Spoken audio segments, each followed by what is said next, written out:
The din of voices and the rock music pumping out of the speakers did little to drown out the sound of drumming fingernails. The rhythmic tapping reverberated in Hannah Kagan's head. The annoying growling of her wolf added to it, building the pressure behind her eyes and testing her self-restraint. She tightened her grip on her beer and dragged in a deep breath. The calming exercise did little to soothe her ire. Her friend was about 2 seconds away from being growled at. Only their location stopped her from snapping at Alex. The club they sometimes visited didn't sit on Kagan Pack lands, nor did any of the humans in it know about her kind. Except for Alex, that was. He knew every intimate detail about her, including her fears and wants. Some days the knowledge came in handy. Today wasn't one of them. His insistence on wasting the night with the humans stopped her from letting her wolf out. Its edginess was driving her nuts. Or maybe it was Alex's short nails hitting the table that pushed her to the brink. Either way, she was about to lose control of her temper. Hannah gulped back half of the piss-warm liquid, then slammed the bottle down. A hard glare directed at the dark-haired human sitting opposite her stilled Alex's fingers. He leveled his blue-green eyes on her. "Maria's not showing, Alex. Let's leave." He glanced over his shoulder. She followed the direction of his gaze. The illuminated clock above the door proved her point. The place would be closing in 30 minutes. Considering they'd spent hours here waiting on Maria, a dominant from the Tanner Pack, to show, there was no way they'd missed her. The secret liaisons Maria and Alex engaged in were the only kind allowed to them. If her father, the alpha of the Tanner Pack, found out, they'd both suffer. Shifter-human relationships were still viewed as unnatural. Alex faced her. Although Hannah had grown up with him, she was already taken aback by how different he was from his twin, Riley. Everything about him was hardened, from his harsh cheekbones to the glint in his eyes. The stubble on his jaw and short military haircut added to the image, including the scowl he'd worn for the past few months. His pain was the reason she was with him in the first place. The desire to see her pack mates happy and safe was an instinct she couldn't ignore. The curse of an alpha, her father had once called the overwhelming protective instinct. She'd assumed the drive would have lessened after her brother Nick had taken over their pack. It hadn't. No, it had gotten worse. Another pack spirit called to her, beseeching her to claim it. The Tanner Pack, the rival shifter group, bordered their lands, and it desperately needed a new alpha pair. She wanted to be the female who stood at her mate's side, guiding and nurturing the Tanner members. Goodness knew they needed help rebuilding their struggling community. At the moment, though, her goal seemed out of reach. Hannah was failing at everything, from being a woman to being a dominant. No way did she feel worthy of the title of alpha. It didn't mean she'd give up. It'd guarantee she'd try harder. She would mate a dominant Tanner male, and together they'd claim the top spot, the alpha pair who ruled the pack, from the dominants who carried out the alpha pair's orders to the betas who relied on the strong communal network to support them. She even had a partner picked out, Ethan, a Tanner male she'd met a few months ago. Unfortunately, she hadn't been able to figure out if he wanted to be her other half. "Yeah," Alex cursed, drawing her out of her thoughts. "Let's get out of here. I'm done with this sneaking around shit. I told Maria the same thing." "No, you gave her an ultimatum." Hannah crossed her arms under her breasts. "Marry you or you're leaving." "Sure. Did you expect anything else? I'm not about to sit back and watch her love another man. That stunt she pulled with Nick tells me she'll have no problem with it." "It's not as simple as that. She's a member of the Tanner Pack. There are rules she must follow, and those laws didn't allow Maria to get involved with a human, especially one who was an honorary member of a rival pack." Alex snorted. "I've abided by pack law long enough. I'm done with your damn rules. Riley's settled and happy. It's about time I stop pretending to fit in with the shifters. It's not as if I'll ever be one, or even a full-fledged member of the pack." No, Alex would never rise above his position, despite being rescued as an infant and raised by powerful dominants. It didn't mean he wasn't loved. It only meant others saw him as weak, physically, not emotionally. As much as Hannah hated to admit, she did too, though she did her best not to let it show. At least, she hoped she did. He moved to stand. She grasped his wrist. "So you're just going to walk away? Is that it?" "Yup, that's it." He yanked his arm free and strode for the door. Hannah threw a 20 on the table to cover their beers and hurried after him. He made it to the edge of the dance floor before she caught up to him. She blocked his path. "You're not going to fight for Maria?" "No. I'm going to take the same advice I gave you." Alex brushed her hair from her shoulder and leaned close. "Sex and love aren't the same thing, and chasing after someone who only wants to fuck you, not marry you, will turn you into a fool." Hannah squeezed her eyes shut against the humiliating memory. After years of pursuing Alex, she'd finally gotten him in her bed, only to be kicked aside the following morning once he sobered up. I was young. I misunderstood your attention and the fact that... Hannah shook her head. What's the point? She'd been a naive fool, exactly as he'd claimed. What she'd thought didn't matter. She was just glad he hadn't exposed her mistake to the whole pack. Fine. She pivoted and took a step toward the door. You want to throw your life away? I'll help box up your shit. Alex hooked an arm around her waist, stopping her. Without a word, he walked her toward the wall. He massaged her hip with one hand and brushed the knuckles of his other over her jaw. The simple stroke countered her tension. The tightness in her muscles eased, and her heart rate slowed. She dropped her forehead to his chest and greedily took what he offered. Comfort. In hindsight, Hannah understood his tender caress was meant to soothe, not arouse her. He treated her as a friend in need of reassurance and support. It wasn't any different from what she gave to their packmates. The similarity in behaviors never clicked, though. She'd been the only one he'd ever touched. The reason why shamed her. As a lowly beta, no other shifter would welcome his solace, so he never bothered. He pressed his lips to her ear. You thought that since I wouldn't fuck any of the women in our pack, that I wanted you. She flinched, hating the reminder of how she'd misread him. Anger replaced the embarrassment. He'd never discouraged her. Hell, Alex had flirted with her too. Bastard. She pushed against his chest. He staggered back, then stepped closer, caging her body in with his. She fisted his shirt. You desired me. Don't deny it. Yeah, I did. Alex held her in a loose hug and skimmed his fingertips over her back. You're beautiful, strong, kind. Everything a man could want. Just not what you wanted, right? And I'm not the man you wanted. Not truly. You don't know what I want. You want someone to love you for you. What's in... He laid a hand over her heart. Here. Not the packaging. And I do. Always will. But I can't be what you need. An alpha. For one, I'm human. For another, I consider you my friend. Got it. And she did. She was okay with it, too. Had been for a long time. Thoughts of Ethan's indifference brought all the hurt back to the surface, though. It made her wonder if she were making the same mistake with him that she had with Alex. No, she wasn't. What Hannah felt for Ethan was different. Breathing room. That was what she needed. She shoved against Alex's wide chest a second time. He didn't budge. Game's over. Maria didn't fall for your attempt to make her jealous. Let's call it a night. I can try talking to her. Maybe if she knows you're serious about moving, she'll change her mind. She knows. I told her. She let me seduce her, then snuck out as soon as she got off, saying she'd never be able to give me more. That if I wanted to love her, we'd have to keep meeting in private. Alex made a low, disgusted sound. No way. I won't be some damn secret. I'd rather walk away. Hannah gave him a sympathetic look. She's right. That's all she can give you right now. Until her dad is taken out, Maria can't risk anyone finding out what you mean to her. They'll kill you. She's leaving me no choice.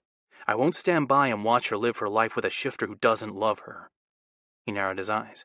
That's what'll happen, too, if her father has anything to say about it. Then take a page out of your sister's book. Riley didn't give up on Nick. She fought for him. You should do the same for Maria. Alex's sister had not only tamed Nick's wolf, but figured out a way to overcome the biological barrier preventing human females from conceiving a shifter child. Of course, Maria and Alex's situation was different. The role reversal made their involvement taboo in the eyes of many shifters. But Hannah was convinced Alex and Maria would figure out a way to battle their issues, if they were given the chance. Riley and Nick were proof that rules could be broken in the favor of true love. I'm trying. Exasperation tightened Alex's voice. Obviously, triggering her instincts isn't going to work. Hannah's attempt at using Ethan's primitive drives to get him to take their attraction to the next level wasn't meeting with any success either. Well, an ultimatum clearly won't. What were you... Her wolf stirred, warning her of the female shifter who had walked into the bar. A deep inhale told her who. Maria's here. He grinned. Maybe my plan will work after all. Alex slipped his arm around Hannah's waist. Mouth at her ear, he whispered, Are you sure you're okay with this? I want Maria jealous, but I don't want her to hurt you. I told you I was okay with it. Hannah grabbed his ass and tugged him closer. Besides, I can handle Maria. Don't worry about me. I should worry about myself, right? If one of the other shifters saw us or knew I'd fucked you, they'd come after me. None of the males from her pack would. Alex was under her protection, and she'd made it clear to her packmates what would happen if harm came to him. No way would she tell Alex that. He would resent knowing she'd stood up for him. Alex slid his hands to her bottom and lifted her. The move caught her off guard. She clutched at his shoulders. What are... Wrap your legs around me. She did, but kept space between their groins. I hope this... A loud curse carried over the noise of the bar. Hannah tensed. The voice was one she knew well, and she didn't want Ethan to see her in another male's arms, especially Alex's. Her packmates might not be a threat to him, but Ethan was a different story. He was under no obligation to spare Alex's wrath. Too late. She was caught. She peered past Alex's body, hands balled at his sides. Ethan stood near the door, leanly muscled, tall with short white blonde hair and pale blue eyes. Her breath caught, and lust seized her. Hannah had the same reaction every time she saw Ethan. He was gorgeous, powerful, hers. Anxiety mixed with the sense of rightness she experienced in his presence.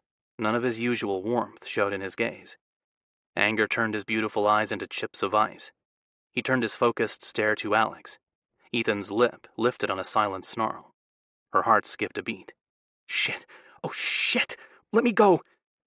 Hannah shoved against Alex. He grasped her wrist and drew her hand between their bodies. Don't blow it now. You wanted to trigger your shifter's instincts too. This is a damn good way for both of us to get what we want. Alex nipped her chin. Now kiss me, and make it believable. Her wolf sat up. Its eagerness radiated through her.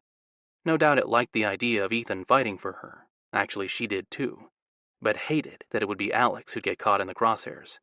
She squirmed and tried to break Alex's iron grip. Put me... He covered her mouth with his before she could get out another word. A growl reached her ears. Ethan approached, and the enraged vibes radiating off him told her she'd succeeded in triggering his instincts. There was only one thing left to do. She moaned and kissed Alex back. Chapter 2. The woman was trouble. Ethan had sensed that the moment he'd looked into her dark blue eyes 6 months ago. Every damn night since, thoughts of her tormented him, teased him, tempted him. If that wasn't enough, it was clear she wanted to make him crazed, to see him snap, to act like the animal he housed. Hannah wanted to break him in freaking half and keep a piece of him for herself. The worst part? He wanted to tear his heart out and give it to her, along with his body. Too damn bad it didn't belong to her. A low growl rumbled in his chest and the tips of his fingers burned. Ethan curled his fists and stepped forward. Ethan, wait. Maria grasped his wrist. Another deep sound escaped him. He shrugged off her hold and strode forward. His wolf had risen, and it wanted the human's blood on its tongue. She grabbed his waistband and tugged. He spun, ready to put Maria in her place. Friend or not, she stopped him from going to Hannah, stopped him from ripping her away from the worthless male who dared touch her. Nobody could, not even him. Rein it in. Maria lowered her voice, but not her gaze, proving she was his equal. Do not forget where you are. A human club, of course. It was why he'd insisted on coming with Maria. Humans flocked to wherever she went. Too nice, she refused to blow them off. He hated knowing she had to deal with their unwanted advances, so he accompanied her when he could. At the moment, he was glad he'd rearranged his schedule, even if it left him wrestling with his wolf's instincts to claim and possess. I'll take it outside, but that fucker is going to bleed for touching Hannah. Maria fisted his shirt and tugged him closer. That fucker is my lover. Hurt him, and I'll hurt you. Alex? Ethan stared at the human. That's your Alex? In his woman's arms. He couldn't believe it. Maria had told him how much the male cared for her. Yes, she sighed, and it's obvious he'll do anything to win my love. Even throw away his already too short life. The pain in her voice dimmed some of his anger. He cupped her cheek. Maria closed her eyes and leaned into his touch, taking the comfort he offered. I'm sorry. 2 worthless words. They didn't do anything to make her situation better. It was all he had to offer, however. If he'd been a stronger man, he could have given her the means to embrace her happiness years ago. He wasn't. He was fucked up, torn, and goddamn pathetic on top of it. Thanks. She choked on a sob. At least I know why he wanted me to meet him here. He thought to play on my instincts. And did it work? Will you... A sultry moan drifted to him, stopping his words and reigniting his anger. Ruse or not, Alex's attention triggered Hannah's lusts. A few days away from her first fertile cycle, she was on edge. Horny. Her needs had almost broken Ethan the last time she decided to tempt him. With the unfamiliar drives beating at her, she'd welcomed any relief. No way did he want her to find ecstasy in another male's arms. Only his instincts stopped him from offering up his cock for her to ride. Well, the fact he wasn't free to touch Hannah did too. Not yet. He still had a few nights to figure out how to say goodbye to Noah, his longtime lover and fellow pack member, before Hannah took his place in Ethan's bed.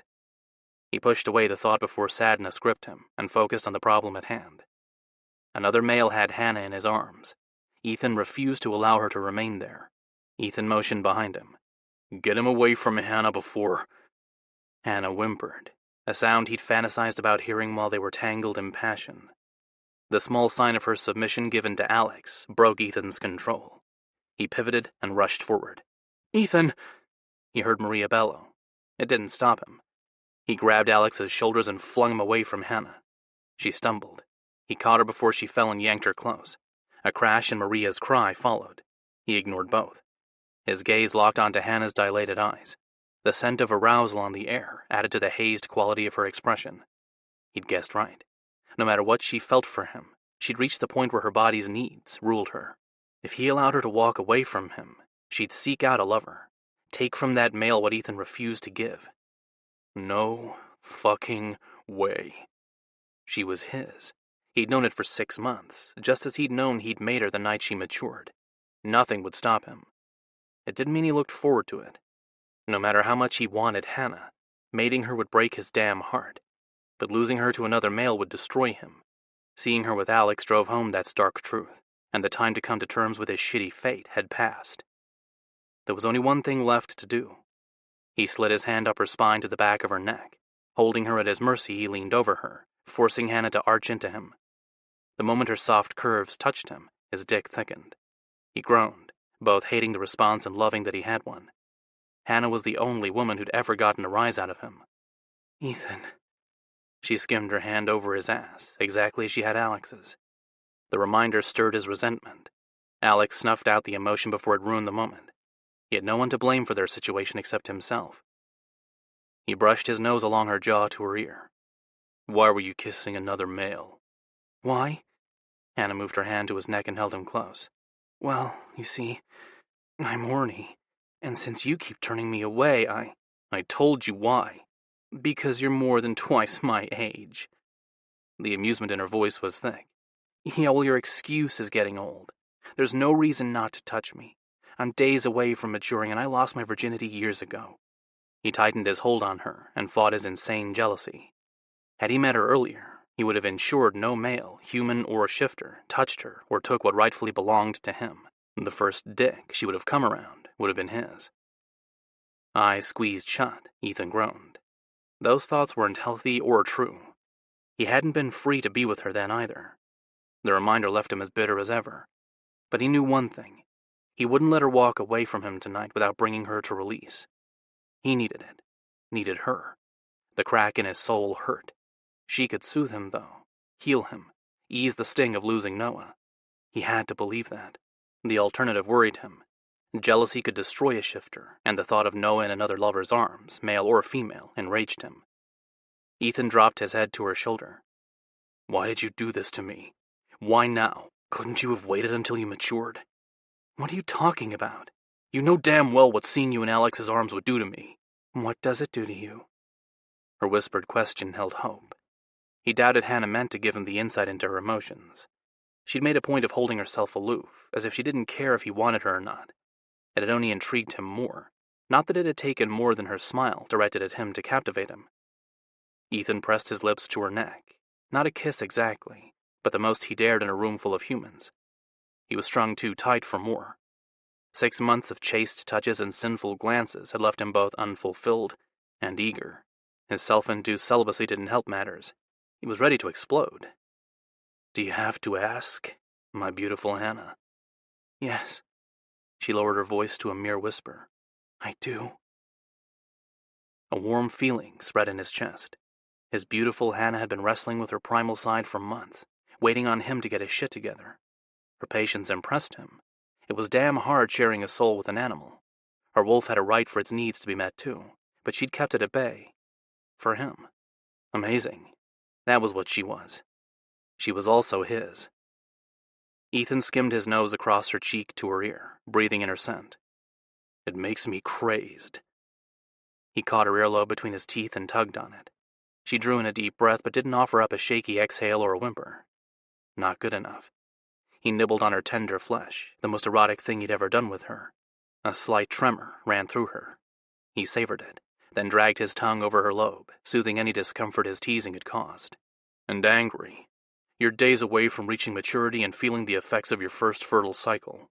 Alex would know that, and he took advantage of you. Human or not, he grew up among wolves. He would have seen how our females are affected by their hormones. Our males are too, don't forget. It's why evolution allowed females to shift early, so we can protect ourselves. The idea of a male forcing himself on Hannah stirred every protective and aggressive instinct Ethan possessed. He jerked back and caught her slumberous gaze. And have you had to fight off any males? Tell me who, because I swear to you, they will wish they'd never laid a hand on you once I'm done with them. A pleased smile graced her lips. Hannah stood on her tiptoes and slid her fingers to the back of his neck. With a small tug, she drew him to her. He tensed, anticipating her kiss, their first. He wanted it, craved it. He also knew he couldn't give in to it, not with an audience. He wouldn't be able to stop until she was begging him to fuck her. He locked his muscles, preventing Hannah from closing the last scant inch separating them.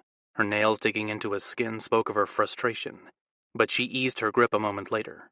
She read his every move well and never pushed for more. No male has taken anything from me I wasn't willing to give.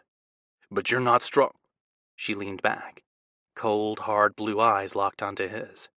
Do you think I'm too weak to protect myself? Her eyes narrowed more. Or those more vulnerable members of my pack? The second part of her statement spoke of her true drive, one of a dominant. She'd defend her pack mates with everything she had. At 5'1" and little over 100 pounds, her strength was limited. Even with the power her wolf lent her, she should never have been able to gain the top female role in her pack. Her heritage demanded she find a way, though. A child of the pack alpha, Hannah was conditioned to be what her pack needed. He understood what drove her. The same needs rode him. The obstacles in his way had made success impossible before. No longer. Hannah could open up a new world for him, giving him the means to liberate his packmates and heal their pack's spirit. And all he needed to do was throw away one lover for another. Ethan squeezed his eyes shut, hating whatever cruel, mystical force put him in the situation he faced. Well, do you think I'm weak? Her question drew his attention back to her. No, not in the least. And he didn't. He'd never seen her fight, but he'd heard stories. She used speed and intimidation to fill the gaps where shifter genetics had shorthanded her. It only made his respect for her greater. Then why did it bother you to see me with Alex? Because you're horny, and he's male. His reasoning was lame, but it was all he could come up with. Yeah? And what? It's not like either of us are in a committed relationship. If we want to use each other to get off, then we can. Ethan slid his fingers through her silky hair. Black as night, her thick locks contrasted with his nearly white ones. He let the soft strands slide over his fingers, then cupped the back of her head. Your human friend is going to get himself hurt if the other males in your pack find out he was touching you. Since I won't be mating someone from my pack, I'm free to seek pleasure from anyone I choose. If my packmates question me, they'll suffer my temper. What about other males? You're not on pack lands. Any shifter could have walked into this bar as I had. True, but only those who want to mate me have any reason to care who I take as a lover. Hannah glared at him. A challenge hovered in her eyes. And if I remembered correctly, you have no interest in taking a mate. The reminder irritated him. He'd needed some reason to keep her at arm's length. The truth wasn't something he could give her.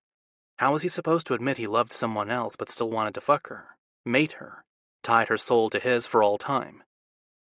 I do remember saying that. I also remember saying how beautiful you are, how much I enjoy spending time with you, how you're the only female I've met who's tempted me to reconsider my stance. He swept his hands down her back to her tight ass and drew her against him, letting him feel what she did to him. I desire you, Hannah.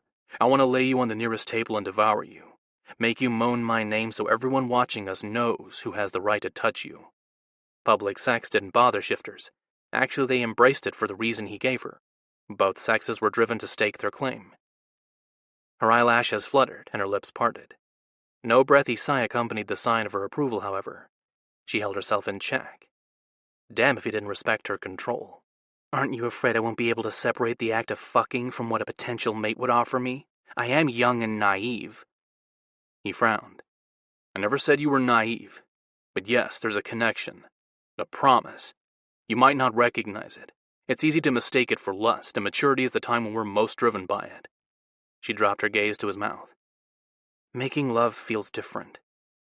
Memories of the first time he'd given in to his desire for Noah choked him. Had he misread the connection between them? Maybe he'd been the one confused, naive. He had been young, only a few years past maturity. No, damn it. He couldn't have. 15 years later, he still felt it every time they touched. He shoved out thoughts of Noah. It wasn't right thinking about sleeping in his arms while he held Hannah close. Ethan pushed away from Hannah and ran a hand over his skull. Yes, it's different. The elders say you can feel it even without sex, that sometimes a bond is formed with only a glance. Her soulful eyes drew him. He gazed into them, amazed by the depth of passion reflected in her blue orbs. She held a wealth of love, enough for a whole pack. She'd make a wonderful alpha female, strong and compassionate. Unable to resist, he cupped her face and brushed his thumbs over the corners of her plump mouth. You're talking about true mates? A slight nod answered him. Extremely rare, true mates were a blessing from the gods. The touch of one bridged both sides of a shifter, man and animal. It offered peace, something few shifters ever experienced. He'd sworn he'd found it already. Unconventional or not, Noah fit him, better than he thought anyone could. Then a petite spitfire smiled at him. Ethan pressed his open mouth to her forehead. Many of our kind say true mates are a myth. Nick and Riley prove it's not. They wouldn't have been able to mate otherwise. Even if they have, they might be faking it. Hannah jerked back and glared at him. Don't tell me you're one of those assholes who... His chuckle stopped her words. She narrowed her eyes, but a smile tugged at her lips.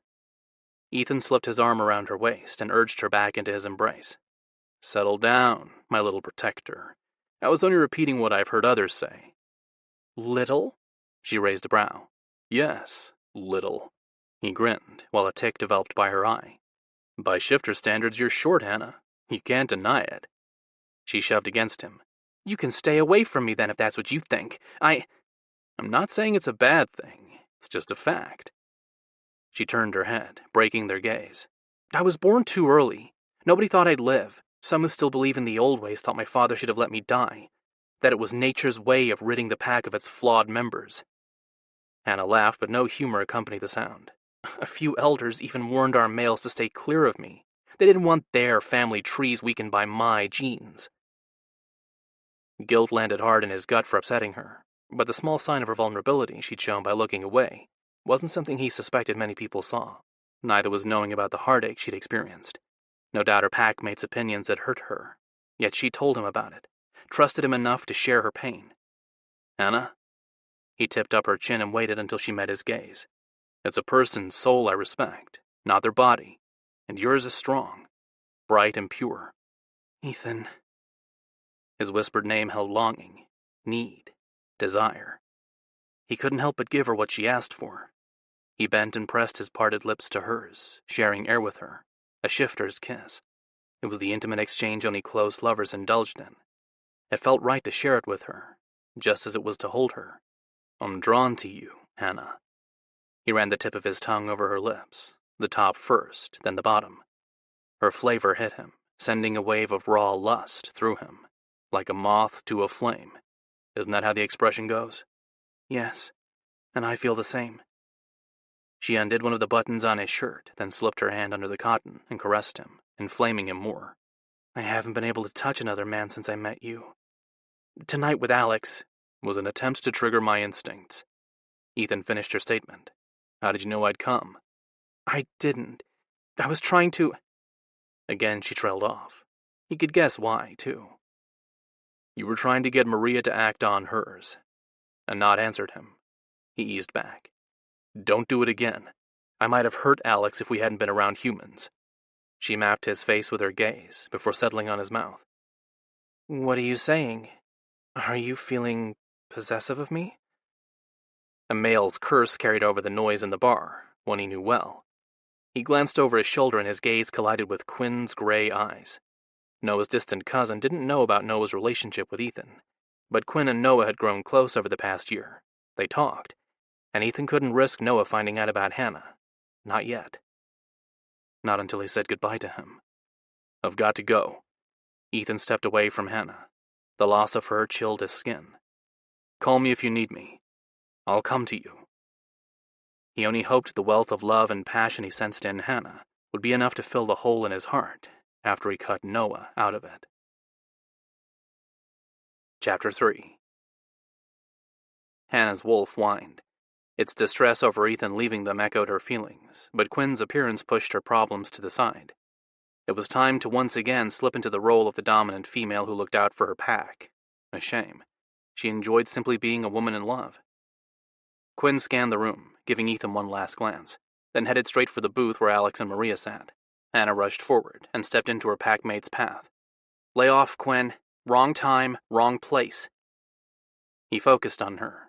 The faint glow to his eyes reflected his tenacious hold over his wolf. Only a year older than her, he still struggled with his baser half. It wasn't uncommon for dominants to wrestle with their wolves. A strong primal side made the shifter into a force to be reckoned with. The challenge came from leashing those darker hungers in the presence of humans. "You're right." Quinn directed his angry stare at Alex, who stood behind her. "Let's go for a walk, buddy." "Sure, let's walk. I know you've been eager to get your hands on me." "Why, you—" Quinn lunged at Alex, knocking her to the side. Ethan steadied her, then grabbed Quinn, a hand around his throat. Ethan lifted him, forcing Quinn onto his tiptoes. They glared at each other, a mini-dominance battle, while the gasps and shouts of the humans in the bar surrounded them. Breath caught, she watched them too. Her reasoning didn't stem from concern over a possible bar brawl. She wanted to see how Ethan would handle the situation. "Hannah's right. This isn't the place to fight." Ethan lowered his voice. "And you're about to snap. You'll regret your actions, especially if you take it too far. Do not forget what you are or who you are." Ethan stepped back, letting Quinn make his choice. She had no doubt Ethan would intervene if need be, but he treated Quinn with respect, trusting that, as a dominant, he'd make the right decision in spite of his anger. Her respect for Ethan grew. He'd act with honor as an alpha, much like her brother did and her father before him. Quinn cursed again, but after a few more deep breaths, he visibly got himself under control and proved Ethan right. Quinn's shoulders slumped, and his eye color returned to his normal stormy gray. The tense moment didn't pass, however. He leveled a hard look first at Alex, then at Maria. Finally, Alex broke their focused glare by stepping between them. Maria shoved past Alex and scooted around Quinn without touching him. "I've got to go." She hurried to the exit. The door banged shut behind her. Hannah glanced between Alex and Quinn. They didn't look at each other, nor did they move to follow Maria. Hannah shook her head. Pity rose, along with worry. She hadn't known Quinn had taken an interest in Maria. If he pursued her, then found out she'd been sleeping with Alex, Quinn might do something drastic. Hannah didn't want to contemplate what. She refused to let it happen. Alex grabbed her hand, pulling her back from her grim thoughts. "Come on, let's get out of here." Ethan's gaze locked onto hers. A warning showed in his eyes. She wasn't sure what it meant. Don't go with him or don't sleep with him. The latter she wouldn't give in to, but the first was a necessity. She needed to get Alex away from Quinn before they got in each other's faces. She didn't want to see either of them hurt. She held Ethan's look a moment more, hoping he saw the answer in her eyes she couldn't express, then turned her back on him. "Good idea. I'm tired." They walked toward the door. All the while, Ethan's stare bored into her. She fought the urge to glance over her shoulder and ignore the angry sounds her wolf made. Not all instincts and desires could be acted on. On the sidewalk, Alex released her hand. "I'm going to try and catch up to Maria. But if Quinn has the same idea, you'll end up—" "Hannah," she raised a brow. "Let it go. You don't know everything, and your need to protect me is only making things worse. I can't help it. He pulled her into a hug. "You care about me, I know. I care for you too. But you need to either let me figure this out on my own or screw it up, once and for all. I shouldn't have dragged you into my mess to begin with. I'm sorry. Don't be. That's what friends are for. She squeezed him tighter. If you need me, call me, okay? Yeah, sure. I'll call. With that, Alex left. Hannah stood there a moment more and debated whether she should go back into the club and find Ethan, but decided against it. Quinn hadn't come out. If she had to guess, Ethan probably had him cornered, delaying him so Maria and Alex could get away. Avoiding a fight was more important.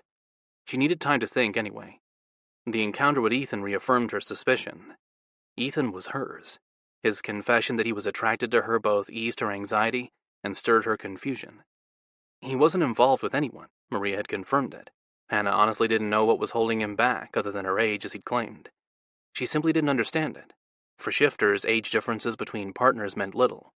She knew several couples with over 100-year gap between them. 30 years was nothing. What then? Maybe he really did view her as naive. No. He'd appeared bothered by her suggestion. It couldn't be that. Something else held him back. But what? Frustration built. She was going to drive herself nuts. She needed to let it go for the night. Hannah took a deep breath and did exactly that, pushing aside her emotions, then turned in the direction of where she'd parked her car. Alex had left his in the lot across the street.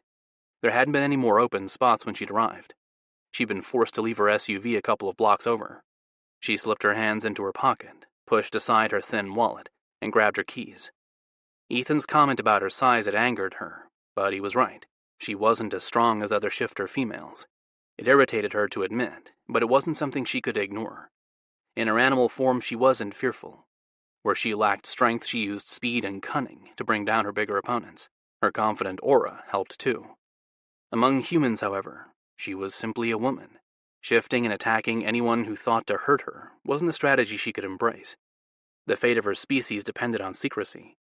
Luckily, she'd never had to face any situation where she'd been threatened. The darkness of the alley didn't help her grim thoughts. Hannah opened herself to her wolf as much as she could while in her human form and scanned the shadows. Nothing moved, not even a stray cat. She inhaled, noting no unusual scents on the air, and continued forward. Her black SUV came into sight. A dark gray truck pulled in behind it. Mud splotches covered the side. She glanced from the caked-on dirt to the oversized tires and shook her head. Off-roading was a popular pastime even among shifters. The truck door opened on a squeak. She froze.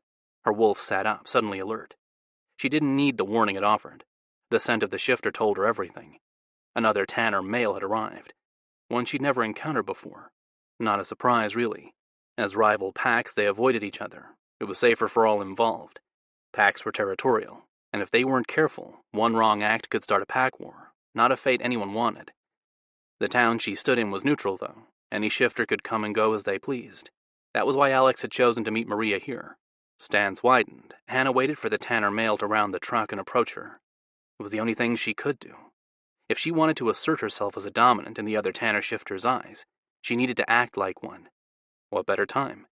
The car door closed, and Hannah straightened her shoulders. The male stepped around the hood, then stopped. Her gaze looked onto his wide chest first. She skimmed her visual perusal lower. Maybe not the appropriate way to greet a new shifter, but she couldn't help it. The black t-shirt he wore clung to every hard, defined muscle. The cloth tucked into loose jeans, a working man's choice, not the tight fit humans sometimes favored. No matter the style, his narrow hips and thick thighs were clear. A shiver ran down her spine. She bit the inside of her cheek to stop any wanton sound from escaping. The growing bulge in his pants didn't help. She dragged in a slow, steadying breath. Are you done imagining what I would look like naked? Or do you want me to stand here longer? His rough voice zinged through her, setting her on edge. Not in a bad way. Awareness settled low. She ignored the instant arousal and yanked her gaze to his face. Green eyes, framed by dark lashes, snared her attention. She inhaled sharply. Never before had she seen a shifter with green eyes. The rare gene offered power, just as the combination of her black hair and blue eyes gifted her with strength. Hannah let her gaze map his face as she had his body. Dark blonde hair set off the deep emerald color of his eyes and framed a harsh face, but his shaggy locks softened his features. He doubted he'd styled it on purpose for the effect. The uneven ends gave the impression he'd hacked it off with scissors and didn't give a shit if it looked nice or not. The shadow of his beard added to the image of indifference. The uneven growth covered his cheeks, chin, and neck. Her fingertips itched to touch his jaw and see if the stubble had reached the point of softness or if it would tickle her skin and make her squirm. She curled her fingers and fought to contain her runaway thoughts. They weren't appropriate, especially after being in Ethan's arms. She swore she could still smell him on her skin. The Tanner wolf chuckled, breaking the trance he'd cast over her. She tore her attention from the cleft in his chin to his eyes. "Hello, little Hannah Kagan. What brings you to this shithole town?" She took a step forward, anger replacing the lust. "Don't ever call me little." The growl to her voice shocked her. It took the Tanner male wolf by surprise, too. His smirk faded instantly, and his cocky stance eased. He tilted his head and studied her, as if seeing her for the first time. Something flashed in his green eyes. Respect, maybe? She didn't know, didn't care. She took another step. "And why I'm here is none of your fucking business." Hannah rubbed the pad of her thumb over her fingertips. The points of her claws pushed against her skin. The aggression on top of the desire she'd experienced moments before confused her. Her muddled feelings couldn't be shown. No way would she give him the satisfaction of knowing how much his presence messed with her mind and body. Hannah let her fangs drop, only enough so the tips would peek past the line of her straight teeth, and took another forward step. "And how do you know my name?" "My apologies, Hannah." He inclined his head, never breaking their gaze. "Calling you little was incredibly rude." His softly spoken words skipped through her as tangibly as his rough tone had. The male had a voice that could set a lover on fire, or make one beg. She lifted her chin. "Yes, it was." A smile pulled at his lips. She couldn't help but wonder if her attraction showed on her face. Surely he wouldn't be able to scent her arousal. He wasn't close, and the breeze blew in the opposite direction, bringing his scent to her. As captivating as the male, it filled her lungs, drugging her and making her knees weak. She locked them. "Well, answer me." She took another step. "How do you know my name?" One corner of his mouth rose. "There are only a handful of black-haired, blue-eyed." He glanced at the windows of the apartments lining the alley before focusing on her. "Women in West Virginia. And your—" Again he trailed off, his grin widened. "Your petite stature is well known. It was a logical guess." She couldn't argue his reasoning. She might not have seen many shifters outside of her pack, but she'd heard stories of some. No one had mentioned him. She would have remembered if someone had talked about a male with gorgeous green eyes and a body carved from stone. He swept his gaze over her, much as she had him moments before. Lust heated his eyes, but there was something else. Sadness, maybe? It hurt to see. Hannah relaxed her shoulders and closed the distance between them. "Are you okay?" "Yes, I'm fine." His nostrils flared. Anger flashed in his green depths. Before she could process his quick mood change, he snaked his arm around her waist and tugged. She yelped, a feminine sound she hated but couldn't stop. In the next heartbeat she tensed, expecting to hit the side of his truck. She collided with his hard body instead. Her breath rushed out. He buried his nose in the fall of her hair and inhaled audibly. A groan rumbled his chest. Deep and rich, the sound resonated within her. Her eyelashes fluttered closed. He turned his head and dragged his open mouth along her neck, the same path Ethan had mapped with his lips. The shifter's beard tickled her, and sparks skipped across her skin. She shivered but resisted the urge to clutch at his shoulders. Another sound rumbled deep in his chest. He tightened his hold on her and pulled her closer. Back and forth he rubbed his cheek against her throat, scent-marking her. His personal fragrance wouldn't last past her next shower, but it spoke of his animalistic need to stake his claim. Ethan had done the same thing the first time she'd met him. A wave of guilt rushed up.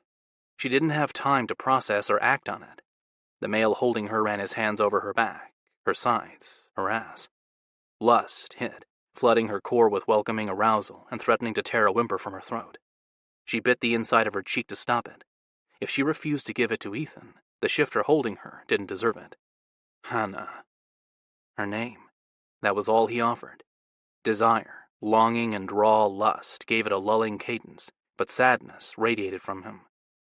The pain in her heart spread outward into an ache that left her hollow. She didn't understand the odd sensation of emptiness. It brought tears to her eyes. She blinked rapidly to clear them.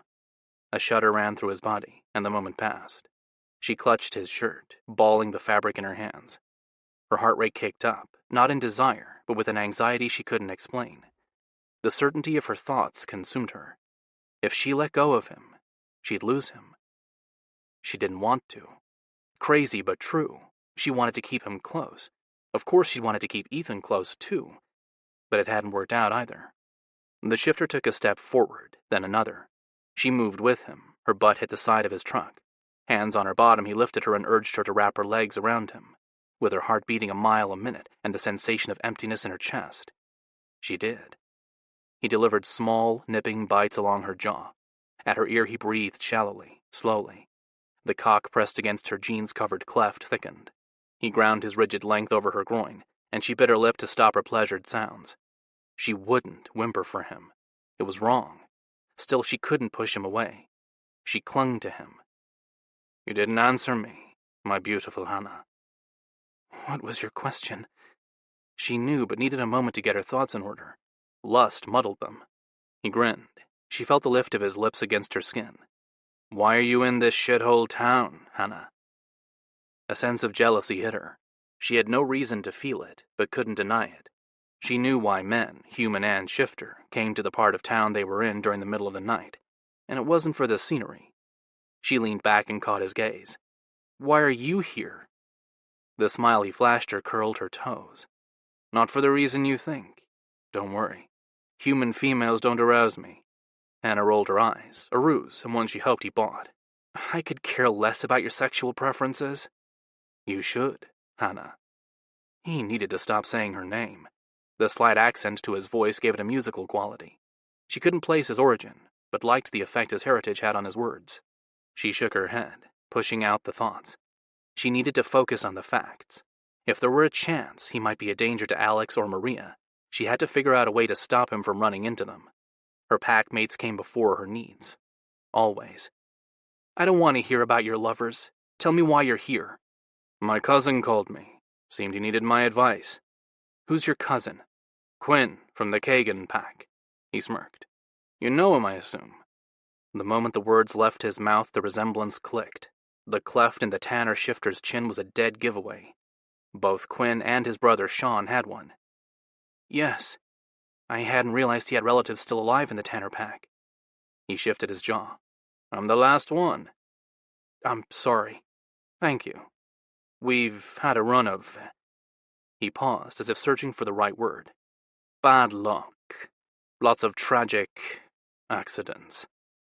He growled the last word. The same sense of frustration that had influenced her choices over the past year settled over her.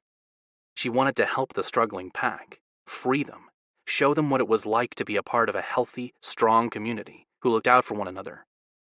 At the moment, the Tanner pack didn't have that. They lived in fear of pissing off their current alpha, Michael Tanner. He had to die, and the pack he'd scarred over his reign needed to heal. They were killed by Michael in his messed up attempt to cleanse his pack of weakness. That's what you meant to say, isn't it? His eyes lit up with amusement, but he didn't smile. His lip quivered instead. "Nature and the influence of the spirit wolf will cull the unworthy. We as a pack love all our members equally, but we also recognize the importance of strength in our rapidly changing world. We must position ourselves so as to overcome many obstacles posed by the humans, including a possible war." "What?" She tipped her head to the side. Did that come directly from some pre-printed propaganda cards Michael handed out? The grin he'd been fighting spread over his face, making him look even more devastatingly handsome. From his speech the night he announced we'd be reverting to the old ways, actually. My pack mates had embraced his teachings. They feared the changes happening around them. Michael offered them a way to deal with the advances in the world that didn't involve hiding or cowering. She'd heard that from her father. Michael was many things, including a liar and a murderer, but he hadn't started out that way. He'd been a hero in many shifters' eyes and a great speaker, or a traitor and a manipulator, tit for tat. It boggled her mind that people fell for his bullshit. "Let me guess, you bought into it too?" He shrugged.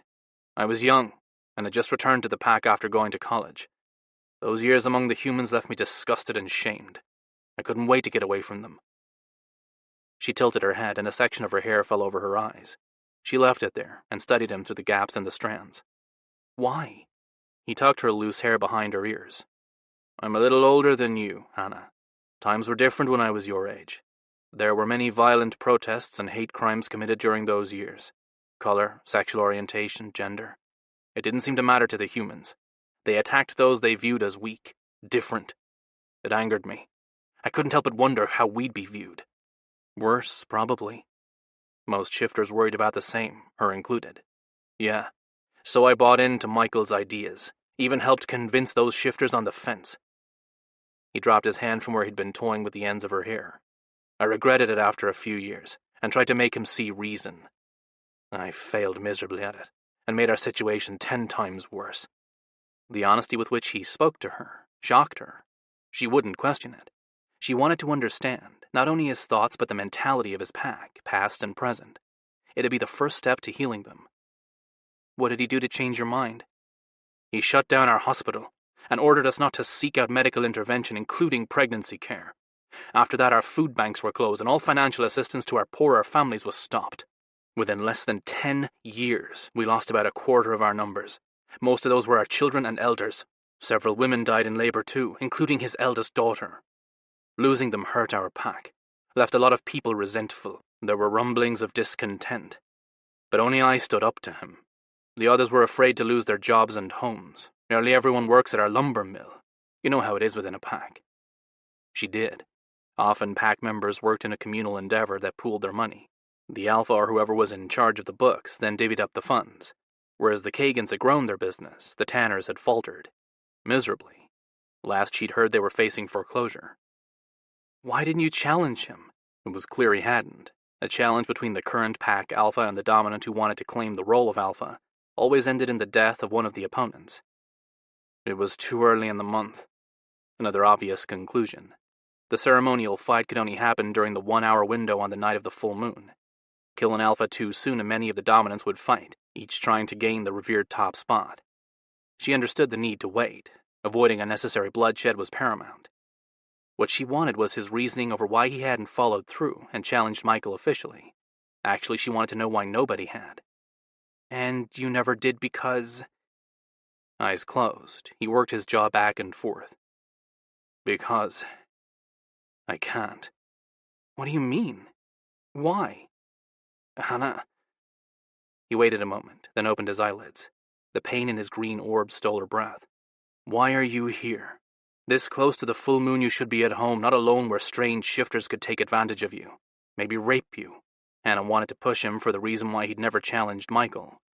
The soul-deep sadness displayed in his eyes stopped her. There was more to his story. The closed-off look on his face told her she wasn't getting it. I wasn't alone, she said, accepting the change in topic. You are now. Yes, but I'm headed home. He stroked her fingertips up her side to the edge of her breast. But now you're alone with a strange shifter. You should be afraid. Why? Are you going to hurt me? Force yourself on me? She didn't think so, but his leading questions made it obvious he wanted her to ask. He grasped her ankle and urged her to release him. Then he stepped back, leaving her cold, lonely. No, I'm not going to hurt you or touch you. I am nothing to you. Not now, not ever. He motioned to her SUV. Get out of here. What's your name? He rolled his neck, sending his hair to dance over his shoulders. It doesn't matter. Like I said, I'm no one to you. I'd like to know. She took a step forward. I'd like to see you again. He gave her a wan smile. Don't waste your time on me. I can't be what you need. Hannah took another step and laid a hand on his chest. What do I need? A mate. He took her hand, brought it to his mouth, and kissed her knuckles. I already had one. She died. She sucked in a breath. I'm sorry. He brushed his lips over her fingers. Don't be. It happened a long time ago. I've moved on. She didn't know what to say. He saved her from fumbling for a response. He released her hand and jerked his chin in the direction of her vehicle. It's late. Go home and turn your attention to a male who can love you. Her eyes burned. Her reaction confused her as much as the male. She nodded and pivoted before he saw the moisture collecting on her lashes. She hurried to the driver's door. She wasn't my true mate, Hannah, but I loved her. We were friends, grew up together. He coughed. We were mated a whopping 2 days before she was killed. Her tears spilled over. Not bothering to blink them away, Hannah glanced over her shoulder. Who killed her? No one. He squeezed his eyes shut. I shouldn't have said that. She died in a fire. But you don't believe that, do you? He cracked his eyelids and peered at her from under long lashes. Her death was the first tragic accident that struck our pack, and it's what caused the rift between the Tanners and the Kagans. Maybe you heard your dad talk about it.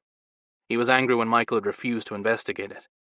My mate had relatives in the Kagan pack, and they also wanted answers. She heard there'd been a major disagreement between the two alphas, something about a fire, that much she knew. The details were never discussed with her. I heard about it, vaguely. What happened to your mate that made you suspect it wasn't an accident? Her legs were broken. She couldn't save herself. I just can't prove it happened before the fire, not during it, as she tried to get out. Michael ordered the house demolished hours after she died.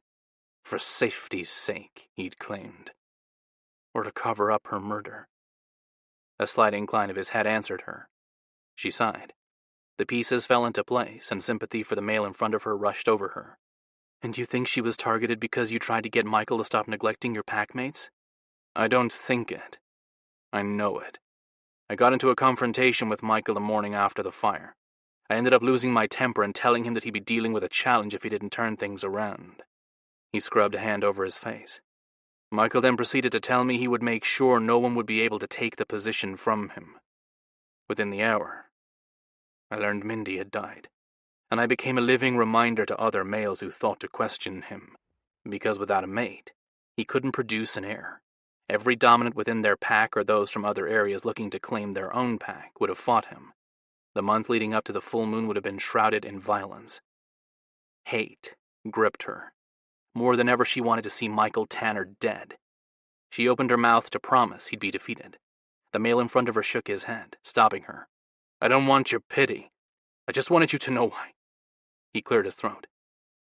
I wanted you to know about Mindy. Thank you for telling me. He slipped his hands in his pockets. Yeah, you're welcome. Hannah got in her car, started it, and drove away. The ache in her chest grew, and she couldn't help but feel as though she'd left a piece of her soul behind. Chapter 4.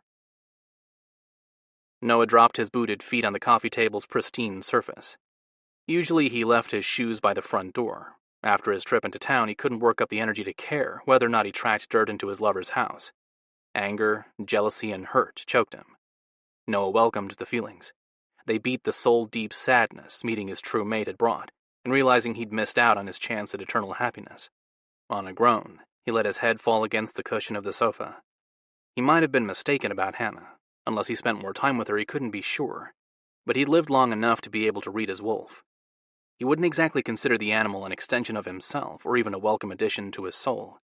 They butted heads more often than not, but they'd grieved together. Mindy's death had left them both bitter. Not in Hannah's presence, though.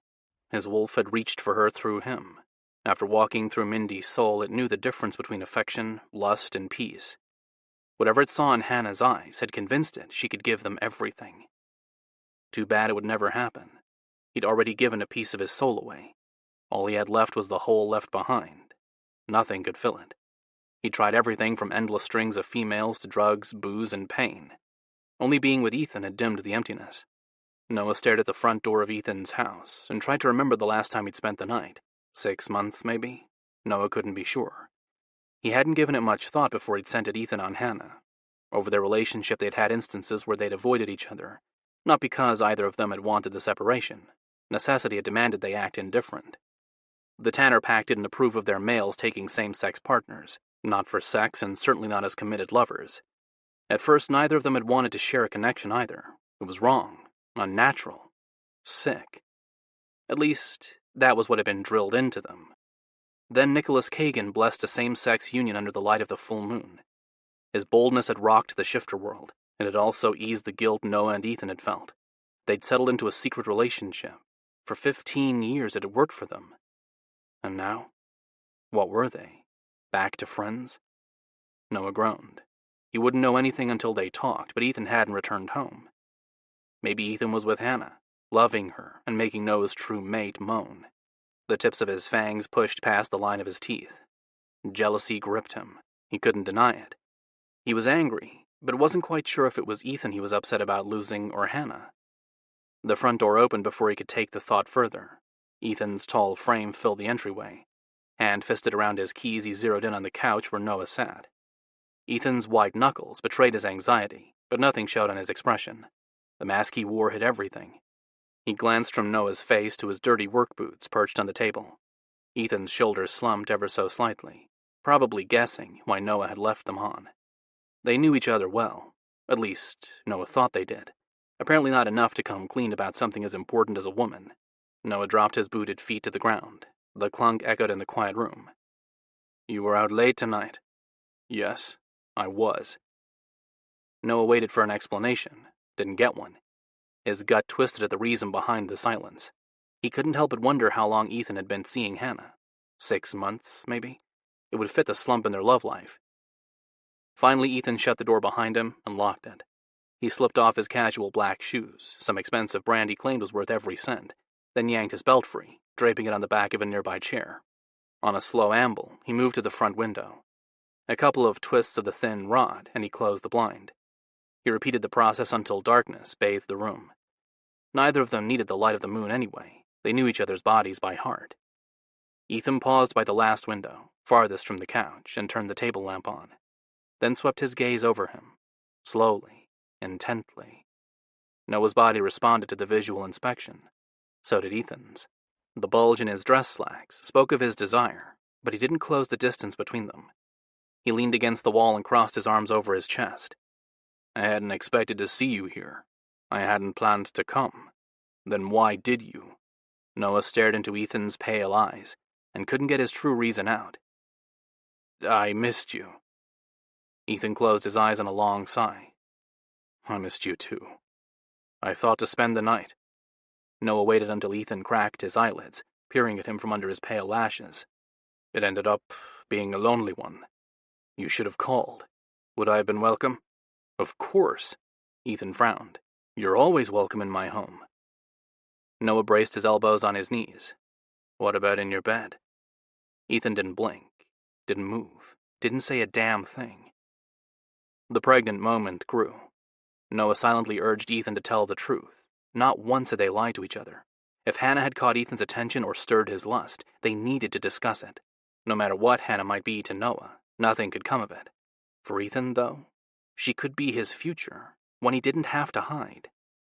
Noah loved Ethan enough to give him that. Hell, he'd give him his last breath if it brought him happiness. Ethan rolled his neck, breaking the tense moment. "As you already pointed out, my bed was empty tonight. I was stuck playing babysitter for your cousin." A wave of guilt tightened Noah's chest. After he'd watched Hannah drive away, so had he. He'd ended up at Ethan's house, his thoughts a mess. "What happened to Quinn?" Ethan raised a brow, and Noah caught his mistake. Ethan hadn't mentioned which cousin. Noah had several in the Kagan pack. A tic developed along Ethan's jaw. "Didn't he tell you?" "Caught." Noah inwardly cursed. "He called me, said he needed to talk. I never made it out to him. Something else came up. It left me distracted. I forgot about Quinn's call." Noah cursed. "I'm a damn ass. Tell me he's okay." "I suppose." Ethan shrugged. "He's struggling with his wolf and his instincts." "What do you mean?" Ethan undid the buttons on his white shirt. "Quinn set his sights on Maria." "Shit. She's been spending a lot of time over there because of Alex. They'd been covering for her so Maria could be with her lover too." "Yeah. And Quinn knows her secret. He caught her with her human." Noah stood, hands balled into fists. "If that little shit hurt Maria's lover, I'll beat his sorry ass." Ethan focused on Noah's arms. Noah didn't need to look to see what drew Ethan's attention. The wolf hairs pushing through Noah's skin itched. He couldn't help it. Love was a blessing, no matter where it was found or with who. Lovers and mates were meant to be treasured. There was no guarantee how long they'd be there to hold, and life without them sucked. "Quinn didn't touch Alex." Ethan lifted his gaze. "At least not tonight. But Quinn wants her, and he won't give up on what he considers his." Noah cursed. "Maria's going to need to announce her relationship with Alex or let him go. She called me after she took off tonight. That's where I was. She's thinking of leaving." What? Why? She told me she suspects Alex is her true mate. The confession had come in days after Nick had mated Riley. Maria had suspected it for a long time, but had been afraid to let the thought take root. Ethan slipped off his shirt and turned it inside out. Noah followed his odd movements, but it didn't take much to guess the reason behind them. Hannah's scent no doubt clung to his shirt. Noah wanted to say something, call Ethan out on it. They still needed to talk about their future, but protecting their packmate came first. She's a wreck, that's why. Ethan balled the shirt and walked toward the stairs. Not only is her true mate human, he's the pack member of a male who was a fitting mate for her. If Michael finds out about Quinn's interest, Marie will be ordered to mate him, even if she has to seduce him. You know Michael wants his hands in the Kagan pack. Noah took a couple of steps forward. Ethan climbed the stairs, keeping distance between them. Noah locked his knees, his gut twisting once more. Quinn's young, but he respects Nick. He won't overthrow him. Ethan paused at the top of the stairs. But if Michael threatens Maria, it wouldn't be the first time a horrible tragedy conveniently took the life of a female. Michael will do what's necessary to ensure things play out the way he wants. Do you really think he'd make an exception for his daughter? Because I don't. The reminder hurt, but the truth in Ethan's statement rang true. Mindy might have been the first, but she hadn't been the only female sacrificed for the good of the Tanner pack. 3 other dominants had lost their mates too. It had gotten to the point where few males, even their betas, tied themselves to anyone. Leaving's not the answer. Now that she's met her true mate, she'll never be complete. Just like he wouldn't. Ethan glanced at his shirt. Sometimes there are no easy answers. There are only choices. He pressed the balled-up fabric to his chest. You make one, and live with it. Happiness matters. She'll come to regret walking away from him. Who's to say she wouldn't be happy with a shifter mate? They're different types of love. Ethan jerked his chin toward him. You loved Mindy. If she hadn't died, the two of you would have been happy. Because even though he and Ethan had always been drawn to each other, they'd never acted on it. Noah had been committed to Mindy. Ethan had respected that. And if Noah had met Hannah while Mindy lived, would he have recognized Hannah for what she could have been to him? Noah sighed. Probably not. Mated wolves rarely took an interest in other females or cheated, whether soul-bonded to their mate or not. It wasn't that they couldn't take other lovers, but instincts demanded they stay close to their mates, ensuring they were safe. It was all about protecting the owner of their soul and the mother of their kids. Love? Well, that was a bonus when it happened, not a necessity. Ethan cleared his throat. I'm getting a shower, and I smell like stale beer and smoke. And Hannah. Noah kept the truth to himself, and followed Ethan's retreating back with his gaze. He needed the moment alone to plan and figure out what he was supposed to do with the rest of his goddamn long life. Or where he was going to move. Because it would fucking kill him to lose his true mate, and the mate of his heart. Chapter 5. Arms folded against the shower's tile wall, Ethan wrestled with his guilt.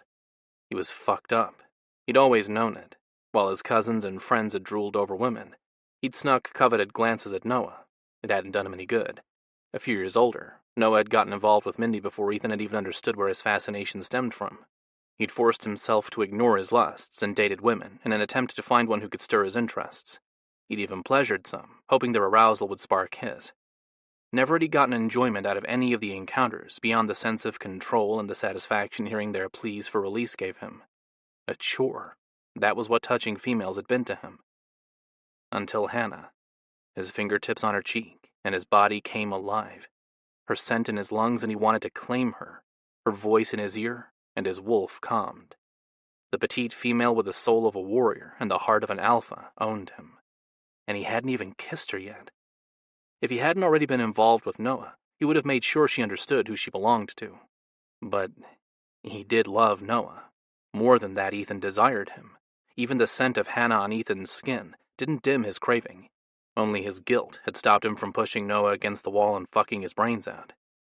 Of course, the same thing had stopped him from bending Hannah over the nearest hard surface. What is wrong with me? His whispered question tormented him. The same confusion had hung over him all his life. No profound revelation came to him. All he knew was that he couldn't live with himself any longer. With a few days until the full moon, he had to accept his fate. let Noah go and claim Hannah as his birthright demanded, ensuring her body and soul belonged to him alone. The blessed circle, where the spirit of their pack's wolf lingered, lured him, not just for what fucking Hannah within it could guarantee him, a lover who fit him better than any ever would. No, the call of their sacred grounds had resonated within him since the night he'd matured. The spirit wolf recognized him, and each time he stepped into the ring it tempted him with the kind of power he'd experienced once he became alpha. Unable to answer its demands since he couldn't take a mate, he'd stopped attending the monthly celebration. 30 years later, its summons still beat at him. The past 6 months had been the worst. The low beat in his veins had morphed into a thud, echoing and torturing him with the approach of each full moon. He knew why. It didn't take a genius to figure it out. The spirit wolf wanted a new host. And I want to be the one to house it. There was no denying the truth. He salivated over the prospect of being alpha, always had. The strength the role offered was only part of the draw. The fate of his pack depended on it. They were weak, far more than anyone on the outside knew, and their slide into the sad state they were in had started the night he'd matured. Michael had emerged from the sacred circle more pissed than he'd ever been. He'd announced the spirit wolf wasn't happy with their pack, that it wanted changes made. The ones he'd instituted, reverting to the old ways, had slowly reduced their pack's numbers and left those remaining fearful. The worst part was the looks of disappointment directed at Ethan from the elder members of the pack, the shifters who understood the true reason behind the spirit wolf's anger. It wanted the true alpha to reclaim the pack. But Ethan couldn't do it. They should have let me fucking die with my mother. As soon as the words left his mouth, more guilt stabbed him. He cursed and pressed a balled fist to his chest. The ache centered there would consume him if he let it. He couldn't. The elders of his pack hadn't risked their lives to save their old alpha's unborn son, so he could slink away, too weak to live up to his destiny. The time had finally come to claim it. With Hannah by his side, Ethan could finally be the male his pack needed. And I'll be happy. Time will dim my memories of loving Noah. I just need to commit to Hannah and our life together. After a deep breath where he held his conviction close, he got out of the shower. Normally he'd walk out of the room naked. He needed the shield clothing offered, however. The sweats hung on the back of the door did the trick. He tugged them on, not bothering to dry, and left the safety of his master bath. His destiny waited for him. He stepped into his bedroom. The first rays of the new day brightened the space and drew attention to the male sitting on the bed. The sun cast a glow over Noah. He looked innocent, with the light outlining him. The shimmering dust in the air added to the effect. Slap a halo and wings on him and he'd resemble an angel. The analogy Ethan's mind supplied fit. Noah had been his heaven, the only one he'd ever experienced. One glance at the balled-up dress shirt in Noah's hands, and Ethan knew. His secret was out. Noah smoothed the wrinkled top over his thighs. Hannah's beautiful. Ethan followed the movements of Noah's hands and recognized it for what it was, an attempt to cover her scent with his. The knife in Ethan's gut twisted a little more. He cleared his throat. She is. Nice, too. So I've learned. Noah glanced at him. Nothing showed on his face, not anger, jealousy, or hurt. I ran into Hannah on my way to see Quinn. That's why I never met up with him. She was at the club with Alex. The slight growl to his voice betrayed his emotions. They'd planted a trap for Maria, tried to play on her instincts, and set his off instead. Maria didn't fall for it. No. She didn't seem surprised at all. She ended up talking to him, while Ethan rubbed the back of his neck. I talked to Hannah. You know her well? I met her 6 months ago. She came over to our packlands for a run. A smile tugged at his lips, despite the tension in the air. She parked her car along the road outside, got out with a duffel bag slung over her shoulders, and slunk into the woods. Short as she is, I thought she was some human up to no good, so I followed her. I didn't realize she was a shifter until I got closer. Noah toyed with one of the buttons on the shirt he held. She would have just started shifting, and came shopping for a mate. Unmated female shifters were always welcome on their lands. That was one of the few reasons shifters left their pack. The instinct to find a strong breeding partner was undeniable. Or so Ethan had heard. She was damn cute about it, too, Ethan grinned. At Noah's questioning look, Ethan walked closer. Talking about Hannah, didn't hurt as much as he'd expected. He was glad. He wanted Noah to understand what he saw in her. Ethan hated the idea of destroying their friendship on top of putting an end to their physical relationship. I found her draping a couple of blankets over tree branches. Ethan glanced out the window. The small grove where he'd found her became his new favorite spot to sit and work on his laptop during the day. She didn't want anyone to see her naked. A makeshift changing booth, huh? The amusement in Noah's voice drew Ethan's attention back to him. He found Noah watching him, curiosity in his eyes. Yes. I asked why she cared. She'd have to shift to talk to any male she met anyway. What did she say? She hadn't planned to talk to any. She wanted to see if the Tanner males were as depraved as everyone claimed. Ethan chuckled. When I pointed out she was talking to one, she blushed. And when she smiled, he was lost, captivated by her. He kept the words to himself. 6 months later, it still shocked him how quickly he'd fallen for her. Noah leaned forward. Is she your true mate? Yes. Instead of admitting it and dimming what he and Noah shared, he shrugged. After losing Mindy, it would kill Noah to lose Ethan, too. It was one of the reasons he'd struggled with his choice. It was better if Noah accepted Ethan's decision, knowing it was the best one for their pack. I don't know. Maybe. My wolf feels at peace around her, but it could be a fluke. Her scent or something. Noah closed the distance between them. Does she arouse you? Ethan turned away, needing a moment to get his thoughts in order, and walked toward the wingback chair near the far wall. A matching one sat catty-corner to it. Noah's chair. Ethan picked up the book lying on the table between them. An unknown member of the Kagan pack had written the tale. Somehow it ended up in an online shifter-run auction. He'd bought the leather-bound diary on a whim, and became engrossed in an elaborate story of gods and the mistake they'd made in creating shifters. Instead of the ultimate soldier, they ended up with beings whose two halves lived in discontent.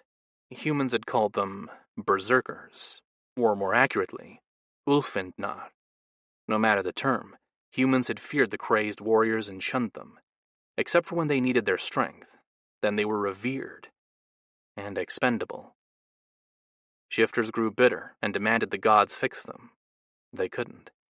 True mates were supposed to make up for their creator's sin and soothe their wicked natures. Well, is Hannah the first female to arouse you? Noah's question demanded an answer. Ethan faced him. Yes, but I haven't acted on it. I haven't even kissed her. Noah's brows turned down. Why the hell not? Ethan stared at him for a long moment, unbelieving what he was hearing. Let's see. Maybe it's because I love you. And I love you, but nothing. Our relationship might be a secret, but it's real. Ethan shook his head. I shouldn't have kept seeing her without telling you, but I couldn't help it. Hannah smiled at me that first night, and I haven't been able to get her out of my head. And you're telling me in the 6 months you've been seeing her, you haven't given in to your desire? Yes, that's what I'm telling you. Stop feeding me any shit. I saw her tonight, don't forget. Noah stalked closer to where Ethan stood. I smelled her after she left you. She was aroused. Horny. What? You going to tell me she never got excited for you before? That tonight was the first time? Ethan tightened his grip on the book. No, she wants me. She's been trying to seduce me for months. And you still haven't acted on it? Noah shook his head. You're no fucking saint. The things we've done together have nothing to do with Hannah. We've met for coffee and stuff, nothing more. I'm drawn to her. I don't understand why. Noah laughed. Well, you see, when a man and a woman like each other, their bodies grow aroused. The boy gets a stiffy and... Shut the fuck up, Noah, and listen to me. Rough breaths sawed past his lips. I want to claim her. Fuck her until she can't walk straight, and love her until she doesn't remember what life was like without me. Noah cleared his throat. Then why aren't you with her? Because... Ethan lowered his voice. Because I want the same with you. I want you both, and that's fucked up. Noah swept his gaze over him. The hunger in his expression stirred Ethan's. His cock twitched. He bit his cheek to counter the arousal. The lust he felt for Noah was wrong. Here he was talking about how much he wanted Hannah, and he couldn't stop his dick from rising for Noah. He needed space. Noah's scent was messing with him. Ethan backed up, right into the wall. Noah took a step toward him. The predatory look in his eyes one Ethan knew well. He raised his hand. Noah stopped, but his tensed muscles suggested it wouldn't last. I have to pick one of you. Ethan let his arm fall. I can't go on like this. It's driving me crazy. Who are you going to pick? Noah asked the question, but the acceptance in his tone told him he already knew. Unable to bear the defeat in his lover's expression, Ethan closed his eyes. Maybe it was a sign of weakness, but between them they'd never played the dominance game unless it was meant to bring pleasure. Hannah. For our pack, I have to. With Hannah as my mate, I can defeat Michael and return our pack's rightful name and bloodline.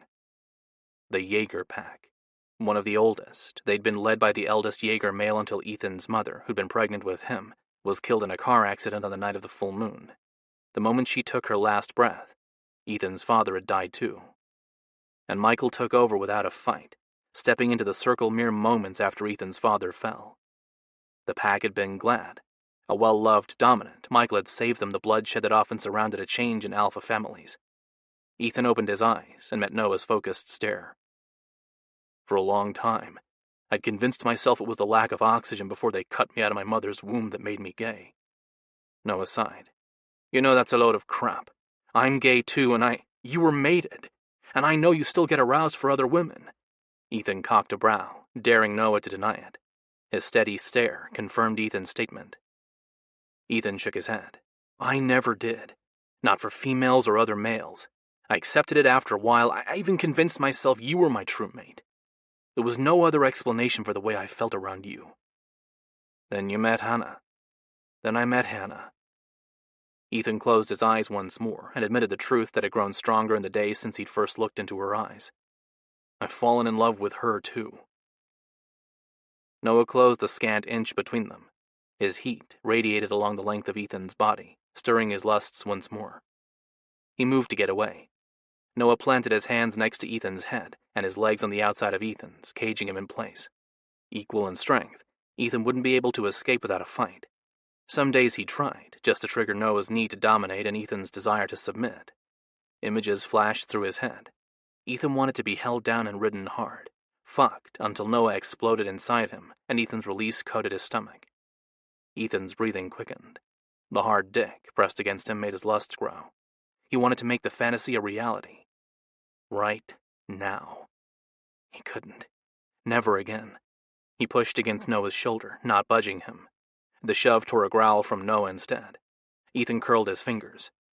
Did you hear me? I love Hannah, and I will mate her. Together we're going to rule the pack. Noah grabbed Ethan's balled fist and tugged it above his head. The hard yank whipped through Ethan, and his breath rushed out. Noah rubbed his thumb over the pounding vein in Ethan's wrist, sending tingles to skip down his spine. I heard you. Good. Ethan bucked, trying to knock him off. Then let me go. Is that what you want? No. Ethan wanted the impossible. Yes. Noah eased back, but didn't let Ethan escape. Noah slid his hand inside Ethan's pants and stroked his cock. A shudder ran through him, and a pleased groan escaped Noah. He leaned in and skimmed his lips over Ethan's cheek to his ear. Noah's rough beard tickled him, sending more zinging sparks down Ethan's spine. But you're hard for me. Noah gave Ethan's dick a rough tug. You want me. Don't bother denying it. I'll call you a liar. I'm not going to. I do want you. I also want Hannah. It's why I held you both at arm's length. I've been trying to figure out how to say goodbye to you, but I've run out of time. Ethan nudged Noah's chin and waited until he met his gaze. Hannah was in Alex's arms tonight. She might not have triggered Maria's instincts, but Hannah sure as hell set mine off. I won't let her go. I can't. She's mine. My future. Do you understand? Noah's silence answered him. Ethan lowered his voice, gentling it. I was clinging to you, not wanting to let you go because I hated the idea of you with another lover. It was selfish. You deserve to be with someone who loves you. I want that for you. I do. And he'd find a way to deal with his jealousy. Hannah would help him, even if she didn't know it. Nothing showed on Noah's face. He studied Ethan for several heartbeats before he whispered, What would you do to keep me? Ethan flinched, hating the desperation behind the question. He planted both hands on Noah's chest and shoved. Noah stumbled, and Ethan took the opportunity to flee. He made his way to the door and grasped the handle. Noah slammed a hand against the wood, stopping Ethan from opening it. "Answer me!" Ethan glared at him. "I will not cheat on my mate. Don't fucking ask me ever again. I'm not." Noah dropped his hand and stepped back. "I'm asking what you do to keep me." The seriousness in his voice killed Ethan's anger, not his confusion. "What are you asking me, Noah? Share her with me." Ethan staggered back. "Share her? What do you mean, share her?" "Exactly how it sounds." Noah's chest rose on quicker breaths. "We both fuck Hannah." Noah licked his lips. The tips of his fangs peeked past the line of his teeth. "We make her your mate, and our lover." Ethan shook his head. "It won't work. Mated males are insanely jealous. They even smell another male on their female skin, and they flip out." He thumped his chest. "I flipped out when I saw Alex's hands on her, even though I knew it was faked.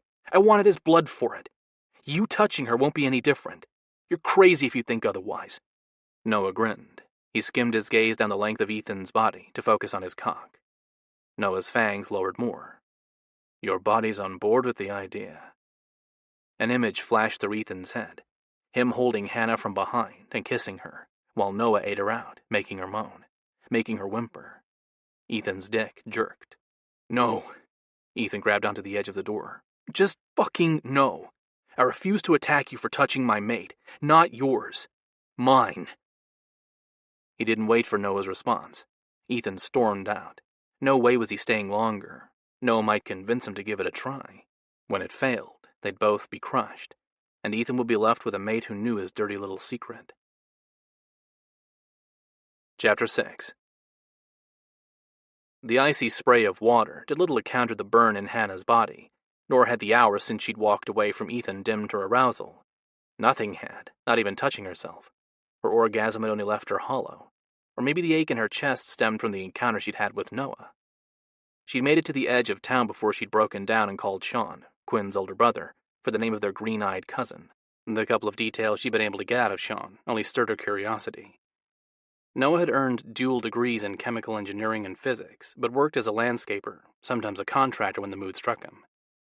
She hadn't wanted to stir Sean's curiosity over the reason for her questions, so she'd ended the call. She wanted to know more, though. She wanted to know everything about Noah. And why was she obsessing about a male who couldn't be more than a friend to her? No answer came to her. She couldn't stop her thoughts from drifting to him, however. Those moments she did direct them elsewhere, another male took center stage, one who made her feel as foolish as Alex had once called her. Hannah groaned, and slammed her hand against the shower's knob, killing the flow of cold water. Chin tucked, she fought her frustration before it manifested itself in tears or anger. Neither were emotions she could give into. Her hormones would amplify either and send her into a tailspin. The older females had warned her how difficult her first cycle would be, and had offered her plenty of advice on ways to dim the effect. All had involved good old-fashioned sex. She licked her lips. Ethan's demand to call him if she needed him had sounded wonderful, until her negativity had to rear its ugly head. He'd made the offer when he'd thought she'd go to Alex for relief. Would it still stand in the light of a new day? One way to find out. She hurried through the motions of dressing and rushed into her bedroom. Her phone sat charging on the dresser. She grabbed it and debated between calling and texting. The sunlight inching its way across the floor made her choice. She sent a quick text so as not to wake him. Breath caught. She stared at the display. After a minute and no response, she forced her hand to move. Unlike her, he was probably sleeping. Hopefully alone. She gritted her teeth and cut off the train of thought before jealousy gripped her. Hannah shoved her phone in her back pocket and raced down the stairs. Sean sat on the couch in the living room, a computer on his lap and a cup of coffee in his hand. Dressed in a suit and tie, he fit the role of the Kagan Industries CEO to a T. She worked in the pack business too, but as a graphic artist, not in a position of power. Actually, many of their pack mates held jobs within the company, and it wasn't uncommon for them to work out of each other's homes. The close proximity of their pack members soothed them.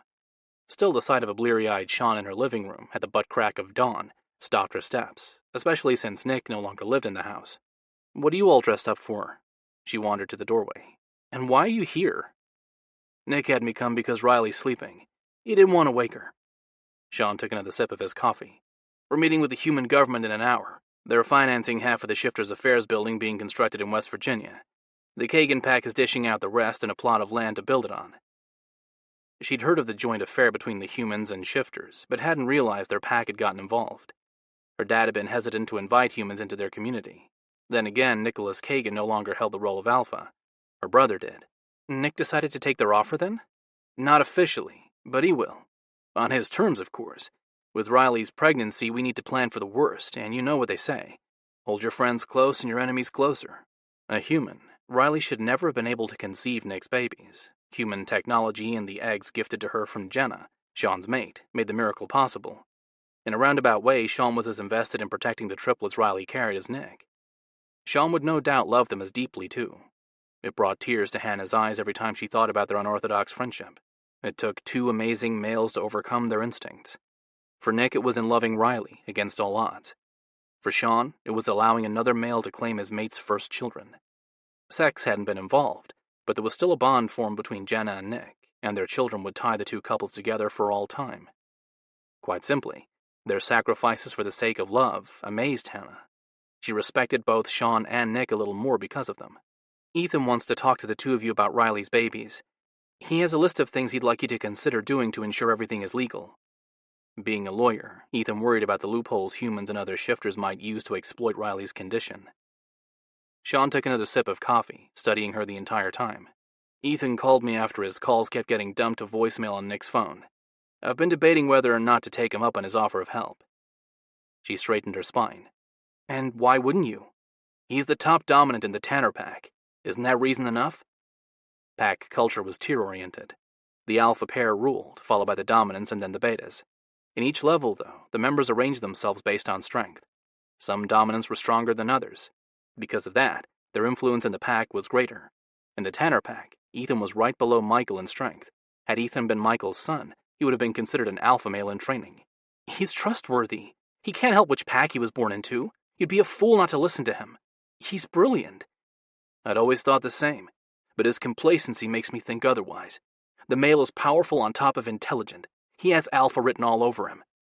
Sean closed his laptop, set it on the couch next to him, and leaned forward. So why has he sat back and watched his pack go to hell? She pressed her lips together. The same question had run through her head many times. Sean's steady stare never wavered. As dominants were driven to protect. It's our communal spirit. You feel it, don't you, Hannah? Yes, I feel it. And you want to act on it. His glare hardened. Don't you? I do. She walked into the room. I want to be the alpha female of the Tanner pack. That's what you want to hear, isn't it? Sean inclined his head. And you want to lead at Ethan's side? She crossed her arms over her chest. I've made my goals clear. To me and Nick you have. He tilted his head. Does Ethan know you want to be his mate? Yes. She told him the last time she'd attempted to seduce him. The conflicted look on his face had been the only thing that had convinced her to continue pursuing him, despite his answer. He knows. Sean studied her a long moment more. Finally, he raised a brow.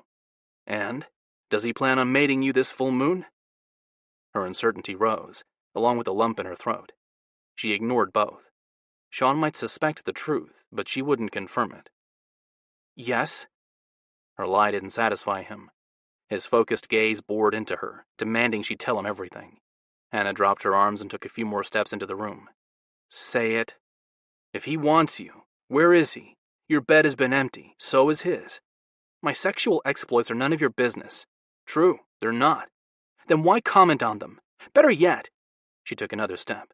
Why have you been keeping track of me? Your mood has been stressing Riley out. Her health is important to me, so I promised I'd look after you. His words confirmed her earlier thoughts about the tight bond woven between the two couples. Hannah inclined her head. I understand, but I told Nick to back off and lie to Riley if he had to. My love life is private. He won't lie to Riley, nor will I condone doing the same for Jenna. We're all worried about you. This situation with Ethan has trouble written all over it. We don't want to see you hurt or worse yet, mated to a male who doesn't love you. The concern in his tone stopped her defensive rant, but she wasn't about to let it go. Not completely. Not after learning the rashness of his mating to Jenna. Their first meeting had involved sex, mating, and then learning each other's names. You're the last person to judge me. He glanced at the floor. I suppose I am. But those first few days with Jenna were scary. Sure, our physical bond was strong, but everything else was an unknown. I didn't even know if I'd like her, let alone come to love her. He raised his gaze, letting her see the stark truth to his confession. I regretted mating Jenna the next morning, fearing I'd made the worst mistake of my life. We had a rough time, hurt each other in the process. I don't want you to face the same fate. She frowned. But you love Jenna. He nodded. Now, we even soul bonded. Hannah gasped, a hand over her mouth. Soul bonding, where a male took a piece of his mate's soul after he gave her a piece of his, was the ultimate act of love for shifters. It tied them together, mystically and physically. When one died, so did the other, ensuring they'd never be separated by death. Sean grinned. Shocked you, huh? Yes. Few males take that step. He shrugged. She's my true mate. It took me a while to admit that, but that's why I acted on my instincts that first night. We were just too damn young and stubborn to let our guards down and figure it out. Hannah crossed her arms. So you're worried I'm too naive to comprehend what Ethan is to me? That maybe I'm imagining his interest in me? He raised a brow. This has nothing to do with you understanding anything. It's obvious you feel a connection to him. I'm more concerned about why Ethan has been stringing you along. He can't mate me until I'm mature. Legally, at least. Sean grabbed his mug from the table and leaned back, never breaking her gaze. That's true from a socially acceptable point of view, but what's keeping him out of your bed? You're not a virgin. There's no reason for Ethan to resist sleeping with you. She raised her chin. Have you ever considered he'd like our mating to be special? Maybe. He drained the last of his coffee. Or is it guilt? Why would he be guilty? Michael Tanner hasn't made a move against our pack, despite Nick killing his son. Sean set his cup down. In fact, he hasn't even jumped on the bandwagon with some of the other pack alphas who claim Nick and Riley aren't really mated. He hasn't said anything about our pack, actually. Why do you think that is? I don't know. But she'd wondered the same thing. Could it be he wants Ethan to mate you, then take Nick out? She rolled her eyes. You're reading into things. Ethan is a gentleman. That's why he hasn't been in my bed. He wants to get to know me as a person first. It's why we've been dating. Then why doesn't anyone know he's seeing you? I've asked Noah. He said Ethan doesn't want a mate, never had. In fact, the only females he'll touch are the ones he pays for.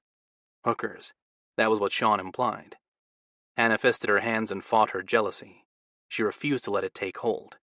What Ethan had done before her was none of her business. It was what he'd done since meeting her that mattered, and the only person she'd ask about that was Ethan. Look, Sean, I'm done discussing my... Her cell phone beeped, indicating a new text. Her pulse kicked up. She pivoted, so Sean wouldn't see her excitement or her disappointment if the message wasn't from Ethan, or if he had brushed her off. His face showed on the screen. With her heart in her throat, she swiped her finger over the surface and read, I need you too. Can't wait any longer. Come to my house tonight, 9 o'clock. Park in the garage and plan to spend the night. She read the text again and grinned. His short, choppy response wasn't like him, but she didn't mind knowing she'd finally pushed him to the edge. And tonight, she'd break his control. She glanced over her shoulder. Take Ethan up on his offer to help protect Riley. As far as his involvement with me, stay out of it, okay? He sighed. Hannah, I've heard Ethan only pays for sex because females are too much effort. I don't want you to feel neglected or unloved if he does end up mating you. Too much effort? No, she didn't believe it. He spent hours talking to her, no sex involved. He wouldn't sit and listen to her if he didn't care to spend time with her. She glared at Sean. Our mated life will be a good one. Don't worry yourself over it. And if you're wrong, and he doesn't mate you, I told you to stop chasing me, that I didn't want the same thing as you. You wouldn't listen, would you? Damn it, Hannah, you can't tell anyone what we did last night. You'll look like a naive fool and I'll come off as an asshole. Alex's words repeated in her head, reminding her of the last time she'd chased after the wrong male. She tightened her grip on her phone. Then he's a fool. Because she refused to be made into one. Not ever again. Chapter 7. Ethan's phone rang. The specialized ringtone he'd selected for Noah filled the car. His heart raced. He resisted the urge to answer and tightened his grip on the wheel, letting the call go to voicemail. After their fight, he went for a run. Noah had been gone by the time he'd returned. It had been a good thing. 10 hours later, and Ethan still hadn't figured out his chaotic emotions over Noah's suggestion. Share her. Noah wanted Ethan to share his mate. How exactly was that supposed to work? Would they take turns in her bed? Because damn it, no matter what Noah believed, Ethan wouldn't be able to stand by and watch another male pleasure Hannah. His wolf wouldn't allow it. The animal had wanted Alex's blood after seeing him with her. Noah touching her wouldn't be any different. No, it wouldn't work. He didn't even know why he was still thinking about it. That was a lie, though. He did know why he was still thinking about it. The images of the three of them tangled in passion tempted him, at least half of him. Reality kept his depraved thoughts at bay. What he'd told Noah was the truth. Ethan's wolf wouldn't share his mate, and he couldn't risk Hannah finding out about Noah. If she felt threatened by him, she might very well react aggressively. A possessive female was as dangerous as a male. That was all he needed. Watch the two people he loved fight. He pushed thoughts of Noah and Hannah to the side. The uncertainty they stirred had no place in his mind at the moment, not while he prepared to walk into the lion's den, or more specifically, his alpha's home. Michael had ordered Ethan to visit. No reason, no hint as to why he made the unorthodox demand.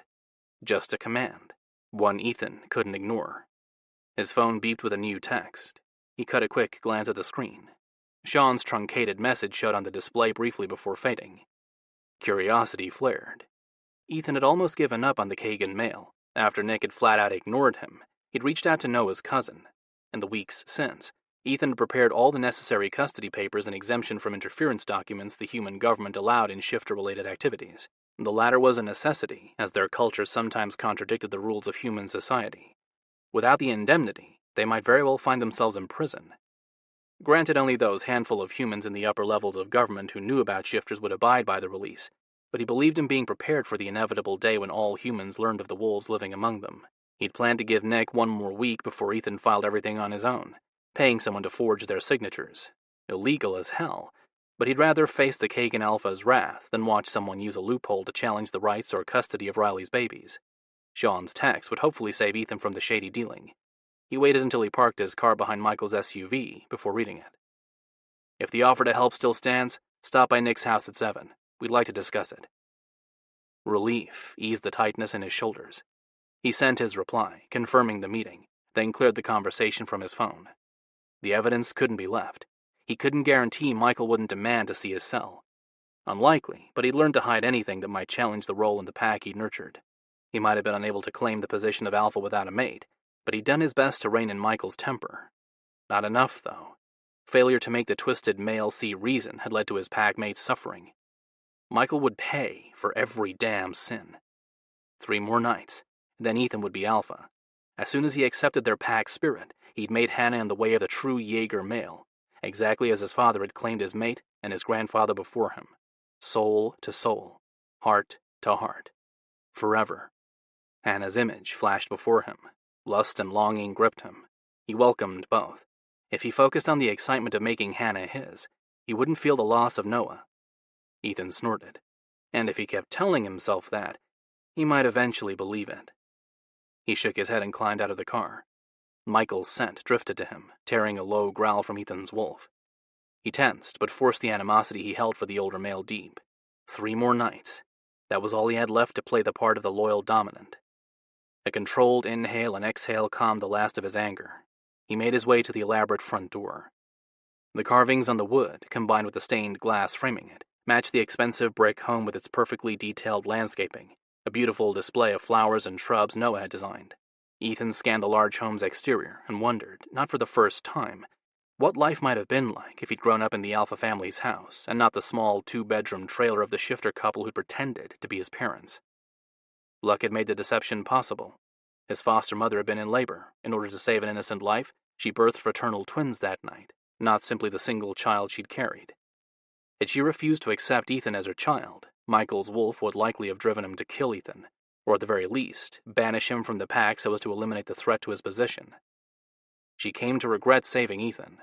Once Owen, her biological son, learned the truth, he'd left the pack. Ethan fought his frustration. Blood tie or not, he loved Owen. If Ethan knew where his brother had gone, he'd bring Owen home himself. The door opened, yanking Ethan back to the present. A good thing, too.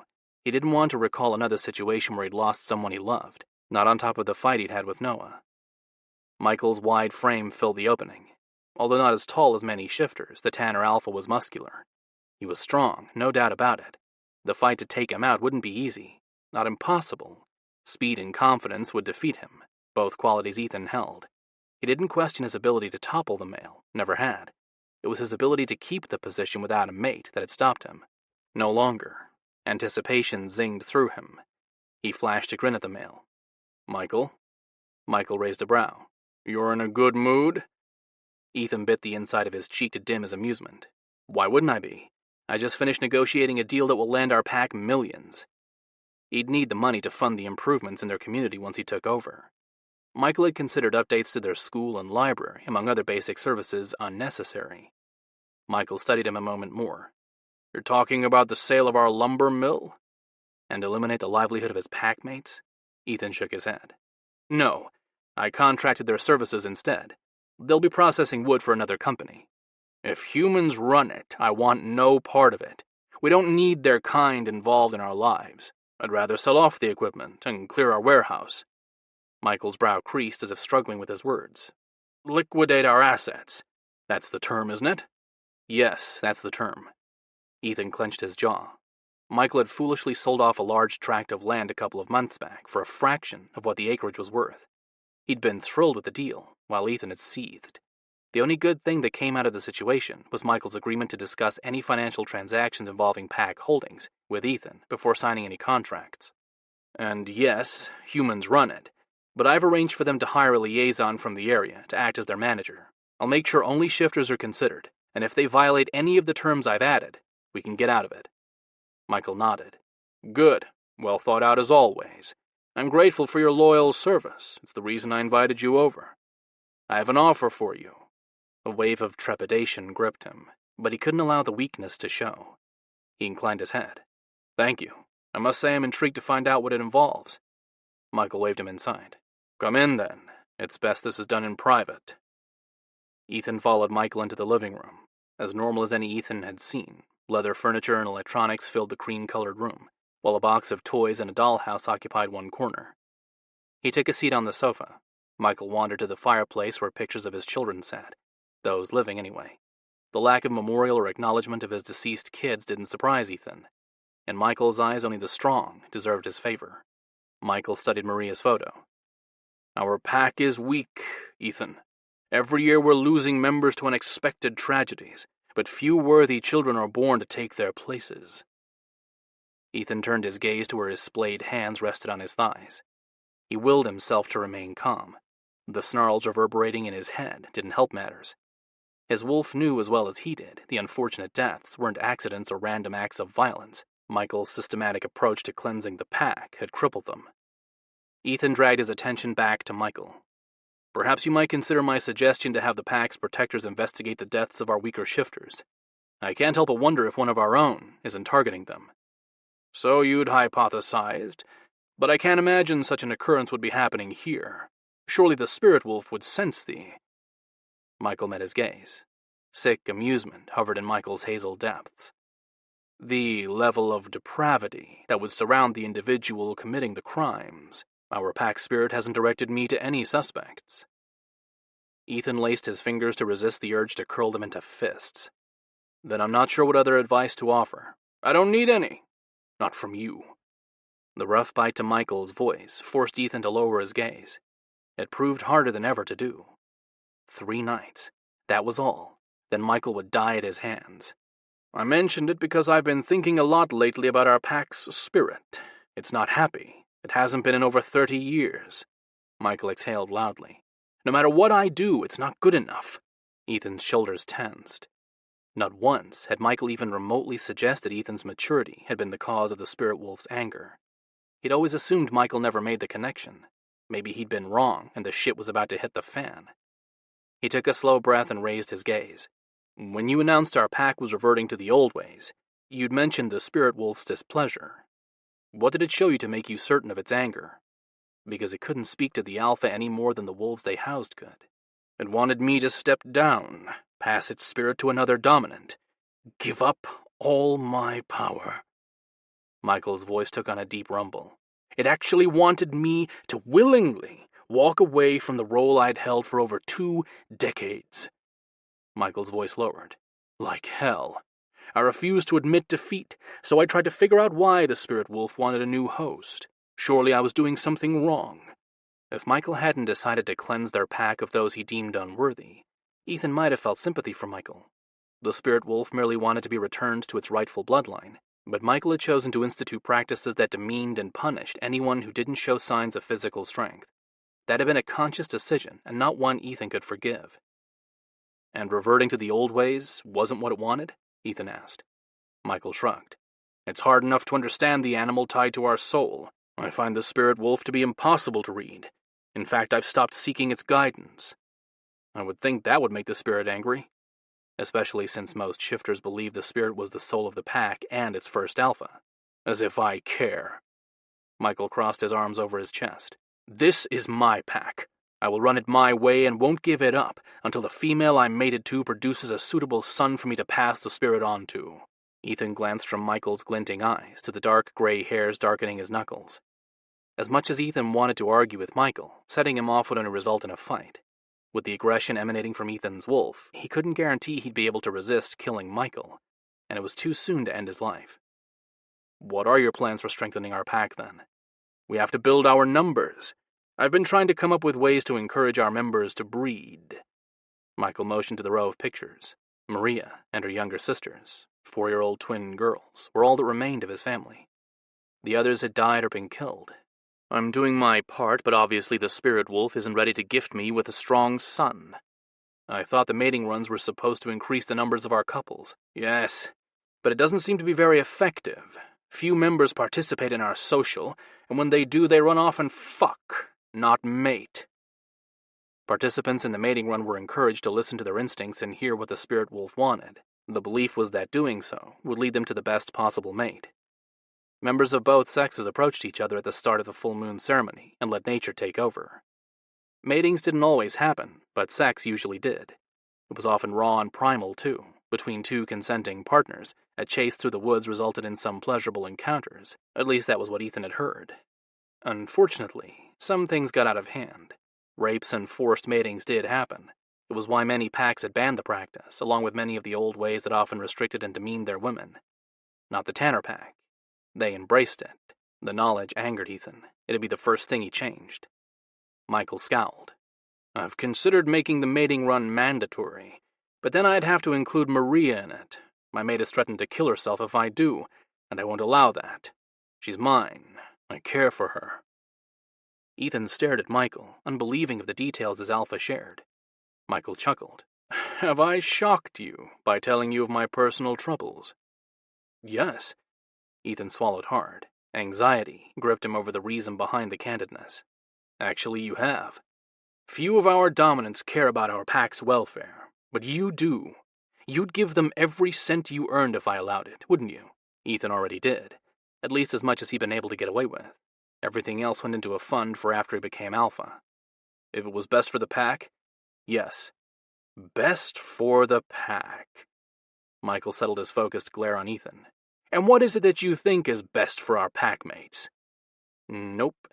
Ethan wouldn't fall for the lure. The pointed question led to a trap. Most likely, their entire conversation did, but he wouldn't jump into it. I'm not alpha. That's not for me to decide. No, you're not. But I've always wondered why you never challenged me. You're strong, a dominant. Michael tilted his head and narrowed his eyes.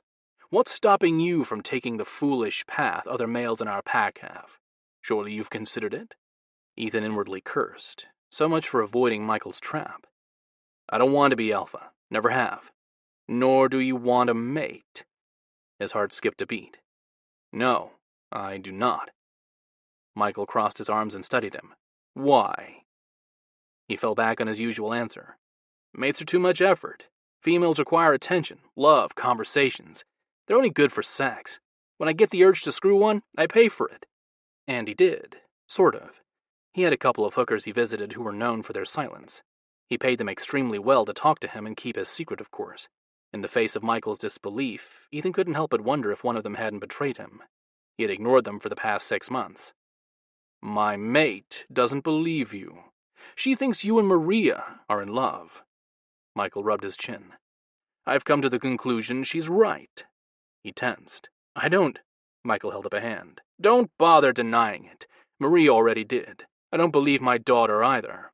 He dropped his arm and leveled a hard glare at him. You're both well past maturity without any interest in taking a mate. You're close, too. Friends. He spat the last word. Ethan glanced from Michael's balled fists to his glinting eyes. Ethan's wolf slammed into his chest. It had reached its limit. The animal wanted to rip out his opponent's throat. He had to wait. Kill Michael too soon and Ethan's packmates would get hurt fighting amongst themselves while they sought to realign the pack hierarchy. It was the outcome Nick Kagan had tried to avoid. Anna had shared the private insight, and the struggle her brother had accepting his fate. Ethan had left her that night, feeling closer to her than if they would have made love. He raised his chin. If you've already made up your mind, I'm not sure what you want me to say other than I have no plans to mate Maria. But you see, I want her mated. Ethan's gut twisted.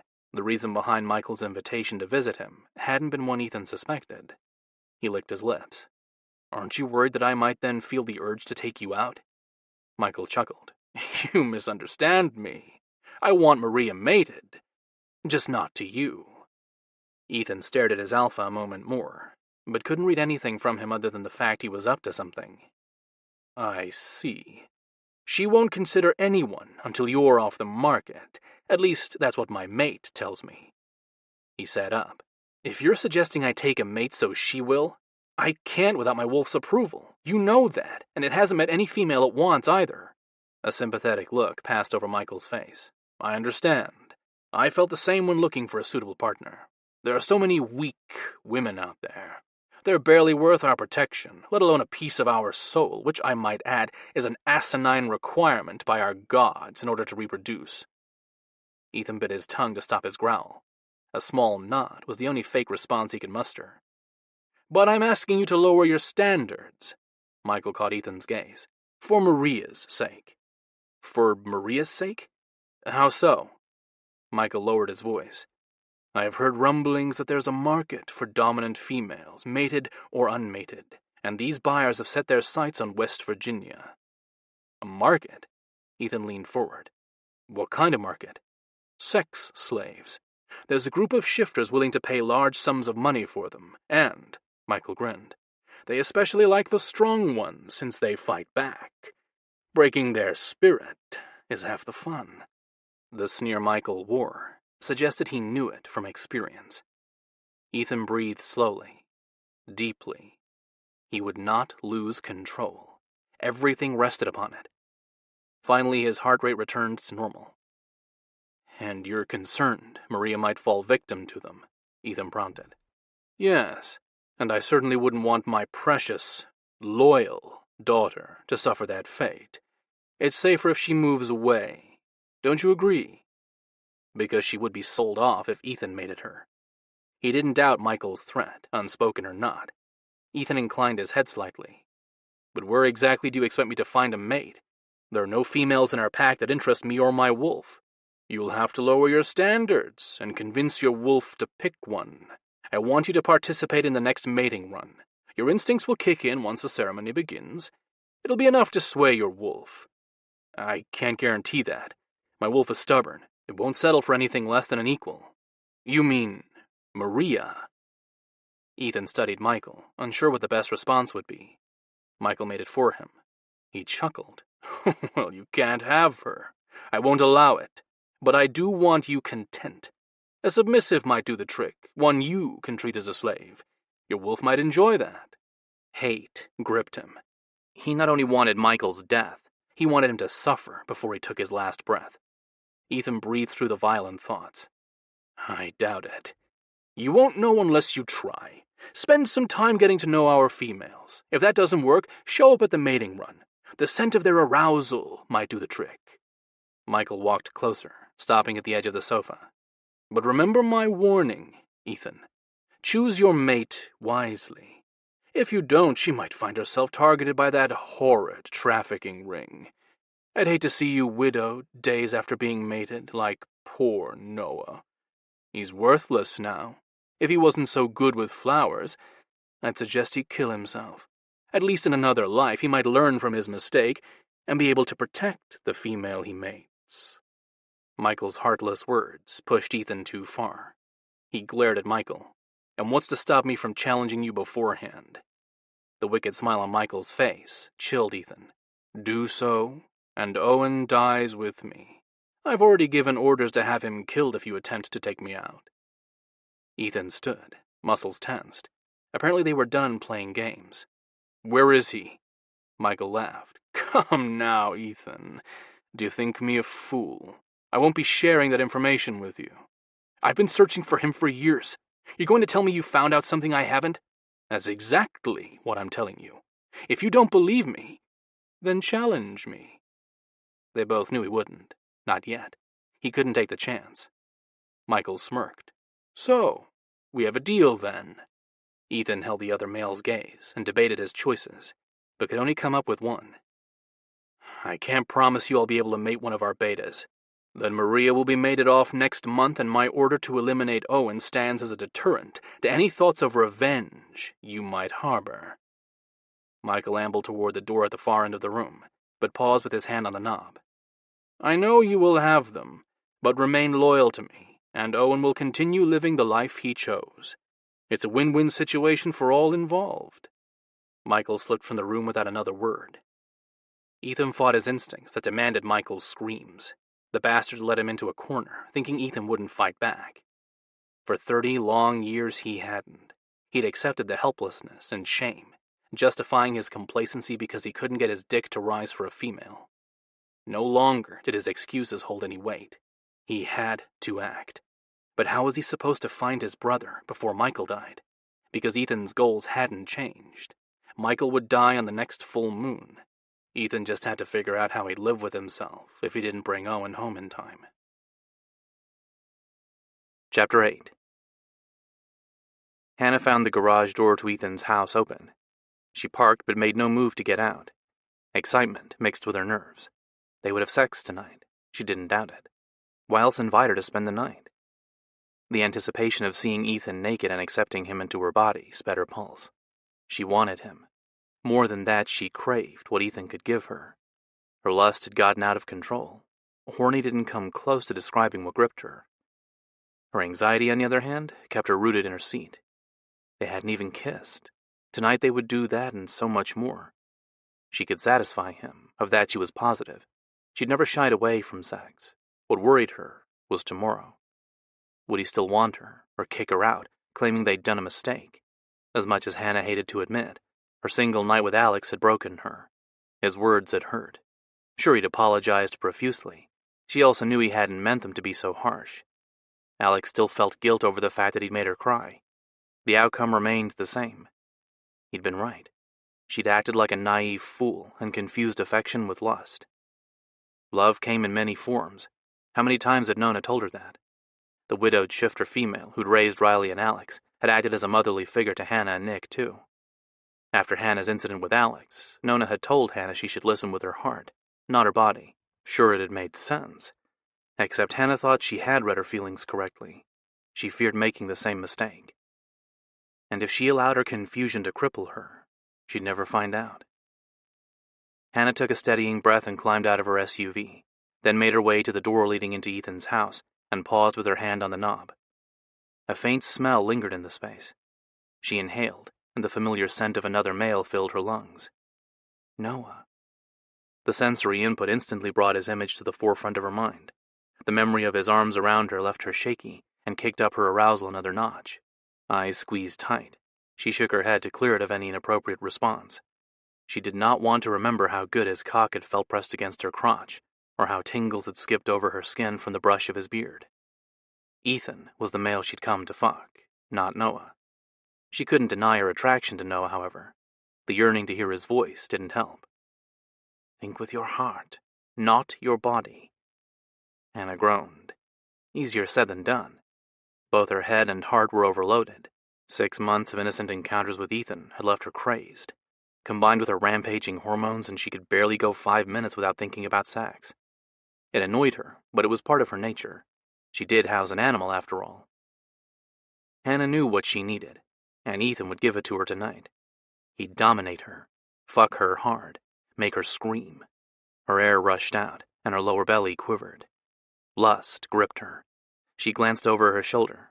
Only her black SUV sat in the large space. She hoped Ethan returned soon, and didn't expect conversation. Not until tomorrow, at least. She pushed the door. Darkness met her, but the smells in the air tore a soft sigh from her lips. Ethan's and Noah's personal fragrance mixed with the comforting scent of flowers. Lilacs, if she had to guess. Although well-dressed and refined, Ethan didn't strike her the type to decorate his home with flowers. Maybe he got them from Noah to give to her. It would explain the other male's lingering presence. She grinned and slipped inside, closing the door behind her with a soft click. She waited a moment for her eyesight to adjust to the dimness, then made her way across the kitchen. It was the only room in the house she'd seen. Ethan had always arranged to meet her in different human establishments, far from either of their packs. Privacy had been the reason he'd given. He'd wanted to enjoy her company without the interruptions of their packmates. Her conversation with Sean earlier in the day stirred the uncertainty she'd chosen to ignore. She halted her steps halfway across the tiled floor. Lip caught between her teeth. Hannah fought her doubt. She liked Ethan, not simply for his body but for his personality. No, she was not wrong about him. He was a gentleman, and he wanted her. Only her. It was why he hadn't dated anyone else since meeting her. She wouldn't believe anything else. Chin raised, she continued forward and entered a large living room. She spun slowly and surveyed it. An expensive TV hung on the wall, but no other sign of wealth choked the room, despite the money she knew he possessed. The furniture was simple, and only a few replicas of famous paintings offered any color to the space. With a smile on her lips, she scanned the interior once more, then shook her head in amusement. Neat and refined without being overbearing, much like the male who lived there. The bold pictures he'd chosen hinted at a part of his psyche she suspected he kept well hidden. The carnal hunger she'd sometimes caught in his eyes warned her of the lover he'd be once she broke his control. He'd be insatiable, wild, demanding. She couldn't wait to be at his mercy. The thought spurred her forward. Hannah slipped off her heels, set them neatly next to the wall, then climbed the stairs, gaze locked on the door at the end of the hall. Ethan's bedroom. She knew it was his. It was the only room facing the meadow where he'd found her undressing. He told her how he'd watched her and had been instantly drawn to her. She loved knowing he too experienced the same immediate connection she had. Then why doesn't anyone know he's seeing you? I've asked Noah. He said Ethan doesn't want a mate, never had. Sean's words fed her doubt, making her stomach churn. She gritted her teeth and turned the doorknob. Another dark room greeted her. The sudden alertness of her wolf froze her in place. Fear didn't radiate from it, though. She couldn't tell what set it on edge exactly. Anticipation, maybe? A deep breath told her nothing. The same sense she'd noted earlier drifted from the room. Ethan, lilacs, and Noah. Twined into them were more fragrant smells. She couldn't name the flowers, but the combination urged her to close her eyes and relax. Body tensed, she scanned the room instead. She made out the shapes of chairs in the back corner, a fireplace, and a dresser near a large window, likely the same one Ethan had spied out the night they'd met. The urge to walk toward it and view the open area from above grew into a compulsion. She ignored it for the moment and finished her survey. A strip of moonlight from another window cut across the bed. The covers were turned down, exposing green sheets. Nothing else caught her eye. She stood there another moment in silence, but her wolf's eagerness beat at her. She could come up with only one reason it would be excited. One person, actually. Ethan? No answer. She took a step forward. Movement caught her eye. She froze but didn't get the chance to do more. A muscled arm hooked around her waist. She sucked in a breath. Noah's strong and rich fragrance seeped into her lungs. Confusion surfaced. He yanked her against him and kicked the door shut with his foot before she could process more. The warmth of his body radiated along her back, and his heated breath stirred her hair. Noah nuzzled against her, using his chin to brush her hair from her neck. Lust gripped her hard, not fear. She shivered and barely stopped herself from leaning into him. He tightened his hold on her. Hannah. Her name held all the hunger she'd seen in his eyes the last time she'd spoken to him, but the possessive spread of his fingers over her lower belly and the long length of his arousal pressed against her back didn't match the brush-off he'd given her then. Her confusion skyrocketed over his presence in Ethan's bedroom. The commanding way he held her didn't help her think. Primal instincts to submit surfaced. They surprised her as much as finding the male in Ethan's home. She ignored the excitement Noah's touch offered and focused on the practicalities of her situation. An aroused male had her at his mercy. If it had been Ethan who'd grabbed her, she'd be ripping his clothes off. It wasn't. A male who had no business in his bedroom held her. She grasped Noah's forearms and pushed. Her shove did nothing to break his grip. He continued to skim his lips along the length of her throat, back and forth, as if savoring the taste of her. The reverent caress did crazy things to her heart and mind. She didn't want to enjoy his chaste kiss, but couldn't help it. Ethan had conditioned her to react to the slightest stimulation. Noah tentatively dragged the tip of his tongue over her wildly beating vein, following the path his lips had taken. A shudder ran through her, and her knees weakened. Guilt rushed up, even though she knew it wasn't entirely her fault that Noah's embrace sent her up in flames. It was her hormones, nothing more. The rationalization steadied her. She rammed her elbow into his stomach. Noah gasped, and she slipped from his arms. She scooted farther into the room and waited, hands loose at her sides and stance widened, for him to rush her. Noah made no move toward her. He stood where she'd left him, partially in the strip of the light from the parted curtains, and swept his gaze over her. After a slow, heated perusal from her face to her feet, he grinned. She glared at him, refusing to be swayed by the mix of lust and respect in his expression. She curled her fingers, the bite of her nails dimmed her excitement. Hannah concentrated on the pain until her heart rate slowed. No fear, no lust. Both would urge him to act on his instincts. "What are you doing in Ethan's house?" "Waiting for you." Noah crossed his arms over his chest. "You're late, by the way. It doesn't give us much time to talk before Ethan returns home." His words punched her in the gut. She straightened her spine, refusing to let him see her hurt. "You invited me over. Not Ethan. Didn't you?" "Yes." She studied him as intently as he had her. Shirtless, Noah stood before her looking every bit as delicious as she'd imagined. Although not naked, he might as well have been. Every magnificent inch of him was set on display, even those parts hidden by the gray sweats that hung low on his hips. His muscled chest drew her eye, but didn't hold her attention. She skimmed her gaze lower to perfectly sculpted abs and finally to his groin. The cotton outlined the long line of his cock. Her lower belly quivered. She ignored the demands of her body and focused on his face. Mouth opened slightly, and eyes hazed with desire, he watched her with barely controlled hunger. He dragged the tip of his tongue along his upper lip, drawing her attention. The tips of his fangs lowered, and his eyes took on a faint glow. The sign of his excitement stirred hers. Her breathing quickened. She clenched her hands tighter. Wrong, wrong, wrong. Ethan was the male she wanted to mate. She should not be drooling over anyone else. More guilt choked her. Hannah took a step forward and welcomed her anger. "Does Ethan know you tricked me into coming over here?" "No. He'll be furious that I went behind his back." Noah smirked. "But he'll approve once he sees the two of us here waiting for him." She took a backward step. "Approve? What are you talking about?"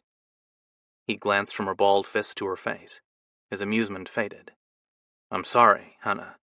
I hadn't meant to frighten you." She forced her fingers to unclench. "I'm not afraid. Cautious and confused, yes. I expected to find Ethan waiting for me, not you. I want to know why." "Ethan wants to mate you." His words should have made her happy. The sadness twined into them stopped the warm feeling from taking root. "He told you this?" A single nod answered her. "And his choice matters to you because—" "For more reasons than you would ever guess." Noah approached her, but stopped before she was forced to choose between holding her ground and retreating. The male stirred her uncertainty and left her off balance. The confident aura she prided herself in maintaining around people slipped through her fingers. Only with her loved ones and Ethan had she ever let her vulnerable side show. She straightened her spine, refusing to allow Noah to see it too. "Well, how about you enlighten me then? Why does Ethan's plan to mate me matter to you?" "How long has Ethan been stringing you along?" "Stringing me along? I thought you said—" Hannah pressed her lips together and berated herself for the slip. She might as well have told him how Ethan's actions, or lack of them, had stirred her doubt and left her wary. "That he plans to claim you as his mate?" Noah closed the distance between them, slowly, cautiously, giving her the chance to run, or testing her. "Yes, Ethan wants me." She squared her jaw. He did, damn it. She wasn't misreading him. Another step brought Noah into her personal space. The heat radiating from him tempted her to move closer. She locked her knees and tipped her head back to hold his gaze. "And you want him?" The slight growl to his tone gave her pause, but still she felt no fear. Neither did her wolf. It sat, watching Noah through her eyes. Though she'd been born with the animal, she didn't exactly understand its motives half the time. She dismissed it and focused on Noah's green eyes. "I wouldn't be in his bedroom if I didn't." Noah made a non-committal sound. She huffed. "You didn't answer me. Why do you care?" "And you didn't answer me. How long has Ethan been?" He skimmed the tips of his fingers over her loose hair. "Seeing you." Although spoken softly, the question demanded an answer. She thought about resisting, but couldn't bring herself to deny him. 6 months. He nodded. "And what have you done together in that time?" "I'm not discussing that with you." Noah slid his hand to the back of her neck. "Has he fucked you?" She shot him a hard look. "It's none of your business." "I don't enjoy repeating myself, Hannah. It wastes time, and because you had to use so much of it struggling with your instincts, ours is limited." He leaned closer. His breath heated her cheek and warmed a path to her ear. "Has he fucked you?" "No." The word came out before she could stop it. "What about seeing you naked?" His voice deepened, taking on a rough grumble. "Has he undressed you? Licked every inch he unveiled?" She pressed her palms to his chest. A mistake. The contours of his muscles under her hand tempted her to trace them and map his body, first with her fingers, then her tongue. She shook her head to clear it of the images. "No, we've dated, talked, held hands." Noah took hers and twined their fingers. "Like this?" Her mouth went dry. "Yes." "Did Ethan hold you this close? Or closer?" She dragged in air. Noah's scent wrapped around her. Her eyelids drifted shut. "Closer." He released one of her hands and drew her flush to his body. Every hard inch of him pressed into her curves. "So he kept your clothes on. But did he touch you through them? Or merely hold you?" His pointed question stirred memories of being in Ethan's arms, feeling the strength contained within him, and marveling over his willpower as he fought not to strip her, lick her head to toe, exactly as Noah suggested. She'd sensed the battle that had waged within Ethan. She'd always silently begged him to give in. It annoyed her that he hadn't, but Noah's insistence she admit how chaste their time had been together angered her more. Noah had no right to know. She'd shared enough. She yanked her hand free and planted both on his shoulders. Her steady push put space between their bodies. He allowed the distance. The small smile on his face told her that. It also confirmed her thoughts. He was playing some kind of game with her. She could do the same. She raised a brow. "Didn't Ethan tell you?" A half shrug answered her, not surprising her. She turned her back on Noah and moved toward the window overlooking the clearing where Ethan had met her. Moonlight brightened the world, allowing her to pick out the low-hanging branches where she'd draped blankets from. A wooden chair sat opposite the tree, a change from the one time she'd stood there. Did Ethan sit there? Maybe wonder what he might have stumbled upon if he'd approached her a few minutes later than he had? The image brought a smile to her lips. She glanced over her shoulder. "Well, aren't you going to answer me? Our time is limited, you know." He grinned. "Aren't you a sassy female? I like it." "That's nice to know." And it was, but she rolled her eyes to hide how much. "You're still avoiding my question, though." Noah closed the distance between them, not cautiously, as he had the last time. Chin lowered and eyes glowing, he stalked her. Her pulse quickened. He stepped behind her and hooked an arm around her waist, locking her body to his, before she could decide the reason behind her racing heart. Fear or excitement.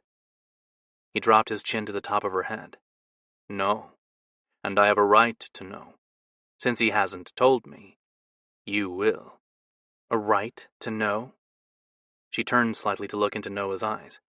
The lust displayed in them hid every other emotion she might have been able to glean from him. "Why exactly?" "So I can experience the same." He inched his fingers down her stomach to the top of her sex, but didn't linger there. His light caress skimmed the length of her thigh to the edge of her skirt. A shiver skipped down her spine. He fisted the material and bent close, his mouth to her ear. "I will take from you everything he has, and where he has stopped, I will explore first. It's only fair. He did get to enjoy your smile for 6 months while I was left alone. The feather-like touch of Noah's lips to the spot below her ear skipped more tingles across her skin.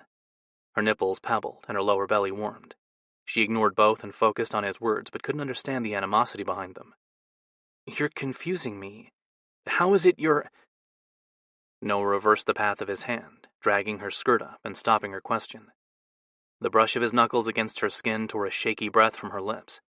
He made a pleased sound in response and paused with his fingers inches from her panties. You're mine, Hannah. That's why. Excuse me? I'm not you. He caught her earlobe between his teeth and tugged. Her eyelids fluttered, and she bit her lip to stop any sighs from slipping free. Shh. Don't argue with me. Listen to me. I can't imagine Ethan's visit with your brother and Sean will last much longer, and I need you to understand certain things before he comes home. Apparently Sean took her advice and called Ethan. A weight lifted off her shoulders, even as her confusion mounted. What things? You're my true mate, Anna. Her hands trembled. She fisted them. What Noah claimed was entirely possible. She understood that.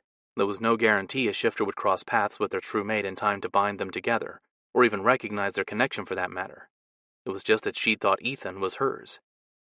I can't be. Ethan brings me peace. You are mine. I recognize the connection between us. So does my wolf. It's what was missing from our bond with Mindy. He dragged his thumb over her panty-covered cleft, pushing the soaked material between her lower lips. You're my true mate, and Ethan is the mate of my heart. You're both mine. Fate, the spirit wolf or goddamn luck has dropped the two of you into my bleak life, and I refuse to lose either of you. Ethan is the mate of my heart. She considered the words, but could come up with only one way Noah's statement could be taken.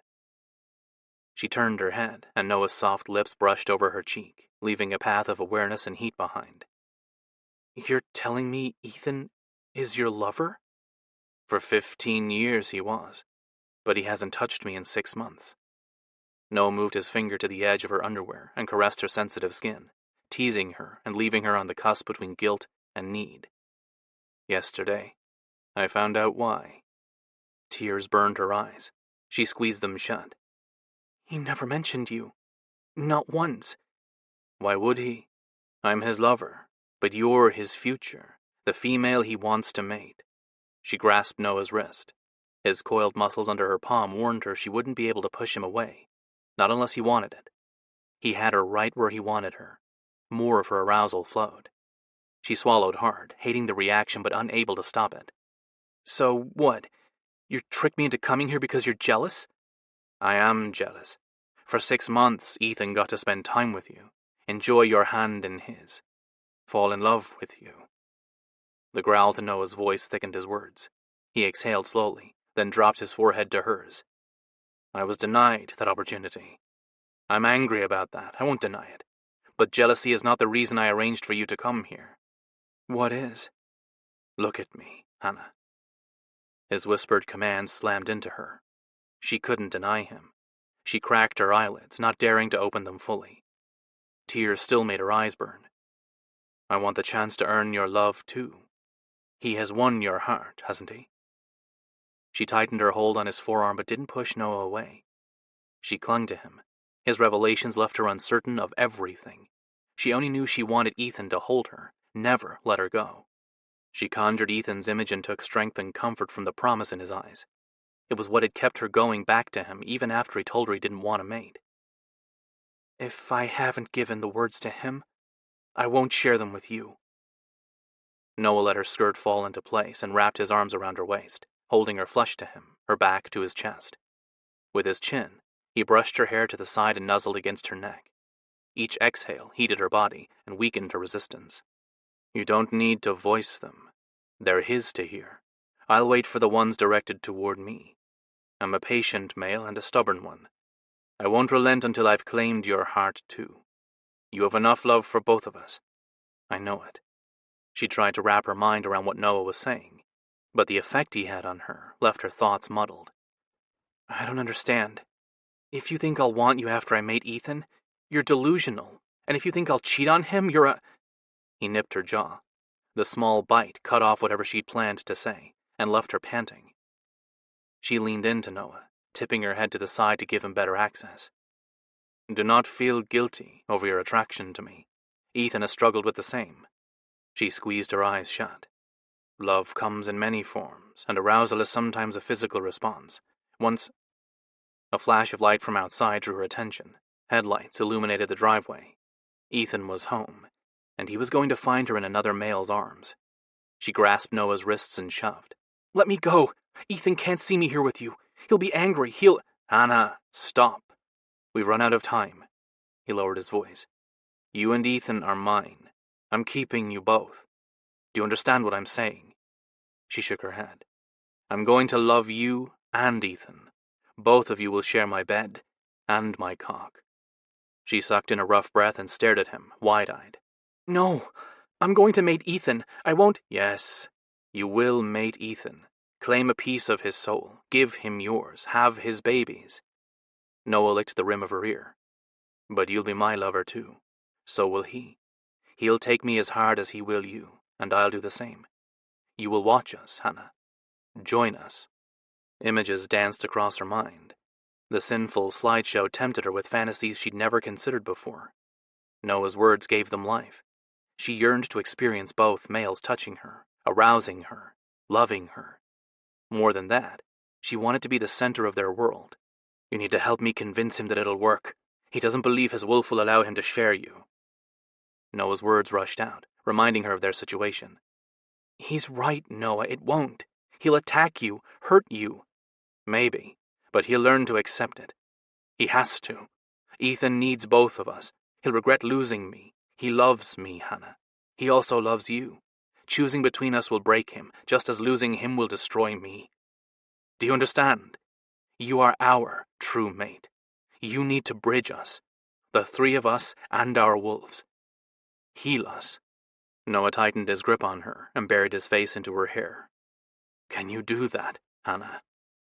Can you share us? Chapter 9. The sight of Hannah's car in his garage stopped Ethan's heart. It raced a moment later at the implications of what seeing it meant. She'd come to him. The why was obvious. She was horny. It didn't bother him knowing she'd reached out to him for relief. He'd told her to come to him. Well, call him. Either way, the end result remained the same.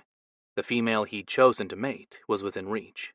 Hannah would learn of Ethan's heritage tonight, along with his commitment to her. It was necessary she understood the depth of his devotion. He worried Noah would go to her with his crazy ideas once he realized Ethan wouldn't buy into them. Share her. Ethan shook his head. It wouldn't happen. Trying to fight their instincts would ruin his future with Hannah and taint his memories of Noah. It was best he make a clean break. Noah would come to understand, just as Ethan would accept his choice.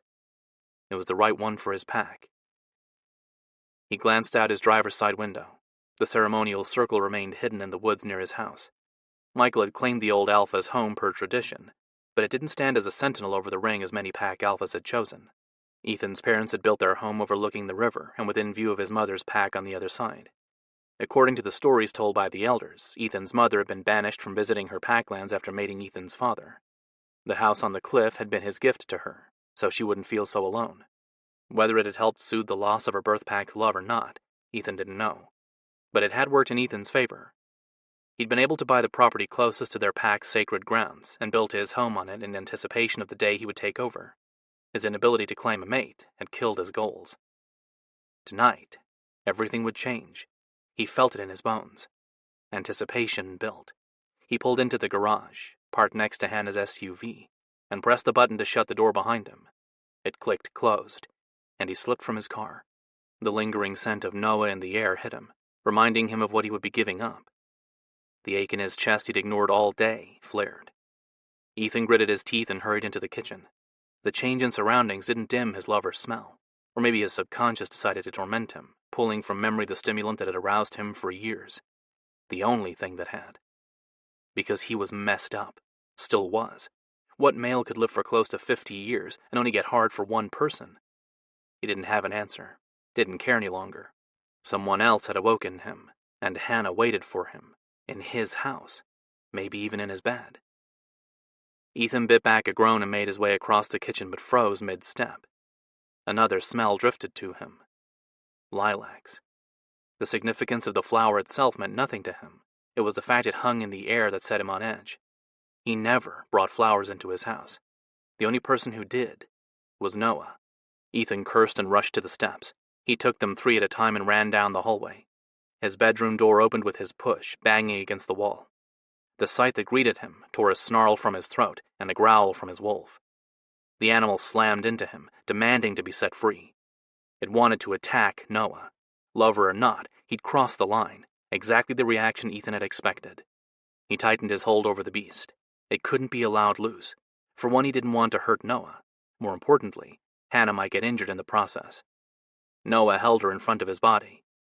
Wide-eyed, she stared at him, but the flush to her cheeks and her wrinkled clothing told Ethan everything he needed to know.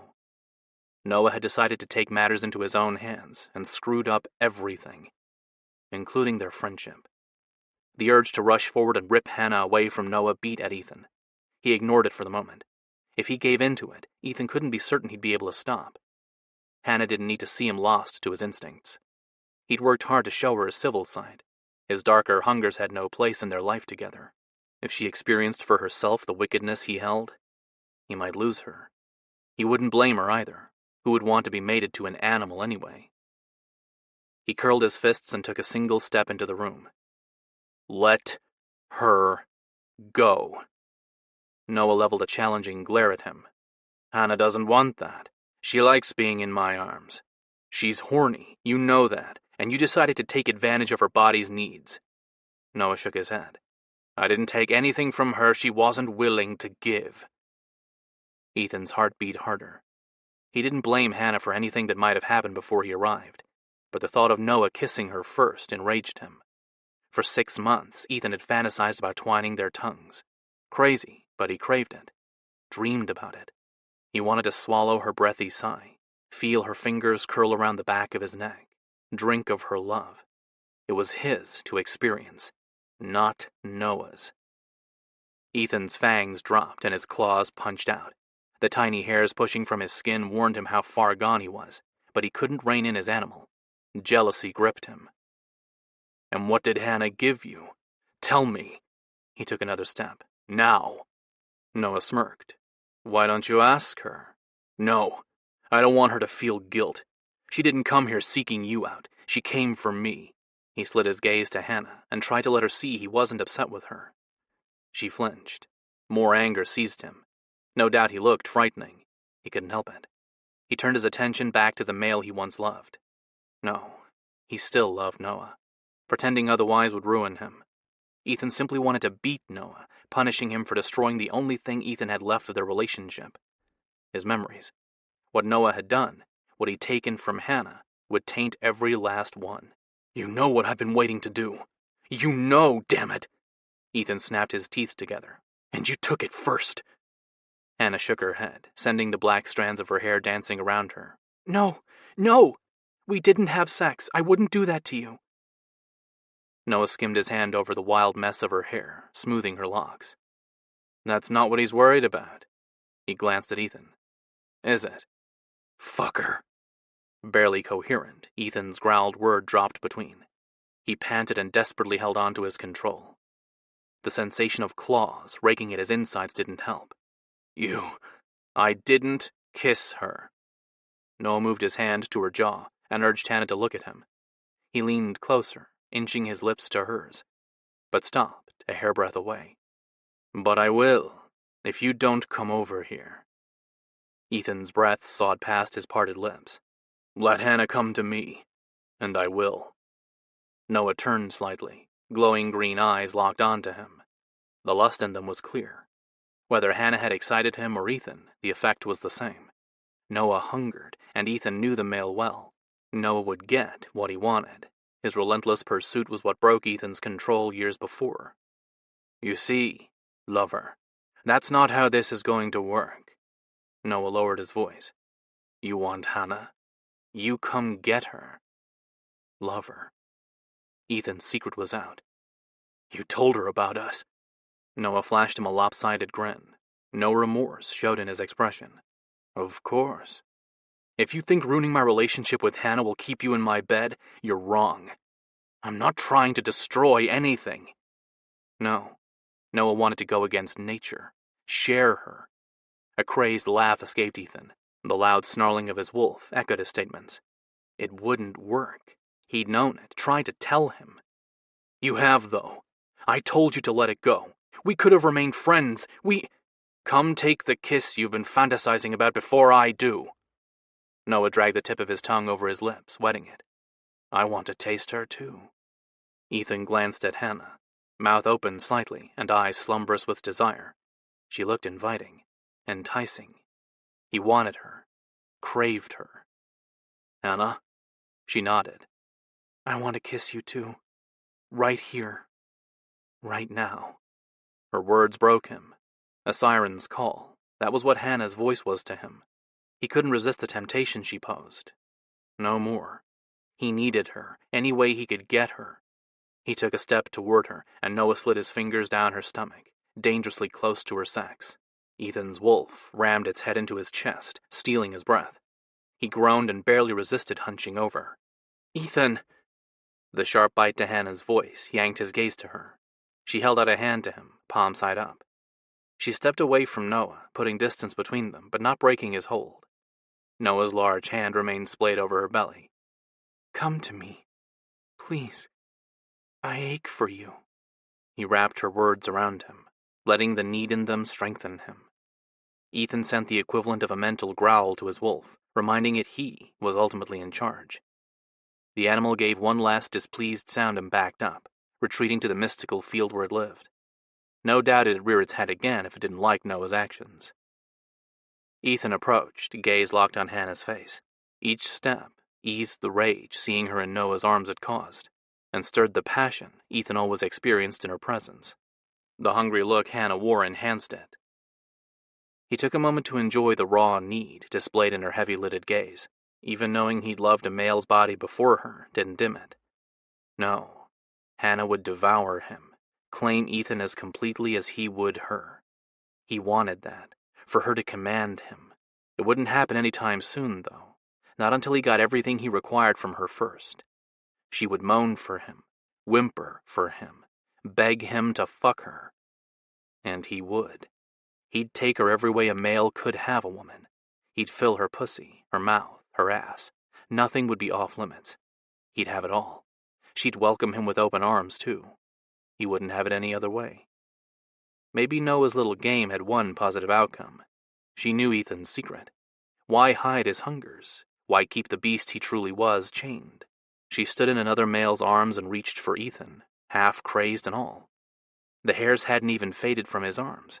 Neither had his claws, yet Hannah held her hand to him, inviting him into her embrace. He grinned, showing off his pointed teeth. You want me like this, Hannah? Fucking wild. A goddamn animal?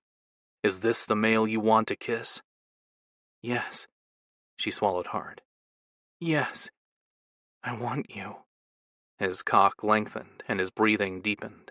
He welcomed the lust, let it seep into him and push him forward. Long strides closed the distance between them. Ethan snatched her hand and yanked her away from Noah. Hannah collided with Ethan's chest. Her breath rushed out, and she let out an oomph. The second her curves touched his body, his wolf calmed. Still wary, but no longer enraged, it sat on its haunches and gazed at Hannah. He could swear there was love in its expression. Yes, he was reading into its reaction. The animal wouldn't love Hannah, not in the way Ethan did. It needed her, though.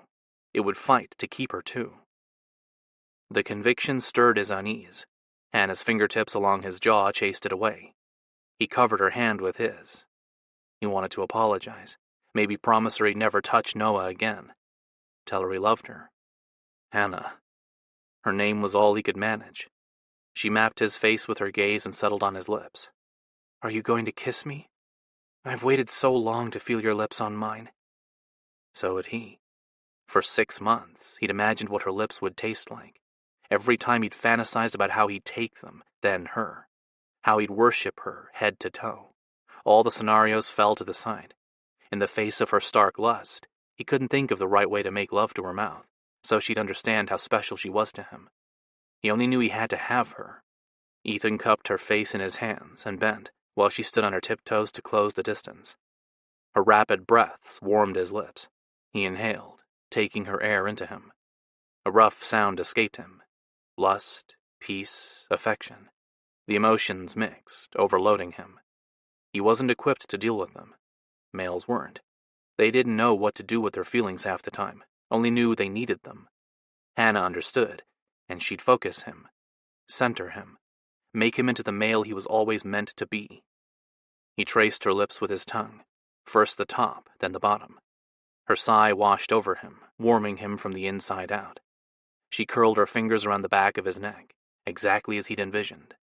More tempting heat rushed through him. Ethan closed his eyes, and Hannah touched her tongue to his. The hesitant contact broke something inside him. On a groan, he kissed her.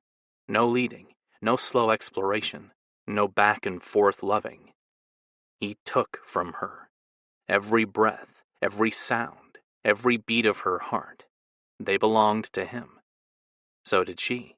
The truth resonated within him with every stroke of his tongue along hers. She met him, dueling with him as if they'd shared a lifetime of kisses. It was good. Her taste, her response, her passion, being with her was everything he'd expected. But it wasn't enough. He wanted more. Ethan tilted his head and devoured her, eating at Hannah's mouth as if starved. He was, too. He'd waited a lifetime for the kiss of his true mate, longer than any Jaeger male before him. The thought came and went. The oddness of it resounded within him. There was truth to the inner reflection. He didn't know what or why. With Hannah's lips on his, he didn't care. He moved his hands to her shoulders, then her back. Hannah was small, delicate, but he felt the strength within her. She was powerful, not physically. It was more. Ethan had sensed it from the moment he'd met her. The rough bite of her nails in his shoulder confirmed it. She'd match him, be his perfect mate, his perfect lover. She tightened her grip on him and pulled him closer. He took the hint, moved his hands to her ass and lifted her. Hannah wrapped her legs around him, the heat from her sex pressed against his stomach. He felt her need. She'd be wet, dripping in welcome for him. His dick throbbed, eager to slip inside her. He wanted to feel her body conform around him, take him to the brink.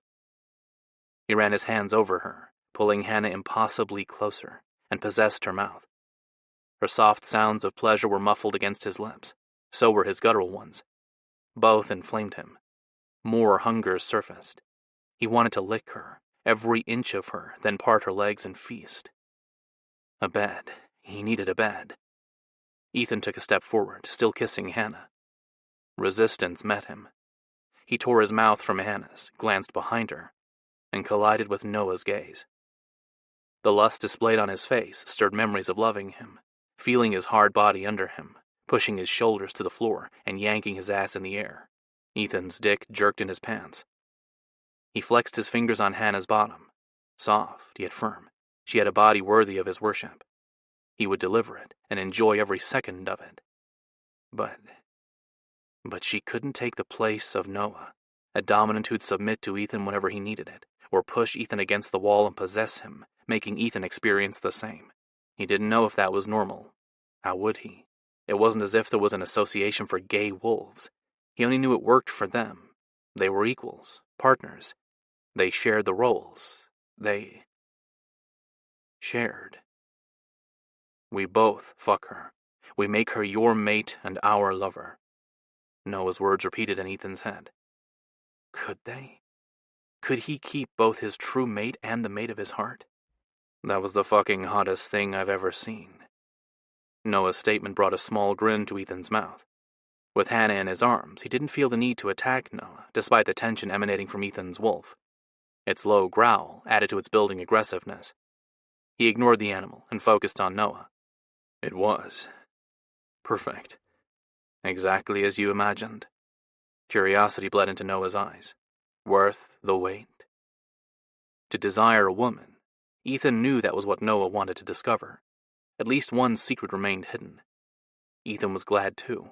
He didn't need Hannah doubting his ability to satisfy her, on top of the shock she'd no doubt experienced after learning about his relationship with Noah. Ethan turned his gaze to her. Hannah watched him. Raw need darkened her eyes. He brushed his thumb over the corner of her mouth. Her lashes drifted shut, and she parted her lips on a sigh. Yes, Hannah's worth the wait. Is she worth your devotion? Your worship? Yes. Ethan skimmed his fingertips over her face, mapping it. Her soft skin teased the pads, sensitizing them. She deserves everything. Happiness? Does she deserve that? Noah's question dragged Ethan's attention back to him. Of course.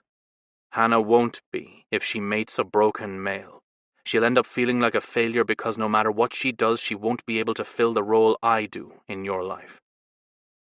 Hadn't Ethan thought the same thing moments before? His lover had planned their encounter well. It didn't surprise him. Not only did Noah know him, he had an incredible mind. He was wise, too, more so than most males his age. His grief and the time he'd spent mourning Mindy had changed him. At least, that was what he had said once. Ethan couldn't relate. He'd lost friends, packmates, and relatives, but never a lover. The moment he mated Hannah, he would. Ethan turned his focus to Hannah and studied her for some clue as to what she thought of Noah's prediction. Only desire showed on her face. Whatever she thought or felt remained hidden. It didn't surprise him any more than realizing Noah had manipulated him. Despite their limited time together, Hannah read him well, never pushing for more than he would accept, physically and emotionally. You told me you wanted me as your mate, but that was before you learned my dirty little secret. Ethan held Hannah's gaze, challenging her. What about now? Do you still want me? Yes. No hesitation. Her single whispered word could have been a vow given in blood. The certainty of her choice radiated from her. He leaned closer, nose to nose. Don't be so quick to agree. You don't know what loving me will entail. She narrowed her eyes, not in the least intimidated by his hard stare. 6 months I've waited for you to kiss me. 6 months, Ethan. That might not seem like a long time for you, but it was an eternity for me. I dreamt about you, thought about you constantly, couldn't get enough of you, even if it was only your hand in mine I got to enjoy. I savored it. Do you understand me? Twining our fingers was heaven and hell all wrapped in one. So... She eased back and cocked a brow. Tell me whatever it is you think will change my mind. Ethan grinned. He loved knowing she treated him as her equal. I couldn't give you more. Holding your hand had made me feel guilty enough. Noah has been my partner for a long time. I love him. He let her see the truth in his words. A slight flinch was her only response. It cut him, ripping open his chest. He ignored the pain seeing it brought. He'd started the conversation. He had to finish it. She needed to know everything. I also desire him, Hannah. Being with you hasn't changed that. She lowered her gaze for the briefest of moments before staring into his eyes. What are you trying to say? Ethan slid his hand to Hannah's shoulder, the spot he'd marked in a matter of nights. I want to mate you, but Noah's right. Walking away from him will rip me in half. She opened her mouth. He laid a single finger against her lips, stopping her words. What he was about to ask wasn't even something he was sure he'd be able to follow through on.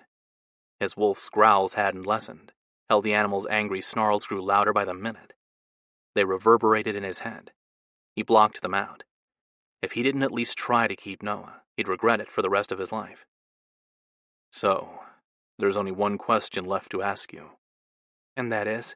If you still want to mate me, he glanced at Noah. What are you willing to do to heal me? Chapter 10. The look in Ethan's eyes stopped Hannah's heart. Possession. It would have been a welcome sight if it had been directed at her alone. It wasn't. Noah held the role of lover and friend. They were mates of the heart. The term usually applied to widows who went on to love again, but she'd also heard same-sex partners use it too. Chris, a protector from her pack, still mourned the loss of his lover, the mate of his heart. Their connection had been real, even if it hadn't been the mystical one that linked souls. It had been based on love. Noah and Ethan shared the same powerful union. The truth was stamped on Ethan's face. How was she supposed to compete with the relationship they'd formed? She couldn't. The only thing she'd accomplished by mating Ethan was a scenario Noah had given. She'd come between them. They'd end up resenting her for it. No way did she want that. She'd rather live her life alone. Noah had offered her another option. Hannah glanced between the two larger-than-life males, both beautiful, strong, and sexy. They could be hers. Did she want that? More importantly, could she be what they needed? Could she bridge them? What exactly did that mean? Sure, Noah had given her a crude visual. The three of them, tangled in passion, tempted her. She wouldn't deny that, but it wasn't natural. The aggressiveness radiating from Ethan confirmed how difficult it'd be to form the union Noah suggested. Of course, Ethan might not be asking for the same arrangement. There was another scenario, one she refused to allow. If he thought to keep Noah as a lover on the side, going to him for sex or comfort, he could forget it. She would not be treated as a means to secure Ethan's role as alpha, or worse yet, a breeding partner, only being touched on the night of full moon when she was fertile. She fought her jealousy. The emotion would destroy her, shame her. She'd grow resentful. No, she would not give in to it. She had to be sure. Hannah focused on Ethan's face and asked the question that would set her path. And what will heal you? Ethan tore his gaze from Noah and stared at her, studying her as intently as she had him.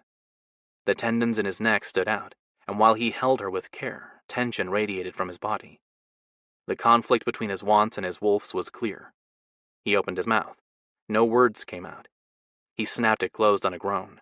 Her heart beat harder. She shoved her anxiety deep, along with her self-doubt. A true mate bridged both halves of a shifter, healing them. From the moment she met Ethan, she'd sensed their connection. The same sense of rightness had gripped her in Noah's arms. It wasn't simply lust. It was more. Unconventional or not, they were mates, the three of them. She couldn't be wrong. She was not a fool. What she felt was real. Hannah wrapped the words around her vulnerable heart and laid her palm on Ethan's cheek. I want to be the mate you need. Tell me what will heal you. I'm not sure anything can. But I know I need Noah. I want to touch him, love him. Ethan covered her hand. I also want you. I want both of you. So, you want to share me with him. She couldn't allow any misunderstandings. I want to try, if you're willing.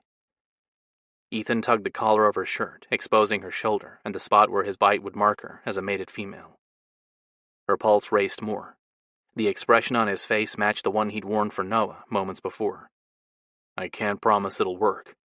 I feel possessive of you. No matter how much I love Noah, the sight of you in his arms enraged me. She curled her fingers around Ethan's waistband. But you like having me in your arms, don't you? Yes. The hunger in the single word brought a smile to her lips. She yanked his dress shirt from his black pants. He sucked in a breath and the muscles under her palms flexed. She popped a button, then another, and another until the cotton parted, revealing the chest she'd longed to see. Lean, yet strong. Exactly as she'd imagined. Hannah ran her hand down the center of his body and paused with her fingers at his zipper. Then let me give you what you need. His breathing deepened. And what do I need? She pulled the zipper and slipped her hand inside his pants. Silk boxers hid his cock. She covered the hard length and stroked him, base to head. He groaned, and she grinned. Us. Let us share you tonight. Hannah. My perfect Hannah. He cupped the back of her head and drew her in for another kiss. As wicked as their first, Ethan dominated her mouth. A thrust of his tongue against hers, and her thoughts scattered. Her lusts gripped her, leaving her crazed and needy. She wanted to push him to the bed and ride him, fucking him until he lost control. The image became a necessity. She needed his cock inside her, thrusting and filling her up. The hot rush of his release would send her over. She'd scream for him, beg for more. And he'd give it to her, all night long. She whimpered. The sound must have inflamed Ethan because he growled and kissed her harder, devouring her mouth as he would her body. The caress of his hands on her ass roughened. He fisted the material of her skirt and yanked it up, then grabbed her bottom a moment later. A squeeze to each butt cheek and another sound slipped free. A guttural moan she'd never heard come out of her throat before. He swallowed the muffled noise and fed her his. She savored it, but wanted more. Hannah released his cock and shoved at his pants, pushing his dress slacks down but leaving his boxers. The silkiness teased her fingertips. She splayed her fingers over his tight ass, marveling at his body. Hard and firm. He was perfect. Hers. The desire to explore him the same way took hold. She skimmed a finger down the crack of his ass. He thrust against her and offered up a pleased sound. Liking it, she reversed the stroke, pushing deeper and teasing his asshole with circling strokes. Ethan rocked against her. The cock pressed against her stomach, jerked. She would have grinned if given the chance. He didn't give her the chance. He kept kissing her and running his hands over her back as if memorizing every inch. She reached between his legs, as far as she could, and traced the crease where his thigh met his groin. Noah's hand brushed hers on an upward stroke. She stilled, but he covered her fingers with his and directed her hand to the waistband of Ethan's boxers. Together, they pulled them down. The smoothness of his ass greeted her. Her fingertips tingled and her body hummed. Noah abandoned her hand and yanked hard on Ethan's clothes, jerking his body. Ethan tightened his hold on her ass and nipped at her lips while Noah finished undressing her. Ethan kicked his pants away but didn't let her go. He slid his fingers up her sides, dragging her top with him. At the edge of her breast, he tore his mouth from hers. The look in his eyes stopped her heart. Wild and a little crazed, it was one she'd never seen a lover wear. But she liked it. Liked it a lot. Welcoming arousal flooded her core, soaking her panties. Ethan, She didn't know what she was going to say or ask. She only knew she needed more. He rubbed his thumb over the swell of her chest. Lift your arms. I want to see your breasts. She did, and he tugged her shirt off. Her bra joined it a moment later. Her breaths came quicker, lifting her boobs with each inhale. Fucking beautiful. Noah's rough tone drew her attention to him. She gasped. He stood naked, just behind Ethan. Noah's cock stretched long and hard against his stomach. She hadn't realized he'd ditched his clothes, too. The full impact of what they were doing hit her, along with a sudden wave of uncertainty. One male she could satisfy, but two? Could she really do it? Be their heaven? Hannah glanced from Ethan's hazed eyes to Noah's desire-ridden ones. Both males appeared ready to devour her. No signs of aggression came from either. She had a feeling that would change if Noah reached for her. He didn't, nor did she suspect he would until Ethan was ready. Noah didn't want to lose his lover or her. He'd made that perfectly clear. Ethan had claimed the same. With both males' attention on her, she calmed. A sense of power shoved back the insecurity. They wanted her, needed her, desired her. She eased back slightly and greedily let her gaze roam over them. Noah stood a couple of inches shorter than Ethan, but Noah carried more mass.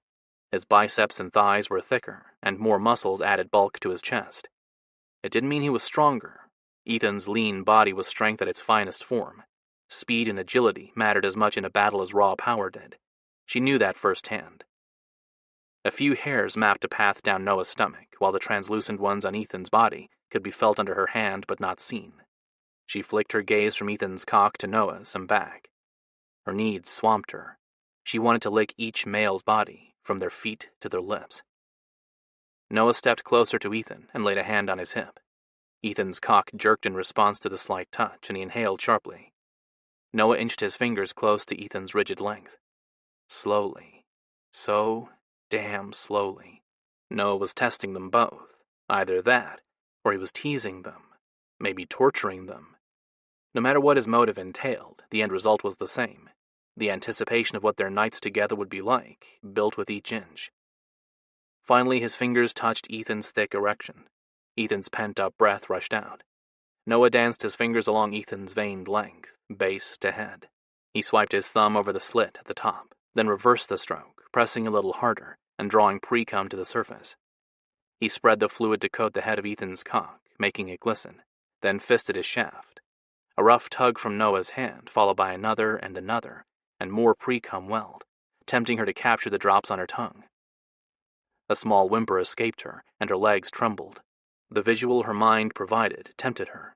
She wanted to make it a reality, but she couldn't tear her gaze from watching Noah stimulate Ethan. It was beautiful, sensual, and incredibly hot. She glanced at Ethan.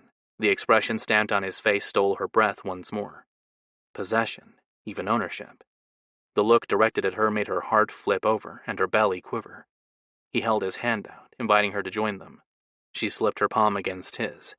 He curled his long fingers around hers and drew her close. Are you good with this? Ethan swiped his thumb over her nipple, pebbling it. What Noah's doing to me? Yes. He ran the tip of his tongue over his lower lip, drawing attention to the fangs in his mouth. I want his dick in my ass, and mine in your mouth. She gasped, in shock or need. She couldn't be sure. Whatever reaction he saw on her face made him smile. The wicked glint sparking in his eyes promised sin and heaven, all wrapped in one. The wild side she'd guessed Ethan kept well hidden was even naughtier than she ever would have imagined. More of her arousal flowed, drenching her panties. He squeezed her breast, not hard, but enough to pull a breathy sound from her. Look at me, Hannah. She opened her eyes. She hadn't realized she'd closed them. He rubbed his finger back and forth over her nipple, teasing the hard bud and sending sparks across her skin. Answer me. Tell me you want this.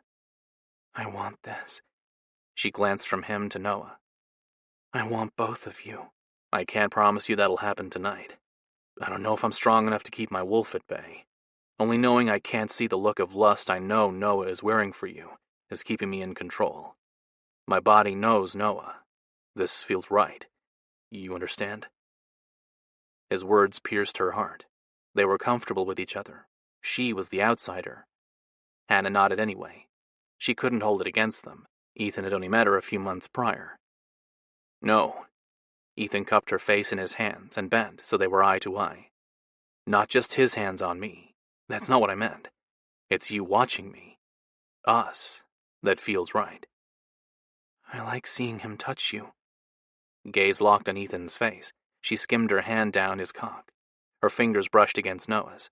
She covered them, and together they stroked Ethan's hard length. Ethan's lashes drifted shut, and she grinned. I want to watch as he makes you come. It won't only be Noah who sends me over. Ethan moved one hand to the back of her head, holding her still. It'll be both of you. She grinned. Will it? Mm-hmm. With a slight push, he urged her to her knees. She glanced up the length of his body and collided with his blue eyes. Lust and raw need burned in them. Suck my cock, Hannah. Give me what no other woman has. Prove to us this will work. His statement could have meant many things. She wanted to ask what, but she was beyond words. The same needs displayed on his expression echoed her desires. Her mouth watered for a taste of him. She focused on his length, long, hard, and straight. He was perfect. She traced the vein running along his shaft, then opened her mouth. Wait. Noah's command dropped between them.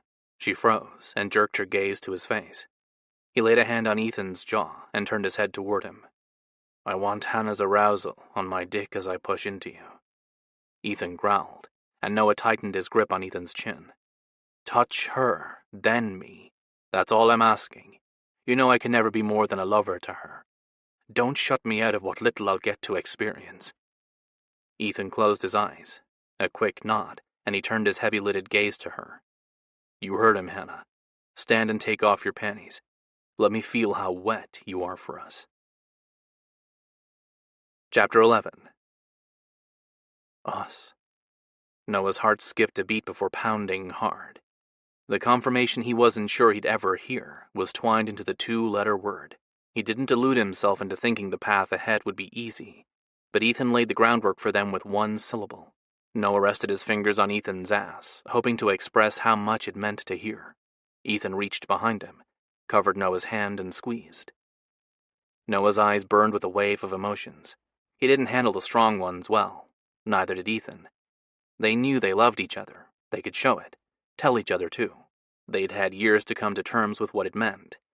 But it was the moments that came out of nowhere and blindsided him, stripping him raw and leaving him vulnerable, that rocked him. It was always something simple, too. A look, a touch, a word.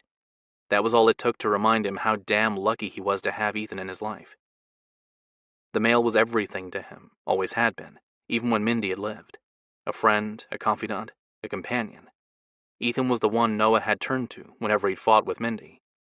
And when she died, Ethan was the reason Noah stayed a member of the pack. Hell, Ethan was the reason Noah continued breathing. Guilt had consumed him over Mindy's death. He'd never felt her fear or her pain because he hadn't soul-bonded to her. Shame had filled him. He'd loved her, true mate or not. It wasn't right that she'd suffered alone. Another rough squeeze from Ethan chased away the horrid memories. Noah rested his cheek against Ethan's back and took comfort from him, as Noah had for years. His partner, his rock, his everything. And now they were complete. They had Hannah. Ethan released him and stepped forward, breaking the line of their bodies. Noah fought the urge to yank Ethan back, needing their physical connection, needing him. Noah couldn't push Ethan for too much too fast. What Noah asked of him went against nature. Nowhere in the shifter world did any menage mating exist. Sure, some humans romanticized their culture and made threesomes and more commonplace, but it wasn't natural, and the truth of their lives wasn't pretty. They were a mistake. Two souls forced to coexist in one body. Two separate fucking species who wanted different things. That was their reality. So was knowing their greatest enemy was themselves. It was damn hard to run from your demons when the source of them shared your body. The dilemma that tormented Ethan was a basic fundamental of their animal side. Wolves did not share their mates. What Ethan was willing to do for them made Noah love him more. Noah let the emotion settle over him. It chased all the debilitating memories back, the ones that had left him feeling like a failure and a fool. He couldn't change the past, but he could right the wrongs committed. He would, too. Hannah would help him and Ethan rise above the limitations of their past. Noah turned his attention to Hannah. She stood half naked, with only her black skirt caressing her thighs. The loose material stopped inches above her knee. He wanted it off. She reached behind her. The sound of a zipper coming undone filled the room. He held his breath and waited for the material to fall. Ethan stopped her with a hand on her forearm. "Leave it. Just your underwear." She cocked a brow and shifted her gaze to Noah. He sighed, pleased she wanted to know his desires too. He gave a small nod, and she focused on Ethan. "Then you can take them off." With his hands on her hips, Ethan urged her to walk backward. The reason why became clear a moment later. He positioned her over the plush area rug, so when she knelt, she wouldn't be on the hard floor. It left her in shadows. Noah moved closer to them, careful to stay out of Ethan's line of sight. Ethan dropped to his knees in front of Hannah and ran his hands over her hips, down her thighs to her ankle. Her breaths quickened, and so did Noah's. He couldn't wait to see what he had touched. Ethan skimmed the tips of his fingers up her legs, pushing her skirt higher. At her upper thighs, he stopped. He dragged his tongue over her skin, and Hannah pressed her lips together, stifling her whimper. She squirmed relentlessly against him. He grabbed her ass, holding her still, and continued teasing her with flicks of his tongue. The scent of her arousal filled the air. Ethan eased back. With his gaze on Hannah's face, he slid his hand under her skirt. Hannah inhaled sharply, and her eyes widened. Noah fisted his dick to stop it twitching. Never had he been as aroused as he'd gotten watching Ethan kiss Hannah. Seeing their excitement had magnified his, but knowing he couldn't touch them left him on edge and half-crazed. He couldn't quite decide if he enjoyed the effect or not. Noah only knew he'd devour them once he got his hands on them. He moved behind Ethan. "Let me see her." Ethan shoved her skirt higher, exposing her panties, and what he'd done to put the shocked look on her face. Ethan's finger pushed the material between her lower lips, much the same as Noah had earlier. "She's soaked, Noah." Ethan hooked a finger around the crotch of her underwear. She shivered. "Sensitive, too." Noah glanced at her face. Hannah met his gaze, and the look she wore cranked his needs higher. "She needs to come." "Yes, and my plans for us tonight won't give her any relief. It doesn't seem fair." Noah swallowed hard. "No, it doesn't." Ethan slipped her panties off. She kicked them aside and he stood. Hands balled at his sides, he faced Noah.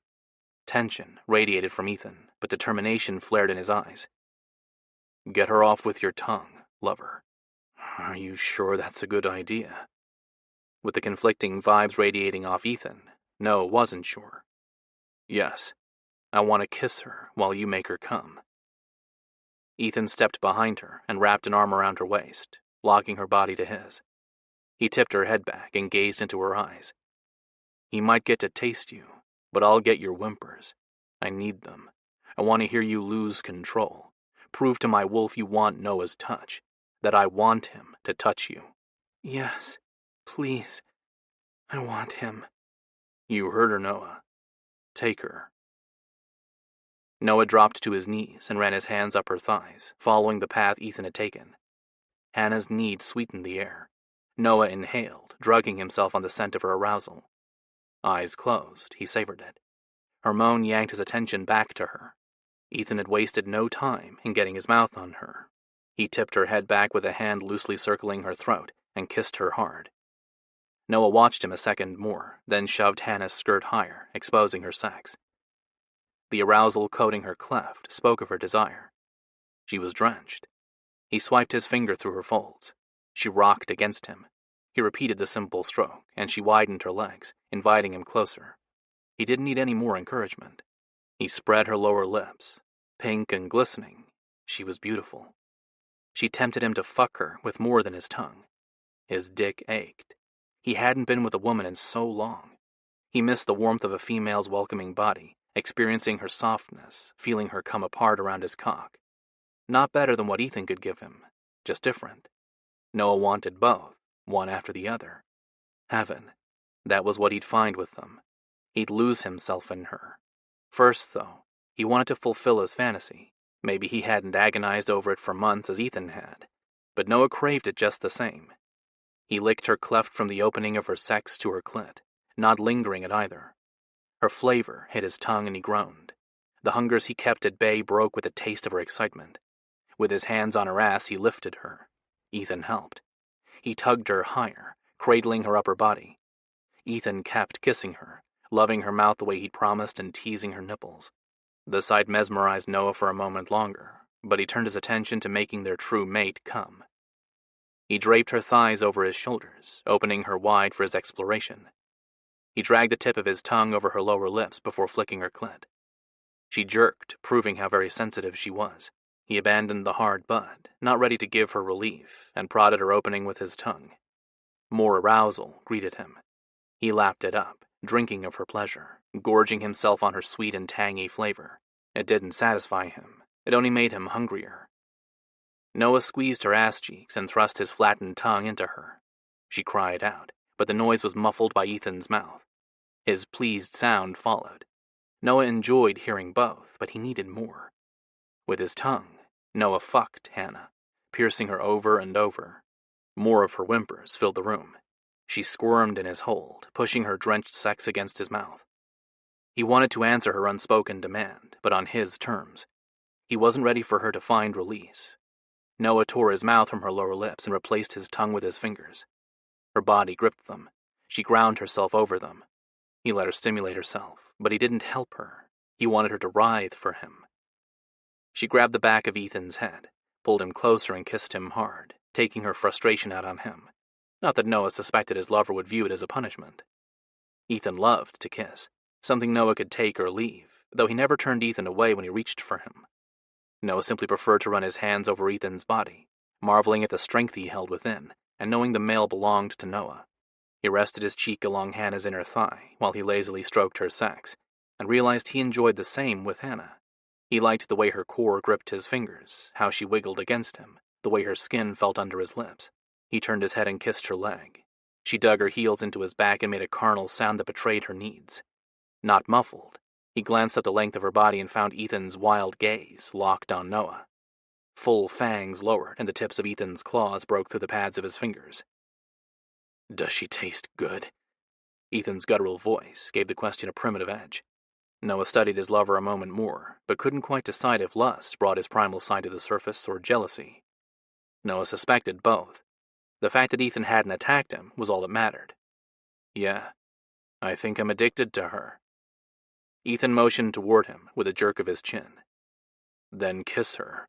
I want her arousal on your face, in your mouth." Noah wanted the same. He lowered his head and licked her once more before focusing on her clit. He circled the bundle of nerves with his tongue, teasing it until it stood erect and sensitive. Another flick to her clit, and she writhed, pushing her sex against his face, exactly the response he'd wanted. "Now, Noah. Do it." With Ethan's demand for completion and her silent one, Noah pressed a finger against her rear opening at the same time as he poised his tongue at the mouth of her sex. He heard her indrawn breath, obviously sensing what he'd do. He didn't give her the chance to do more. In one quick move, he pushed his finger into her tight asshole and thrust his tongue in her core. Her inner muscles clamped down, and her body stiffened. Her pleasured cry followed, but was muffled a second later, no doubt by Ethan's mouth. Noah pumped both his finger and tongue into her, dragging out her orgasm until her restless movements betrayed her growing discomfort, overwhelmed by the stimulation. He eased back on a groan, but didn't get to enjoy the moment. Ethan grabbed his arm and yanked him roughly to his feet. Noah stumbled, but Ethan curled his hand around the back of Noah's head and pulled him close for a hard kiss, thrusting his tongue into Noah's mouth and demanding he follow his lead. The pinch of Ethan's sharpened nails in his scalp flipped the switch inside Noah, turning him from dominant to submissive. It used to shock him how quickly they slipped from role to role, sometimes during sex.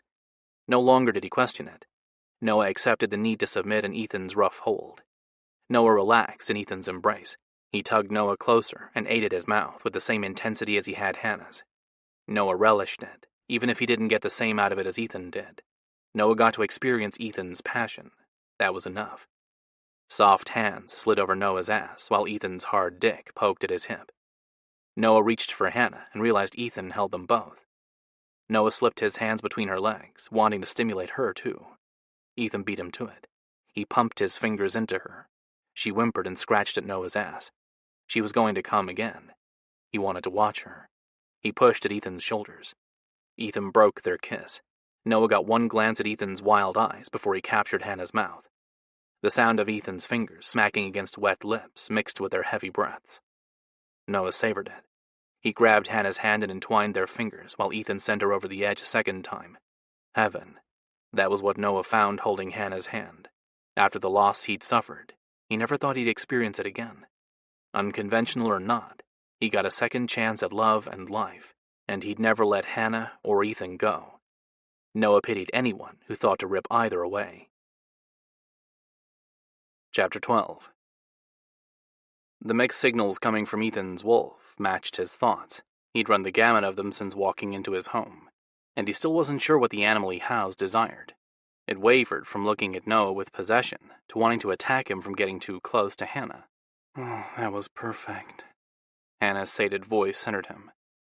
Ethan let the conflicting emotions fade and focused on the female who'd awakened him. It was. I never knew. The ringing of his cell phone stopped his words.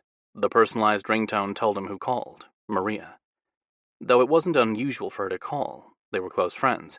Trepidation settled over him. He glanced at Noah, letting him see everything he couldn't say. He'd never gotten the chance to tell Noah of his meeting with Michael. Noah wouldn't need an explanation right this moment, though. He'd sense the anxiety emanating from Ethan and react appropriately to it. They knew each other that well. A nod from Noah confirmed Ethan's thoughts, allowing him to focus on Maria's call without wasting time explaining why he had to take it and end this moment with Hannah. A look wouldn't be enough for Hannah, though. They had much to learn about each other. Ethan touched her cheek. I have to take this. She waved him off. Go then. Ethan nodded, pleased with the ease of her acceptance, then moved toward the opposite side of the room and answered.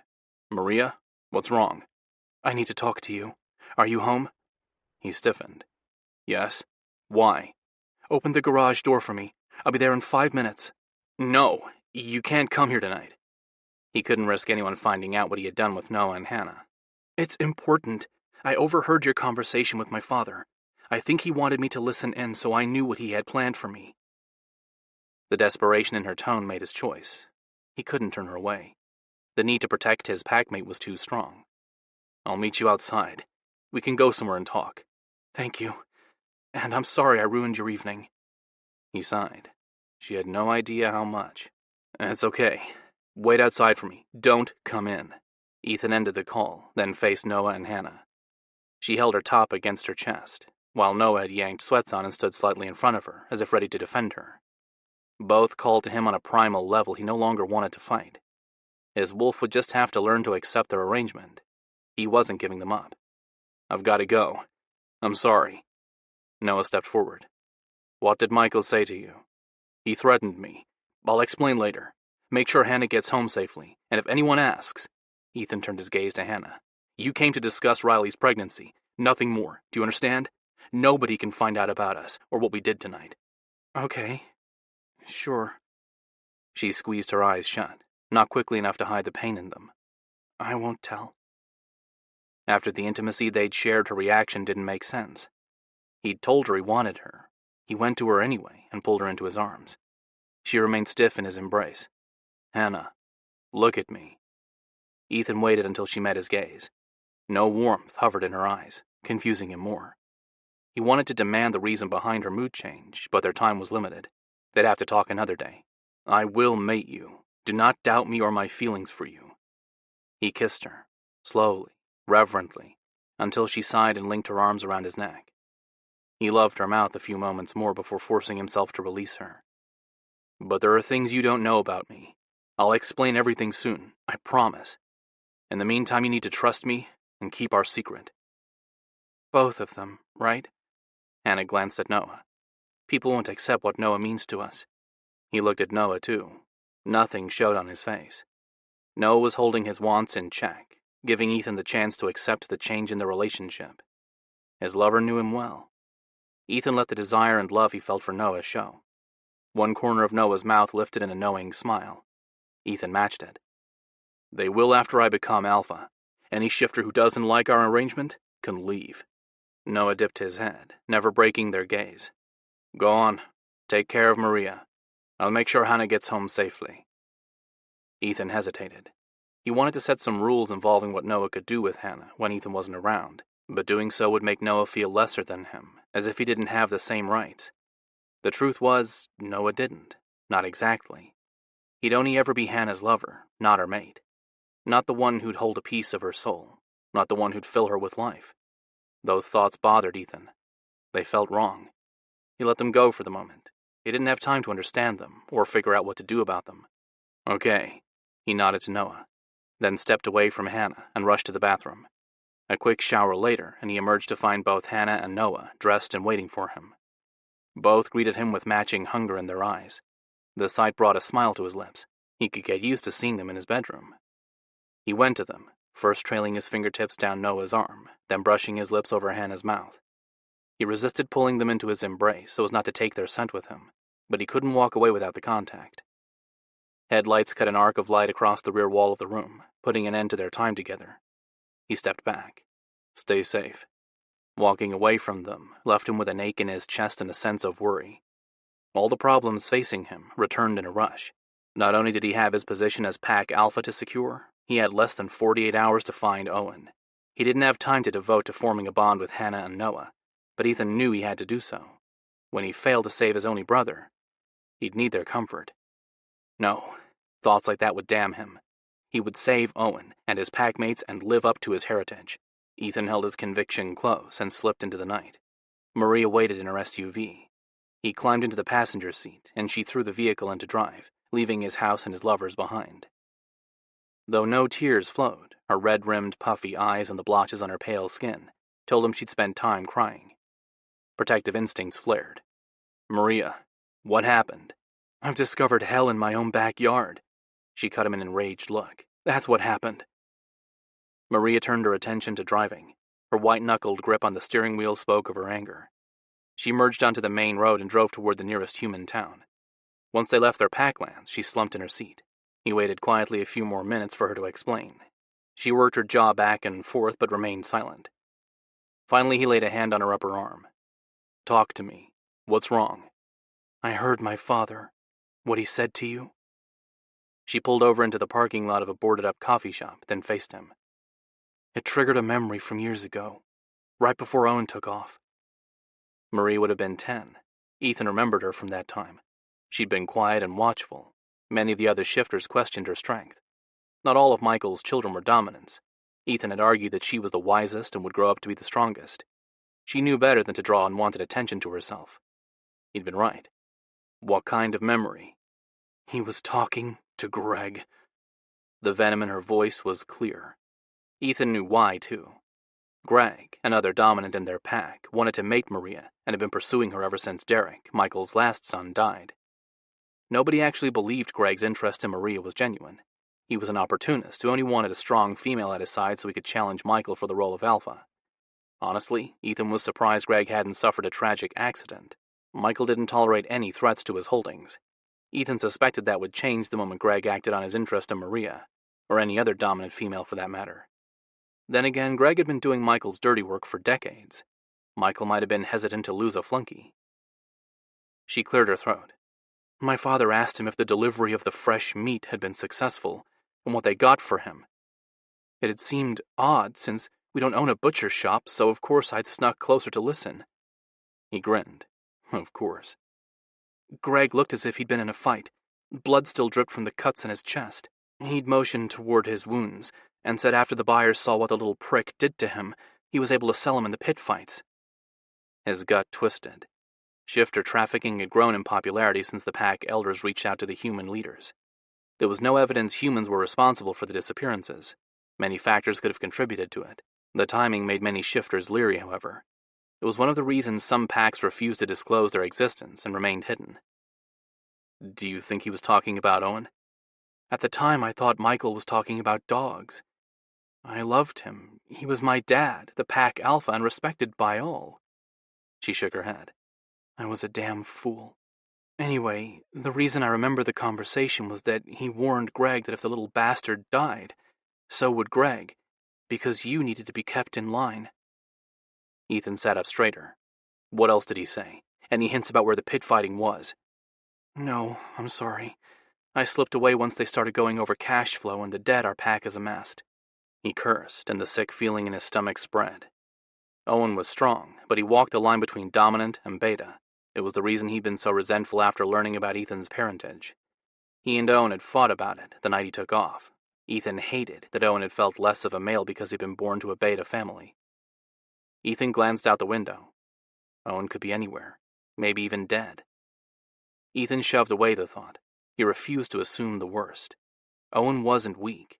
He hesitated before acting, thinking through his choices. It wasn't a bad habit, just one that pushed him to a lower level in the pack. He faced Maria. How the hell am I supposed to find Owen before the full moon? You're going to challenge my father even if you don't, aren't you? Yes, I have to. I can't allow him to live any longer. He didn't fear telling Maria of his plans. She was one of the few people he trusted. Had he been attracted to her, they would have mated years before. But if he had, he would have missed out on Hannah and lost Noah. When he thought of it that way, his lack of interest in females became a blessing. For so long he viewed taking a mate as a means to secure his role, not as a gift. He'd been a fool. Maria studied him, then sighed. You were with Hannah tonight, not Noah. You're going to mate her. He nodded, not bothering to correct her assumption. She didn't need all of the details of his private life. Nobody did, not until he could ensure both his partners would be safe. I love her. And Noah? Does he know he's going to be losing you? He knows about Hannah. Ethan squeezed Maria's hand, reminding her they were still friends. Thank you for telling me what you remembered. At least I know in which direction to focus my efforts. Not that it would help. He was a lawyer. Nobody who worked in a legal business could tell him anything. There's more. Maria leaned forward.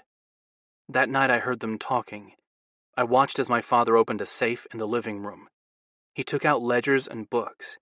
That's what he started going over with Greg. I never tried to get into the lockbox because I didn't care about money or our debt. I was a kid then. I forgot about it. Where in the living room? It'd be risky getting in there, but he had to try. Don't even think about it. I got in there already. Took pictures of what I found. She popped the glove box and grabbed a small digital camera, an inexpensive kind that could be found in many department stores. She handed it to him. I didn't want to use my phone. Because Michael demanded the passwords to all of her accounts and randomly confiscated her phone and computer. He didn't trust her any more than she did him. Only her mother kept them from going at each other's throats. As quiet as Marie had been as a child, Michael's mate did her best to rein him in. Ethan knew this. They'd both worked behind the scenes to manipulate Michael as much as they could. At least she wouldn't die with him when Ethan ended his life. Michael refused to soul bond to her. She told Ethan that one day out of the blue. Probably so he wouldn't feel bad when he took out her mate. Ethan curled his fingers around the cheap plastic camera. Thank you, but you shouldn't have risked it. Maria motioned toward the camera he held. I'm glad I did. We might be able to find the rest of our packmates who deserted us. While some members had legitimately left, others had simply disappeared.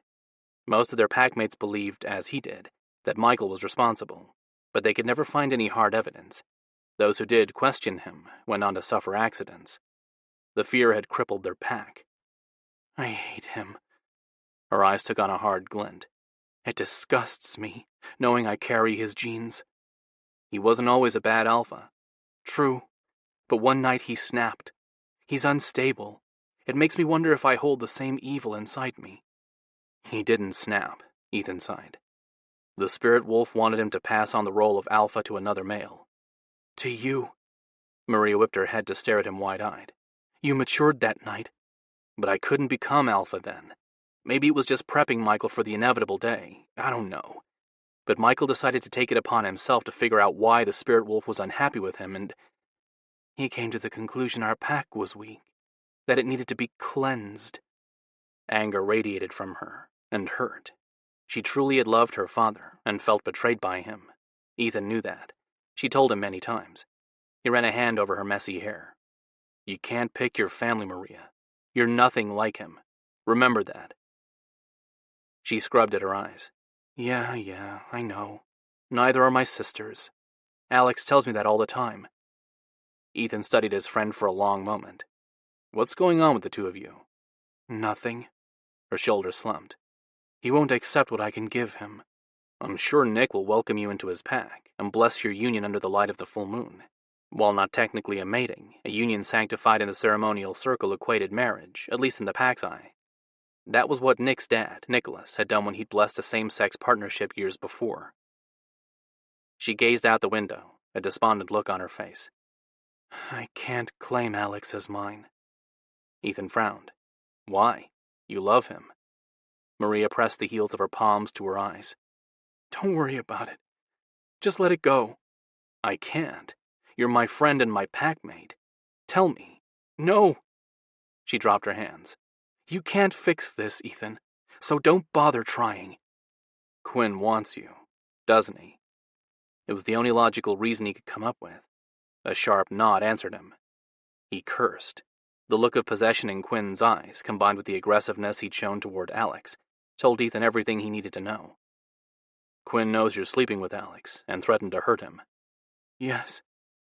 Maria started the vehicle, threw it into drive, and peeled out. But don't confront him. It'll only set Quinn off. For the time being, he's giving me space as long as I don't go to Alex. Quinn wants me to come to him willingly. No, that's not going to work. Wait until next month, and I'll bless your union.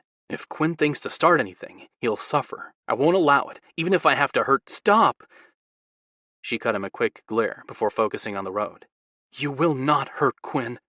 You will not talk to him. You won't even go near him. You're going to keep your nose out of my business. Got it? For now I will, but if he... Maria slammed on the brakes, then popped the locks. Get out. You can walk the rest of the way home. This conversation is over. Instead of her attitude angering him, he chuckled. She'd always had a fire brewing just beneath her calm exterior. He hoped Alex could cool her temper. For tonight only it is. We'll talk more soon. Ethan slipped from her vehicle and made his way home. Part of him hoped Hannah and Noah were still there, but he knew it'd be best if they weren't. Once he studied the photos Maria had taken, he had some calls to make. He only hoped involving humans in his problems wouldn't damn his pack. Or their species. Chapter 13. The public office for Kagan Industries used to be the living room of a house belonging to one of their older shifters. Hannah's pack had converted his Georgian revival-style home into their headquarters. The place, with its large two-level front porch, set off with massive columns, dominated the street. An English-style garden, complete with a small pond, fantastical statues and brick-lined walkways, added to the image of sophistication. Little of their work was conducted in the building, however. It sat inside the human town that bordered their packlands. Too many of their packmates who held positions within the company had to stay out of the public eye, but human society demanded certain norms. A physical address for their conglomerate of business was one of them. The second-floor room, which overlooked the pond, belonged to the graphic design team. Hannah met with packaging engineers there and some of the artists who developed their ads. By no means did she work alone. None of the shifters did. The multi-billion-dollar company that had their hands in many businesses was a community effort. She loved being a part of it, even if she was the only person from her group who ever met with their suppliers and had to deal with the hassles that came with it. Hannah turned in a slow circle and surveyed the front office. The large oak desk greeted those who entered. A high-back sofa and a couple of Queen Anne chairs offered a spot to wait. while floor-to-ceiling windows draped with lace curtains bathed the space in a warm, soothing light. It was beautiful. Too bad she wouldn't see it again, at least not as a member of Kagan Industries. Her long, weary sigh betrayed her mood. She didn't want to quit. The side door leading from the patio opened. Nick strode in. Dressed in black slacks, a white button-down shirt, and a tie, he'd slipped into the role of businessman with ease upon returning to Shifter life. He'd also stepped into the position of alpha without missing a beat, despite the animosity he'd been dealing with from outside packs. Many didn't approve of his bond to Riley, his human mate, nor did they believe the babies she carried were his.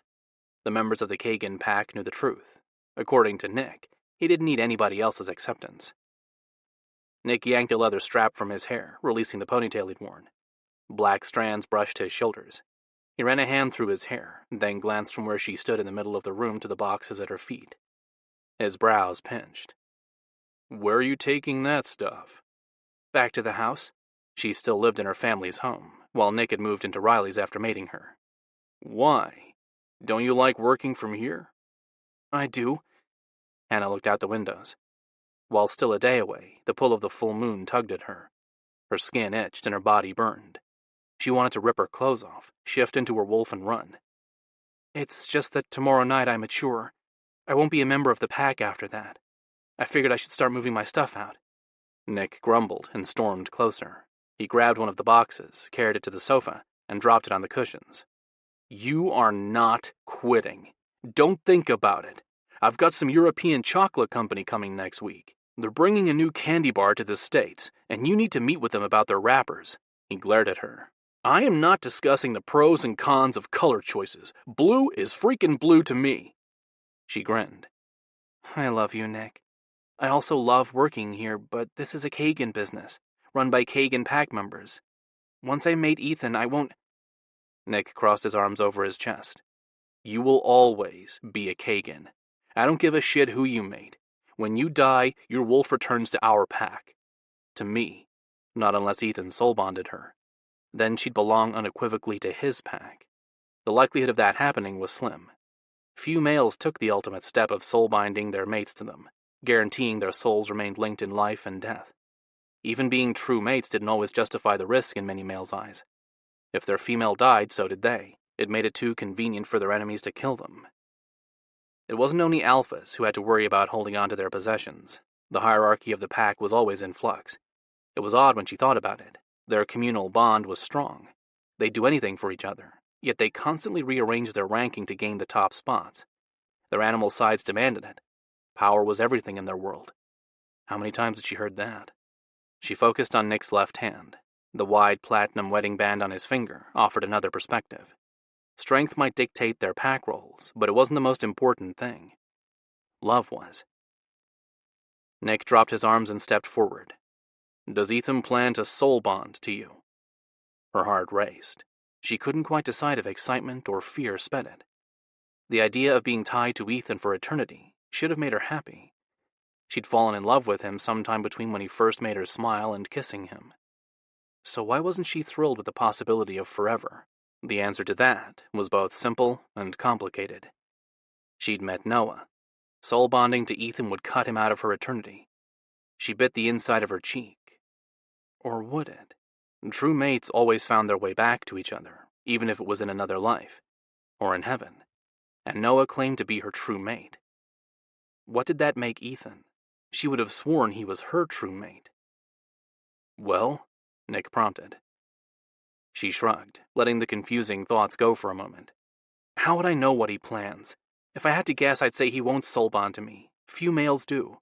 Nick studied her for so long a drop of sweat trickled down her spine.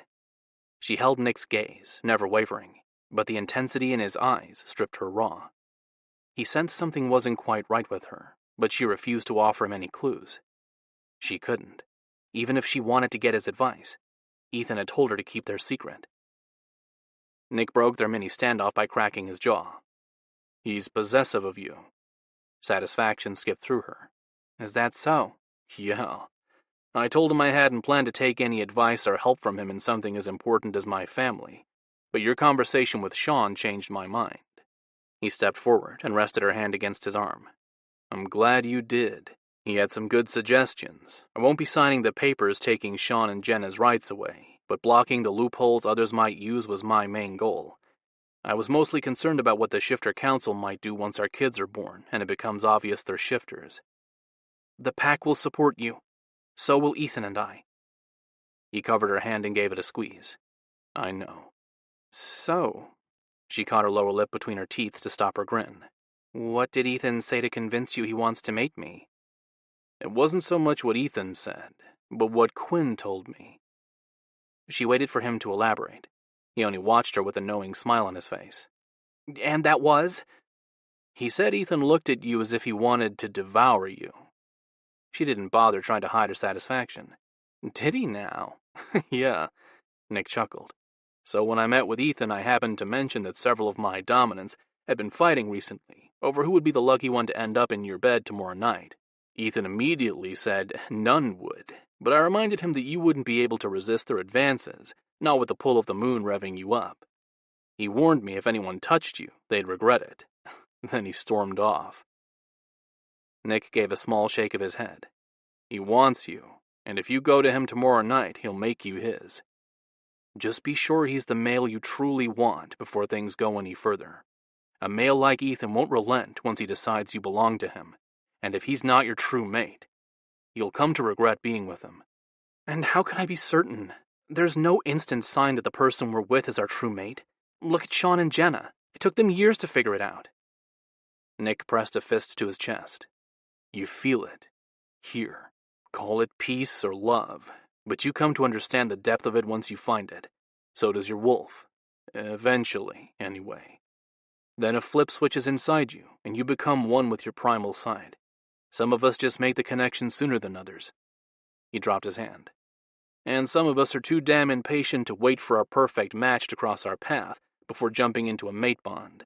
Make sure you're not one of them, and you're with Ethan for love and not the alpha-female position you think he can secure for you. I'm with Ethan because I want him. He's mine. Maybe that's possession, maybe it's love. She shrugged. I don't know the answer. I just have to trust in myself. That's how life works.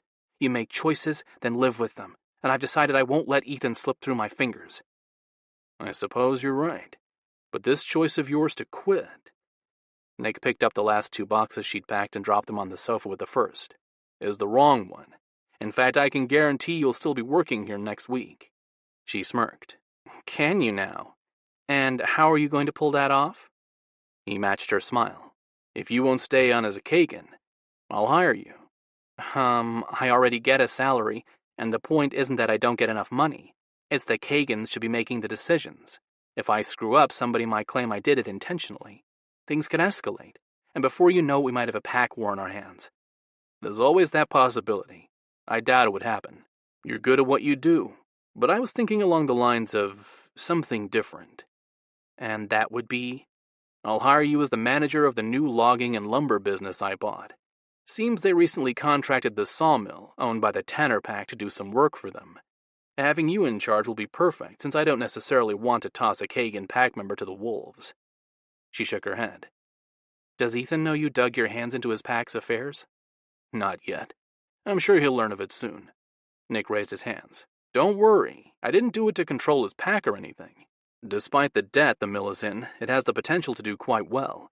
And the contract I signed leaves all day-to-day stuff in the manager's hands. It was purely a business decision, one that'll help out Ethan's pack. While not in a poverty state, they struggled. The wealth they'd amassed under the previous Alpha's rule had been lost to one poor business investment after another. He gave her hair an affectionate tug, the same way he used to when they were kids. Or one that'll help my sister's new pack.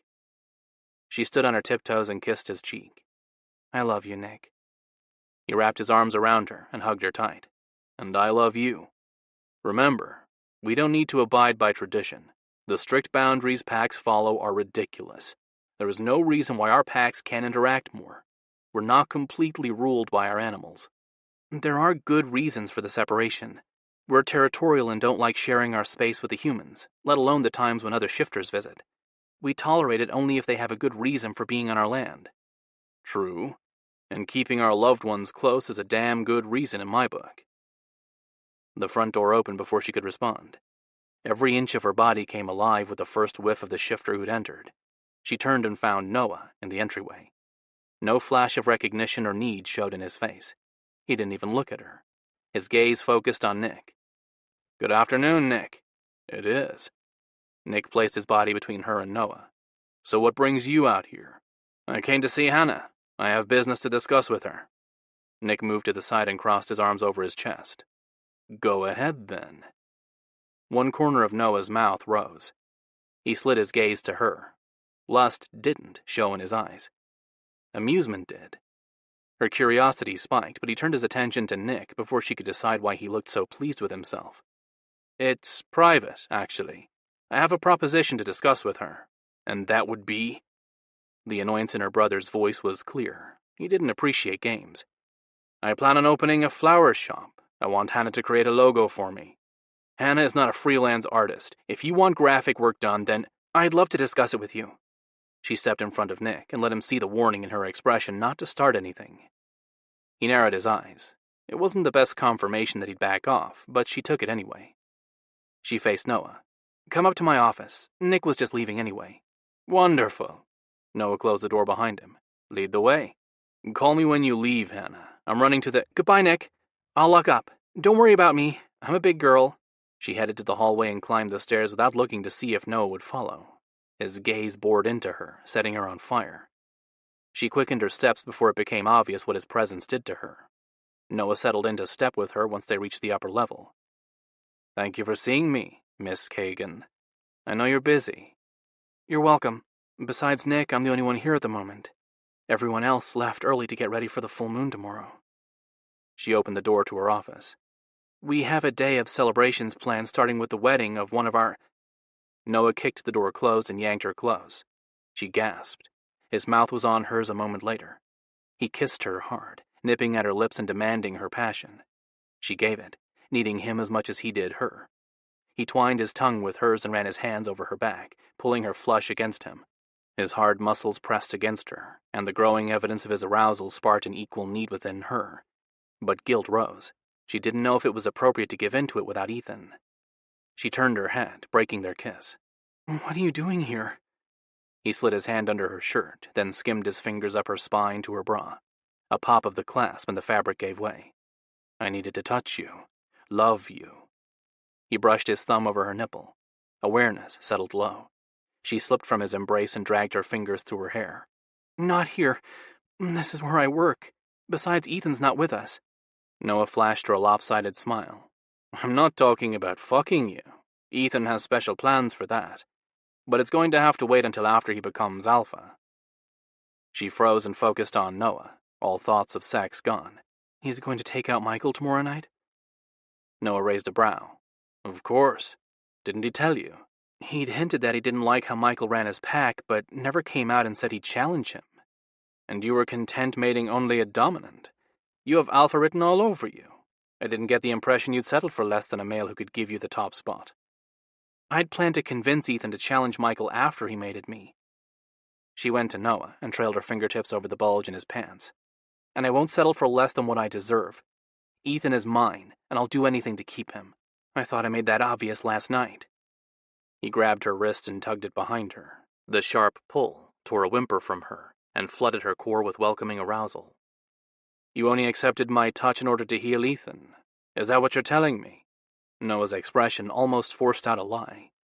She enjoyed the hunger and possession in his eyes and wanted him to act on it, but not without Ethan. She wanted them both. "I welcomed your touch because I want you too." She brushed the fingertips of her free hand over his jaw. He'd shaved, but the short hairs tickled the pads of her fingers. By nightfall, he'd have a full 5 o'clock shadow. "Actually, it's more than want. I need your touch. Walking away from you yesterday was incredibly hard. I couldn't shake the feeling that without you close, I'd lose you." He released her hand and mimicked the caress she'd given him, mapping the contours of her face. "You'll always feel that way. I'm sorry about that. You're my true mate, but I will never be able to claim you." "You keep saying that. Part of me believes you, but I love Ethan. More than that, I think he's my true mate. I have from almost the moment I met him."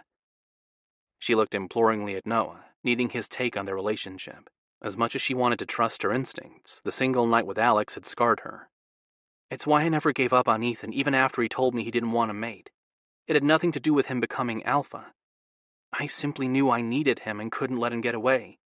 I figured everything else would work out after I had him tied to me. Oh, Hannah. Noah dipped his head and kissed her, not as aggressively as he had moments before, but with affection, even reverence. His kiss didn't come close to matching Ethan's all-consuming one. She was glad. Never had she been kissed the same way by a male as Ethan had. She didn't want to share the sensation with anyone else, even Noah. Was that wrong? She wasn't sure, but with Noah's lips on hers and his hands on her body, she realized she didn't have to worry about losing the uniqueness of Ethan's kiss. Noah's was beautiful and special in its own right. She sighed and arched into him, letting him love her exactly as he promised. He eased back enough to look into her eyes.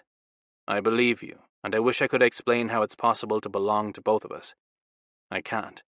I only know what I feel, and although Ethan hasn't come out and said so, I'm pretty sure he believes the same about you being his true mate. You're the only female who...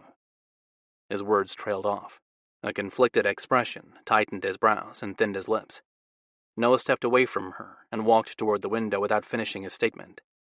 She followed him and rested her hand against his back. I'm the only female who... He turned and drew her into his arms. I won't be the one to share Ethan's secrets. You'll have to ask him tonight. I tried calling him earlier to find out what his plans are, but I got his voicemail. He never called back. I know. He deliberately ignored you. Why? Noah rubbed his thumb over her lips. Don't look so annoyed. The full moon is coming fast, and he has a lot to deal with before he challenges Michael and mates you. He sent me to talk to you, and to make sure you knew he still wants you in our bed. She still had questions about how the three of them would work, but her anxiety flared. What do you mean? What is he dealing with, and why don't I know about it? His issues are part of his secret. I won't betray it, not to you or anyone. I promised Ethan years ago I'd keep it. As for why you don't know... He refastened her bra and stepped back. I can only say our lover is stubborn. He's fought his instincts, thinking he was sick to want to fuck both of us, and wasted time we could have spent getting to know each other. You can punish him for it. I'll help you when we get over to your house tonight. The heat in his gaze promised it to be a lesson they'd all enjoy. She licked her lips. I'm sure you will, but don't you think you should ask my permission to come over? Noah tipped up her chin and leaned close. We're past playing silly games. You belong to us, body and soul, and we'll take you whenever and however we want. Deny it, and you'll be the one to feel the sting of my hand on your ass. She wanted to, if only to feel his reprimand, but she didn't doubt he'd find some reason to spank her. There was no sense encouraging him, especially when neither of them could give in to it now. What time should I expect you? He grinned. I don't know. Maybe not until very late. It all depends on Ethan. We'll be there, I promise you. I'll leave the door open then. He caught her lower lip between his teeth and nibbled, tearing a soft sigh from her. Good. I can't wait. The distant sound of a door banging shut jerked them apart. She hastily straightened her clothes and made her way to the door. I need to find out who that is. Okay. I'll see you tonight. She stopped him from slipping past her and pointed to the rear stairs. Go out through the back. If Nick is downstairs, I don't want to watch the two of you fight. He opened his mouth. She shook her head and lowered her voice. Don't push it, Noah. I don't want Nick to suspect your interest in me as anything more than physical. She motioned toward herself. Her wrinkled clothes and the heavy scent of her arousal would easily cue Nick into what she and Noah had done in the few minutes they'd spent alone, and it had nothing to do with logo designs. This I can explain away as being close to the full moon. For a moment, she'd thought he'd argue, but he finally nodded. Call me if you need me. I don't have your number. You do. I programmed it into your phone before you left last night. He brushed his lips over hers before walking away. Think of me. She followed his retreating back with her gaze until he disappeared down the old service stairs that led into the kitchen. Then she hurried to the main staircase to greet whoever had entered. At the bottom, she stopped dead in her tracks. Another Tanner male stood in the office, one she'd never met. Her wolf sat up, alert and cautious. She shared the animal's thoughts. Something about the male made her skin crawl. He turned and flashed her a smile. His light brown hair and hazel eyes marked him as housing a gray wolf, but it didn't mean he wasn't strong or dangerous. Not all dominants held the rare wolf types. It only meant those who didn't had to be more vicious. The vibes radiating off the male in front of her held a malicious edge that suggested he embraced that side of his persona. She straightened her spine. "May I help you?" He swept his intense gaze over her, and lust flared in his eyes. "You are beautiful. Other males said you were, but I didn't believe them." Hannah inclined her head. "Thank you, but you didn't answer my question." He focused on her breasts. "And that was?" She clenched her jaw and motioned toward the empty room. "As you can see, our secretary left early. Unless you have a pressing need with Kagan Industries, I'd suggest calling on Monday. We're closing for the rest of the week." "I do have a pressing need, but it's not with your pack's business. I came here to see you, Hannah." "I'm at a disadvantage. I wish I could say I know your name, but it'd be a lie." He stalked closer and stopped inches away from her. Her nostrils flared, and she silently cursed. Although Noah's scent hung in the air, it was stronger near her. "Greg. My name's Greg." He brushed a lock of her hair off her shoulder, letting his fingers linger on the delicate spot where Ethan's bite would soon mark her as his mate. "I must say, I worried that I lost my chance with you after one of my packmates told me he'd seen you leave Ethan's house last night. I guess there was no need for my concern. Not if you're willing to turn to a widow for attention." "Excuse me? Don't look at me like that, Hannah." He loosely wrapped his hands around her throat and brushed his fingers over her vein. "I didn't mean to upset you, and you shouldn't feel bad that Ethan dismissed your advances. He prefers his human whores to what a shifter female can give him, probably because he doesn't know how to tame one." She took a slow breath and focused on her heartbeat until it slowed. "What chance? I don't know you, and My chance at claiming you as my mate. It is why you are sniffing around Ethan, isn't it? You're looking for a mate." She narrowed her gaze. "I went to talk to him about business, nothing more. And as for claiming me as a mate, you can forget it. I'm not shopping for one." He grinned. "Is that so?" "Yes. Then why was I told you planned to join our pack tomorrow night for the mating run?" "I don't know, but I won't be spending my first night as a mature female with a bunch of horny shifters who are more interested in an easy lay than meeting their mate," even though she'd contemplated doing so for months. "Then do make sure you stay off our pack lands tomorrow night. Any unmated female found outside once the moon reaches its peak will be considered fair game." She wrapped her fingers around his wrist and let the tips of her claws dent his skin. "Is that a threat?" He released her throat, but snatched her hand before she could drop it. He traced her fingers with his. "Of course not. I'm merely warning you not to find yourself alone on Tanner Lands tomorrow. Our males aren't like the ones you're used to. They're wicked, uncivilized even. They'll see seducing you as a challenge, and if they have to push you a little until you're too crazed to deny them, they will." He brought her hand to his lips and kissed her palm. "Even the ones like Ethan, who appeared cultured, aren't. Even you, Greg?" His grin turned into a sneer. "I never said I was refined. I don't hide my hungers like Ethan does. When I see something I want, I take it." She leaned closer and held his gaze, letting him see her disdain. "If you think to take me, you'll regret it. Is that clear?" Heat flared his eyes. "Sure thing, Hannah. When I fuck you, it'll be because I have the right to do so, and you'll enjoy it. I promise you that. I think you should leave." He dragged his hand down the front of her body before stepping back. "I agree. I wouldn't want to prove myself a liar." He made his way to the door. With his hand on the handle, he glanced over his shoulder. "Remember my warning. It's the only one you'll get." The door clicked closed. She curled her fists.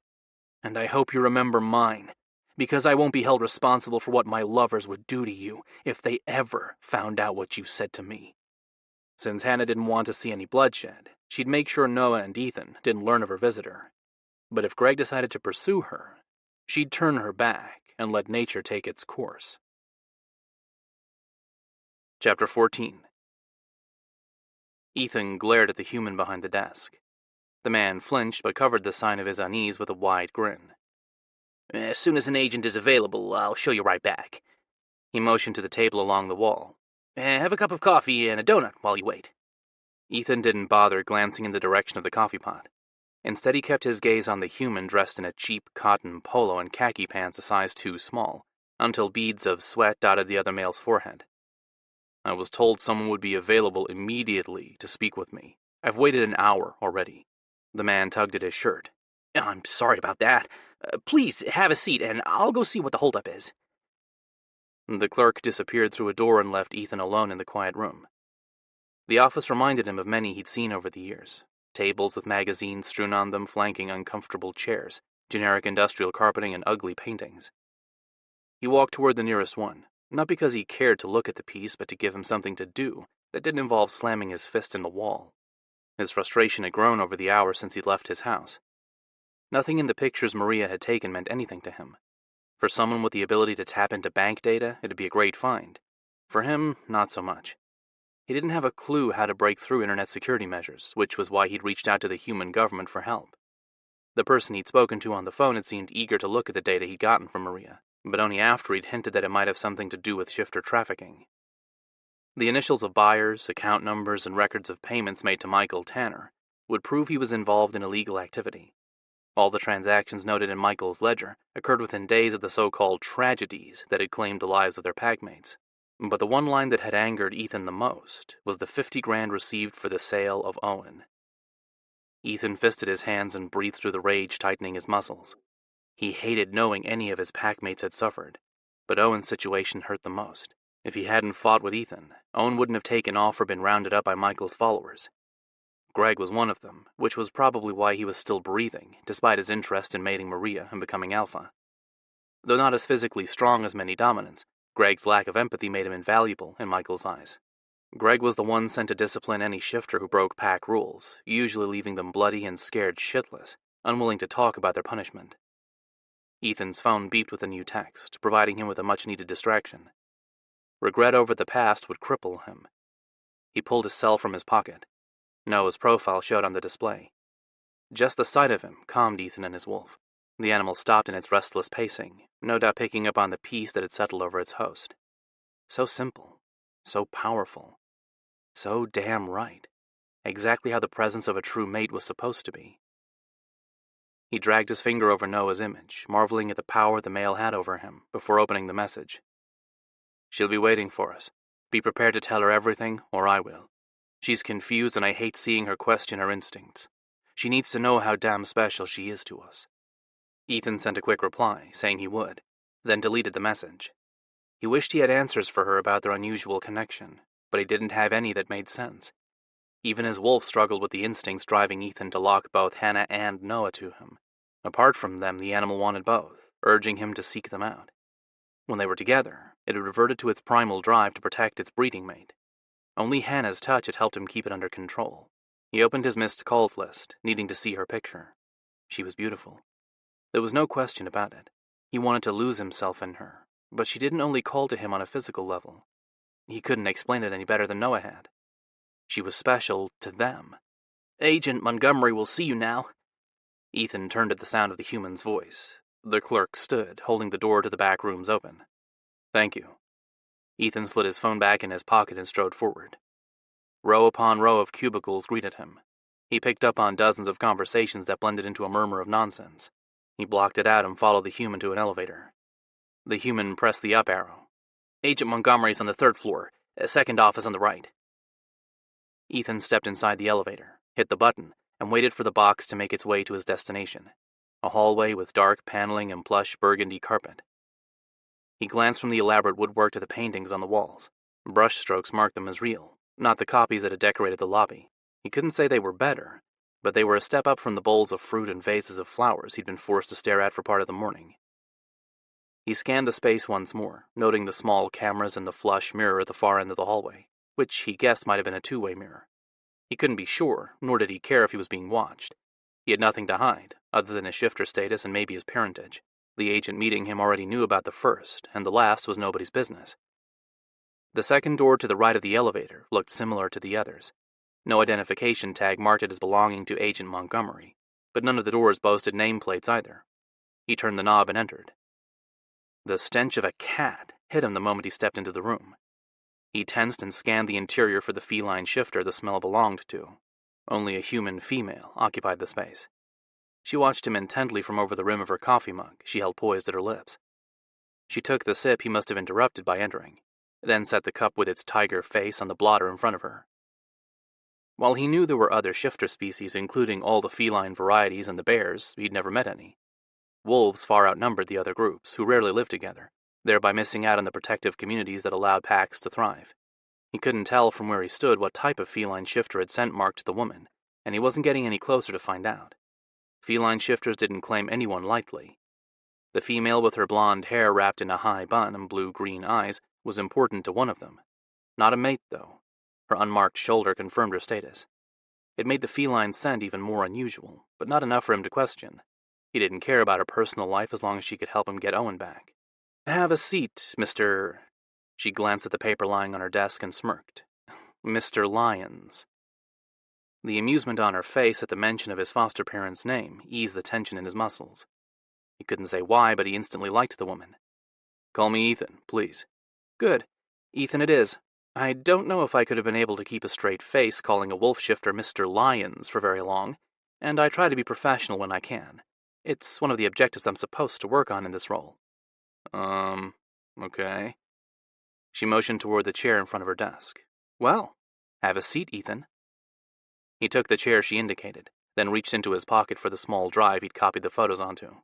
"Wait, let me." The woman hopped from her chair, nearly spilling her coffee. She blotted at the few drops that had sloshed over the sides with her sleeve, then cursed under her breath. She bit her lip, cutting off the expletive, and offered him another smile. "I'm sorry. Would you like something to drink? Eat? I've plenty of snacks in my desk. I know how hungry shifters can get, and I'm not here on a social call, Agent Montgomery." "Ella." She held her hand out to him. "Call me Ella." He glanced from her palm to her face and wondered how much she actually knew about shifters and the faux pas she'd committed. The feline she'd gotten involved with wouldn't appreciate smelling another male on her, let alone a wolf. The heavy marking her male had left on her made it obvious he wanted his claim known. "Nice to meet you, but like I said, I'm not here on a social call." "Got it." She dropped her hand. "So why are you here?" He stared at her for a moment, then shoved the flash drive back into his pocket. "They didn't tell you?" Ella shook her head. "Sorry, but details don't always get passed along the way they should. Red tape and all that. Your file is still being processed." She motioned toward the door. "Ronnie had stopped back and asked if I could speak to you, that you were growing impatient. I got your name and species. That's it." Ethan took a slow breath, but it did nothing to calm him. The tips of his fingers burned from the press of his sharpened nails underneath his skin. The human female didn't deserve his anger, he knew that. Damn if he could leash it. "Time is of the essence." He pushed from his seat. "If you can't help me, I need to look elsewhere. My brother's life is at stake." She leaned forward, all warmth gone from her expression. A hardened one replaced it. "Then tell me what you know. I'll do my best to help you. I promise." He dropped his palms on the desk and matched her intent gaze. Up close, her feline scent marking was nearly nauseating, to him at least. He doubted she even knew it clung to her. Ethan ignored it as best he could and lowered his voice. "Unless you're familiar with shifter trafficking, you can't." She glanced to where her fingers were wrapped tightly around her coffee mug. The first sign of weakness he'd seen from the bold female, who'd held his gaze from the moment he'd entered. "I'm intimately familiar with it, Ethan." She focused on him. Rage burned in her eyes. "I spent the last 6 years of my life in an undercover role that allowed me to infiltrate the largest network in North America. At least I did, until a bear shifter decided I'd make a better sex toy than secretary." Her nostrils flared. Ella closed her eyes, then worked her jaw back and forth. He watched her struggle with her memories a moment more before gentling his voice. "You were raped?" "Yes, but my owner didn't find me too cooperative or submissive once he got his hands on me. He sold me after a week of hell to a group that specialized in..." She opened her eyes, a haunted look mixed with one of hatred, making her appear crazed or at least unstable. "A group that specialized in hunts where women are the game." Silence dropped between them, but she never broke their gaze. "You escaped." He stated the obvious. She shook her head. "No. I lasted 2 out of the 3 days without being cornered. Luckily, the guy who got his hands on me was an undercover agent also. He ended up paying the organizers an ungodly amount to buy me, claiming I was his true mate or some bullshit. What type of feline shifter is your male? Because he still couldn't tell. Not only had he never met one, he avoided the purely animal varieties in zoos. His presence set the animals on edge. She shrugged. No clue. But he's not my anything. I spent one night with him in his human form before he dropped my ass on a plane and walked out of my life. The slight cracking to her voice on the last part of her statement tugged at him. Sympathy rose. As a human, she wouldn't understand the pull of true mates or what the separation from one could do to a person. She probably also didn't realize her mate hadn't just rubbed his scent on her skin, which would have washed off with the next shower. He added it to her body by licking a deep wound, much like what a male did after he bit his mate to help the mark heal. Only her shifter hadn't tied them together. He'd simply left her with a permanent reminder of him, or a warning to all other shifters to stay away from her. He sighed. How long has it been since you saw him? She ran a finger over the tiger's image on her cup. A little over a year. What's his name? He might not know any feline shifters, but he could ask around. Some wolf packs shared their territory with them, out of necessity rather than willingness. Often the felines simply moved in without caring if they were on pack lands or not. To avoid fights, they were often left alone. Ella shoved from her chair, grabbed her mug, and walked to the coffee pot on the opposite side of the room. She poured a cup and added creamer before facing him. He never gave me one. In fact, he barely spoke to me other than to tell me he hated the fact that he'd been cursed with a weak-ass, scrawny human for a mate, and that if he ever saw me again, it'd be too soon. Ethan inwardly flinched. Oh, I see. Ella made her way back to the desk and sat, her shoulders slumping ever so slightly.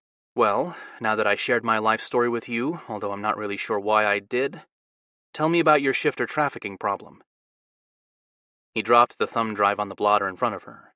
That contains about 20 years of financial transactions I suspect correspond to the disappearances of shifters from my pack. I want them all back, but the one I know is in immediate danger is my brother Owen. She glanced from the desk to him. Where did you get this? I'm not at liberty to say. Then tell me who has been selling your packmates. We need to bring them in for questioning and possible imprisonment. That can't happen. Her brows pinched. And why not? This person might have valuable information that will help us shut down this trafficking ring once and for all. I'm sure he does. Unfortunately, my alpha will take it to the grave with him. I can't risk him finding out that his secret has been exposed. He'll retaliate against my loved ones. She gave a single nod. Understood. But what about after you take over? Let us take him into custody. We'll interrogate him and... His earlier thought returned. He tilted his head and studied her through narrowed eyes. How much do you know about wolf shifters, Agent Montgomery? She sighed. Not much, I'm afraid. I did receive some basic training when I started working as an agent, but nothing in depth. And they haven't given you more because... She ran her finger around the rim of her mug. I'm not at liberty to say. He swept his gaze over her, then made a choice. Well, I don't have time to tell you everything, but I can share the one truth about shifters that will help you understand my dilemma. And that is, the role of alpha is only secured through death or transfer, and I can guarantee you Michael Tanner will never willingly pass on the role of alpha to me. That leaves death, his or mine. A considering expression passed over her face. Finally, she inclined her head. Okay, but what about the hours between now and the full moon? We'll arrest Michael, get what knowledge out of him we can, then you can have him back. Kill him. Whatever. The viciousness of her suggestion tore a chuckle from him, but the reality of his situation stopped him from allowing her idea to take root. I can't take the chance. The lives of my packmates are at stake. If we bring in agents and... No! I claim exemption from human interference in this case. He hated the idea of pulling the trump card guaranteed to shifters from the historic papers signed over a century ago. But he had no choice. Pack law had to rule. That insisted on death, Michael's or Ethan's, in a formal challenge, under the influence of the full moon. Are you making an official claim? Which stated that he, as a shifter, was above human law. The lawyer side of him scoffed at the idea. It was unethical. He was going to commit murder, leave a female widowed and children fatherless. It was for the good of his pack, though. He'd do all he could for Michael's family. He brought this on himself. That was the harsh truth. Ethan ignored the uneasy feeling settling in his gut and nodded. Yes, but I will hand over those shifters I suspect have been helping him. It's the best I can do. Lip caught between her teeth, Ella stared at the small computer drive. I want access to his computers at least. Done. You can look at any of my packmates' belongings. We have nothing to hide. I can't say I'm happy about that, but I don't really have a choice, do I? No, I'm afraid not. Neither do I, though he wished he did. Close to a minute passed before her shoulders slumped. All right, then. So, your brother. Ella picked up the drive and curled her fingers around it. How long has he been missing? 20 years. He'd disappeared days after Mindy had died. You do realize he's probably either dead or has gone feral by now, right? Feral. The word landed hard in his gut.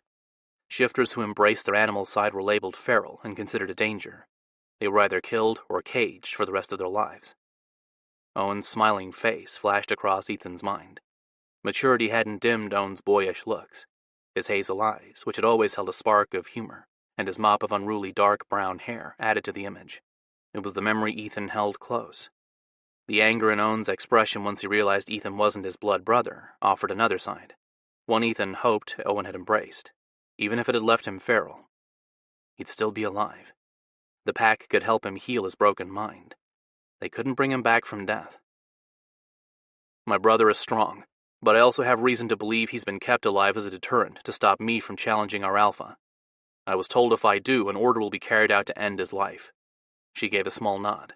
Okay then, that's good news, I guess. I'll go through this and start pulling some strings. Hopefully, we'll get a lead on him in a few weeks. That's not good enough. I need to know he's safe by midnight tomorrow. There's no way I'll find him in... She glanced at the clock on the wall behind her. 33 hours. Then Owen will die. A murderous look on her face, Ella stood and planted her palms on the desk. You're asking the impossible. I can't...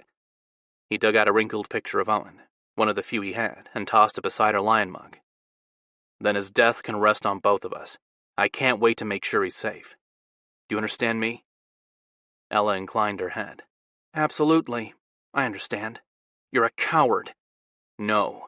I'm just a male who's forced to make the hard decisions for the good of his pack.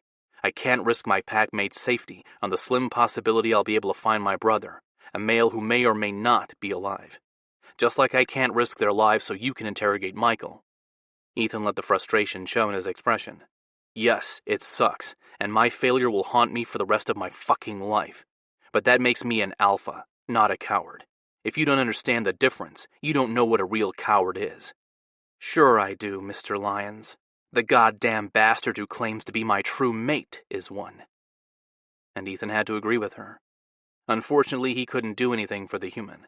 If her shifter refused the gift he'd been given, there wasn't a thing anyone could do to change his mind. Chapter 15. Ethan scanned Hannah's property before pulling into her garage. He'd taken a risk coming out to her place, not because he worried about being seen by a Kagan pack member. He didn't care if her family found out he'd been in her bed. Noah's involvement in their life complicated things, however. Ethan was confident her family would come to accept their arrangement out of love for her. Noah had agreed with his assumption. They'd want her happiness above all else. What Noah didn't want was for Mindy's aunt, Nona, to find out. Ethan had insisted the older woman would need to learn the truth. Noah couldn't bring himself to do it. Not yet. For the time being, they had agreed not to broadcast his connection to Ethan and Hannah, and that meant making sure the Kagan pack protectors who watched the main road leading into their territory didn't see Noah enter. But if word got back to Nona, well, Ethan figured it would save him the arguments. The garage door rumbled and creaked, then clunked closed. He slipped from the driver's seat, shoving his phone and keys in his pocket, and settled his gaze on where Hannah stood, leaning against the door jamb in a short black robe. Affection and lust burned in her eyes. He let the same flare in his, then turned his back on her and tugged a blanket off the mail hiding in the back seat of his car. A wicked grin spread across Noah's face. Hello, lover. Funny meeting you here. Damn lucky, you mean. I need you. Ethan fisted Noah's shirt and yanked him from the car, kicking the door shut behind him. Noah let out an oomph Ethan swallowed in a hard kiss. He led the other male into a passionate melding of their mouths they hadn't shared in months. Noah linked his arms around Ethan's chest, accepting his demands, and allowed Ethan to support him. The moment Noah arched into him, Ethan lost what little control he had. He pushed Noah against the car, caging him in with his legs locked on either side of Noah's thighs, and devoured him as completely as Ethan had taken Hannah's mouth the night before. It felt good to hold the strong dominant in his arms, knowing Noah would let Ethan do anything he wanted to him, over and over, until Ethan was spent and too weak to move. He slid his hands under Noah's shirt and dragged his fingers over his muscles. The dips and grooves of his perfect body set Ethan on fire. His. The male was his. Ethan broke their kiss and stared into the face of his lover, the one he'd neglected for too many months. Noah panted softly, and his wet, slightly swollen lips tempted Ethan to dip his head and taste Noah again. But Ethan only had a few moments before Hannah worked up the courage to approach them. He slipped his hand to the back of Noah's neck and bent close, holding him in place. I love you. Don't fucking forget that. No matter how much of a possessive, domineering asshole I might act toward you tonight, I need to be in charge, to show my wolf you're mine too, and you're not trying to steal Hannah. That you would want to please her, please me. You understand? Noah grabbed Ethan's ass hard with one hand and skimmed the fingers of his other in a gentle caress over Ethan's back. The two extremes tore a shaky breath from him. He dropped his head against Noah's shoulder. Deep inhales filled Ethan's lungs with Noah's scent, while the small licks of his lover's tongue over Ethan's throat skipped sparks of awareness down his spine. I want that, Ethan. Actually, I need the reminder that you desire me too. That you're not just going to replace me. No. Ethan turned his head and nipped at Noah's neck, biting hard enough to leave the imprint of his teeth on Noah's skin. It was the most Ethan dared to do in order to show Noah who he belonged to. Noah's pleased sigh rewarded Ethan. Never. Hannah's a gift to both of us.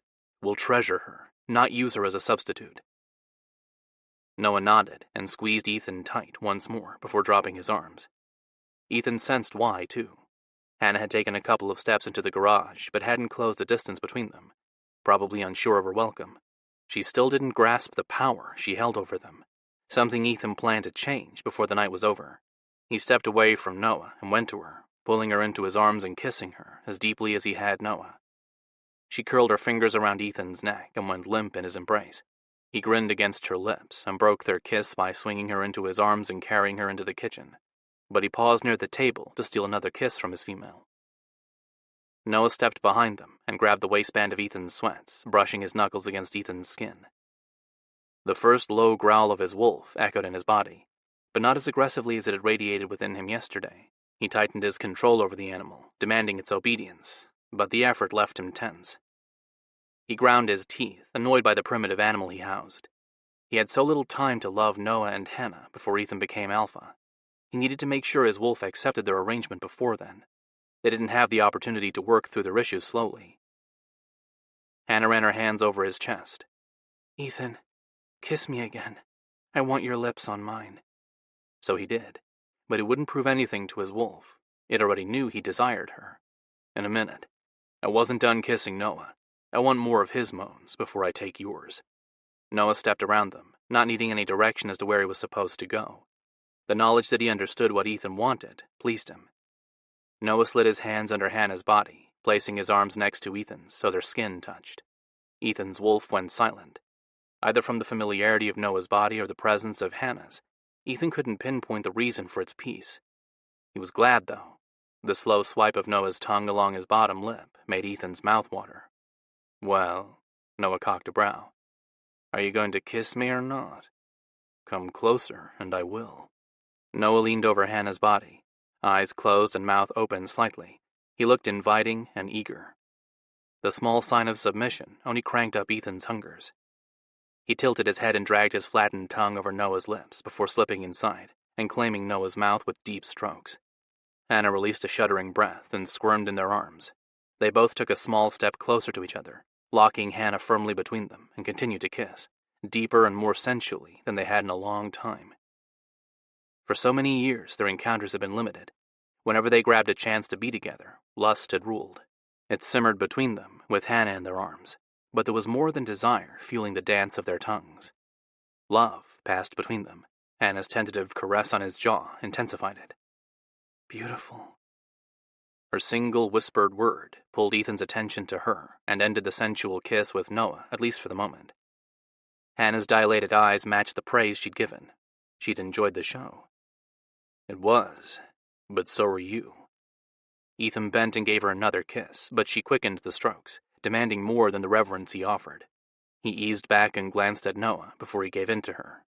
Your turn. Kiss her until you know she'll do anything for us. Noah inclined his head, then glanced at Hannah. You already will, won't you, love? Ethan slipped one hand free and pressed against the back of Noah's head, urging him closer to Hannah. I said kiss her, not talk to her. Noah's soft chuckle reached Ethan's ears before it became muffled by Hannah's mouth. She'd stretched forward and kissed him, taking the choice out of his hands. Noah growled and took her from Ethan's arms, then pushed her back against Ethan's chest and ate at her mouth with barely leashed hunger. This side pleased Ethan. Beautiful. He repeated the praise Hannah had given. Too caught up in the moment, neither of them responded to Ethan's whispered word. He didn't mind. It gave him a chance to watch them together. Ethan let his wolf feel what it did to him, how aroused it made him to see Noah lost in the moment. Noah ran his hands over Hannah's sides and yanked at the ties of her robe, tugging the knot free, but he didn't part the material. He grasped her wrists and pulled them taut over her head. She gasped, the sound swallowed by Noah's crazed kiss. He released her arms, but she didn't drop them. She arched, pushing her shoulders into Ethan's chest, and grabbed at his head, holding on tight while Noah kissed her. Fuck yes. Ethan closed his eyes and enjoyed the pinch of her nails in his scalp. Kiss her harder. I want to hear her whimper for you. Noah kept loving her mouth over and over until she offered up the sound Ethan craved, but Hannah's restless squirming demanded more. Ethan reached around her body and cupped her breasts, pinching and rolling her nipples. More moans rewarded him, but her quicker breaths spoke of how excited she'd grown from only their kiss. Noah had given her the first orgasm she'd shared with them. Ethan wanted the second, and he wanted her to come apart around his dick. He might not be able to have sex with her on his pack's sacred ground for fear of being discovered, but the Kagan ceremonial circle was close. Her pack spirit would bless them, guaranteeing they'd always be drawn to each other. He was certain of it. She would know the depth of his commitment to her then. The significance of the act wouldn't be lost on her. He would never experience the same passion in any other female's arms as he would with Hannah. She'd own him. Maybe not literally, but she'd be the only woman who would be able to bring him to his knees and make him beg. Then again, he'd have the same rights. Damn if that didn't appeal to him. He didn't mind admitting it either. He fisted Noah's hair and tugged, forcing him to break the kiss, then waited for him to meet Ethan's gaze. She's mine next. Then I get to hold her while you lick her clit. You see, lover? That's not how this is going to work. Ethan repeated the words Noah had given the night before. I want her, and I'm taking her, as is my right. You're right? Confusion pinched Hannah's brows. He nodded, a slow dip of his head that left her gazing at him wide-eyed. I'm going to make love to you for the first time on the ceremonial field in the way of an alpha. You understand what that means, don't you? That your body will belong to me just as mine will be yours. Yes. Barely audible, the single word held excitement. He grinned. And after I'm done loving you, Noah will. He's going to fuck you while I watch and fill you up, too. When I said you'd belong to us, I meant it, even if it's only symbolic. He will claim you every way I do. So if that's not what you want, tell me now, and we'll... They'd what? Anything else would cut Noah out of their life, out of their eternity. He was certain of it. I want Noah. I want you. Both of you, every way I can take you. Hannah turned in his arms and rested her palms against his chest. But what are you talking about? You don't have the right to make love to me on your pack's sacred grounds or mine. You're not from the Alpha family. You were born to Beta parents. Ethan covered her hands. Yes, I was raised by two wonderful, amazing Beta shifters. But I was born by an emergency cesarean section performed on the old Alpha's mate the night Michael took over. I'm the last Jaeger male, and with you by my side, I'm going to reclaim my pack. Hannah blinked a couple of times but didn't say anything for a long moment. Finally, she whispered, How did you find out? He sensed the danger looming ahead but couldn't lie to Hannah. She needed to understand everything. My foster mother told me. I was more aggressive than my brother Owen and used to push him away from her whenever she gave him attention. Ethan rubbed at the back of his neck. The exact memories had faded, but he hadn't forgotten any of the times his brother had cried because of him. I was more dominant and acted on it. I'm not proud of it. But I was only 3 or 4 at the time. I didn't know any better. Once she explained why, I worked hard not to treat Owen differently. We aren't animals, she'd said. We're brothers, if only by love. Anger flashed across Hannah's expression. She scrunched her nose and shoved him, catching him off guard. He stumbled into the corner at his back and grabbed onto the edge so as not to fall on his ass. She stood there, his little warrior, with her fists curled at her sides and body vibrating. Excuse me? You knew you were the old Alpha's son for what, 50 years? He dipped his head. About that, give or take a year. She took a step forward, then another, until she invaded his personal space. She grabbed the collar of his shirt and tugged, forcing him to her eye level. So you knew you were the rightful shifter to house your pack's spirit, and that you were strong enough to take it back from Michael? Am I following this correctly? He sighed. Yes. So why haven't you? You've told me how unhappy you were with the way Michael ruled your pack. You've even questioned whether or not he's the one responsible for the horrible accidents that have plagued your packmates. So why have you let them suffer? Noah stepped next to her. Aren't you even a little bit happy that he didn't challenge Michael? Had Ethan claimed his pack upon maturity, he would have taken a mate and had at least one kid with her by now. Noah narrowed his eyes. And you would have missed out on us. Of course I'm grateful for that. She glanced from Noah to him, an imploring look in her eyes. But I don't understand how a dominant as strong as you are could just stand by and watch Michael cleanse your pack of members he deems unimportant. Explain it to me, Ethan. Please. Because it sounds damn selfish to me. Selfish? Noah spun her to face him. You have no idea what you're talking about. Ethan has done everything he could to help our pack. He's invested nearly every dollar he's earned and has been slipping money to our packmates in need. He's also been manipulating Michael so he doesn't fly off the damn handle and punish someone whenever something goes wrong. And that's great, but it doesn't explain why he let the fucker live.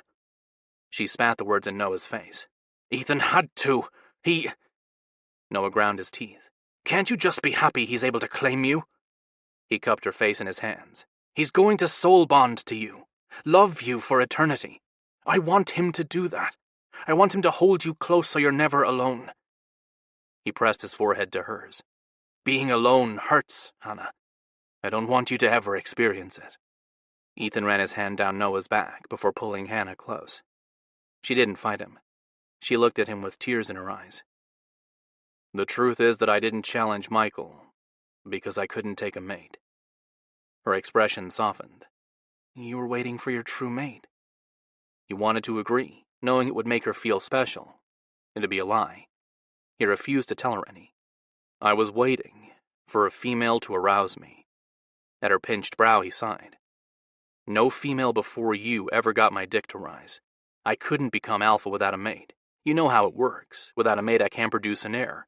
Every dominant from our pack and across the states would have challenged me. She mapped his face with her gaze, trying to pick out his lie, maybe. He didn't know, nor did he want to guess what she thought. Hannah rested her hand over his cheek. How is that possible? He leaned into her touch and closed his eyes. I don't know. I felt like a failure for so long. Other than Noah, I've never wanted anyone else sexually. She sucked in a breath. You? Yes. He met her shocked gaze. You heard me right. You and Noah are the only two people I ever got aroused for. Ethan took her hand in his and twined their fingers. Now do you understand why I struggled with my attraction to you? I couldn't bear the thought of losing Noah in order to be with you, and it was driving me mad.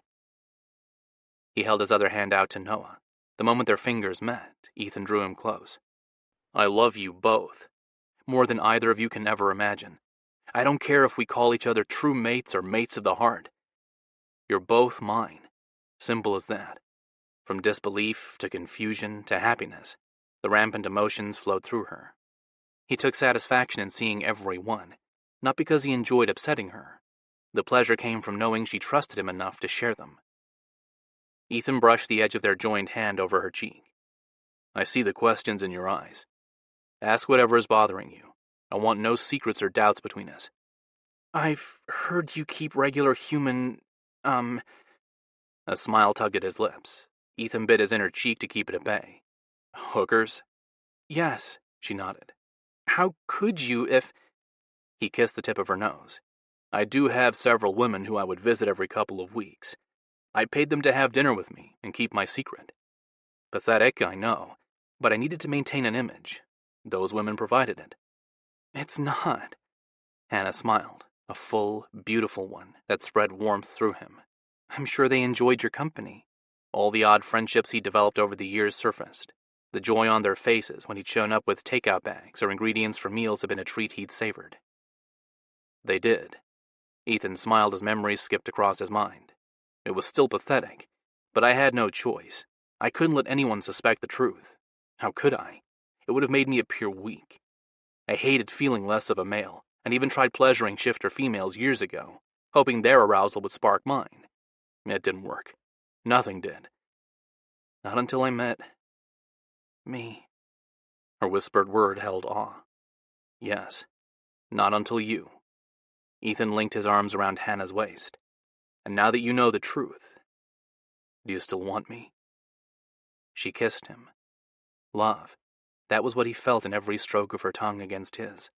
He gave it back, pouring his feelings into her. Hannah made it easy, actually.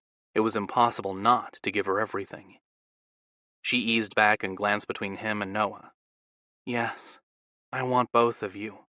But if we go to my pack's ceremonial field, there's a chance we might get caught. Granted, it's a slim chance. Only the Alpha family has the right to go there on any night other than the full moon, and I doubt Nick will be there. Riley's been tired because of the babies. Ethan skimmed his hand over her hair, smoothing the wayward strands. Would any of your packmates betray our secret? No, but... Hannah peeked at Noah. He watched her through narrowed eyes. She turned away, shaking her head. Nothing. It's nothing. Noah's nostrils flared.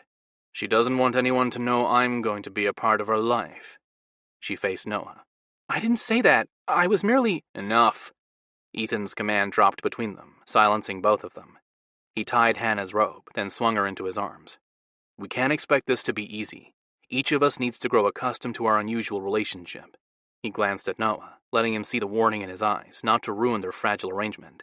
It'll take time, which we're short on at the moment. We have our life ahead of us to strengthen our bond, but only tonight to love Hannah for the first time. Noah nodded sharply. I'll go on ahead and make sure there's nobody nearby. He turned and strode out of the house before Ethan could call him back. I didn't mean to upset him. It's just that... She nibbled her lip. I understand. We both do. Do you? I'm excited about the idea of being with the two of you, but it feels naughty, like I should be ashamed to want any other male besides my mate. Hannah turned imploring eyes on him. As a female shifter, we're raised thinking we'll only love our mate, even if he's not our true mate. Ethan gave her a wan smile. I felt like an asshole for 6 months thinking the same thing. I'm tired of fighting fate. Somehow I have 2 mates. I'm not stupid enough to turn my back on either of you. So let's take the leap of faith and love each other. He skimmed his gaze to her breasts. And I've waited a long time to lose myself in a woman. I don't want to wait another hour, let alone another night. Neither do I, Ethan. Neither do I. She kissed his throat and slid her hand over the hard dick hidden by his pants. So let's make this one memorable. Chapter 16. Power hung in the air around the Kagan ceremonial circle. It tasted different on Ethan's tongue from his pack's energy, but it resonated within him the same way. The mystical spirit recognized him. The similarity reminded Ethan of one truth. No matter which pack they belonged to, they were all tied together. He stood on the very edge of the ring, marking the sacred grounds, and let the welcoming touch of the Kagan spirit strengthen him, much as he suspected it did for Nick whenever he came to the spot. No temptation to claim the source of the power teased Ethan's mind the way it did near his pack circle. He simply felt peace, even acceptance. It was as if he'd finally come home, even though he knew the patch of grass didn't belong to him. Hannah's satisfied groan yanked his attention to her. She'd taken several steps into the field and stood with her arms stretched slightly behind her and her head tipped back. A smile graced her lips. Mine. The single word settled over him, and everything it implied wove into his being. It meant more than possession, though that was part of it. She was the one who'd mend the crack in his broken heart, binding both halves of him together, animal and man. He glanced at Noah, who mirrored his position on the opposite side of the circle. Noah slid his gaze from Hannah to him. Anticipation and lust gave his green eyes a shimmering quality, mesmerizing Ethan. A lifetime of memories and understanding passed between them. The truth Noah had given Hannah about wanting her to mate Ethan hadn't been an empty statement to ease her uncertainty. Noah had experienced grief and didn't want Ethan or Hannah to ever feel it. The selflessness behind his conviction intensified the bond between them. Ethan gave his lover a small nod and approached Hannah, stepping close but not touching her. "Are you ready to become mine?" She straightened, lip caught between her teeth.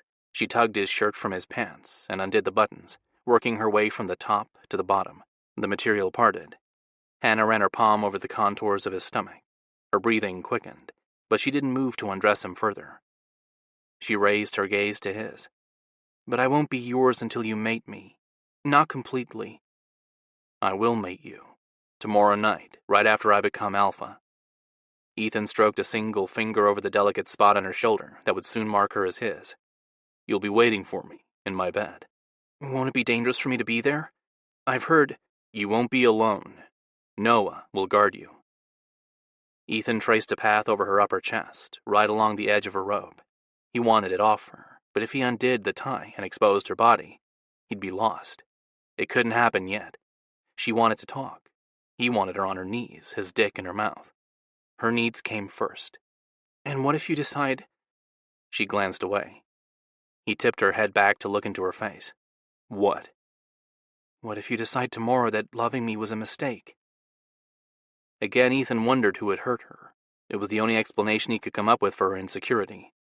He let the curiosity go. They'd have time to talk about the past later. The present concerned him. "I could ask you the same thing. My lack of experience with a female's body might change your mind. Maybe I won't satisfy you." She huffed. "I don't think that'll be a problem." "You won't know until I try." "Then try." Hannah caressed Ethan's cock with the back of her hand. "And after you make me come, I'll return the favor." Ethan shook his head. "No, my beautiful Hannah. I want your orgasm to pull my seed free. I want us to come together." Noah stepped behind him and rested his fingers on Ethan's hip. "Then you need to make sure she's ready for you, that she's aroused enough to accept your cock. She'll be a tight fit for you." Ethan slid his hand under her robe and skimmed his fingers up her inner thigh to her cleft. The wetness of her arousal coated her lower lips, tempting him to explore her, but he stilled his fingers and glanced at Noah. "Do you think so?" "Yes." Noah popped the button on Ethan's pants, then dragged the zipper down. He slipped his hand inside and fisted Ethan's dick, giving it a rough tug. "You're wide, Ethan, and long. You'll have to work yourself inside her, rock into her, little by little, stretching her so she fits you like a glove." Hannah made a soft sound, something between a sigh and a whimper. Ethan turned his attention back to her and found her watching Noah stroke Ethan's dick. After a moment, she glanced into his face. Desire shimmered in her eyes. He kept his gaze on her but asked Noah, "Do you think she'll like that?" "She'll love it. Won't you, Hannah?" She nodded. "Yes." "Then let Ethan see you. Show him the body that'll soon belong to him." Noah's command directed her hand. She undid the tie on her robe. The anticipation of finally seeing her naked seized Ethan. She grabbed the satiny edge and pushed it from her arms, letting the fabric pool on the ground at her feet. The body revealed stopped his heart. It raced a moment later with the need to possess her. He held it at bay. He wanted to sear her image into his memory. Ethan swept his gaze over her, thankful the nearly full moon combined with his enhanced vision allowed him to take in the details. Her bare cleft glistened, confirming what he'd felt by touching her. She was already aroused and ready for him. He cupped her sex, needing to feel her heat. She widened her stance, an invitation to take from her what he wanted. He would. He'd take everything. Not yet, though. Ethan left his hand in place, not teasing her, not stroking her, simply showing them both he had the right to touch her any way he wanted. He held her and skimmed his other hand over her breasts, one, then the other, pebbling her nipples until they stood erect. I don't know where to start. Ethan caught one hard bud between his thumb and forefinger. He alternated between tugging and rolling it, watching the look of desire darken her eyes before letting her nipple slip free. "Lick me." She rubbed her groin over his hand and pressed her breast against his hand. "I want your mouth on me." "Anywhere?" "My clit. Suck on it.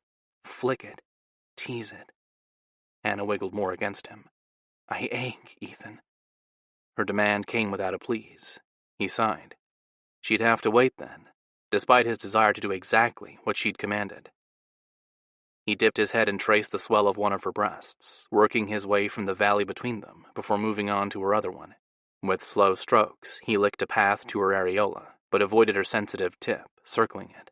All the while he listened to her breathing and savored every soft sound she made. Another swipe of his tongue, and he inched his way closer to her nipple. She squirmed, an attempt to get his mouth where she wanted it. Ethan moved with her and kept up the slow exploration, tasting every inch of her breast, except for her nipple. She made a frustrated noise. "Lick me. Don't tease me. I've waited so long for you to touch me like this." 6 months isn't that long. Ethan knew it was for her. She'd already told him that, but he enjoyed the sound she'd made. He wanted to hear it again. She rewarded him with another annoyed groan. "Ethan, please touch me. He dragged his flattened tongue over her nipple, stopping her rant. She arched into him, pressing her breast into his mouth. He took the hint and latched on to her plump flesh, sucking hard. Her nipple brushed the roof of his mouth, making it water. He gave in to his need and suckled on her, alternating between rough pulls of his mouth and laving licks of his tongue. "Yes, there." She curled her fingers around the back of his neck, holding him in place. "Feels good." It did. Soft yet firm, her breasts intrigued him. He wanted to play with them and make her come just from teasing her nipples, but primitive demands beat at him. The female he'd chosen to be his was in his arms, aroused and ready to accept him. Ethan needed to be inside her, to finally feel the wet, welcoming grip of her body on his cock. The compulsion grew. He pressed the heel of his palm against her cleft. She countered his movement, easing back, then pushing against him. He took the hint and moved with her, stimulating and teasing her. More of her arousal flowed, coating his hand. The warmth of her body lured him closer. He lazily stroked her with his middle finger while he sucked on her breast. "More, Ethan." Hannah pressed her short nails into his neck and moved quicker against him. "Please." Her demand became one he couldn't resist. He straightened 2 of his fingers and pushed them into her opening on a steady thrust. Her soft inner muscles gripped them while her breath rushed out.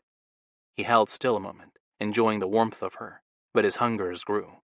He wanted to feel the same on his dick. "She's tight, isn't she?" Noah's question reminded him of his earlier point. "Yes." Ethan lifted his head and focused on her face. "You haven't been with a male in a while, have you?" "No." She shook her head slowly. "It's been over a year. I like sex, but the older I got, the less of a thrill it gave me. I was missing something, and I felt foolish looking for it with males who would never be my mate." Ethan pushed his fingers as deep into her body as he could and stroked her, stimulating her. Her core quivered, and a shudder ran through her. He eased back before her orgasm could build. "And now? Does this feel good? What you were missing?" "Yes, this feels good. Right." She squeezed her inner muscles, tightening her grip on him. "But I need you inside me." "You have part of me inside you now." He fucked her with his fingers, exploring her core and familiarizing himself with her body. Isn't that enough? He didn't know why he teased her. He wanted to slip his dick into her as much as she wanted it. Her frustrated whimper surrounded him. "No, I want your cock. Fuck me, please. I'm ready for you." The desperation in her tone appealed to him. It was what he'd been waiting for. He eased his fingers from her body and held his hand out to Noah. "Taste her." Noah took Ethan's hand and licked his fingers with slow strokes. Noah curled his tongue around each finger and sucked them into his mouth. A shudder ran through Ethan from the sensation of Noah's mouth tugging on his fingers, while Hannah whimpered, her gaze on Noah's face. "Does she taste good?" he asked Noah. "Delicious? Like heaven? Our heaven?" Ethan pulled his hand free, then brushed his thumb over Noah's lips. "Yes, ours." He faced Hannah. "And I need to experience more. Undress me." She ran her hands over his chest and shoved at the edge of his shirt. Tugging slightly, she drew the material down his arms. She let it slip, then turned her attention to his pants. Noah had unzipped them, but hadn't taken them off. Ethan was glad.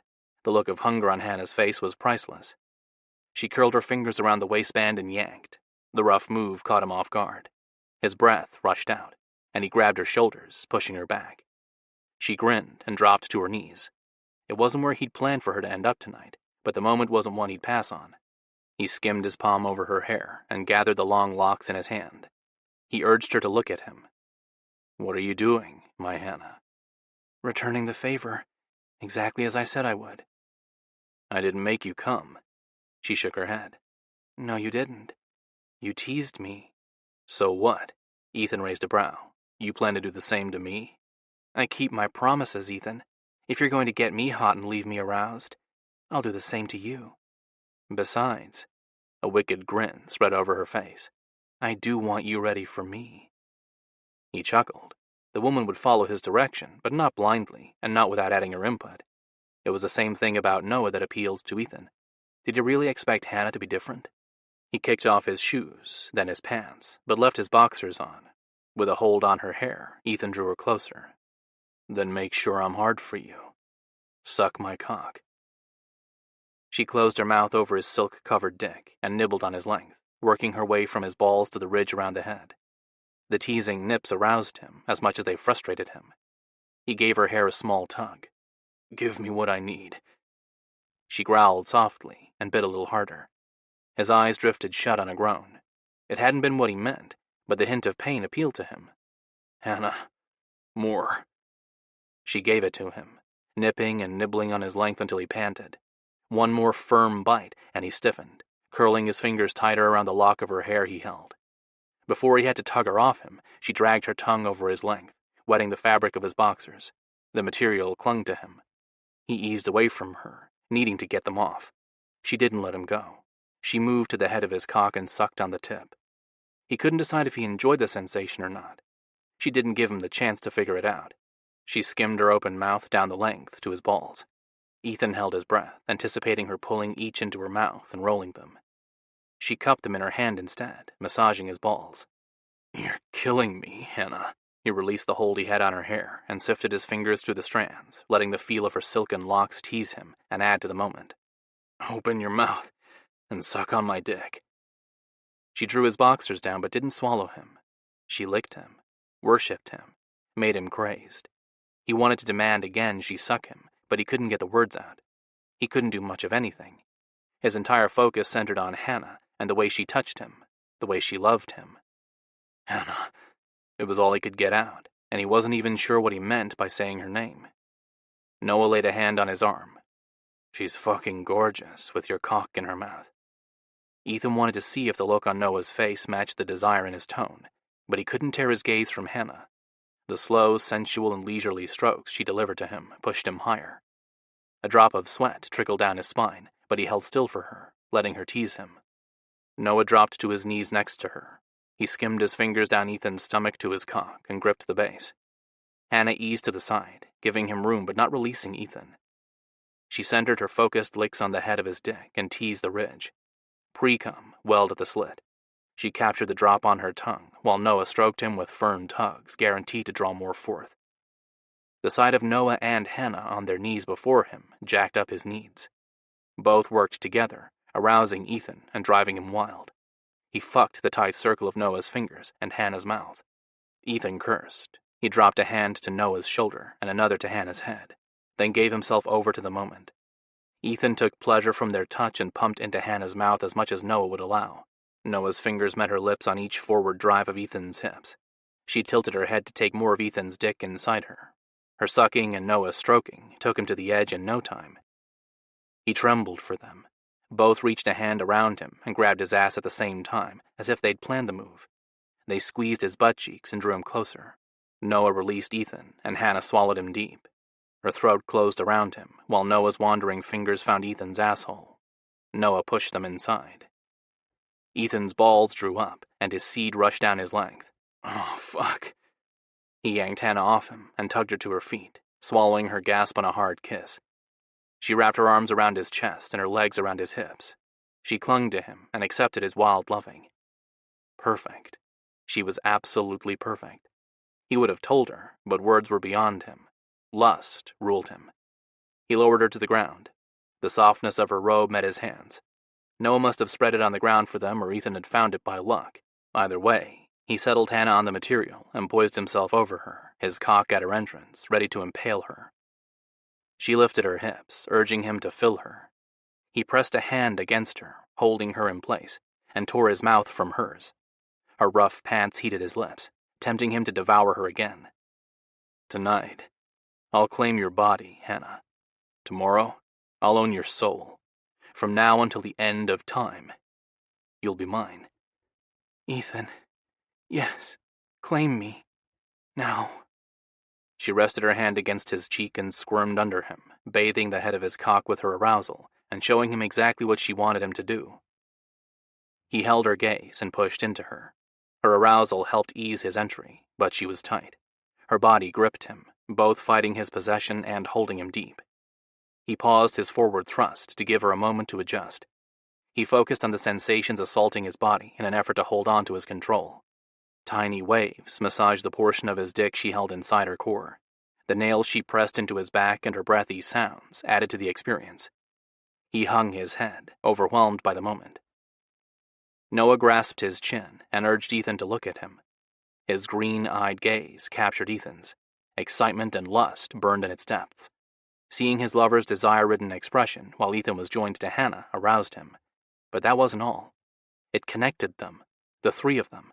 It didn't matter if only Ethan and Hannah were locked together this first time. Noah was a part of their loving, sharing this moment with them. Take our female to heaven, Ethan. Show her ecstasy, the same you've given to me. Ethan opened his mouth slightly, needing Noah too. Noah took the invitation, kissing him slowly. He held still, enjoying Noah's lips on his, and the soft caresses of fingers against his skin. Hannah's delicate ones swiped over his spine, while Noah's roughened thumb stroked his jaw. Noah moaned, deepening the kiss, and Ethan rocked into Hannah ever so slightly so as not to hurt her. More of her arousal flowed around his cock, welcoming him, inviting him to drive his length home. He resisted the urge and moved shallowly, dipping only the head into her. She whimpered and writhed under him the longer he teased her. Each time she squirmed, his cock slid out of her warm center before dipping back into her. Finally, Noah tore his mouth from Ethan's. Noah didn't say anything else. He didn't have to speak. The look in his eyes conveyed everything. He loved Ethan, wanted him happy. At the moment, Ethan knew exactly what would do that.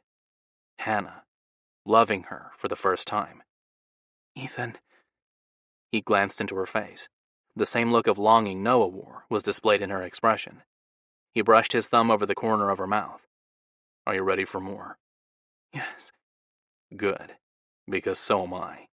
His length throbbed, but he rocked into her, little by little, exactly as Noah had said Ethan would, in order to fill her. Every slow stroke took him deeper, until he was seated completely inside her body. His balls rested against her wet groin, and the head of his cock kissed the mouth of her womb. Heaven. That was what she was to him, his personal sanctuary. Hannah. He dropped his head to her shoulder and breathed through the emotions overpowering him. My Hannah. He didn't know what else to say. Even I love you didn't seem powerful enough. He licked her shoulder and his fangs lengthened. He wouldn't mate her until after she matured. The full moon following her 25th birthday marked her entrance into shifter adulthood, opening a world of possibilities. It didn't mean he couldn't show her what his intentions were, what he couldn't say. That she was everything to him. He clamped his mouth over her shoulder, pressing his fangs into her but not breaking her skin. She went limp under him, and a shaky sigh escaped her. She didn't remain passive for long, though. She slid her hand over the back of his head.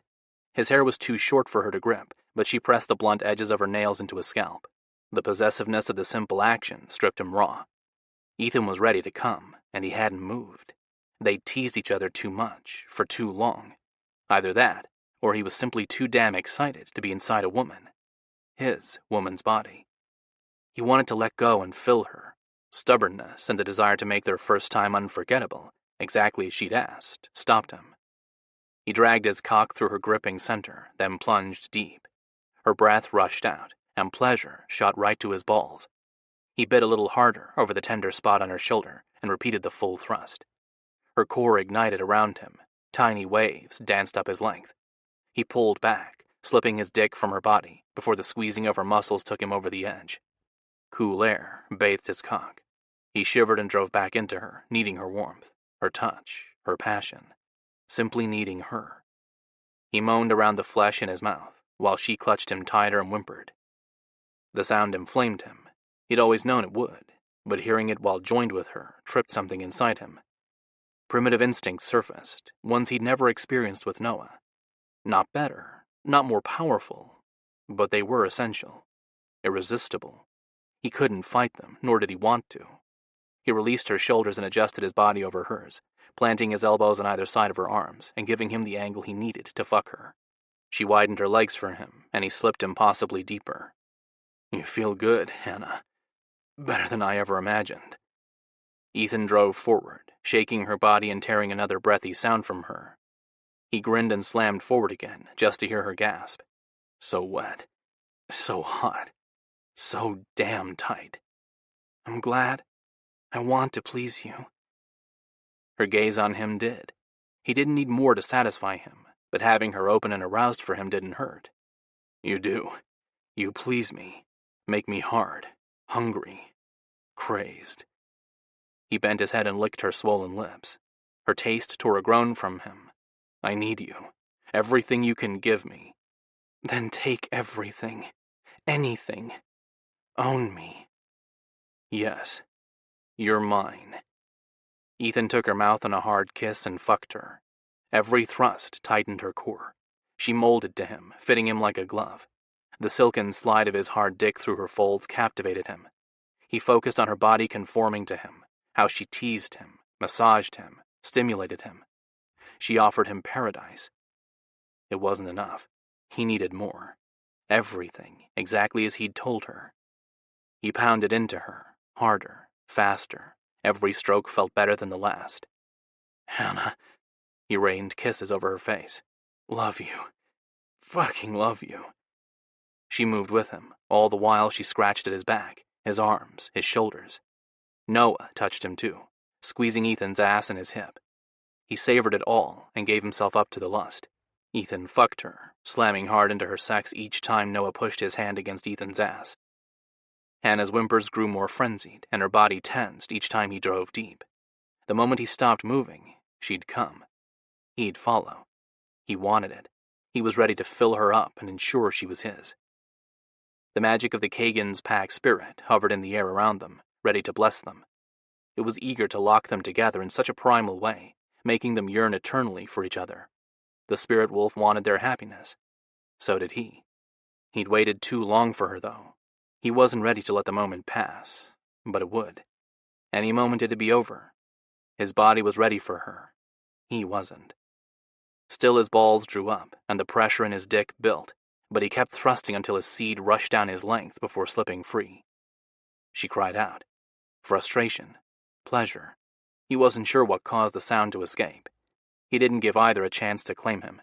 He flipped her over and dragged her ass in the air and thrust into her. She moaned his name, while hers escaped him on a gasp. Her sex clamped tight over his length. He pulled free of her demanding body and rode her, taking his pleasure from her. Sweat dripped from his forehead. His breaths quickened into pants. Hannah writhed under him, stimulating him more. Ethan grasped her hips and yanked her higher, then leaned over her and pressed a hand to her shoulder, holding her still, fucking her impossibly harder. Everything he had. "Ethan, please, I need to come." Her plea resonated within him. He couldn't resist her. He slowed his thrusts, and his dick thickened, stretching her more. Waves danced over his length, intensifying with each pass. He pushed deep once more and let her orgasm seize her. She came, moaning his name, and he followed. His cock jerked, filling her with his seed and dragging out her release. Magic wove them together. It was subtle, beautiful, and worth the wait. Finally, the intense waves massaging his length eased. He slipped from her body and dropped to the ground next to her, spent, but stronger than he could ever have imagined. She snuggled against him, and he drew her close. She didn't say anything, neither did he. Words weren't necessary. Her contented sigh said everything. Noah knelt on the other side of Hannah, his gaze on Ethan. Need flared in his eyes along with hunger. Ethan took in Hannah's sated and sleepy expression, then focused on Noah. Let's hold our female for a little while. I want her to feel our love for her. Yeah, I'd like that. Noah dragged his sweats down, his cock sprang free, hard and ready for Hannah. But he settled behind her and gently laid a hand on her side. She leaned in to Noah and turned her head for his kiss without opening her eyes. He took it, slowly twining his tongue with hers, not to arouse her, but to love her. It was as erotic for Ethan to witness as it had been to see her spread out beneath him. A sense of rightness settled over him. He'd found his true mate and the mate of his heart. He only hoped he could keep them both safe. Hannah's pack might accept their unconventional bond, blessing them as their pack spirit had. But would his pack feel the same? Or would they be targeted exactly as Noah's last mate had been sacrificed? Michael's death wouldn't eliminate every threat to Ethan's lovers. Michael had years to make plans to punish those who attempted to take him out. His threats would linger long past his death, and it wouldn't be loyalty that made Ethan's packmates keep their promises to their old alpha. Fear would make them betray Ethan. And how was he supposed to counter it when he didn't know who'd been manipulated by Michael? Hannah broke the kiss she shared with Noah and held her hand out to Ethan. Hold me too. I want both of your hands on me. He twined his fingers with hers and let the concern for the future fade. One day at a time, everyone he shared with Hannah and Noah was one he'd treasure. For them, Ethan would find a way to counter every threat. He would protect them and his pack. No other option was acceptable. Chapter 17. Hannah woke to the warmth of her lovers' bodies pressed on either side of her. Their scent filled her lungs. Peace radiated through her. She would have purred in contentment had she carried a feline instead of a wolf. She snuggled against the hard chest of the male at her back, and the tickling sensation of his stubble rubbing against her throat told her whose hard cock poked eagerly at her thigh. Noah. He kissed her neck, while Ethan leaned close and brushed his lips over hers in the chaste show of affection that stimulated her as much as his crazed kiss had earlier. Their hands stroked her, caressing and arousing her. Noah skimmed his palm over her hip and thigh. Ethan focused on her breasts, pinching and rolling her nipples. Excitement gripped her. Arousal sparked it. There was no doubt about it, but lust wasn't the only thing that had set her heart to race.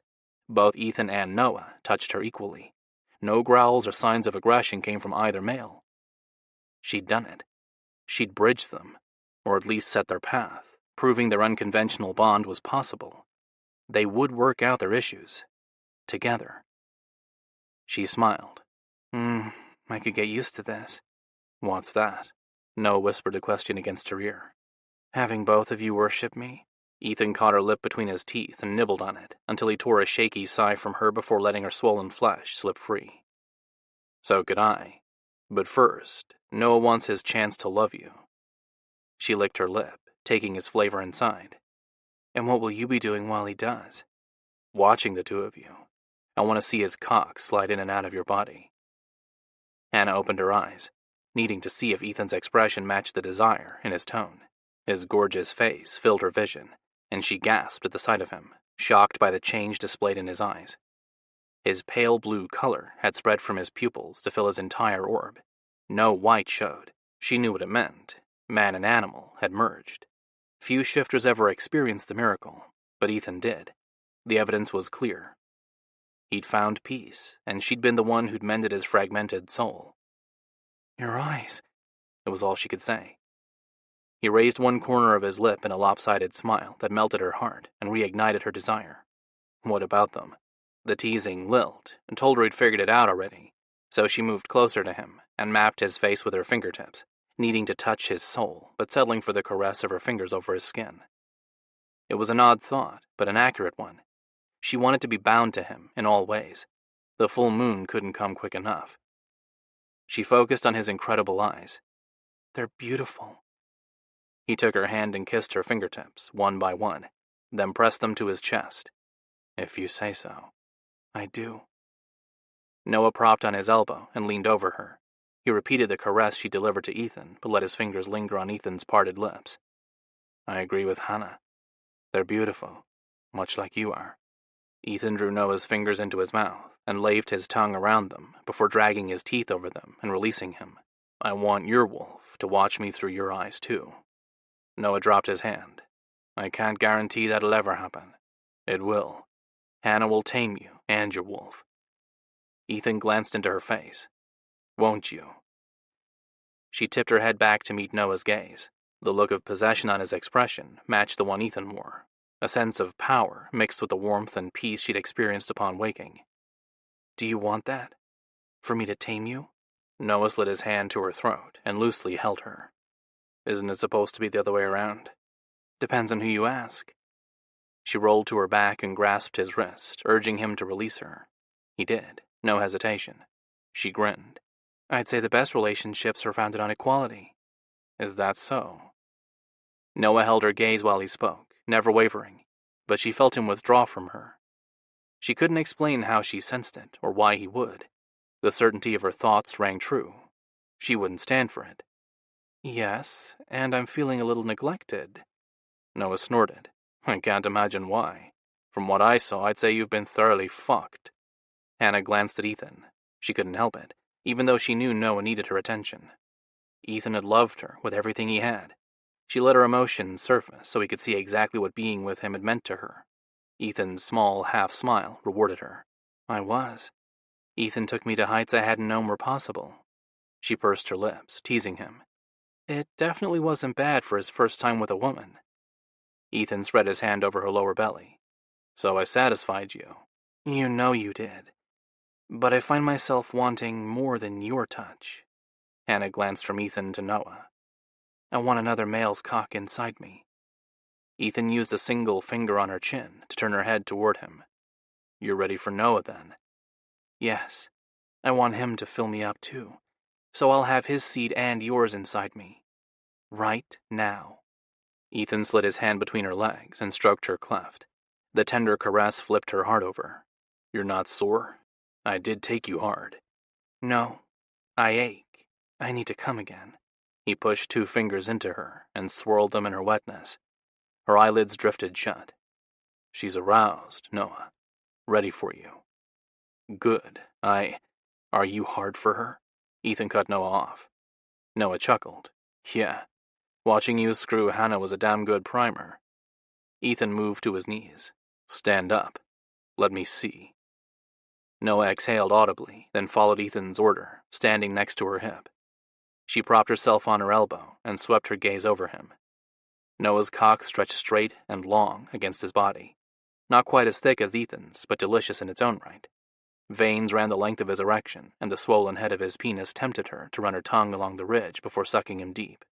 Ethan brushed the back of his hand over Noah's cock. It jerked, and Ethan grinned.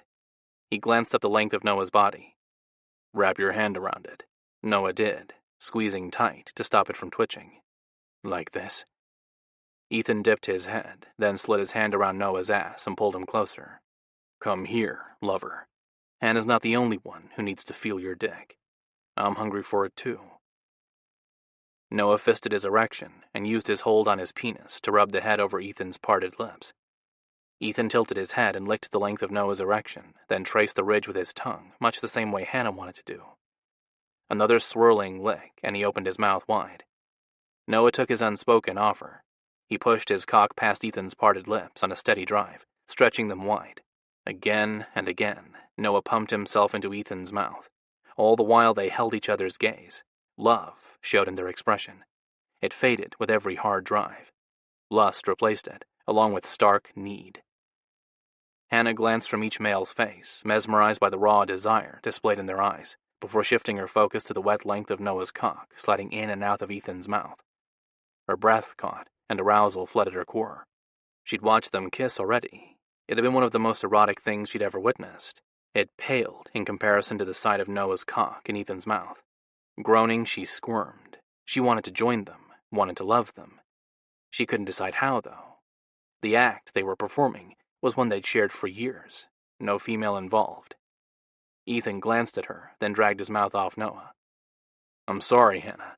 I didn't mean to leave you out of this, but it's been so damn long since I've sucked Noah's cock." She licked her lips. "It's okay. I don't mind." "No, it's not." Ethan stretched on the ground and rested his upper body on her belly, so his head hung slightly off her. He took her hand and directed her to touch his throat. "I want you to be a part of it." Noah crouched over Ethan. She glanced from the straight line of Noah's cock to Ethan's open mouth. The intent became clear. Lust seized her. She watched speechless as Noah slipped his hard length past Ethan's lips on a steady thrust that didn't leave any doubt to their familiarity with each other's bodies. Noah fucked Ethan's mouth, pushing into his throat on every thrust. Ethan eagerly swallowed him, groaning each time he pulled free, and moaning as Noah buried himself deep. The sight of Noah's cock slipping past Ethan's lips left her trembling. She panted. Moisture flooded her sex and coated her thighs. Her welcoming arousal dripped down the crack of her ass, and the quivering of her inner muscles told her how excited she was from simply watching them. She lifted her hand from Ethan's neck. The impression of Noah's cock showed as he filled him. Both males moved in sync. When Noah quickened his drives, Ethan's nostrils flared as he fought to breathe, but he held still and accepted Noah's possession. Ethan reached for her hand and directed her to touch his erection. She wrapped her fingers around the thick length of him. His penis throbbed under her palm. She pumped him in time with the driving strokes of Noah's cock. Harder, faster, she tugged on Ethan's length. His pre-cum welled. She ran her palm over the tip and used the glistening drops to ease her strokes. She kept working him, and Noah continued to fuck Ethan's mouth. She flicked her gaze between them, needing to see them both come, but wanting to join them. The ache in her core intensified. Her clit throbbed, much as Ethan's cock did. "Oh, fuck. I'm close." Noah shortened his drives and pumped faster into Ethan's mouth. Ethan planted his hands against Noah's stomach and pushed, knocking him back. Noah stumbled, but stopped his fall with a hand behind him. Ethan climbed off her, panting as hard as she did. "Save it for Hannah." Noah nodded, then turned his gaze on her. The look in his eyes stopped her heart. A moment of fear seized her, and she fought the urge not to run. It wasn't worry that he'd hurt her that sped her pulse and tensed her muscles. It was the possession displayed in his green depths. Noah would own her, exactly as Ethan had. He'd make her beg, make her scream, and enjoy every damn second of it. She scooted backward. He grasped her ankle, stopping her futile escape. Not that she actually wanted to get away. Instincts drove her. He grabbed her other ankle and spread her legs wide, just to the point of pain. Her eyes rolled back and her mouth opened on a gasp. He had her exactly where he wanted her. There'd be no easing her into the moment. Noah would take from her. Her lower belly quivered. She wanted that, for him to possess her. She drew in a rough breath, her excitement growing unbearable. He glanced at her, concern in his expression. It faded on a smirk as he obviously saw her enjoyment written on her face. "I didn't need to stop. I can love Hannah all night long." Ethan grasped her wrists and drew them above her, stretching her. She squirmed but couldn't move. They held her open for them, at their mercy. More arousal flooded her sex. "So can I, and we will. We're going to take turns loving her." Ethan kissed her palms, one then the other. Love rushed up, and her heart cracked open with a tender caress. "But she needs this. She needs you. Right now." Noah rubbed his thumb back and forth over her ankle. "Not as much as I do." He slid the loose circle of his hands up her calves, then skimmed his palms over her inner thighs. "Look at her, Ethan. How damn wet she is. I think she liked watching me fuck your mouth." She did. It made her hot. She trembled for us. Ethan glanced into her face. "I loved how aroused you got. I want to see more. I want you to shake uncontrollably for Noah. Make him explode inside you." She nodded. "Yes, Noah's cock, brushing against her inner thigh, stopped her words. She yanked her gaze to him. Hands planted on either side of her chest, he settled between her legs. She focused on his hard length, ready to pierce her. Her core clenched, needing to pull him deep. She felt empty without him. "Look at me, Hannah." She glanced into Noah's face. A gasp escaped her, and her heart stopped. Full green eyes stared back at her. She'd bridged him, exactly as she had Ethan. It wasn't what left her breathless. One truth did. Ethan and Noah were her true mates. They'd been right all along. The idea had left her feeling special before. It still did. She wouldn't deny it. It was the sadness the realization brought that left her crying inside. She wanted to lock both males to her soul, ensuring they'd always be together. She couldn't. Noah had chosen to mate another woman before her. He'd given her a piece of his soul. There was nothing left for Hannah to claim except the empty space left behind. No, don't go there, my beautiful Hannah. We can't change the past, and regret will poison us, leave us bitter. Noah bent closer and kissed her cheeks, her nose, her eyes, before taking her mouth on a reverent twining of their tongues that drained the sadness from her body. Noah eased back, so his lips brushed hers. I don't want that for any of us. I want to focus on what we've been given. What's that? He lowered his hips and filled her on a slow, steady thrust. She arched into him, taking him impossibly deeper. Seated fully, he dropped his head to her shoulder. A chance at a bond that'll ensure we always find each other. Noah turned his head and nibbled on her shoulder. One based on love, Hannah. It might not be the mystical tie you and Ethan will share, but it'll be just as strong, just as special. We'll find each other in heaven or another life. I don't doubt it. Tears welled in her eyes, not sad ones, not happy ones. The moisture making her vision blurry stemmed from love, the deep kind that surpassed all barriers and mended all wounds. It didn't promise their path would be easy, but it offered hope there would be one, no matter how many times fate pulled them apart. Ethan released the grip he had on her wrists. She captured his hand before he slipped away and curled her other one around the back of Noah's neck. Yes, we will.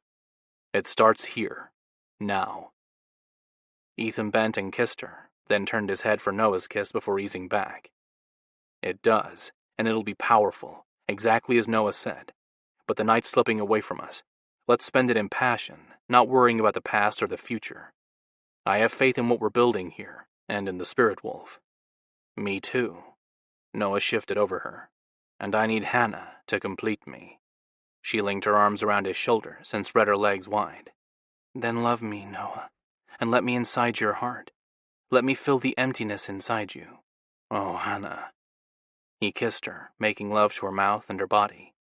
They fell into a rhythm of give and take. For every rough drive, she lifted her hips to meet him. He fucked her as hard as Ethan had taken her, shaking her body with every stroke. It wasn't any less than what she'd shared with Ethan. It wasn't better either. It was just as special, though, and unique. The realization eased some of the worry she'd felt. She didn't want to care for either male more than the other, nor did she want to exchange one for the other. She wanted their relationships to stand on their own, yet mesh. She wrapped her legs around Noah's hips, urging him to slow his frantic loving. He did, but broke their kiss. No demand over why showed on his expression. Understanding did. With his gaze locked on hers, he rocked into her, over and over. Passion built, her body tightened, and heaviness settled low. Small waves danced over his length, pulling him deep. She was going to come. It'd be explosive, the kind of release that left her fingers and toes tingling, along with her scalp. It'd turn her inside out, and she'd take Noah into her soul. Figuratively, of course.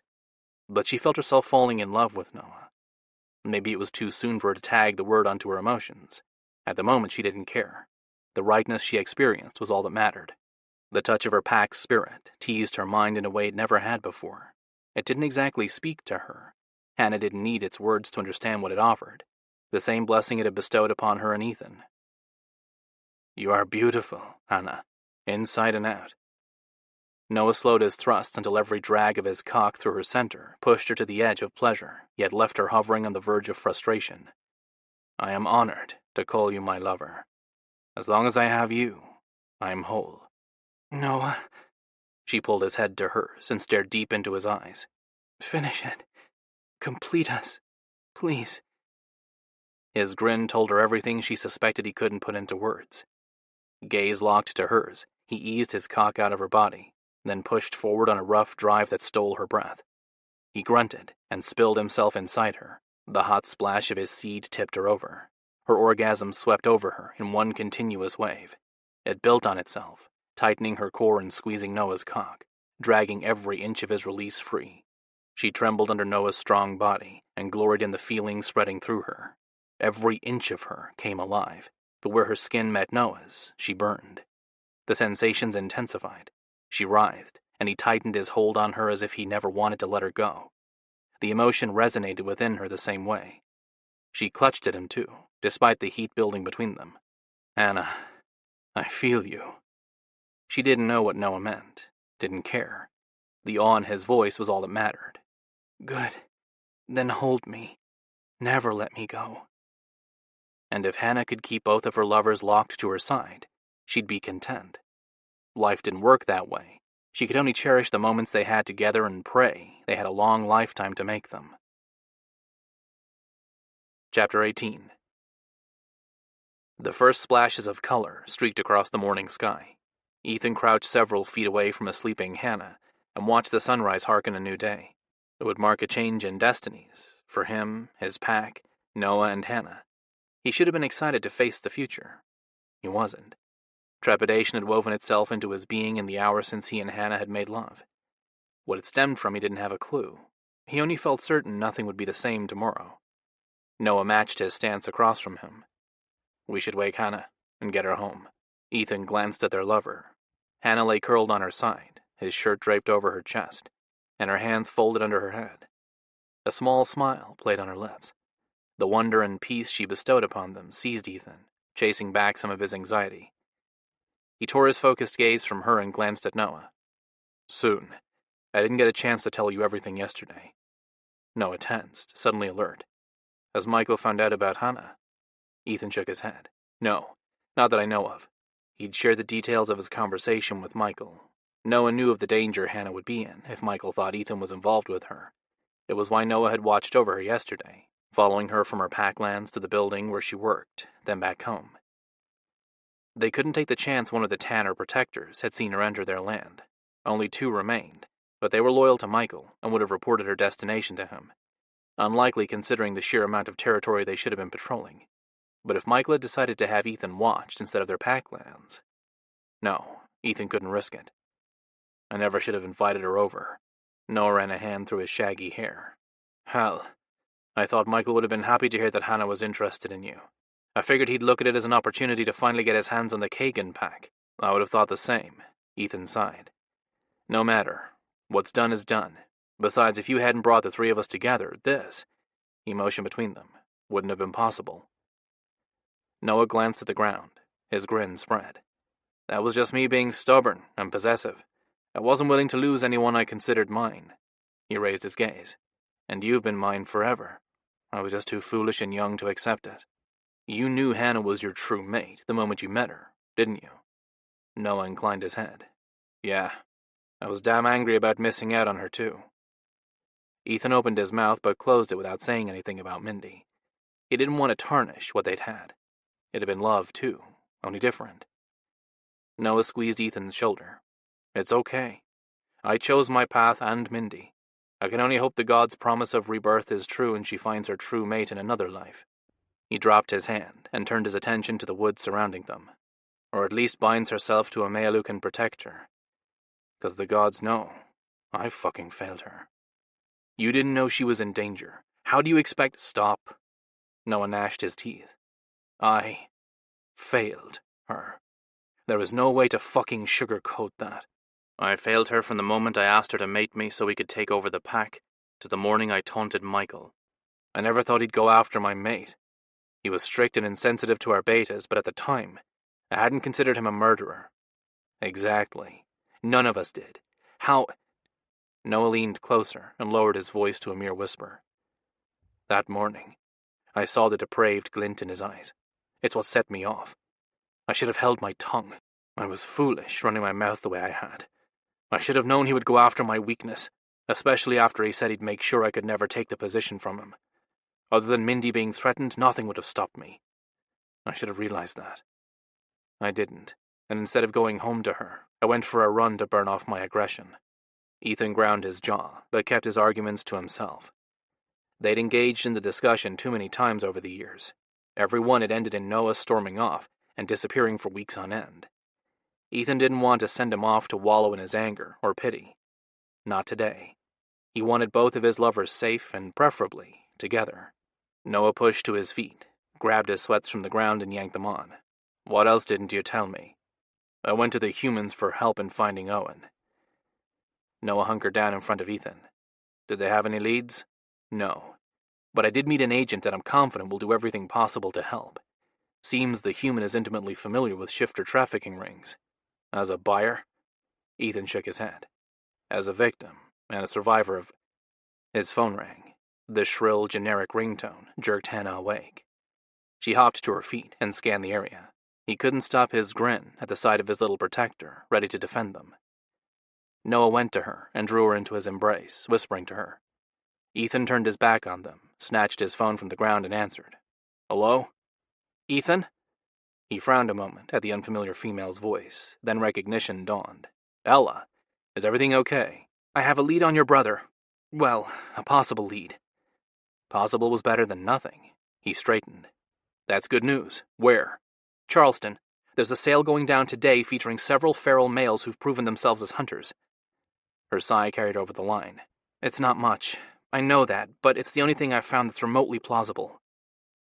He rubbed at the back of his neck. The idea of leaving his packland to travel to the human city didn't sit well with him, not on the night of the full moon. The memory of the last time he'd spoken to Owen overshadowed it. He'd been the one to send his brother running. He had a responsibility to see him home. Besides, no matter how angry Owen had been, he loved Ethan. Their connection might be the only thing that would draw Owen from the edge. He gripped his phone tighter. What time? I'll come. Another weary sound filled the line. I don't know. We got the date and city. That's how these sales work. Buyers will apply to join the auction. Once their background clears, they're given specifics. Unfortunately, we might not get them until an hour or two before it starts. Maybe less. You're not going, are you? With her scent marking, she'd stand out and blow her cover. No. The sharp bite to the word spoke of her frustration. I've been reassigned permanently to a desk job because of my unfortunate history. He relaxed. That's good. Safer. I didn't call to discuss my life with you, Mr. Lyons. I called to inform you of the shifter sale. And I thank you for that. Will you let me know the details once you have them? I have much to do tonight, but I want to be there. It might be better if you aren't. Her voice gentled. If your brother is deemed unsalvageable, no. Don't say it. I won't allow it. No matter his condition, he's to be returned to me. If you fail to make sure that happens, you and your department will regret it.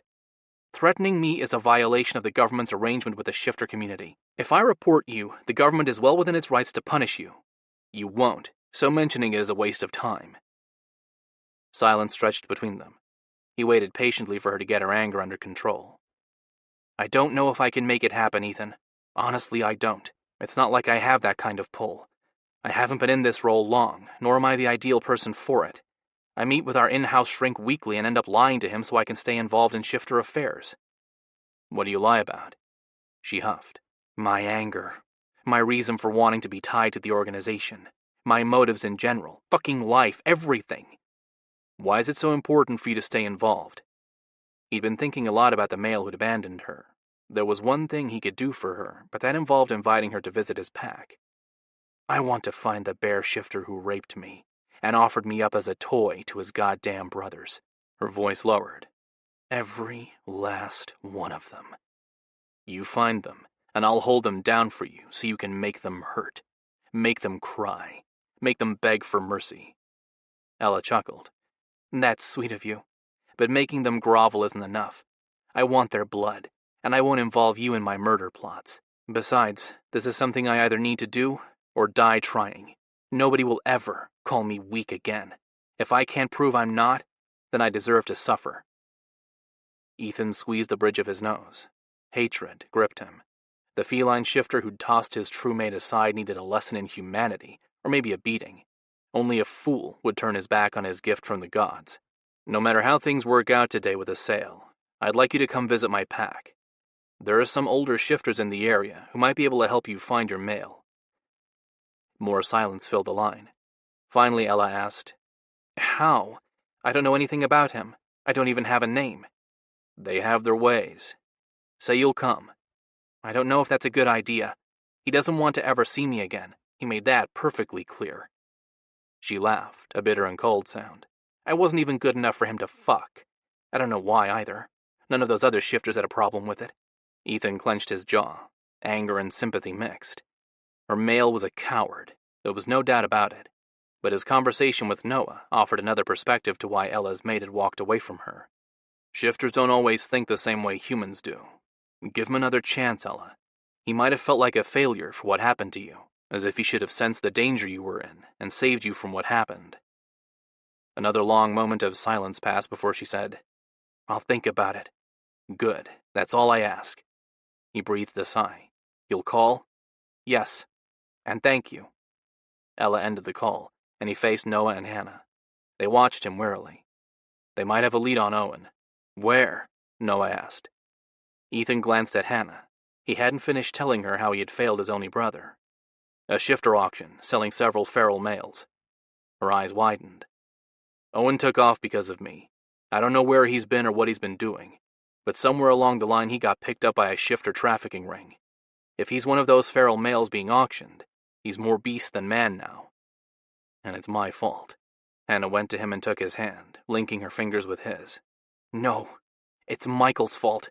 We'll get Owen back and heal him." Apparently Noah had filled in the details Ethan had skipped. He was glad. "And if we don't, Owen will die." She shook her head. "I doubt it. Unless Michael is going to compensate his owners, they're not going to kill him.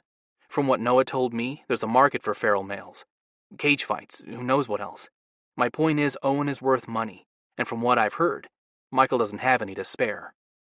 Of course. Owen was valuable. Ethan hadn't let himself think logically about the situation to see any other possible outcome.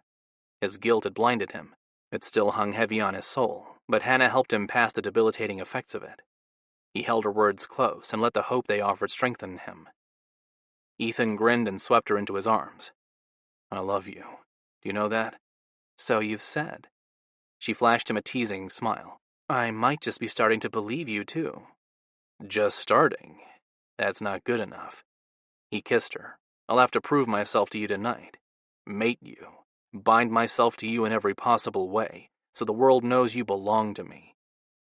"Soul bonded to me?" Hannah looked at him with equally hopeful and unbelieving eyes. "Yes." Ethan couldn't wait. "Are you sure you really want to take that risk? I'd understand if you didn't." Her words rushed out. "Yes." He rested his cheek against her hair. "I never want to be separated from you." "Then it's a good thing I'm your true mate, isn't it?" Ethan tightened his hold on her. All those years he'd cursed himself for not being able to take a mate seemed like a blessing. It still left him feeling guilty for the hell his pack had suffered, but for the first time he couldn't help but wonder if the spirit wolf hadn't been behind his lack of interest in females, or maybe it had been the gods and goddesses themselves. No matter the reason, the end result was the same. He'd found his heaven, and he was doubly blessed. Ethan rested his cheek on top of Hannah's head and glanced at Noah. "It is a very good thing." Chapter 19. The older home at the base of the hill drew Noah's gaze. He scanned the grounds around it one last time, then focused on the patch of woods where he knew a Kagan pack protector lay hidden. Nick had introduced Noah to him. Chris was the shifter's name. The male had appeared capable of defending Hannah if the need arose, but the deadened look in his eyes hadn't invited conversation. Fine by Noah. He had no interest in uncovering anyone else's demons. He had his own to contend with. "Visit your mate's grave, then leave." Noah turned at Nick's sharp command. Arms crossed over his chest, the Kagan pack Alpha leaned against a nearby tree. "I've every right to go to Mindy's grave." After Mindy died, her Aunt Nona had appealed to Michael for the right to bury Mindy on Kagan soil. Michael had agreed without batting an eye, or getting Noah's approval. Nick dipped his head in acknowledgement. "I'm not arguing that, but the day of the full moon is a popular time for shifters to visit their loved ones' gravesites. Seeing a Tanner male here will not be a welcome sight." Which was why Ethan had asked Nick to place a Kagan protector on guard over Hannah instead of allowing Noah to remain. They didn't need the hostility, Ethan had reasoned. Noah had agreed only because he didn't doubt the Kagan pack's ability to keep Hannah safe. "That's not right, and you know it. I'm not a threat." Noah motioned toward the open patch of ground dotted with headstones. "Besides, Mindy should not even be here. She was my mate, and she was born into the Tanner pack." Nick raised a hand. "I'm not going to argue. In fact, I agree. Doesn't change anything. No, it didn't, and he was done fighting the past. Letting it go was the reason he remained on Kagan land in the first place. Noah pivoted on his heel and strode toward the cemetery. It was time to put his demons to rest. There's no reason why it should be like this. You should be able to come and go as you please. Nick's statement froze Noah in place, feet from the graveyard. He shoved a lock of his hair out of his eyes, then glanced over his shoulder. Yeah, well, like you said, Tanner shifters aren't welcome. I'm going to work on improving our pack relations. I hope soon you won't feel unwelcome. That's a very idealistic goal, but it'll never happen. Our wolves won't allow it. We're urged to protect our own, and that involves keeping anything that might be a danger away from our weaker members. Or at least that was how it was supposed to work. Nick shrugged. Our pack spirits might be different, but all packs are linked together through years of interpack matings. We're cousins, uncles, brothers, and friends. Those are bonds we cherish, no matter which pack we belong to. Nick motioned toward Noah with a jerk of his chin. Are you going to tell me you wouldn't fight to protect Sean or Quinn if they were in danger? No, but that's our human side. Our wolves were always meant to supplement us, not dominate us. Did you know that? Nick raised a brow. They say the gods try to create the ultimate warrior by binding animal and man. Their intention had been to make their warriors more cunning and aggressive. It didn't work out the way they'd hoped. So I've heard some of the elders say. Many shifters no longer care to hypothesize about our origins or the gods. Only the spirit wolf matters to us. Without it, we wouldn't exist. Nick inclined his head. True. The gods no longer touch our lives. But there was a time when they spoke to our alphas through the spirit wolf. Some even made deals with them, like the first Jaeger male had. Noah tensed. Deal? What kind of deal? One that guaranteed they'd only be able to bond with their true mate. Nick shrugged. I don't know the details of the story. Nona wrote down the tale. I can let you borrow it if you're interested, but many viewed the deal as a curse, not a blessing, and called the Jaeger family fools. Ethan's lack of response to women and other men. In light of Nick's revelation, it made perfect sense. Damn if it didn't make Noah feel pleased, too. He'd been right. Both Ethan and Hannah were his. Please do. I enjoy reading about our history. And Ethan would devour the saga of his family. Of course, it's interesting reading. But the time of the gods' influence on our lives has passed. We've been left to fend for ourselves, which is why it only makes sense we look out for each other, especially with so many changes hovering on the horizon. You mean now that some of the humans know about us? Nick nodded. It's only a matter of time before everyone learns our secret. When it happens, we need to be prepared. Not just the Kagan pack. All shifters. Noah wouldn't argue that. By building a safety net, one where shifters look out for each other, not just their packmates. Adapt, migrate, or die. Nick smirked. I heard a human say that at one of our board meetings. He was talking about the volatile marketplace, but it applies to our situation as well. There are a few places left for us to hide, and giving up isn't part of our nature. So that leaves adapting. Yeah. And one of the first things we need to do is let go of the strict separation between packs we've grown accustomed to. We need each other, now more than ever. We also need to keep those humans sympathetic to us close, which is why I approved of the Shifter Affairs building to be located here. I want humans to see us as their neighbors and friends, not an abomination to be feared. Noah sighed. It's a good plan, but it won't be easy. Change never is, but I'm confident it'll happen. Nick pointed in the direction of the ceremonial circle. Nobody ever thought the spirit wolf would bless a same-sex union, but it happened. So will this. Noah thought back to the sense of acceptance he'd experienced the night before, while he'd loved Hannah. Maybe the Kagan spirit wolf believes the same thing you do. Adapt, migrate, or die. Nick chuckled. Maybe. If our spirit wolf hadn't blessed Chris and John's union, they would have left the pack and moved to a human city. Homosexuality isn't a choice. Acceptance is. My dad understood that. Noah hoped Nick remembered his words in a few days, once it got out about Noah's involvement in Hannah and Ethan's relationship. I'll support you. So will Hannah and Ethan. Noah motioned to Mindy's grave. Now, if you'll excuse me, I need to visit Mindy before I'm kicked out. Noah turned his back on Nick and strode toward the small granite headstone near the center of the cemetery, then crouched next to Mindy's grave. For a long time he simply stared at her name and the dates marking her short life. Emotions choked him, but they always did whenever he thought about Mindy. No matter how many years had passed, the loss of her hurt. Part of him felt guilty for still loving her, as if his feelings for Mindy were a betrayal to Hannah. They weren't. He knew it. Hannah had only been a child when he'd been with Mindy, and their relationship had been different. They'd been friends first and lovers second, even after they'd mated. Maybe time would have changed that, maybe not. They might have ended up resenting each other, as some mated couples did. But they'd never gotten the chance to explore their relationship to find out. Because of him. He dropped his head into his hands and groaned. His thoughts weren't healthy. He had to stop blaming himself. Nobody else did. Had he known Mindy was in danger, he would have saved her, given his life for her. How many times had he heard that? Ethan hadn't been the only one who'd tried to reason with him. Many of his packmates and cousins had said the same thing to him. They were right. I'm sorry, Mindy. If I could do it over again, I would.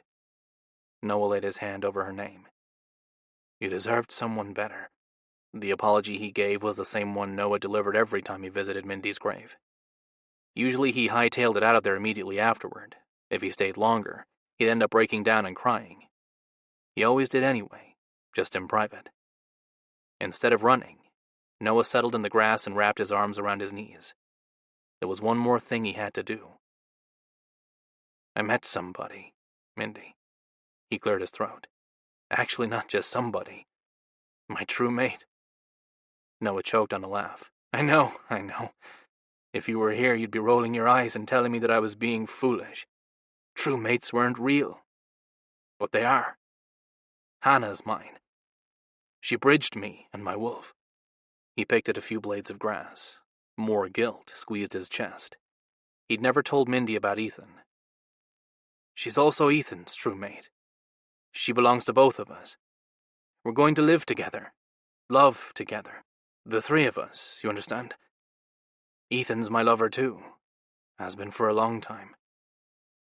Silence stretched as he struggled with how to tell her about his plans.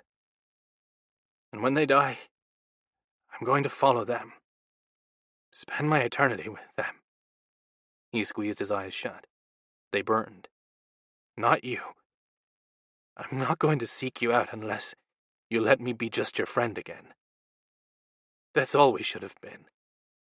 Noah brushed the back of his hand against his eyelids. Wetness met his skin. He couldn't work up the energy to care. I hope you find your true mate soon, Mindy. He'll be better for you than I was. Probably nicer looking, too. Just... He took a deep breath. Don't settle, okay? Even if it takes you a century or two. Wait for him. The gods and goddesses will bring the two of you together. He dug a picture of them out of his pocket, one of his favorites. It had been taken a few months before the relationship turned physical. They wore matching shirts that said, Friends Forever. Noah propped the picture against the headstone and stood. Friends forever, Mindy. Friends forever. Chapter 20. The scenery flew by. Lush green leaves topped the trees and colorful flowers dotted the roadside. Hannah forced herself to take note of each different variety and try to recall their scientific name. The mental exercise lasted all of 5 minutes. Thoughts of what Ethan would be facing in a few hours pushed everything else out. She pressed her palms to her eyes and groaned. What do you mean no one from your pack is going to back Ethan if Michael's followers decide to attack him? It's not that they don't support Ethan. Our pack loves him, but they won't get involved. Hannah dropped her hands and glanced at Noah. I understand that. Considering what's at stake, though, shouldn't they? They're afraid. Ethan doesn't blame them. Neither do I. Well, I do. Michael's a horrible pack alpha. He lets his more vulnerable members struggle to make ends meet and has been selling those he considers dispensable. Until Maria got into his ledger, there was no proof. Michael is a lot of things, but above all that shit, he knows how to manipulate and lie. Noah sighed. He also wasn't always a bad alpha. The first 2.5 decades after he took over were good. Sure, our pack wasn't rich, but we were safe. Happy. She'd known that. Michael had been respected, even by her father. All that changed in one night when... Ethan matured. Hannah turned in her seat. The certainty of her thoughts took root. The spirit wolf wanted to be returned to its rightful bloodline. It only put up with Michael because it had no choice. Noah flashed her a pleased smile. Exactly. You told me about confronting Michael. So you didn't know about Ethan's parents then? He shook his head. No. Ethan had to be careful. He was the son of the old Alpha, and Michael's wolf might have urged him to kill Ethan to prevent him from reclaiming his family's pack. Or kick him out. Neither was acceptable. So Ethan was raised by a beta family, and purposely lived in the background of the pack to not draw attention to himself. It worked, too. As a kid, we all knew he was strong and had the potential to be a dominant, but Ethan had seemed more concerned in his education than pack life. Many members of our pack, including Michael, dismissed him as being too human and therefore not a threat. Including you? Including me. He flashed her a sheepish grin. My reaction to Ethan confused me for a long time. He's 10 years younger than me and was in a lower level of the pack, so we never spent time together until I ran into him and Owen on their 21st birthday at a bar. Noah ran his fisted grip over the steering wheel. One look at Ethan and I wanted him. But I was drunk at the time. Really drunk. He glanced at her. I figured my attraction to him was because of the booze. I ignored it and kept drinking. Then Mindy showed up. She flirted with me like she always did, except I didn't just harmlessly flirt back. I acted on it, and we ended up in bed. Hannah flinched, not because Noah was talking about another woman. No. What sent Hannah's heart racing was the similarity in Noah's story to the night she'd seduced Alex. Only he'd put an end to their relationship, whereas Noah had embraced his with Mindy. Noah pulled onto the side of the road, then laid his hand on her thigh. I'm sorry. I shouldn't have brought up Mindy. She covered his hand with hers. It's okay. You loved Mindy. Besides, I was only a kid. I can just see how you were confused. It must have hurt Ethan. Did you realize what you were to him? No. He fought the attraction longer than I did. Noah pushed the loose collar of her shirt to the side, exposing her shoulder, then skimmed his fingers over her bare skin. He knew he'd need a mate in order to become alpha. Desiring me messed up his plans, but we couldn't stay away from each other. We became good friends. It wasn't until a few years after Mindy died that I acted on my hunger for him. And if she hadn't died in that fire, you never would have. Noah dropped his hand. If I hadn't run my mouth off that morning, Michael wouldn't have had her killed. We can play the woulda, shoulda, coulda game for the rest of our lives. It doesn't change anything. Neither does wallowing in guilt. The facts are... He turned in his seat to face her. Pain and loss didn't radiate from him, not as it had the first time he'd mentioned Mindy. Acceptance did. I did, taunted Michael, and he made the choice to order a woman's death instead of facing his death at my hands. But no matter how it happened, the fire that claimed Mindy's life changed the course of our pack. Noah leaned forward. Now our pack members are beaten down. They're afraid. Dominants and betas alike. They don't trust each other or Michael. Remember, there was never any hard evidence against him. Actually, Michael hinted that it could have been any number of people who set that blaze, including the humans or members of our pack. He waited a moment, obviously giving her a chance to digest his words, then nodded slowly. Sure, I could have screamed at the top of my lungs that it was Michael who was responsible for Mindy's death. But I had no proof. Without it, I would have been labeled a troublemaker and a threat to the pack. He would have ordered me to leave and abandon not only Ethan, but my friends and packmates. Noah was right. Her dad had commanded a couple of shifters to leave the pack over the years. It had been painful losing one of their own, but when it came to the safety of their community, sometimes hard choices had to be made. She sighed. Because it's not as if we can involve the humans in our affairs. Or in our criminal investigations. What happened to Jenna's nephew a couple of months ago was a perfect example of what my pack has dealt with since Mindy's death. Jenna's nephew had been found shot, and the scent of his killers had been tampered with. Without human technology and resources, they'd been stuck.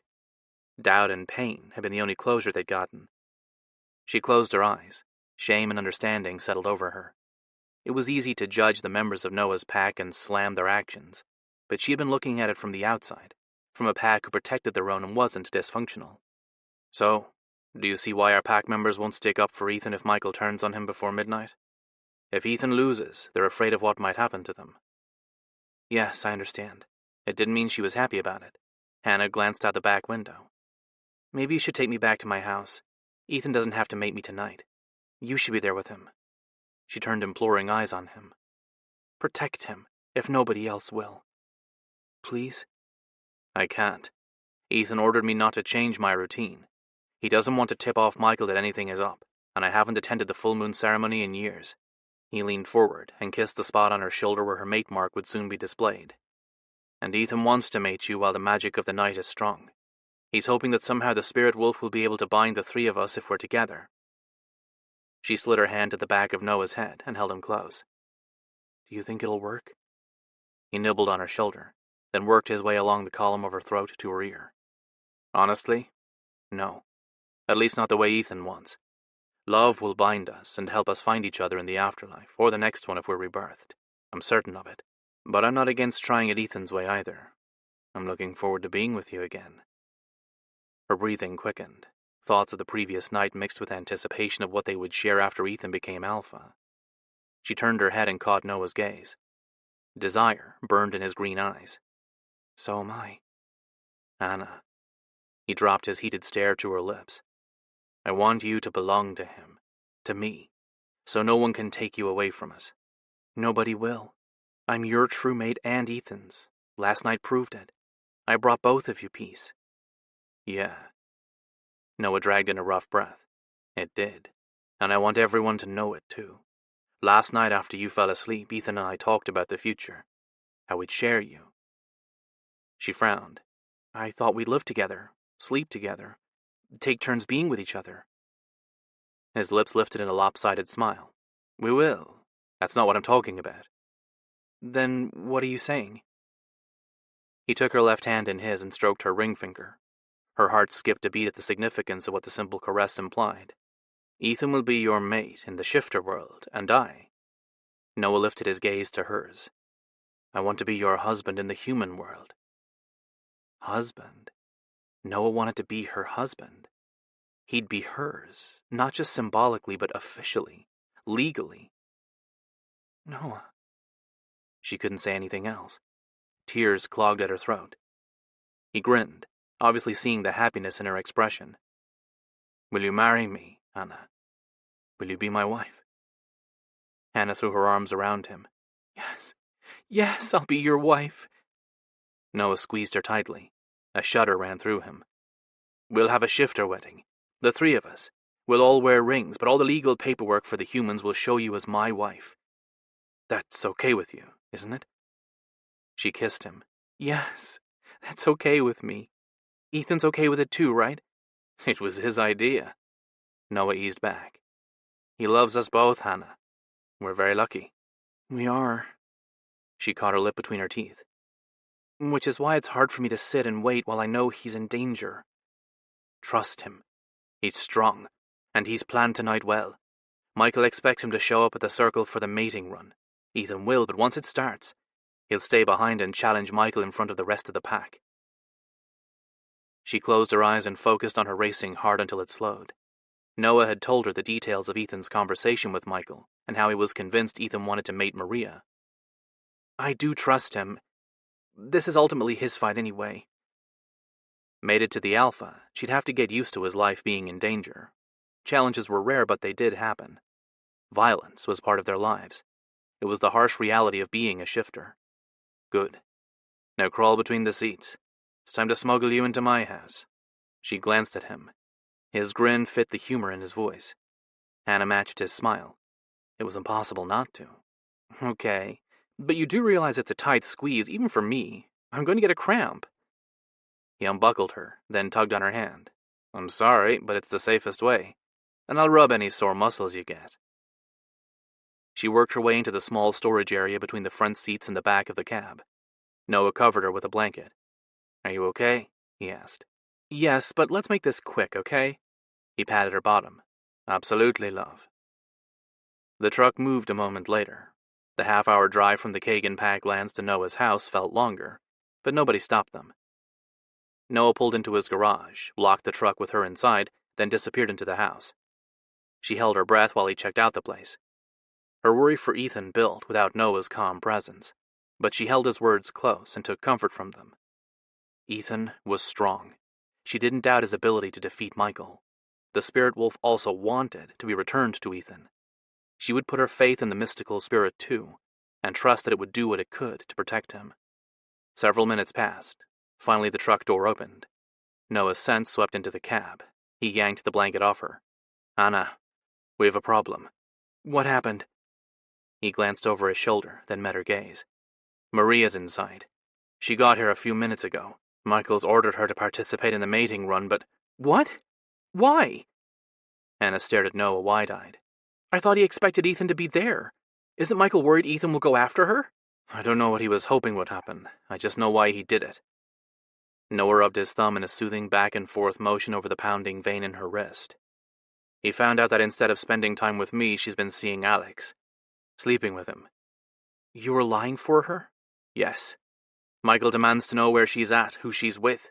Using me as an excuse was easy. I can't mate her, so I'm not a threat." "Great." Anna pinched the bridge of her nose. "Now what?" "Michael gave Maria a choice. Participate in the run, or he'd give her to one of his dominants. No way would he allow her to spend another night with a worthless human." She groaned. "This isn't good. Actually, for Maria, it's going to be okay. I just have to get her back to Michael's house." "Excuse me? Why?" "Because Nick, Quinn, and several dominants from your pack are on their way there as we speak to retrieve her. Quinn is claiming courting rights, saying he suspects she's his true mate.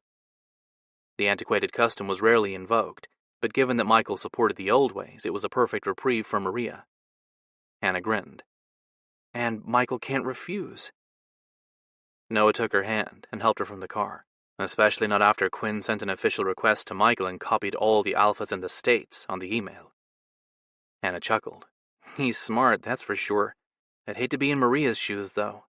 Living with a shifter male who wants her while her human lover is minutes away is not going to be easy." Noah shrugged. "She'll figure it out, and while she does, she'll be safe. That's the most important thing." "Okay, but why do you have to go?" He scrubbed a hand down his face. "I don't, but she's angry. I'm worried she'll take off instead of going with Quinn. Maria didn't come here for me to make sure she got back to the house safely. She wants me to help her get off our packlands, so I lied to her and told her I would." Anna shook her head. "She's going to be furious with you." "I know. But too many of our packmates have disappeared once they left. Look at what happened to Owen. I wouldn't be able to live with myself if Maria was taken too." Noah pulled Hannah into his arms. "It'll take me 20 minutes tops to drive out there, and another 20 to get back here. An hour, that's the most I'll be gone. I hate the idea of leaving you alone, but nobody knows you're with me." Trepidation settled over her, along with a sense of jealousy. The first didn't surprise her, not with the worry that had been eating away at her all day. But the latter shamed her. She had no reason to be jealous. Noah was her true mate. He'd just asked her to marry him, too. He wouldn't choose another female's safety over hers. The fact that the thought even took root made her angry. She was better than that. Noah was acting as a pack dominant, worrying about his packmate. She should do the same. "If I even suspected you'd be in danger, I wouldn't suggest it. You know that, right?" "Yes." Hannah inhaled slowly and pushed from his embrace. "I know that." He studied her for a moment, as if he suspected she was upset over his suggestion. Then he shook his head. "Never mind. I'll tell her she needs to go home and deal with Quinn. I don't even know why I considered it." Noah turned his back on her and strode for the door leading into the house. She grabbed his arm. "No, wait." He glanced over his shoulder. "Nobody knows I'm here, and you're only going to be gone an hour. I'll be fine." Hannah raised her chin. "Besides, you won't be the only one upset if something happens to Maria. I'll blame myself, too." "No, Hannah. You shouldn't. Once Ethan mates me, I'll be the alpha female. Part of that role is guiding my pack when they're driven to make poor choices. It also means protecting them. This situation with Maria involves both." Hannah motioned toward the door. "Take care of Maria. I'll wait inside for you to get back." "You're sure?" "Absolutely." Noah hugged her. "You're going to make an amazing alpha female. I'm proud to call you mine." She kissed his roughened cheek. "And I'm glad to be yours." "An hour. You won't even notice I'm gone." He cupped her face in his hands. "The shades are all drawn, but I want you to wait upstairs in my bedroom with the lights out. I have a gun in my nightstand just in case." "Okay, I'll be fine." Hannah stepped to the side of the truck. Noah handed her the blanket, her purse, and the small bag of personal items she'd packed, then grabbed a can of air freshener from the table in the back of the garage. He doused the interior of the cab with a floral-scented spray. That done, he faced her. "Come on, I'll show you where my bedroom is. I have to grab a quick shower, then I'll get Maria out of here." Hannah followed him inside and ignored the uneasy feeling settling in her stomach that told her she was being a fool. Chapter 21. After another loop around his living room, Ethan cursed. 20 minutes had passed since Ella called with an update on the shifter auction. The description of the sale's main offering, a male with dark brown hair, hazel eyes, and a lean build, fit Owen. Not a guarantee. The combination of traits was common among shifters. Instinct told him it was his brother, or maybe he just wanted to believe it. Either way, Ella had promised to call back with the final word. I need to be patient. Owen's going to be the last sale, and these things take time. He rolled his shoulders and forced his fingers to unclench. The tension tightening his muscles and the anxiety squeezing his chest weren't helping him. He needed to mentally prepare for the upcoming full moon ceremony and the death he'd soon deliver. Necessary or not, Ethan dreaded taking Michael's life. The male deserved it. Ethan didn't question that. It was the fact that he'd have to willingly embrace his primal side and become a killer. A lifetime he'd fought to keep his wolf contained. In mere hours, he'd give the animal free rein, and the two people who could tame it weren't going to be close by once he emerged from the ring. He glanced from the clock on the wall to the landline sitting on his desk. The urge to hear their voices took over. A quick call would soothe him. He snatched the phone and dialed Hannah's cell. She was still adjusting to their relationship and would appreciate knowing he needed her. She answered on the first ring. "Ethan, are you okay?" The concern in her voice warmed him. "Yes, I'm good. I just wanted to hear your voice." "Thank goodness." A relieved sigh sounded loud on the line. "I've been a wreck thinking about what you'll be facing tonight." "Don't be. I've been preparing for this fight all my life. I'll win it, especially now that I have a future to look forward to with you and Noah." A long moment passed before she cleared her throat. "Did you know he was going to—" Her words trailed off, but the excitement in her voice told him what she referred to. Ethan grinned. "Ask you to marry him?" "Yes." Her breathy exhale was easy to hear. "I don't know if he jumped the gun and asked too soon because you weren't there." "No. I told him I didn't mind. With the full moon tonight, we're short on time. I wanted both of you to know I see Noah as your mate too, not just your lover." "You're an amazing male, Ethan. I love you." He closed his eyes. Her words seeped into him, strengthened him. Too bad he wasn't there to pull Hannah into his arms and kiss her, make love to her. Soon he would. A couple more hours. "And I love you." He glanced around his neat living room. If he mated Hannah while the full moon was at its peak, it wouldn't stay organized for long. Their child would turn it upside down. At 55 years old, he was ready for a baby and all that came with fatherhood. Hannah, though? Whether she wanted to hear him say it or not, she was young. They had centuries ahead of them, and the relationship was new. She might not feel the same way. "Hannah, there's one other thing we need to talk about." "What's that?" "I want to mate you while the full moon is high, right after I become alpha. If I do, you'll conceive." He paused a moment, giving her a chance to get her emotions in order. "Are you okay with that, or do you want me to wait until the peak fades? It's completely up to you." 1 hour of every month had the potential to change the course of the pack, from conceptions to challenges. Once that magical time passed, their fate was locked in place, at least until the next full moon. The only exception was matings. Those could happen any time the mood struck. A good thing, too. Love didn't follow a lunar cycle. "No, I mean yes. I want you to mate me tonight while the moon is high." Her words rushed out. "Are you sure? We went from tiptoeing around our attraction for months to planning a life you never expected with 2 lovers instead of 1. Did it seem as if I minded last night? I thoroughly enjoyed experiencing both of you. If anything, I'd say I'm extremely lucky." Ethan leaned against the back of the couch and closed his eyes. Memories of their night together flashed before him. He wanted to repeat them and make new ones. The possibilities open to them excited him beyond anything he'd considered before. "I'd say we're all lucky, but my point is, I don't want you to regret what we'll do tonight." "Creating a child? Never. I'm looking forward to it. But maybe I should be asking you the same thing." A weight lifted off his shoulders, despite the confusion over her words. The only thing I regret is... His cell phone beeped with a new message. He yanked it out of his back pocket. Noah's image showed on the display. His confusion mounted, but Ethan swiped his finger across the screen and read, "Call me." He read the message a second time and frowned. "Will you put Noah on?" "He's not here." Ethan straightened. "What do you mean he's not there?" She sighed. "Exactly how it sounds. He's not here." He gripped the phone tighter. "You're at his house?" "Yes, I'm in his bedroom." "Alone? Is that what you're telling me?" His voice deepened, and anger stirred his wolf. The animal paced. "Noah left you alone in his house, knowing full well what might happen to you if Michael found out what you mean to me?" "Nobody knows I'm here, and he'll be back soon. It'll be okay." "No." His wolf's growl added to his, making the word nearly incomprehensible. "It's not okay. I'm coming out there. Stay where you are and away from the windows." "Ethan, wait.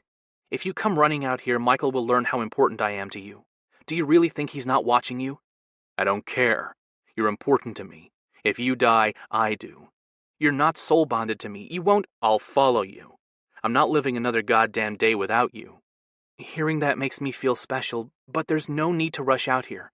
Noah said he'd be back in an hour. It's already close to 45 minutes. Her words trailed off. "Hannah?" She didn't answer. His pulse sped. "Hannah, what's happening? Are you okay?" "Somebody's here." Her whisper sent a wave of dread through him. Michael had found out about her. He was going to kill her. "Noah has a gun in his nightstand. Use it. Don't die on me, Hannah. You hear me? You keep fighting until I get there. I'm coming. Fast as I can." He ended the call and ran for the door. 15 minutes. That was how long it'd take to get to Noah's house. Maybe 10 if he sped. Too long. Noah lived on the opposite side of the packlands. Regret choked him. He shouldn't have insisted she be waiting for him after the challenge. Her safety was paramount. Whether she wore his bite or not didn't matter. Hannah was his life. He would not face eternity without her. One question plagued him. Why didn't Noah feel the same? Maybe because he'd never be her mate or his. Noah was only their lover. And maybe Ethan's choice to share his precious mate with Noah was the wrong one to make. Chapter 22. "Somebody's here." Hannah stood frozen and listened. The stairs leading to the second floor didn't creak. No more sounds of breaking glass. No voices. But she wasn't alone. Her wolf's tense posture and low growls told her that. She silenced her cell in case Ethan called back. If the intruder didn't realize she was in the house, she didn't want to announce her presence. A minute passed, then another. Her heartbeat reverberated in her ears, and her breathing quickened. She was trapped. The only way out was through the door. The predator's sight of her seethed at her predicament. There was no changing it. She'd fight, exactly as Ethan had commanded her. No question about it. Still, she hated the helplessness settling over her, and the knowledge that she was prey. Noises from outside drew Hannah to the window. She lifted one of the slats on the blinds and peeked out. Noah's bedroom overlooked the backyard. Nothing moved. The clunking resumed. It came from the front of the house. Another window smashed. A low whoosh came next. She closed her eyes and tried to associate the sound with the memory teasing her mind. A bonfire. That was what the noise reminded her of. The moment when the fuel-soaked paper used to start the blaze ignited. Somebody was setting Noah's house on fire. With her in it. Hannah inhaled. The faint smells in the air confirmed her guess. Smoke and gasoline. Another window broke. Another hiss sounded. With the accelerant, the house would burn quicker, hotter than an accidental fire. The seriousness of her situation wrapped around her, chasing back the helplessness she'd experienced moments ago. She needed to act, but simply escaping the flames wouldn't guarantee her safety. Whoever set the fire would no doubt be close. Whether they meant to kill her or punish Noah for helping Maria, she didn't know. Nor did the reason matter. The danger remained the same. If she didn't act, history would repeat itself, and Noah would lose another mate. Gun in hand, Hannah made her way to the bedroom door and hesitantly touched the knob. No heat met the palm of her hand. Still, she didn't burst into the hallway, despite the urgency riding her. The fire wasn't the only danger she had to worry about. The possibility of who awaited her was as important as anything else. The likelihood of there being anyone was slim. Why enter if they meant to burn the place? Still, she wouldn't risk it. She couldn't let anyone get their hands on her. They'd use her to hurt her lovers. There was only one thing left to do: get out of the house and run as if her life depended on it. She pressed her back to the wall and listened for any indication someone waited for her on the other side. No heartbeat, no breathing, only the crackling of hungry flames. She turned the handle, then flung the door open. A wash of heated air swept into the room. She hit her head against her arm and choked on the heavy smoke. Her lungs burned. She dropped to her knees. The few inches near the ground gave her a small reprieve, but didn't save her from the effects of the fire. Tears stung her eyes. She blinked rapidly to clear them. Smoke hung heavy in the corridor. A quick look in either direction didn't reveal anyone lurking nearby, however. Hannah slipped the butt of Noah's gun in the waistband of her yoga pants and crawled toward the stairs. At the top step she hesitated. Flames had engulfed the entryway, and black smoke obscured her view of everything. No way out. She turned around. In the few seconds she'd spent surveying the downstairs, more smoke had filled a narrow hallway. Darkness had descended, blocking out everything, including the location of the door she'd just come out of. Her chest constricted, half from fear, half from the choking stench in the air. She ignored the anxiety and used the wall to find Noah's bedroom. Hannah slammed the door behind her and made her way to the windows. With a tug on the shade, it wound itself, slamming into the holder at the top. She popped the locks, opened the sash, and kicked the screen. It tumbled to the ground. Night had fallen, but the full moon brightened the landscape enough to give her a clear view of the grass below. Nobody waited for her, suggesting they didn't know she was in the house. That made escape a very real possibility. If she could get away without whoever had started the fire seeing her. She just needed to jump, then run. Hannah couldn't make herself move. A fall from the second story wouldn't kill a shifter, not unless she landed poorly. It would still hurt, but she had no choice. She didn't know the floor plan of Noah's house to find a better way out. She tossed the gun on top of the fallen screen, then tipped her legs through the opening.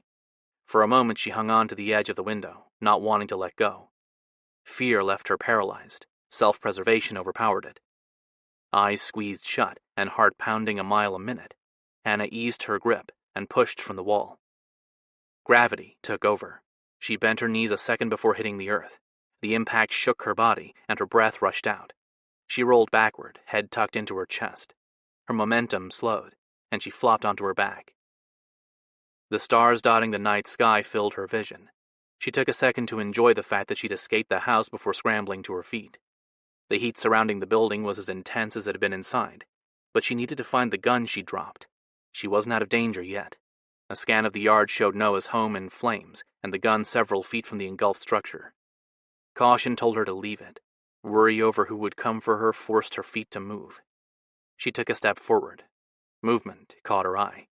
She glanced at the side of the house. Greg rounded the corner. He locked his gaze with her, surprise flashing in his eyes, then grinned. Instinct took over. She spun on her heel and ran toward the end of the property. He was bigger and stronger than her. If he caught her...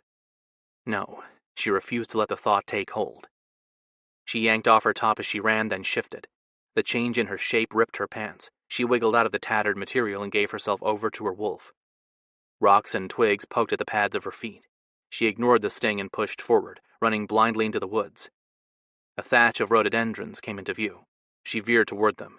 The low clearance would slow down the bigger male. She dropped to her belly and cleared the outermost edge. The jagged points of tree branches tugged at her fur. She ignored the stinging cuts they delivered and pushed forward. The sound of her heavy breathing blocked everything else out, including the snapping of twigs behind her. A quick peek over her shoulder showed Greg, in his wolf form, struggling to keep up. The sight gave her strength. Hannah turned her focus inward and concentrated on the act of running. Seconds passed, maybe minutes. She didn't know, didn't care. She was putting space between her and Greg. That was all that mattered. Finally, a clearing spread out before her. Hannah darted to the cluster of trees on the other side. A crack alerted her to the danger awaiting her. She glanced above her.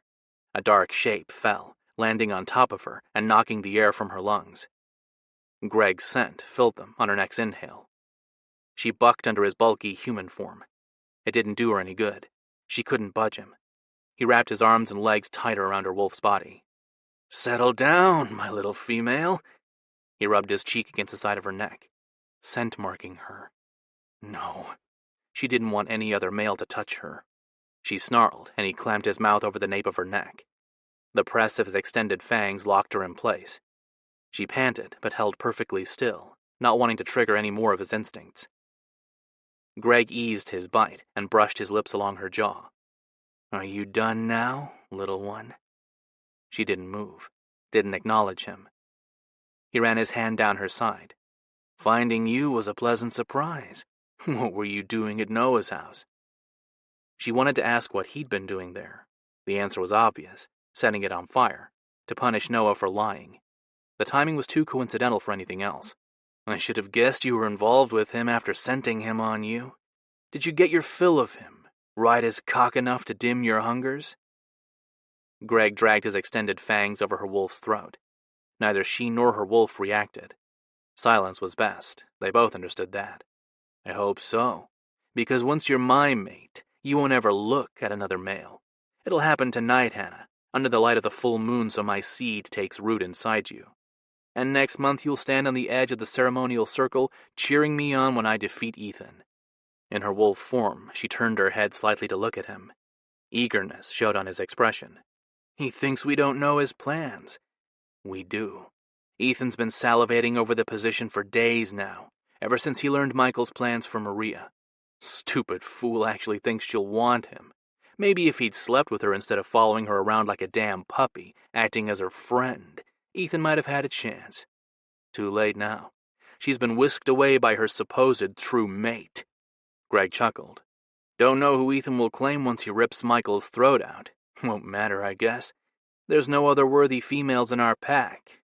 That's why I've picked you to be mine." The confirmation of what he wanted churned her stomach. She growled. If he thought she would just accept him, he was in for a rude awakening. "I love your spirit, Hannah, but fighting me won't help you. I'm stronger than you, and I have pack law on my side." He lowered his voice. "Any female found outside on the night of the full moon is fair game.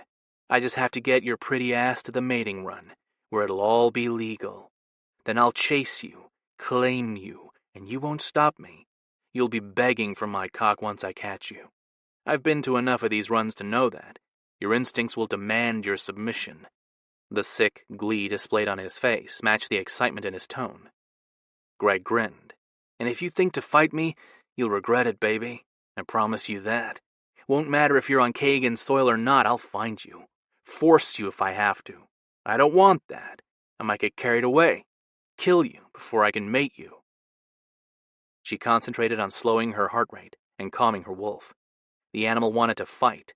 She shared its desire to get away, but it wouldn't work. Intellect would save her, not giving in to her wolf's fear of being raped. That would only amplify Greg's need to dominate her. To hurt her. No. The longer she could delay him, the better chance Ethan or Noah would have of finding her. Her wolf bowed to her choice without challenging her lead. The easy way with which it relented proved that Ethan and Noah weren't the only ones who'd been affected by the intimacy they'd shared. Her wolf, too, had found peace. Greg ran his hand over her side, petting her. "That's a good girl. You're going to make me a fine mate and bear my strong kids. Little brats will be powerful enough to accept the wolf spirit and continue my pack's lineage." The lure of power the alpha position offered was a dangerous one. Many males became entranced by it. It was apparent Greg was one of them, and thought Ethan would be an easier opponent than Michael. Greg was a fool. Ethan would crush him, but idiots hyped on power were the worst kind. They had no fear. Chapter 23. Ethan slammed on the brakes. His car skidded, coming to a stop near the side of Noah's burning house. His chest constricted on a wave of rage and worry. Not giving in to either, he jumped from his car, ready to face the flames if it meant getting to Hannah. Nothing would stop him. Scents assaulted him, along with the heat from the fire. He ignored them and rushed forward. The hard tug on his psyche from his wolf stopped him. Two smells were twined into the others, Hannah and Greg. He pivoted on his heel and raced around the back of the home. A screen on the ground several feet from the building caught his eye. He glanced at the open window of Noah's bedroom to confirm where it had come from. Relief came first. Hannah had gotten out. Worry followed. She was nowhere in sight. The urge to shift into his wolf beat at him. The animal he housed wanted Greg's blood. Ethan couldn't give in to the instinct to kill. Not yet. He needed facts. Finding Hannah came first. The sight of her discarded shirt directed him. He ran forward and spotted her ripped pants several feet away from her top. The evidence told him everything he needed to know. She'd shifted and taken off. A smart decision on her part. In her animal form, she'd be faster than Greg, whether he shifted or not. Had Hannah been on Kagan's soil, Ethan would have felt confident she'd lose Greg. She wasn't, though. She was in unfamiliar territory and headed straight for the river. Ethan yanked at his shirt, popping the buttons. He kicked his shoes off and reached for his pants. The sound of squealing tires stilled his hand. He glanced to the driveway. Noah's truck came into view. Noah jumped out, leaving the engine running and the door open. He ran toward Ethan. A growl shook Ethan's chest. The anger that had gripped him while talking to Hannah seized him again. Noah had left her alone, vulnerable. Ethan wanted to punish Noah for the foolish act. It'd have to wait until Ethan ensured Hannah's safety. Afterward, though, everything would change. Noah grabbed Ethan's arm and spun him before he could embrace his animal form. "Hannah, where is she?" Ethan knocked Noah backward. A string of curses and accusations hovered on Ethan's tongue. The urgency of the situation didn't allow him to give in to them. They'd be spoken, though. He'd make sure Noah never put Hannah in danger again, even if it meant cutting him out of their lives. "She took off." Ethan motioned toward the woods. "Greg followed her. I'm going after them." Noah yanked at his clothes, tearing them in his haste. "I'm sorry. I didn't think—" "Save it. I don't want to hear it. I just want my female back." "Yeah, she is yours. I don't deserve her, or you." Noah focused on Ethan. "When we find them, you take care of Hannah. Greg is mine." Noah's shape morphed, hair sprouting and body compacting. Between one heartbeat and the next, a stocky, dark gray wolf replaced Noah's muscular human form. He took off toward the woods. Ethan shifted and followed. His leaner white wolf passed Noah's before they reached the first tree. Hannah's scent guided Ethan, along with the broken branches and trampled shrubs. The path she'd taken became clear. Anxiety gripped him, along with regret. All those months they'd dated, and only once had she stepped foot on Tanner soil. It had been for good reason, but it didn't change the disaster looming in front of them. Unknowing of her location, she'd veered from the river and headed straight toward Michael's house, along the old logging railroad that was quickly being reabsorbed by the forest. Small trees and flowering bushes filled the once cleared area. Before the thickest thatch of rhododendrons, Greg's scent faded. Another wave of anxiety tightened Ethan's chest. The patch of shrubs was long, not wide. Circumventing it would be easy. Faster or not, Hannah would be slowed down by the tight weaving of roots and branches. He debated for a second, then lowered his head and ran harder, following her path. He couldn't risk losing her trail if she went a different way or circled around. The snapping of twigs behind him cut off. Noah had no doubt followed Greg's scent. Working as a team, Noah and Ethan had the best chance of getting Hannah back before it was too late. Only a few minutes at most separated them. He held the knowledge close and pushed forward. The scent of her blood grew heavier the farther into the thatch he traveled. The weaving of branches and trunks didn't offer much room to navigate, and the direct path Hannah had taken proved she hadn't looked for an easier way. His bigger body broke more branches as he scrambled over the route she'd run. The smell of his blood mixed with hers. He lifted his lip on a silent snarl, hating the fact that she'd experienced any pain. She was his to protect and cherish. He'd failed her. Never again. He burst from the thatch of rhododendrons into a clearing at the base of Michael's property. Noah, naked and in his human form, crouched near a trampled section of grass. He turned and caught Ethan's gaze. Noah's completely green eyes reminded Ethan that he wasn't the only one who'd suffer if they didn't get Hannah back. Losing her would destroy them both. They walked away. Noah pointed toward the house on the top of the hill. He didn't rape Hannah. Or mate her. The tightness in Ethan's shoulders eased at Noah's unspoken confirmation, but it didn't eliminate the danger she was in. Until Ethan held her in his arms, he wouldn't relax. He reached for the mystical tether to his wolf. The animal didn't fight him as it would have before Hannah. It had merged with him, turning him into what the gods had intended all along, a man with the strength and cunning of a wolf at his fingertips. The shuffling of feet and the low drone of voices yanked his gaze to the crest of the hill. A naked Hannah stood before Greg, who wore a pair of sweats. Cuts marred her body, and her hair hung in a tangled mess, but no other signs of distress were visible. She held her head high, not looking at either him or Noah. A wise move, but not one Ethan was sure mattered any longer. She'd been flushed out of Noah's house, and both he and Ethan had chased after her through the woods. Noah glanced over his shoulder at Ethan. "She's safe. Your eyes, Noah." Ethan stepped forward, blocking Noah from Greg's view. "Yes, Noah. What is it with your eyes?" Michael's question dragged their gazes to the section of woods he emerged from, followed by the last 2 Tanner protectors. Noah cursed and turned away. Ethan locked his knees and focused on his heart rate. Everything hung in his ability to maintain the role he'd cultivated over his lifetime, the loyal dominant who cared about his packmates but didn't want to involve himself with a shifter female, or the responsibility that came from mating one. The fact that Michael thought Ethan loved Maria made the deception easier. "You saw the same thing I did, didn't you?"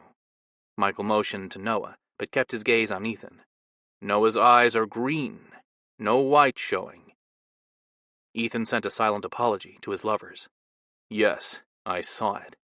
But do you know what it means?" Michael raised a brow. "Our pack member has been bridged. There's only one thing that I know of that can bring about such a feat. Don't worry about my eyes or what it means." Noah pointed in the direction of his home. "Someone decided to burn my house down. We need to find out who did it." Michael kept his gaze on Ethan. "I'm sure it was an accident. I sent a call out to our pack. They'll watch it. Make sure it doesn't spread. No, let's call the fire department and quiet, Noah. I'm waiting on Ethan's answer." The silence that followed Michael's demand forced Ethan to respond. "Finding one's true mate." "Yes," Michael nodded. "That's what I've been told. I must admit I've never witnessed the effects of a true mate before on a shifter. It's even more unusual considering Noah's unfortunate widowed state." Michael studied not Noah, but Hannah. She turned her attention from the smoke filling the sky over Noah's burning house to Michael. The cold, hard expression she wore held venom. Ethan tensed, wanting to warn her to back off, but knowing to do so would ruin his position as an outsider concerned with the well-being of his packmates, not his lovers. Their futures depended on it. After a moment, Michael grinned, displaying the same sick depravity Ethan had glimpsed the day Michael had warned him not to mate a dominant. All of Ethan's plans crumbled under Michael's focused and hungry look. The full moon's peak was minutes away, but he couldn't risk challenging Michael. Even having Noah within arm's reach didn't counter the danger to Hannah. It would take only seconds for Greg to rip her throat out or snap her neck. No, Ethan couldn't lose her. Hannah was the one female he'd waited his entire life for. He'd have to regroup and lay out a new strategy for securing his pack and claiming his mate. But it couldn't happen until he got Hannah off Tanner's soil and safely under the watchful eyes of her pack. Michael curled his finger in a come-hither motion. "Bring Miss Kagan closer. I'm curious to talk to her." Noah spun and faced Michael. "Leave Hannah alone. She shouldn't even be here." "But that's what I'm wondering about. Why is she here?" Michael tilted his head. "I was under the impression no outside shifters would be participating in our mating run tonight. Surely she knows the danger of being on Tanner's soil during the night of the full moon. We as a pack embrace the old ways. An unmated female who finds herself outside without a male guardian is inviting trouble." "Trouble?" Noah took a step forward. "She was simply visiting me. The trouble she found was because somebody set my house on fire while I was playing guardian for your daughter, so she didn't end up corralled into joining the mating run. Maria knows the rules and decided to risk running to you for help escaping her fate." Michael chuckled. "But the spirit wolf made sure she couldn't. It's not the outcome I'd wanted for her, but I'm glad things worked out the way they did. No shifter, male or female, should think themselves above the influence of our pack's spirit. My daughter has been acting selfishly by ignoring her true mate and trying to avoid the role she was born to fill." "What a load of crap." Noah glanced at Michael. "Maria is an individual who has the right to choose who she loves. Nobody should dictate to her, certainly not you. Maria is an unmated female." Michael glared at Noah. "As such, my daughter has a responsibility to produce worthy shifters who will carry on the integrity and strength of our species. Who fathers her babes is up to the spirit wolf to decide. Whether he's the same male she loves isn't my concern." Ethan frowned. He'd cut Hannah off earlier and missed the reason for Noah's disappearance. What true mate? Michael leveled a sympathetic look on Ethan. I'm sorry, Ethan. I know how much you care for my daughter, but it appears as if Quinn from the Kagan pack is Maria's true mate. Or at least he claims to be. Where is she? With Quinn. I have approved for my daughter to spend the next month under his parents' roof, so he and Maria can engage in a safe, controlled setting while they figure out if their connection is real or not. Michael's response would have sounded politically correct, at least from a dated shifter perspective, if Ethan didn't know Michael or how little he valued personal happiness. It was all about strength and leverage, or how to stop those he viewed as threats from gaining any. Maria made it to Quinn, put her at the top of the list of threats, which made Michael's decision out of character for him. There was no guarantee Maria wouldn't urge Quinn to go after Michael's role. No, there was more to this story. Ethan would bet money that allowing Maria to go with Quinn had been Michael's only option. It'd also be the one he'd correct at his earliest opportunity. I'm glad you think so strongly about respecting the Spirit Wolf's wants. Hannah approached, with Greg's clawed hand wrapped around her wrist. They stepped between the pack protectors, cutting off any chance of grabbing her from Greg. It's my duty as an alpha to see that its needs are met, Michael answered. She grinned. Good. Then you'll be pleased with its decision for me. Is that so? Michael lifted one corner of his mouth on a half-smile. Then please, share what it supposedly has decided for you. Ethan tensed. He couldn't be certain of her plan, but he could guess. He had to stop her. I would think this is a conversation she should be having with her alpha. Do you see Nick? Michael raised a brow. Because I don't. Ms. Kagan has decided to join our pack for the night. Therefore she is subject to our rules, and since I am alpha, I make them. Michael turned his attention to Hannah. So, answer me. What has the Spirit Wolf decided for you? I found my true mate. Really? Michael cocked a brow. Who? Noah. Yes, Noah is mine. Michael swept his gaze over Hannah, making a point of visually judging her. Lust didn't show in his face. Sympathy did. I understand your self-esteem must be low since no shifter from your pack has shown any interest in mating you. I can't really say I blame you. But you need to remember that it's not your fault. Genetics isn't something we can change. It doesn't mean all your children will be affected by yours. He pointed to his house. My mate is not nearly as strong as I would have liked, so not all my offspring are dominants, but enough are that it made mating her worthwhile. A growl escaped Noah. Do not talk to Hannah as if she's somehow deficient. She is as strong as she is beautiful. Michael inclined his head. Exactly. Which is why thinking the Spirit Wolf would waste a fertile female with the rare genes she carries on a male who can't impregnate her is foolish. She stepped forward, but Greg's hold on her arm didn't give her much freedom. Your opinion doesn't concern me. Your acceptance does. Noah has asked me to marry him. I've agreed. The only thing left to consider is if we will live on Tanner soil or on Kagan Pack lands. No, Miss Kagan. There's one thing to make sure of first. Michael focused on Noah. Finding out if Noah has been blessed with a second chance or punished for wanting something that didn't belong to him. Mindy? Hannah asked. No. My pack. Michael grinned. He contemplated challenging me.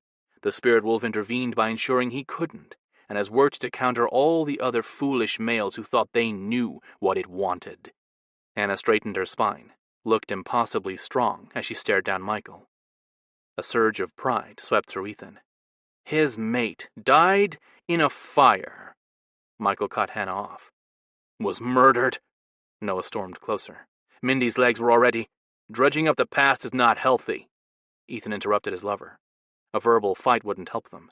They needed Hannah off Tanner soil before midnight, and neither is trying to uncover the Spirit Wolf's wants for Hannah or Noah. We should... Ethan stopped himself before he told Michael how he should run his pack. Ethan had influenced him over the years by making Michael think he'd been the one who'd come up with the ideas Ethan planted. Michael narrowed his eyes. And what do you suggest we should do? Ethan inwardly cursed. Put on the spot, he scrambled for a believable response. We should be looking at how to use the situation to improve relations between our pack and the Kagan pack, especially if Maria will be mating into it. Michael stared at him for a long moment, while Ethan held his breath. Finally, Michael raised the corner of his mouth in a smirk. If Maria ends up mating Quinn, then I will worry about our inter-pack relations. Tonight, I have to make a decision on what to do with Hannah. I'm sure Nick will understand the predicament I'm in. My brother won't. I am a Kagan pack member and we are protective of our own.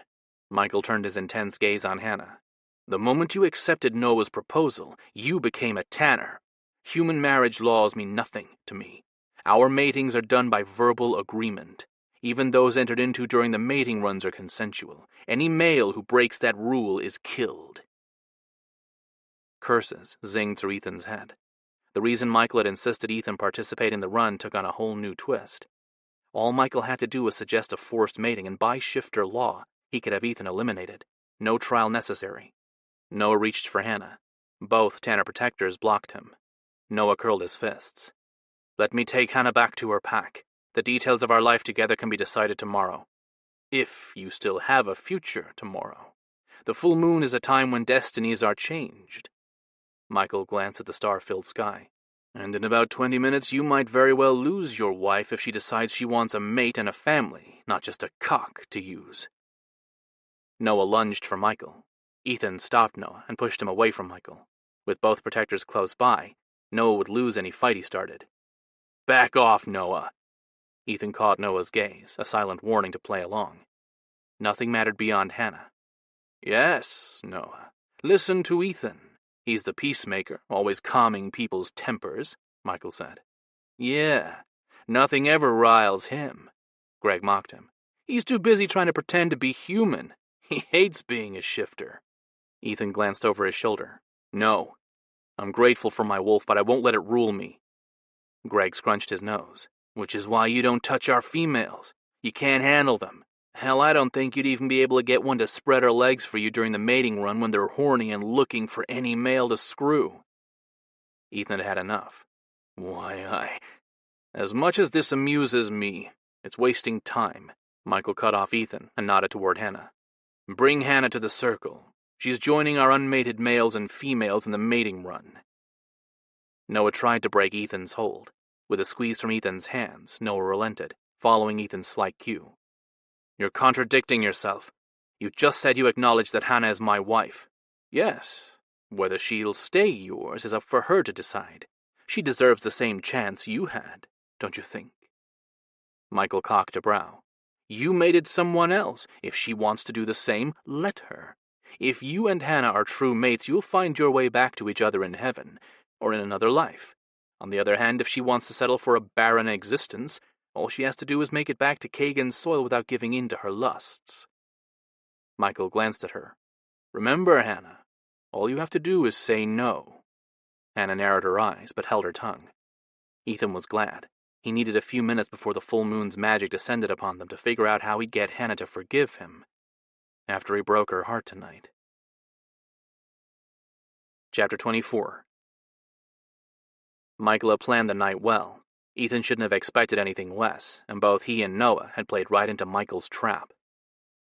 Ethan rolled his shoulders and fought his frustration. He was as much to blame for Hannah getting coerced into joining the shifter version of speed dating as Noah. Ethan turned his attention to her. With her hands clasped loosely in front of her bare sex, she stood on the edge of the group of Tanner females. It bothered him that she was the only one naked, but there wasn't anything he could do about it. They were shifters. Being naked was acceptable, but Hannah was shy where her body was concerned, at least in front of strangers. Their first meeting told him that. And he couldn't help her. He had to pretend as if she didn't mean anything to him. Greg approached him. The sight of him set Ethan's wolf on edge. Greg always had. He was a demented bastard. No way would Ethan allow him anywhere near Hannah. Greg wouldn't have a problem forcing her into a bond. In fact, he'd probably enjoy it. The tips of Ethan's claws broke his skin. He curled his hands to hide them. Greg leaned against the tree next to Ethan. Why are you here? I thought you'd be fighting our alpha this full moon. What gave you that impression? I've no interest in being alpha. Don't bother with the act. I saw the look on your face when you left Michael's house the other day. There was determination stamped on your expression. Was there? Yeah. Doesn't take a genius to figure out why either. The moment you found out Michael's plans for Maria, you decided to show a backbone. Greg cut him a knowing look. Too bad Maria's so-called true mate snagged her first, huh? I doubt he's her true mate. Because Maria had already admitted she felt at peace around Alex. There was only one reason that would be. Alex was her true mate. Then again, he had two true mates. Why couldn't she? Ethan pushed away the question. Maria's fate was out of his hands. He had to worry about his own. Whether he is or not doesn't change things. I've met the Kagan male. If Quinn has decided he wants Maria, he'll claim her. Ethan had to agree with Greg's assessment. Stubbornness ran in Quinn and Noah's family. Once they made up their minds, there was no escaping. Ethan's relationship with Noah was proof of that. Quinn wouldn't force Maria, but a determined male was ingenious. He probably will. That's why you're waiting, isn't it?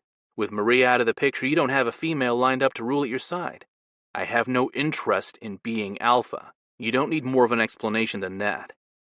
Greg grunted. Fine. You're not interested in being alpha. So why are you here? Our alpha ordered me to join the mating run tonight. He wants to increase the number of our breeding couples. I'm supposed to open myself to the spirit wolf's influence and see if there are any females who would fit the bill. Good luck with that. Ethan ignored the disdain in Greg's voice, when all he wanted to do was give him a lesson in respect. There were many wonderful women in their pack. The fact that none stirred Ethan had nothing to do with their worthiness and everything to do with Ethan. Minutes before the mating run, wasn't the right time for this discussion. Ethan cleared his throat. And why are you here? To find a mate, of course. I attend these events from time to time when there are potential females who might interest me. And are there any tonight? Yes. Hannah. It was damn lucky I found her before one of our less civilized males did. They might have mated her right then and there. You happened to stumble upon her? Is that it? No. Michael sent me to Noah's house to... Greg's grin widened into a sneer. Deliver a message. He wasn't there, but Hannah was. Finding her surprised me, but honestly, it shouldn't have. There was no point in accusing Greg of setting the fire. He'd only deny it. Ethan tore his gaze from Hannah to Greg and asked the other question bugging him. Why aren't you surprised by her involvement with Noah? I smelled him all over her yesterday when I went out to her office. Greg shrugged. It was a logical guess since no other shifter male has shown interest in her. She wouldn't have wanted to spend her first full moon as a mature female alone. Hannah hadn't mentioned Greg's visit. Of course, they hadn't spent much time talking the night before. Ethan had been more focused on solidifying their physical bond, and had ignored everything else. The assumption they'd have plenty of chances to cover all the other stuff after they mated had come back to bite him in the ass. Regret left a bitter taste in his mouth. Hannah shouldn't be here. If she agreed to be Noah's wife, she's off the market. You heard our alpha, Ethan. I agree. She deserves the same chance Noah had at a family. He hadn't protected his mate long enough to have one. That's his fault, not Hannah's. She shouldn't be forced to live her life without the joys of being a mother. Much like Michael, Greg knew what to say to come off as being noble. Both lied through their teeth. It disgusted Ethan, but he'd used their own words against them. He should have done so long before. No better time than the present to start. You have a point. Many females say being a mother is the greatest role they could fill. Ethan rubbed his chin in a contemplative manner and hoped the less than intelligent male next to him bought his acting skills. And it wouldn't hurt bringing her strong genes into the Tanner pack either. There is that. Greg turned his attention to Hannah. I certainly wouldn't mind claiming her as mine. She'd give me beautiful kids, dominant or not. Do you actually think she'd welcome you? She looked at you as if she wanted to claw your eyes out when you stopped her from going to Noah. Another shrug. I've heard Noah's good in bed. He did fuck everything that moved in those couple of years after Mindy died. Guess it was his version of grieving. Greg chuckled. But once Hannah finds out Noah's not the only male who can satisfy her, she'll enjoy my touch. Or mine. Ethan faced Greg. I think you might be right. Hannah deserves a chance with a male who can be everything Noah can't. And you think you can be that male? Ethan glanced at the moon. Almost midnight. He was running out of time. Yes. In fact, I think I can convince her to run with me in less than 5 minutes. Greg chuckled. Like hell. You don't know how to seduce a woman. Why else would you go to human hookers? Ethan gave a half shrug. Simpler. They don't expect romance, just money. Hannah has enough money of her own. That won't be a plus for you. No, but you pointed out exactly what she does want. Ethan glanced at Hannah. She met his gaze. After a moment, her face slackened with lust and her body flushed. She looked away. He couldn't have planned her reaction any better. A male who can command her body and make her beg. She doesn't want to be seduced. She wants to be fucked hard. Don't give me any shit. You're only sniffing after Hannah because Marie is off the market. Ethan shrugged. I know when to cut my losses and move on. So do I, and Hannah's my second chance. I guess we're at an impasse then. I won't simply give her up. Neither will I. Then we can fight for her. Here. Now. A growl gave Ethan's words a primitive quality. And while we're going at it, one of the lesser males in the pack will use the opportunity to claim Hannah. You know how it is. They'll back off if a dominant like you or me approaches her, but otherwise, she's fair game. Greg was nowhere near being in the same class as Ethan. Only Greg's depravity pushed him into the top tier of dominance. That would change the moment Ethan took over. Greg would learn what it felt like to be afraid. Should we make a bet then? Ethan raised a brow. If I can't get Hannah to leave with me in 5 minutes, I'll back off and let you have her.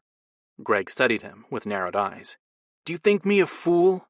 All you have to do is tell her you'll help her get off Tanner's soil and she'll leave with you. He shook his head. No, you get 5 minutes to convince her to fuck you. If you can't get her to agree, she's mine. She'll be begging for my dick once I'm done with her. Ethan nearly smiled with the ease at which Greg had fallen into Ethan's trap. Agreed. May the best male win. Noah's loud curse carried over the murmur of voices from the shifters gathered around the ceremonial circle.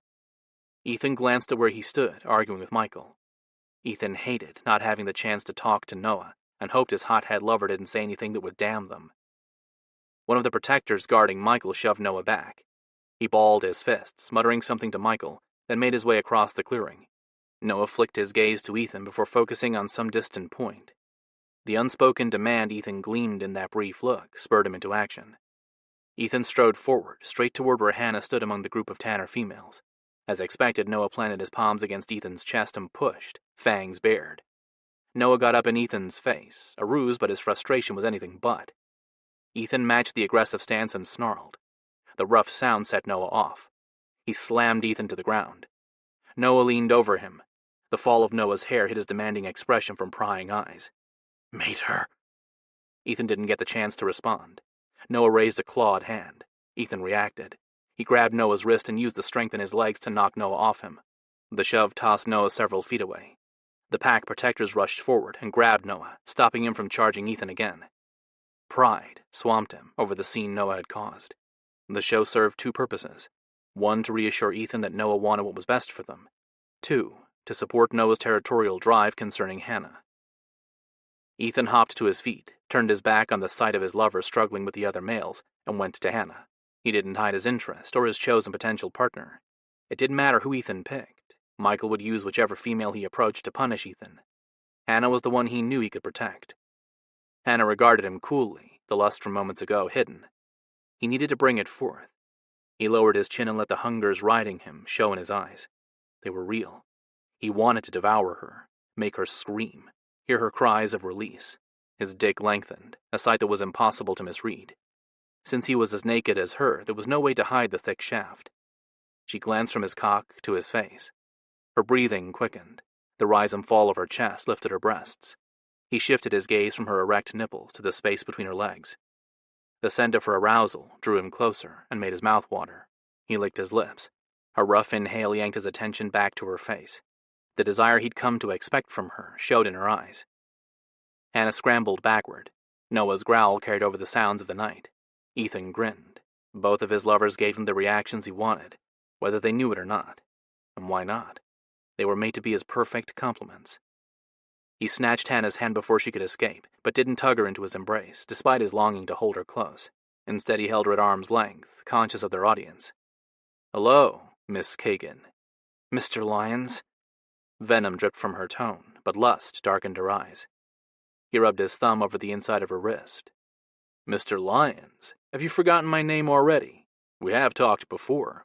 About business. First names aren't necessary in business. But they are when talking to potential mates. Ethan slid the loose circle of his hand up Hannah's arm, stopping at her elbow. Say mine. No. A spark of defiance flashed in her expression. Faked or not, it excited him. Ethan took a step forward. Hannah matched it backward. It's just a name, Hannah. Saying it won't hurt you. She shook her head. I'm not playing games tonight. I just want to go home. Alone. He took another step, which she mimicked to keep the distance between them. Another, and he backed her into the trunk of a wide tree. Her eyes widened. He grinned. No games. I know exactly what I want from you. And that is? You on your knees with your ass in the air and your fingers scratching at the ground as I fuck you. Hannah sucked in a breath. The scent of her arousal thickened in the air around them. After a moment, she shook her head. Didn't you hear me when I told Michael that Noah is my true mate? I heard. Like Michael, I don't believe the spirit wolf would limit you to a male who can't mate you. The direction of his thoughts spurred another. The spirit wolf loves you. It would want to give you everything. Eyes widened. She caught her lip between her teeth. Including a male who can father my babies. Yes. He nodded. Pleased, she too followed his train of thought. It made perfect sense. The spirit wolf's influence was subtle, but it was real. If it could somehow make him indifferent to other females, it could bend the rules for true mates who missed out on each other. And I want to be the one who gets to fill you with life. She dropped her gaze to his lips. I didn't come to Tanner's soil looking for a mate. He stepped closer to her, caging her in. She laid her hand against his naked chest, stopping him from closing the last scant inch between their bodies. He tucked a lock of her hair behind her ear. You came for sex. A small grin played on her mouth. With his body blocking her from prying eyes, she let her mask slip. Those shifters close by could hear them, but her expression was for him only. Among other things, he settled his hands on the slight flare of her hips. I can give you those things. You don't know what they are. Let me guess. Ethan dragged the tips of his fingers to the edge of her breasts and stroked his thumbs over her nipples. She squirmed against him, the move unintentionally stimulating him more.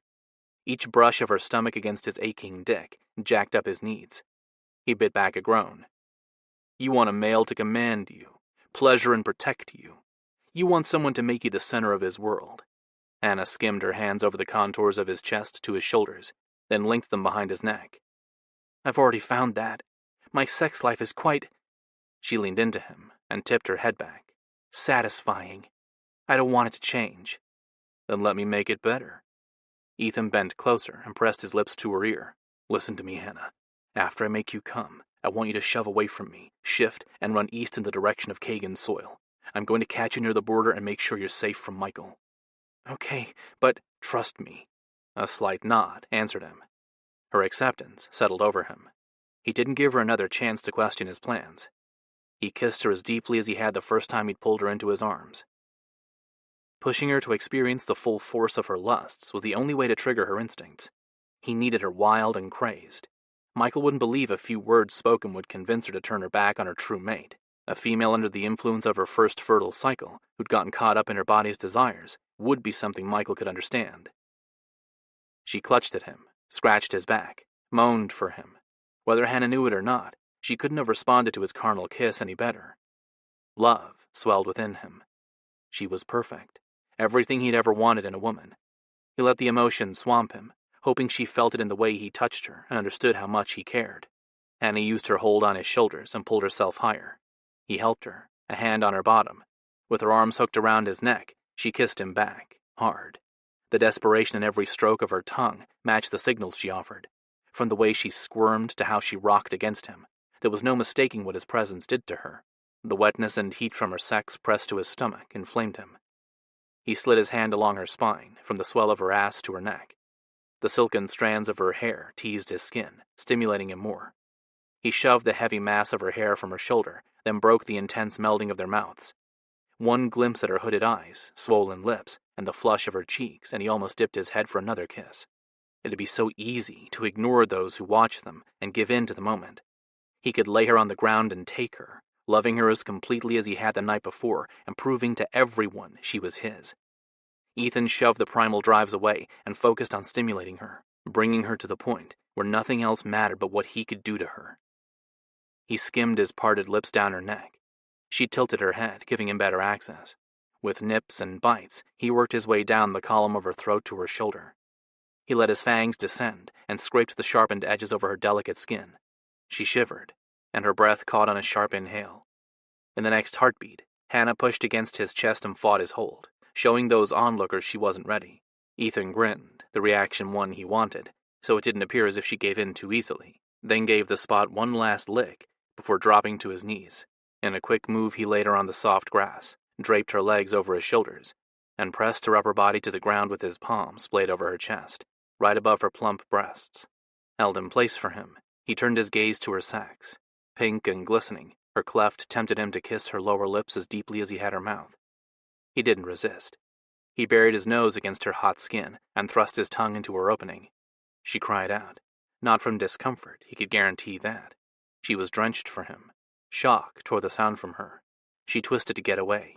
Another rough thrust of his tongue and she went limp. He wasted no time. He pierced her with his flattened tongue over and over. Her inner muscles tightened.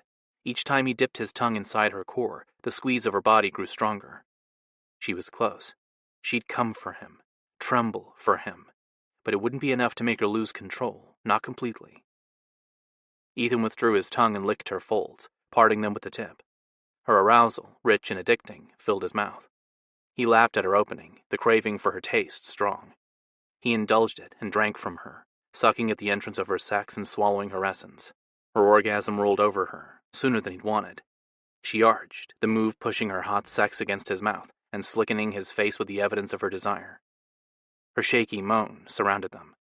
He kept up the pulls of his mouth, extending the experience as long as he could. Her release eased, and she dropped to the ground. In the next second, she planted her hand against his head and shoved at him, following his direction from earlier. Too soon, though. He wasn't done with her. He growled against her wet center. Her gasp and the shudder that ran through her body rewarded him. She let her hand fall. He didn't give the chance to regroup. Back and forth motions of his chin, and he sent her up again. The long couple of days dealing with all his problems messed up his normal routine and allowed him to develop the roughened beard Noah could grow overnight. Ethan used the stubble to his advantage and offered her a different type of stimulation. A sharp cry escaped her throat. He released his hold on her chest, and she gripped at his head while he worked his way to her clit. A small nip to the bud hardened it. A swirling lick around it made her wiggle under him, and the press of his thumb into her opening gave him the throaty whimper he sought. Ethan. Wonder, lust, and need were woven into his name. She lifted her bottom, offering herself to him. He slipped his hands under her ass, locking her in place, and captured her clitoris between his teeth. A tug, and she screamed his name on an orgasm that shook her body. The rough bite of her nails on his nearly shaved scalp tore another grumble from him. The sound no doubt whipped through her. More of her whimpers and shaky pants rewarded him. Perfect. Exactly what he needed. Ethan crouched over her, his cock stretched long and hard, ready to pierce her. He wanted to love her in the middle of the circle. The instinct to mate her hadn't lessened. It thudded in his veins. So did the call of the spirit wolf. He couldn't give in to it. Not any time soon. Not until he'd secured their future. Not until he started acting as an alpha. He needed to plan and anticipate the worst. Give Michael a taste of his own games. Prove to the damn world he was worthy of leading his pack, protecting his people. Hannah pressed her palms to Ethan's shoulders and shoved harder, bringing him back to their situation. He had to make sure Hannah was safe and ensured she stayed that way. Ethan let her push him, and he fell to the side. In the next moment, a black wolf took his female's place. She used Ethan's chest to propel her slim, sleek body into an all-out run. His grin spread. He watched her beautiful form slip into the night before hopping to his feet. Motion caught his eye. Greg turned to follow her. Ethan slammed into him, knocking the other male on his ass. Don't even fucking think of it. Hannah's mine. Always had been. Always would. Ethan shifted into his wolf and chased after her. Her feminine fragrance led the way, straight to his house, close to the border of their lands. It was a perfect strategy. She might not know the area, but she could find her way by using his scent.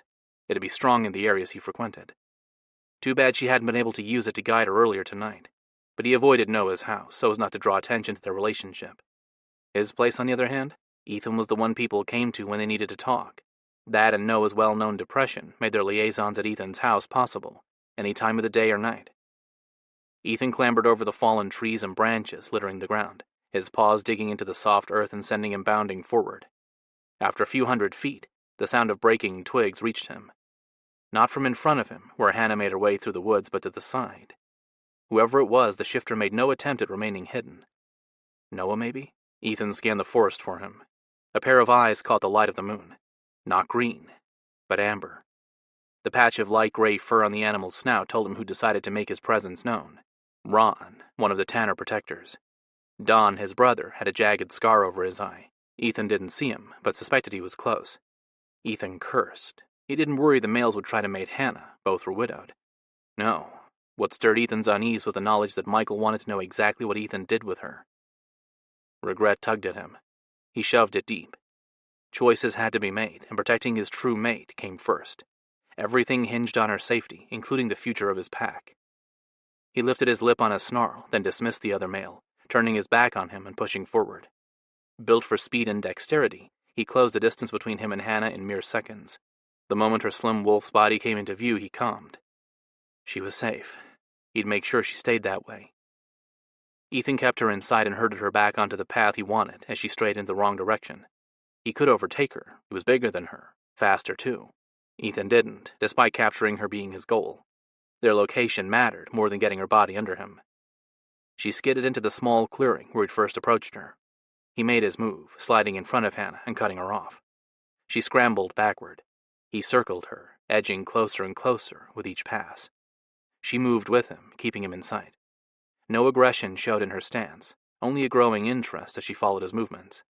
Finally, he bumped against her, nudging her toward the tree where she draped her blankets all those months ago. The thick brush in his Adirondack chair offered some privacy from the protectors who watched. In his wolf form, Ethan rubbed against Hannah's wolf and licked her face. She returned his affectionate caresses. He wanted to cuddle with her, curl up beside her, play with her. Time was against them. Later, he promised himself. He gave a sharp tug on the mystical tether to his wolf. The animal retreated, allowing his main form to emerge. Hannah followed suit. He snaked an arm around her waist and tugged her close. She let out an oomph he swallowed in a hard kiss. Their passion flared. With the power of the moon intensifying everything, his drive swamped him, from ones of lust to love. The need to lock her to him, body and soul, grew with each stroke of his tongue with hers. He ran his hands over her smooth flesh, a perfect blend of softness and strength. Her body fascinated him. He indulged the craving and explored her, mapping her contours and curves. On a moan, he pulled her flush to him, tipped her back, and possessed her mouth. All the while, he caressed her, a squeeze to her ass cheeks to a groan from her throat. He repeated the rough grasp. She whimpered and spread her legs, an invitation he didn't pass up. Wetness met his fingertips. He stroked her, using the back of his hand to tease her sensitive flesh. She squirmed and rocked over him. More kisses, more suggestive strokes, and she clutched at him, digging her nails into his flesh. He smiled against her lips, then tore his mouth from hers. He dragged his parted lips to her breasts and latched on. Licks teased her nipple into a hard bud. He swept his tongue over the point and sucked. Oh, God, Ethan. Lust gave her voice a drowsy edge. He moved to her other breast and repeated the attention. She groaned and grabbed at his head, holding him in place. He obliged her with more deep pulls of his mouth while he slid his hand between her legs. He thrust his middle and ring finger into her and pumped them in and out of her. She lost it. Her orgasm swept over her, shaking her body. He held her upright and fucked her with his fingers, smacking her wet lower lips with every drive.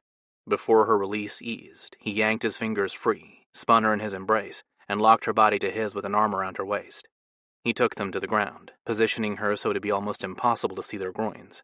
He slipped his dick between her legs, and her arousal bathed the length on its downward stroke. She tilted her hips. The head of his cock breached her opening. One thrust and he would fill her. He wanted to take what she offered. He grabbed her hip instead, holding her still for him. Tell me what you want, Hannah. A lover or a mate? She turned her head. Both. I want both. I can be both. Your lover, your mate, your everything. Tell me you want that. Hannah curled her fingers around the back of his neck and urged him closer. He obliged her, bending closer. I want that.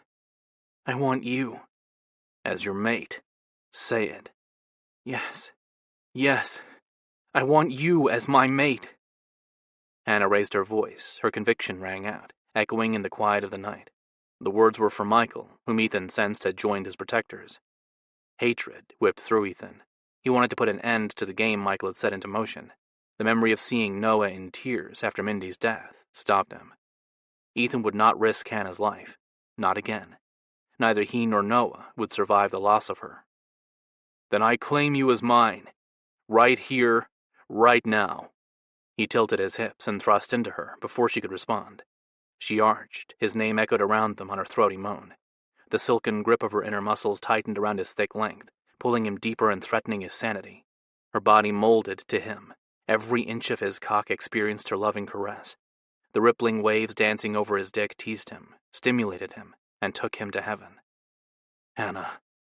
He wanted to ask her if she felt the same wonder he did. Their unfortunate company stopped him, but even knowing they were being watched didn't dim the moment. It only made Ethan more determined to protect his beautiful female. "Yes, Ethan. Amazing. You feel amazing." Hannah skimmed her fingers over his thigh. One stroke of her hand over his heated skin, and everything clicked within him. His fingertips tingled, and a throb developed in his gums. His primal side rose to the surface. Images flashed before him. All involved Hannah, and Noah, and him. Instinct seized him. So did an undeniable sense of premonition. He couldn't let Hannah walk away from him tonight without joining them. The certainty rang through, but it didn't eliminate the threat to him. He couldn't mate her. Michael would find a way to use her against him. The two drives warred within him, leaving him tensed and frustrated. "Please, Ethan, move. I need you to fuck me." Hannah's plea echoed in his heart. His wolf, the silent animal he'd fought all his life, gave him a mental nudge. He opened himself to it. No words passed between them. No knowledge did either. Their animal counterparts couldn't talk to them. But what it did offer him was a feeling of peace and trust. He had to trust himself, Hannah, and Noah. Hadn't Ethan thought several times how perfect both of his lovers were, and how they matched as if made specifically for him? They were his gift, and only a fool let happiness slip through his fingers.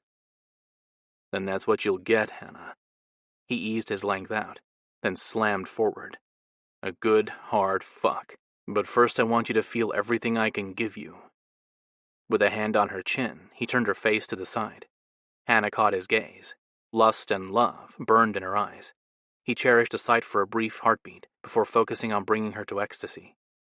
He rolled his hips, stroking her inner muscles, and kissed her, loving her mouth as deeply as he did her body. He wanted her to feel and forget where they were, and who watched them. For a long moment, they kissed and rocked into each other, but the ache in his dick grew along with the firm squeeze of her core on his length. With a hand planted on the ground to support him, he hooked his other over her upper chest, locking her to him. He gave himself over to the moment, letting his instincts guide him, and loved her with every stroke and rough caress. In and out he moved, not deeply. He teased the upper, more sensitive parts of her core. Her breathing shortened the longer he drove into her. His quickened with a building pressure in his balls. Their pleasures mixed and fed off each other. The sensations whipping through him grew. Every driving thrust intensified them. He savored the silken slide of his length inside her, but the urge to move took over. He needed more than the reverent loving they shared. Ethan adjusted his body over hers, breaking their kiss. Too tall, he couldn't command her pleasure the way he wanted while their tongues dueled. He buried his face in the crook of her neck and fucked her, shaking her body with every hard drive. The moment he stopped moving, she'd come and bring his release. His fangs slipped into place, and every fiber of his being burned with the knowledge of what he had to do. There was no fighting it. He brushed his lips back and forth over her shoulder, then opened his mouth and pressed his teeth against her delicate skin. She sucked in a breath. "Ethan." He didn't give either of them the chance to question what he was doing. He drove his cock deep once more, and let go at the same time as he bit. Blood filled his mouth, and the instinct to mate took over. His soul opened to hers. He couldn't describe it any other way. In one endless heartbeat, they were one.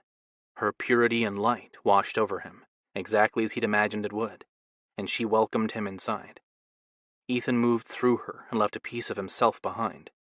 So subtle, so easy. If he pulled back, she'd be joined with him in the one-way mate bond common among shifters, often called a breeding bond. It allowed the male to impregnate his mate, but it didn't bind their souls for all time. The danger of taking a piece of a female's soul was real. Once he did, they'd be soul-bonded, joined in life and death. A moment of hesitation settled over him. Ethan knew what he had to do, but part of him roared in frustration. He wanted Noah linked to them too. Noah wasn't with them, though, and Ethan had made Hannah a promise. He would not face another day without her. He caressed her soul with mental fingers, then curled them, claiming a piece of her soul for himself. Ethan greedily clutched it to him, letting her goodness and light seep into him, filling the hole in his soul left behind from when he'd given her a piece of his. His wolf didn't fight him.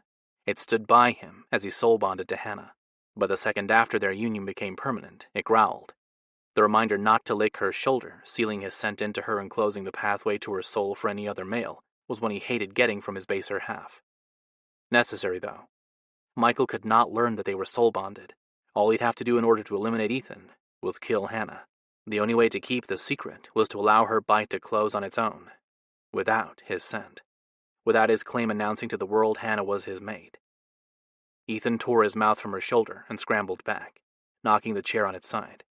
He had to put distance between them. The sight of the blood on her shoulder squeezed his chest. He wanted to lick the mark, sealing his scent into her skin so all who were close to her would know she was his mate. Instead, he was shaming her, announcing to the world she wasn't good enough, wasn't worthy enough for him to mate, even though he had mated her. He was an asshole, a goddamn bastard. He had no choice. Nobody besides him, Noah, and Hannah could know the truth. Not yet. Hannah whipped her head to the side, locking her gaze onto him. Confusion tightened her features. Whatever she saw in his face drained color from hers. She clamped a hand over his mate mark. "What have you done?" The sound of twigs snapping stopped him from answering.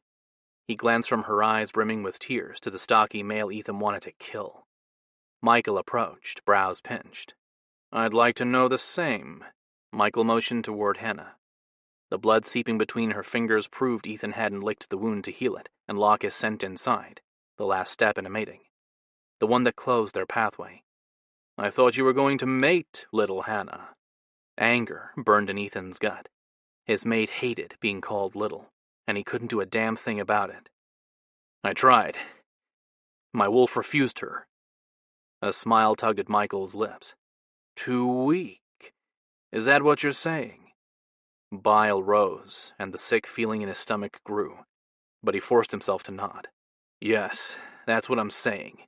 My wolf would rather never breed than dilute our strength with her." "I feared as much. After our chat the other day, I realized you'd never settle for less than a strong mate. I almost intervened when I saw you zero in on Hannah, but figured it was none of my business." Michael swept his gaze over her. Was she a good fuck, at least? Ethan pushed to his feet. He locked his knees to stop himself from going to his mate, then glanced at Hannah, looking down at where she huddled on the ground, one hand on her shoulder, the other covering her breasts. A lump formed in his throat. He swallowed past it. She owned a piece of his soul.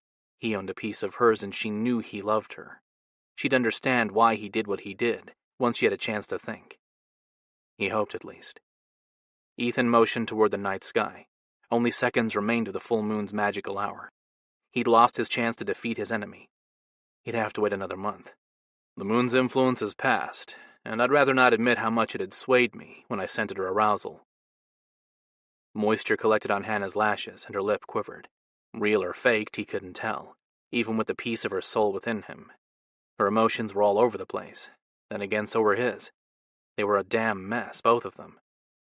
She blinked rapidly. A single tear rolled down her cheek.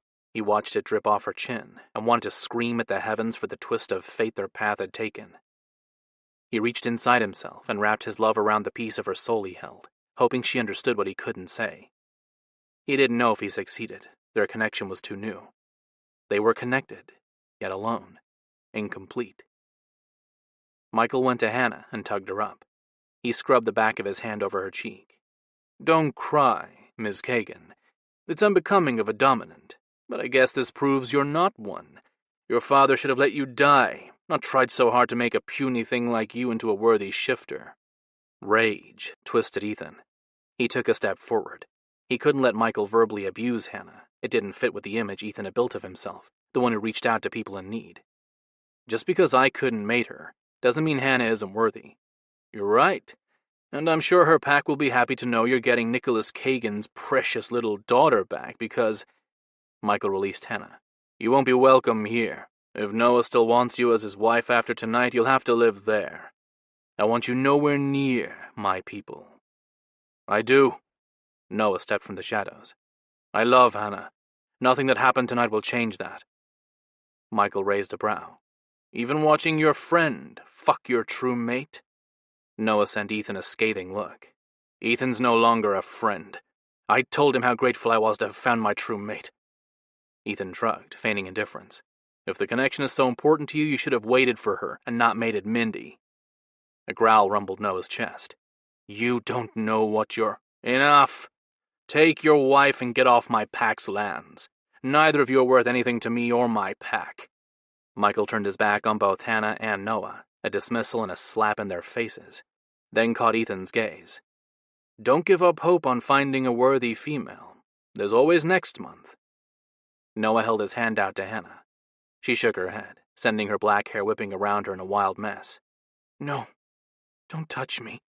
"Hannah, it's okay, She shifted into her wolf form, then took off, running full out toward her pack's lands. Noah followed. Within seconds, he was gone too. Ethan stared at the spot where his lovers had disappeared. Regret choked him for the hurt he'd caused them. His only comfort came from knowing Noah would know how to save them all. His trip through depression and loneliness had taught him to listen to his instincts when it came to love. He hadn't given up on Ethan, nor would he let Hannah go. "Yes," Ethan faced Michael. "I'm very much looking forward to next month's activities." "Good," Michael nodded. "I'll see if I can't get some other females to join us for our run. There's got to be some woman out there your wolf will want." Ethan had already found her, and he'd spend his life making up for the humiliation he caused Hannah. Eternity, if he had to. Because he learned one very important lesson tonight. Only a fool would give up on happiness. Or love. Chapter 25. The best part of remaining in her wolf form, Hannah decided, was that she couldn't cry. The pain behind her heartache hadn't dimmed over the hours she'd spent running from the Tanner Pack lands or her mate. Neither did her confusion. Why did Ethan give her a piece of his soul, take a piece of hers, then refuse to mark her as his mate? Biologically and spiritually, she was his. She'd never be able to form a mate bond with another shifter. Nor did she want to. Part of her wanted to turn around and run back into his arms, begging him to lick the wound, even if it meant facing humiliation again. She was the biggest damn fool alive. The safety of her home came into view, thankfully pulling her out of her thoughts. She couldn't make sense of them, or what Ethan had done to her. His emotions flowed through her, a rush of contradicting feelings she couldn't separate. Added to hers, she was doubly confused. A glance at her familial home showed it empty. No lights on or cars parked in the driveway. She breathed a sigh of relief. She'd taken the long way back to her property, slinking along the main highway, cutting through their territory to avoid her packmates. But she hadn't escaped their protector's notice. Chris had made his presence known. A growl from her had stopped him from coming near her.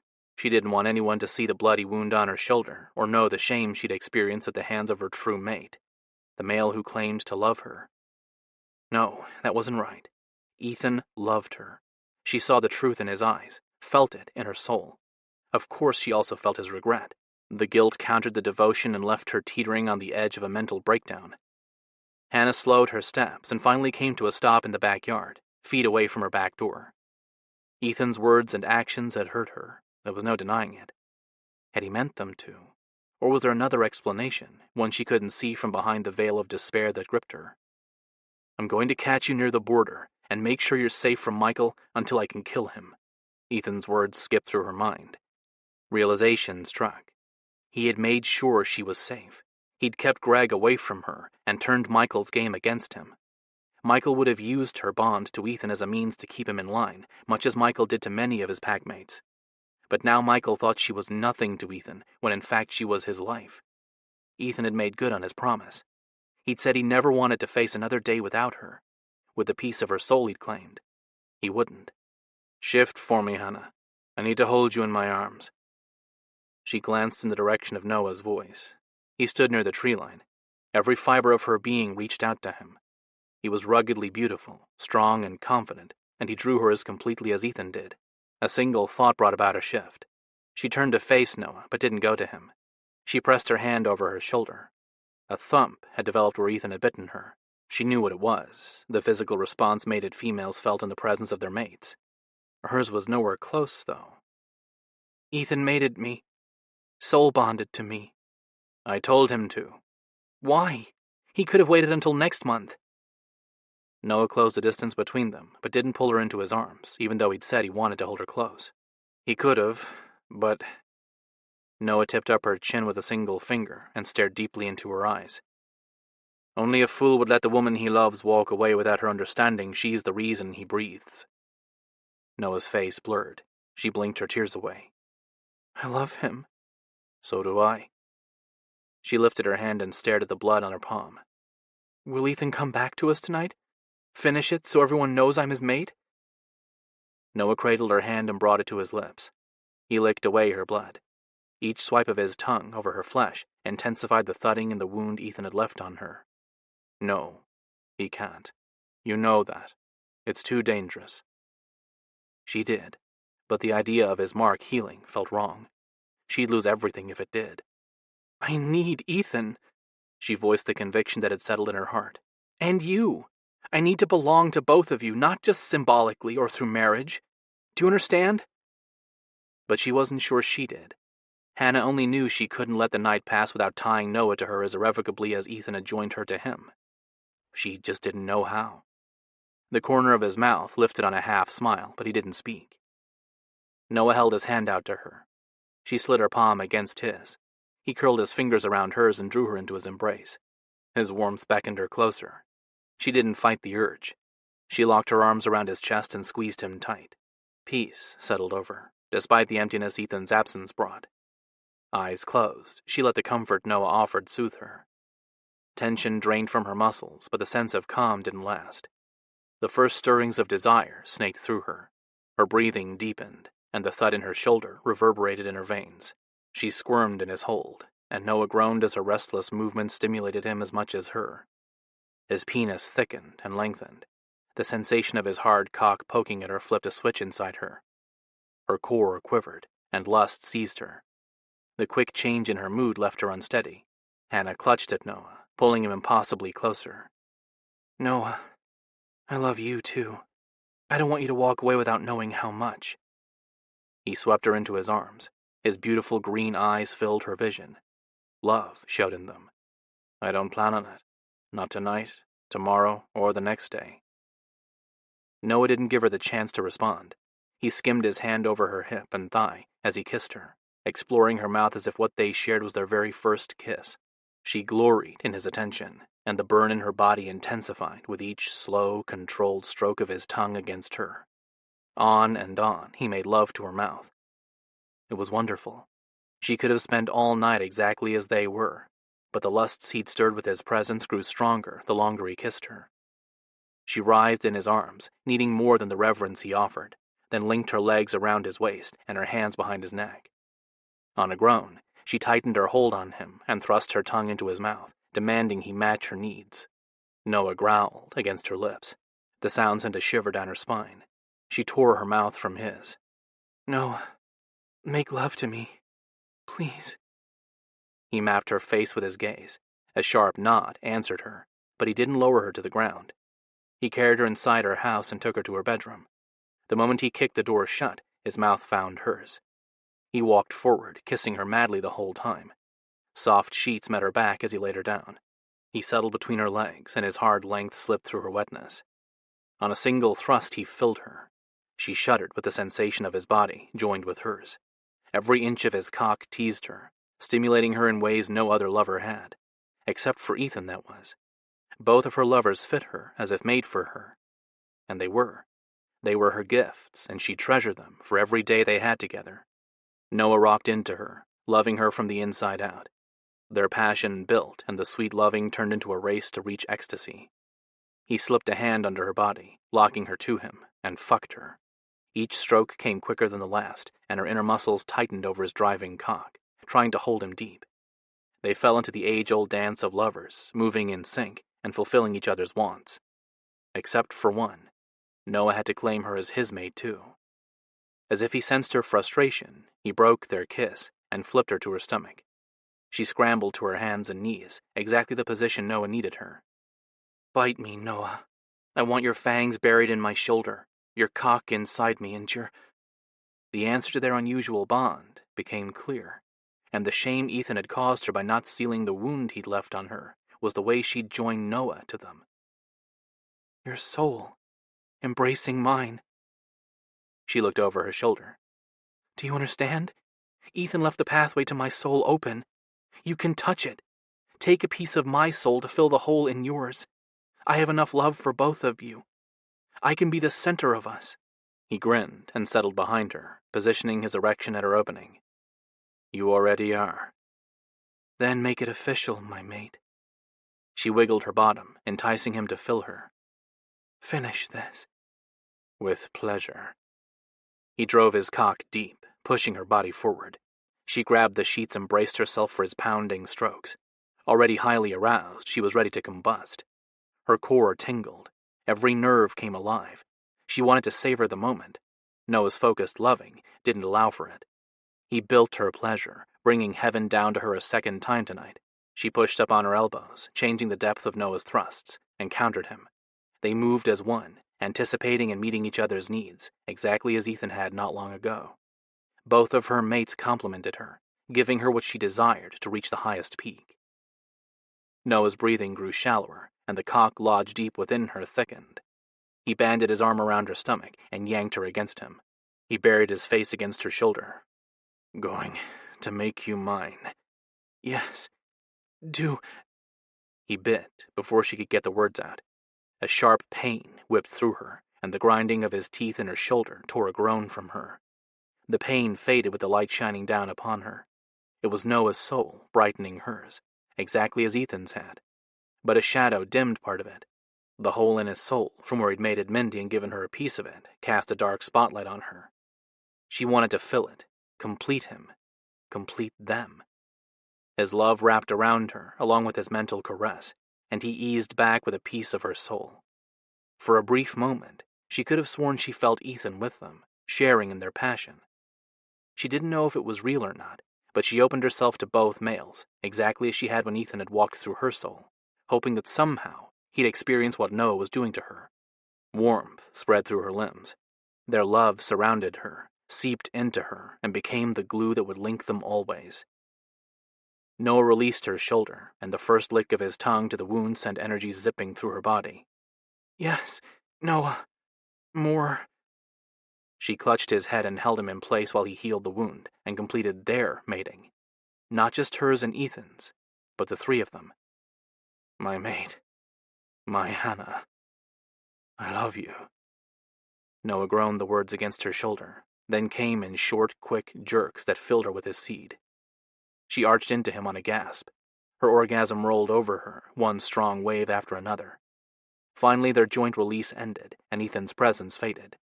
She tried to hold on to him, but couldn't. Within one heartbeat and the next, he was gone. Noah flopped to the side, panting heavily. She turned toward him. He gathered her close and laid his cheek over the top of her head. A month, Hannah. That's all we'll have to wait. Then we'll be able to hold our mate in our arms. She couldn't wait. And once we do, we're never letting Ethan go. Chapter 26. Ethan greeted the new day alone, physically at least. Emotionally and spiritually, he shared a tie to Hannah, and through Hannah, Noah. Eyes closed and hands fisted around the railing of his deck, he opened his mind. Two thick, luminous tethers extended from his soul, one joining him to his wolf, the other to Hannah. He couldn't see the bond she shared with Noah, but he felt it. Noah was a shadow in Ethan's mind, strengthening him. He used a metaphysical hand to examine the new coiled rope.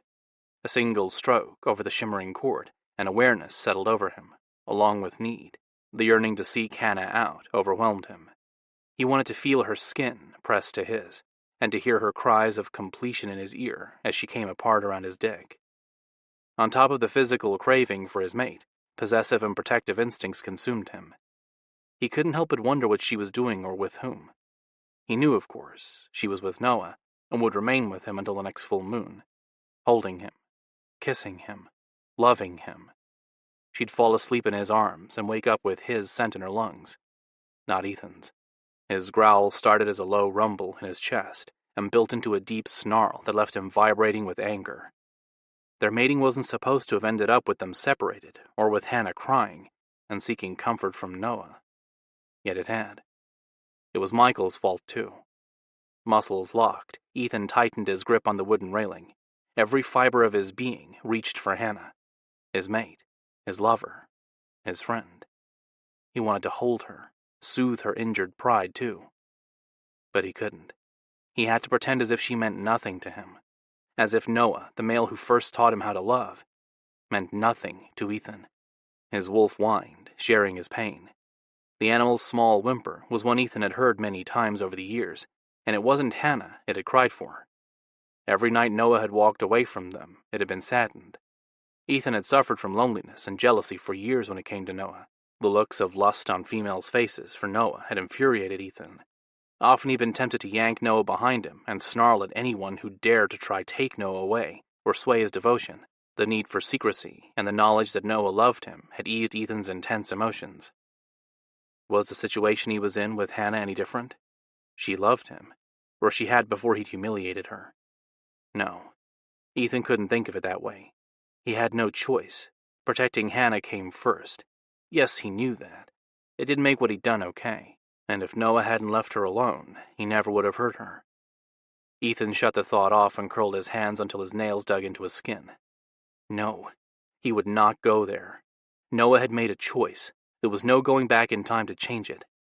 Hannah had survived. Ethan had made sure she was safe and wouldn't be alone. Noah was with her, bonded to her in a way even Ethan hadn't fathomed. Both his lovers were safe, and he'd never be separated from them. That was all that mattered. Together they would heal any wounds caused by the previous night's events. First he had to make plans to ensure they had a future. Nobody ever promised love was perfect. He'd fight with everything he had to hold on to it, though. Ethan dragged in a deep breath, letting the tension drain from his body. He had a decision to make, one that went against nature. The primal side of him balked at the idea. The rest of him understood the necessity of it. As a shifter who would soon be alpha, he had to weigh the choices and pick the best one, not only for him, but for his pack and their species as a whole. His gaze drifted to the clearing where he'd met Hannah. Her visit had opened up a world he'd never known possible, but it had also brought to light a fact that shamed him. She hadn't come to his packlands looking for a mate. She'd wanted to find out if Tanner males were as depraved as they were perceived. As much as he wished it differently, shifters outside his pack viewed them that way. Years of Michael's influence had built a reputation. If members of their own species considered the pack corrupted, what would humans think of them, or of shifters in general? He'd worried for years about how his species would be received once the general public learned of them. So would nearly every shifter, no matter the variety. It was why their elders made the historic move and reached out to the humans. The deals and the laws they'd helped establish paved the groundwork for human-shifter relations. But was it the right choice? Were they really above the law? That was the point that had left a sick feeling in his gut in the days since he'd wielded those same historic edicts, holding him exempt from human interference. The human government would essentially turn a blind eye to the fact he was going to commit premeditated murder. Shifter law said it was his right. The strong should survive. If a male could no longer hold on to his position, he didn't deserve to live. That was what he'd been taught. And it was that very attitude that would destroy them. Ethan took a deep breath, letting his choice settle over him, then took out his cell phone and turned it on. A missed call and a text message from Ella showed on the screen. "I have news, some good, some bad. Call me." The time stamped on the text was a little after midnight. Tension radiated through him. He'd missed her call. Anything could have happened in the hours since. He selected Ella's number from his contacts and dialed. "What happened?"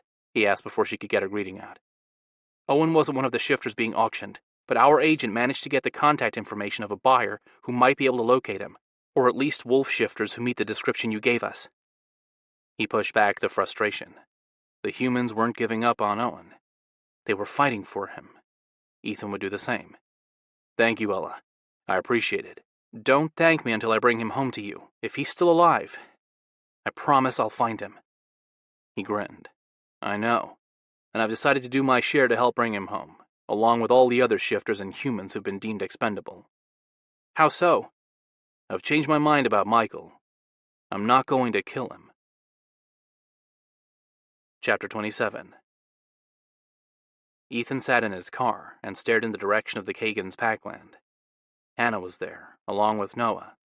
After nearly 4 weeks, the pull to them was as strong as it had been after he'd mated Hannah. Ethan wanted to go to them. He couldn't. Not yet. It wasn't safe. He understood the necessity of their separation, but the month without them had been hard. At night he reached for them, aching for their touch, but cold sheets greeted him. During the day he stared at his phone, yearning to hear their voices. Instead, silence surrounded him. To combat insanity, he'd spent the weeks without them securing their future. Finally, with the help of Ella and the other dedicated agents in her department, everything was in place. Shifters and humans around the world had been recruited as silent participants in his plan to secure his pack. With one call, Michael's world would crumble. Other alphas might view Ethan as weak for the choice, but he wasn't an animal. He was a shifter, a mate, a brother, and a well-respected lawyer. He was not a murderer. It didn't mean he wouldn't kill to protect his loved ones. It meant he wouldn't set out to take another person's life, just because that was the way it had always been done. In his heart and soul, he knew it was the right choice. His goals hinged on one thing, however. He needed Michael's cooperation. Getting it worried Ethan. Without it, everything could blow up in his face. He exhaled slowly, letting the tension and concern over their future drain from his body, and turned his focus back to the issues at hand. He had one more performance to put on for Michael Tanner, except this time, it was real, and the most important one of his life. He shoved his key into the ignition.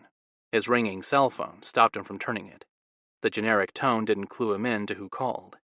Instinct set his heart to race, however. Hello? The sound of males arguing, along with their vehement curses, blasted him. They cut off with a loud click. Ella's voice filled the line. We found Owen, but... Relief swept over him. Worry came next. But what? Is he hurt? No, he's not physically injured. In fact, he's very, very strong. Hold on, let me find somewhere a little more private to talk. Silence stretched. Ethan tightened his grip on his phone and tried not to let her statement influence him or stir his unease. The emphasis Ella put on strong didn't bode well for Owen. Feral males were often described as having the power of 10 shifters. Another sharp thump of a door, and she exhaled audibly. Oh, yes, we have Owen. Yes, he's healthy. And yes, he's coherent. In fact, I'd venture to say he was sane. Then what's the problem? He has a tattoo on his forearm, a series of numbers much like Holocaust victims were identified with. His heart skipped a beat. And that means what? It means he spent time in a human facility we know conducted experiments on shifters. At this point, we don't know what was done to him, only that he was one of their early subjects going by the coded number he's been marked with. Her heavy sigh spoke of her worry, too. My supervisors are fighting about what should be done with Owen.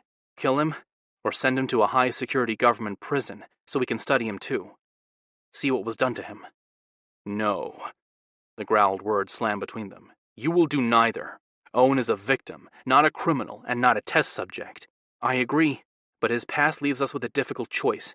We must take precautions to protect innocence and keep the existence of shifters secret. I'll make it for you. Release him into my custody. I'll take full responsibility for him. I'd already suggested that. They were receptive to the idea until they found out which pack Owen belonged to. Your pack's lack of protectors and strong dominance nixed it. Now they're debating their other options. Both will destroy him. Being locked away would destroy any shifter's mind. Freedom was essential to them.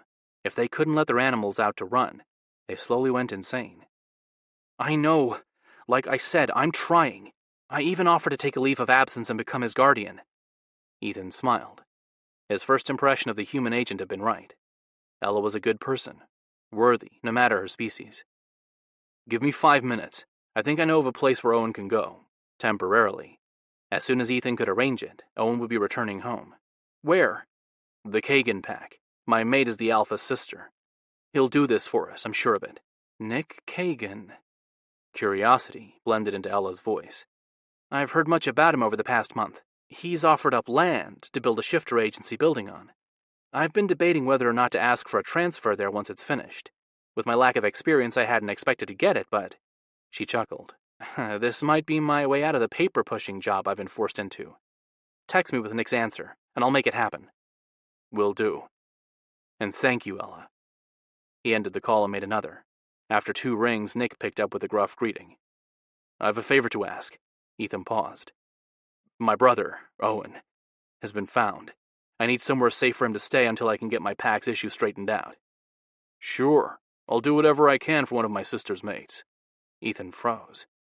"You know about you, Noah, and Hannah?" "Yeah. Found out when I asked if Hannah wanted me to bless her relationship with Noah during the full moon celebration. She told me everything. And you're okay with it? I love my sister, and I want her happy. The way she looked at Noah and talked about you told me she's found her heaven on earth.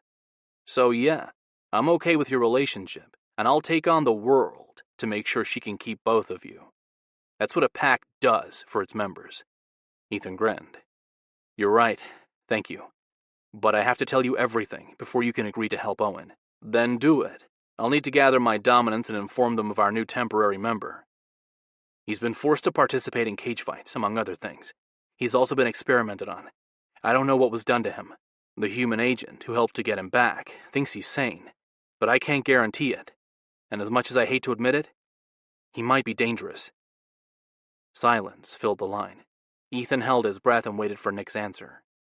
Ethan was asking a lot of him. Ethan got that. But he didn't have any other option. After several long moments, Nick said, "Once he arrives, I'll evaluate his condition and decide where to house him and what precautions I need to take to protect my packmates. That might involve keeping him under 24/7 surveillance at the hospital, but I promise you he'll be treated as a patient, not a test subject. My Riley will make sure of it." Riley, Nick's human mate, was the Kagan Pack's doctor, and she worked behind the guise of a veterinarian. Her clinic, Riley Sanctuary, was housed beneath the vet center. She was well respected and loved, too. Ethan closed his eyes on a relieved sigh, knowing he couldn't have asked for a better outcome. If anyone could help Owen, it'd be Riley. "Thank you, Nick. No thanks necessary. Your family."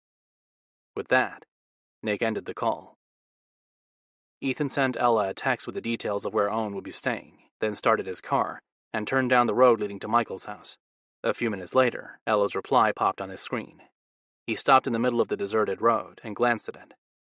No words, but a string of tiny images, from confetti, hearts, smiley faces, and finally, a thumbs-up sign, told him what he needed to know. Owen would be released into his custody. He sent a smiley face in return, along with Nick's phone number. As was his habit, Ethan cleared the history, then continued on, feeling stronger than ever. Michael sat on his front porch, his gaze on his youngest children, twin girls about 4 years old. They played with a selection of princess dolls and dump trucks in the grass.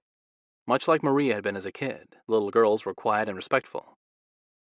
Ethan got out of his car, acknowledged Michael with a nod, then went to the girls. He crouched and opened his arms for the hug he knew they'd offer. They threw themselves in his arms and showered him with smiles and kisses. Ethan spent a couple of minutes talking to them and playing with the doll they shoved in his hand before standing. A quick promise to them that he'd return soon, and he faced the house. Michael's mate stood behind him. She smiled at Ethan, then made her way to where her children played. "What brings you out here?" Michael asked. Ethan locked his gaze with his alpha and announced, "I've learned the identity of the shifter who's responsible for all the tragedies that have plagued our pack these past 2 decades. Michael went completely still. For an endless moment, he simply matched Ethan's stare. Finally, Michael blinked. "And who has betrayed us?" Ethan glanced over his shoulder. Michael's mate caught his gaze. Acceptance showed in her eyes, along with sadness. She dipped her head, a small sign of understanding, and turned away. Ethan wanted to say something to her, reassuring her everything would be okay. He couldn't. It all depended on her mate. Ethan looked at his alpha, whose glare promised retribution. "I believe this is a discussion best done in private." "Then let's go inside." Ethan followed Michael into the living room. Ethan didn't take a seat or ease into the conversation. He tossed a thumb drive on the coffee table. "This is one of about 100 copies I made of your ledgers detailing how you've been selling our pack members off as cattle. The rest have been mailed to each of the alphas across the country, along with several key humans around the world who are familiar with shifters. All except that one have been encrypted with a code, which will be sent upon my death or the morning after the full moon, whichever comes first, unless I cancel the order. And where did you get this information? Ella had asked the same question weeks before. Ethan gave the same answer. I'm not at liberty to say. Michael glanced at the row of pictures above the mantel, but didn't comment. He sat on the sofa and propped his feet on the coffee table. Then I guess we're done playing games. Yes, it's time to act like dominants. And threatening me with... Michael looked from the thumb drive to Ethan. Damning pictures anyone could have planted or created with a good computer program is how a dominant acts? Funny. I would call that the work of a coward. If you want to act like a worthy male, then challenge me. Ethan shrugged. I will if it comes to that. I've nothing to lose and your daughter will be happy to lead the pack at my side. From what I've heard, Maria refuses to speak to her supposed true mate, let alone spend time getting to know him. He learned of her actions from his mates the last time he called them. Hannah had been doing her best to hint that a menage relationship might be the answer to Maria's problems. Maria had called Hannah crazy. Unable to share the truth about the union Hannah had formed with Noah and Ethan, she'd backed off. In a few days, everyone would know the specifics of their bond. I see. So you have everything all figured out, is that it? Michael asked. Yes. I try to pride myself on my ability to plan. Because never again did he want to face the situation he had last month, where Hannah's life and safety had been threatened. And to keep this information from going viral, you want... Michael raised a brow. No worry showed in his expression, only amusement. It was what Ethan had expected. For you to pass on the spirit wolf to me, and step down as alpha. Michael raised a brow. You want me to admit defeat and just hand over my pack to you? You're a fool. It'll never happen. Then you'll die by my hands on the next full moon, Ethan shrugged. Either way, I will become alpha. For your mate and children's sakes, however, I thought to offer you a civilized choice. Once the identities of your buyers are known, do you really think they won't retaliate? They're going to target your family. Ethan motioned toward the window. They'll sell your mate as a sex slave, offer up your beautiful daughters as lab rats. He dropped his hand. Do you want that? Because I don't. Minutes passed in silence before Michael walked over to the table and picked up the small drive. Much can happen between now and then. And if you think to strike out against anyone in our pack, the Kagan pack, or any of the humans I've grown close to, you'll lose. Agents at the shifter department in Virginia have a list of all those I love. If anything happens to them, they will send out that code, and your family will suffer. Michael turned furious eyes on him. Whether it's tomorrow or next month, they will be targeted, and their deaths will be on your head. Can you live with that? No, I can't. Which is why I made a bargain with the humans for their safety. After you pass on the spirit wolf to me, you will join your family in protective custody, much the same way humans do when they testify against powerful criminals. Disdain passed over Michael's face. Humans? You want me to put my family's safety in the hands of the humans? You'd rather accept shifter law, is that what you're saying? I challenge you, kill you, then kick your family out of the pack? Ethan took a step forward. Or do you want me to embrace the old ways that demand your children's deaths too, so they don't grow up wanting to avenge you? Silence and Michael's scowl answered Ethan. Finally, Michael cracked his jaw. You won't kill my little girls, so that is an empty threat. You're right. I'd kick them out along with your mate. Ethan motioned toward the window. And unless another pack offers them shelter, your mate will be forced to move into a human town and work her ass off to provide a home for your daughters. And what happens if the wrong shifter gets a whiff of them? Without a pack, without a father, who will protect them? Ethan dropped his hand. Of course, there's always the chance your mate will fall in love with a human. Maybe he'll fill the role you once had. He'll share her bed, tuck your kids in at night, watch them grow. A look of rage passed over Michael's face. He shoved from his spot on the sofa. Never. I won't allow it. Then take the out I'm giving you. For your family's sake, don't be a fool. Michael rounded the table. Maybe I should kill you now. Nobody will know. Tomorrow night I can pass the spirit wolf on to a male of my choosing, maybe Greg. After that I can pack up my family and leave. I've stashed some money away. I can start a new life. I suppose that's an option. But you should be aware that this conversation is being broadcast to the Shifters Affairs Agency in Virginia. Ethan undid the button on his shirt, exposing the wires and recording device taped onto his chest. So attack me if you want. It won't change the outcome. Michael focused on the tiny transmitter Ethan wore. You've thought of everything, haven't you? Some. Not everything. The human agents who have been helping me close the gaps I've missed. We have other precautions in place too, but I won't share them all with you, including dozens of shifter and human agents who waited just inside the Kagan boundary to take Michael into custody and usher his family to safety. The odd group of lone wolves, felines, and bears worked alongside the humans in many shifter-related cases. Ethan hadn't realized how many of their species had thrown in their lot with the humans, or how many threats loomed on the horizon that both the shifters and humans worked tirelessly to combat. If he hadn't already planned to become Alpha, he would have joined them. Michael studied the small drive he held between his thumb and forefinger. His long, weary sigh held defeat. I hadn't meant for things to turn out the way they did. I wanted to convince the spirit wolf I was worthy of being its host. It's not too late. Make amends for the wrongs you've caused and seek its forgiveness. The spirit wolf loves us, even its flawed members. I won't sever your tie to the pack. The door to the living room burst open before Michael could respond. The sound of giggles preceded a blur of white blonde hair. Michael's daughters made a beeline for him and tackled him, knocking him back onto the couch. His breathless mate followed. I'm sorry. I tried to stop them, but they're quicker than me, especially with the morning sickness I've had. It's made me feel weak as a babe. Michael pried his daughters off him and went to his mate, pulling her into his arms. It's okay. Ethan was just leaving. Yes, I've said everything I came here to say. Ethan turned and took a couple of steps toward the door before stopping. He peered over his shoulder. Oh, there is one other thing. My brother Owen has been found, alive and well. That's wonderful news, Michael's mate said. Your mother will be so happy. Ethan held Michael's narrowed gaze. Yes, she will. Here's hoping the rest of our pack mates find their way home soon, too. Yeah, Michael kissed his mate's cheek. There's always hope. I agree, Ethan inclined his head. Love and honor will see our species through the trials we face, exactly as they have for thousands of years. That's very philosophical, but civility doesn't always win. We're also driven by our primal sides, Michael said. True, but we're not animals. We're shifters. If we forget that, then we'll lose everything. Ethan opened the door. Think about my offer, Michael, and text me with your answer by nightfall. It's the best one you'll get. And it was the only one Ethan could live with. Chapter 28.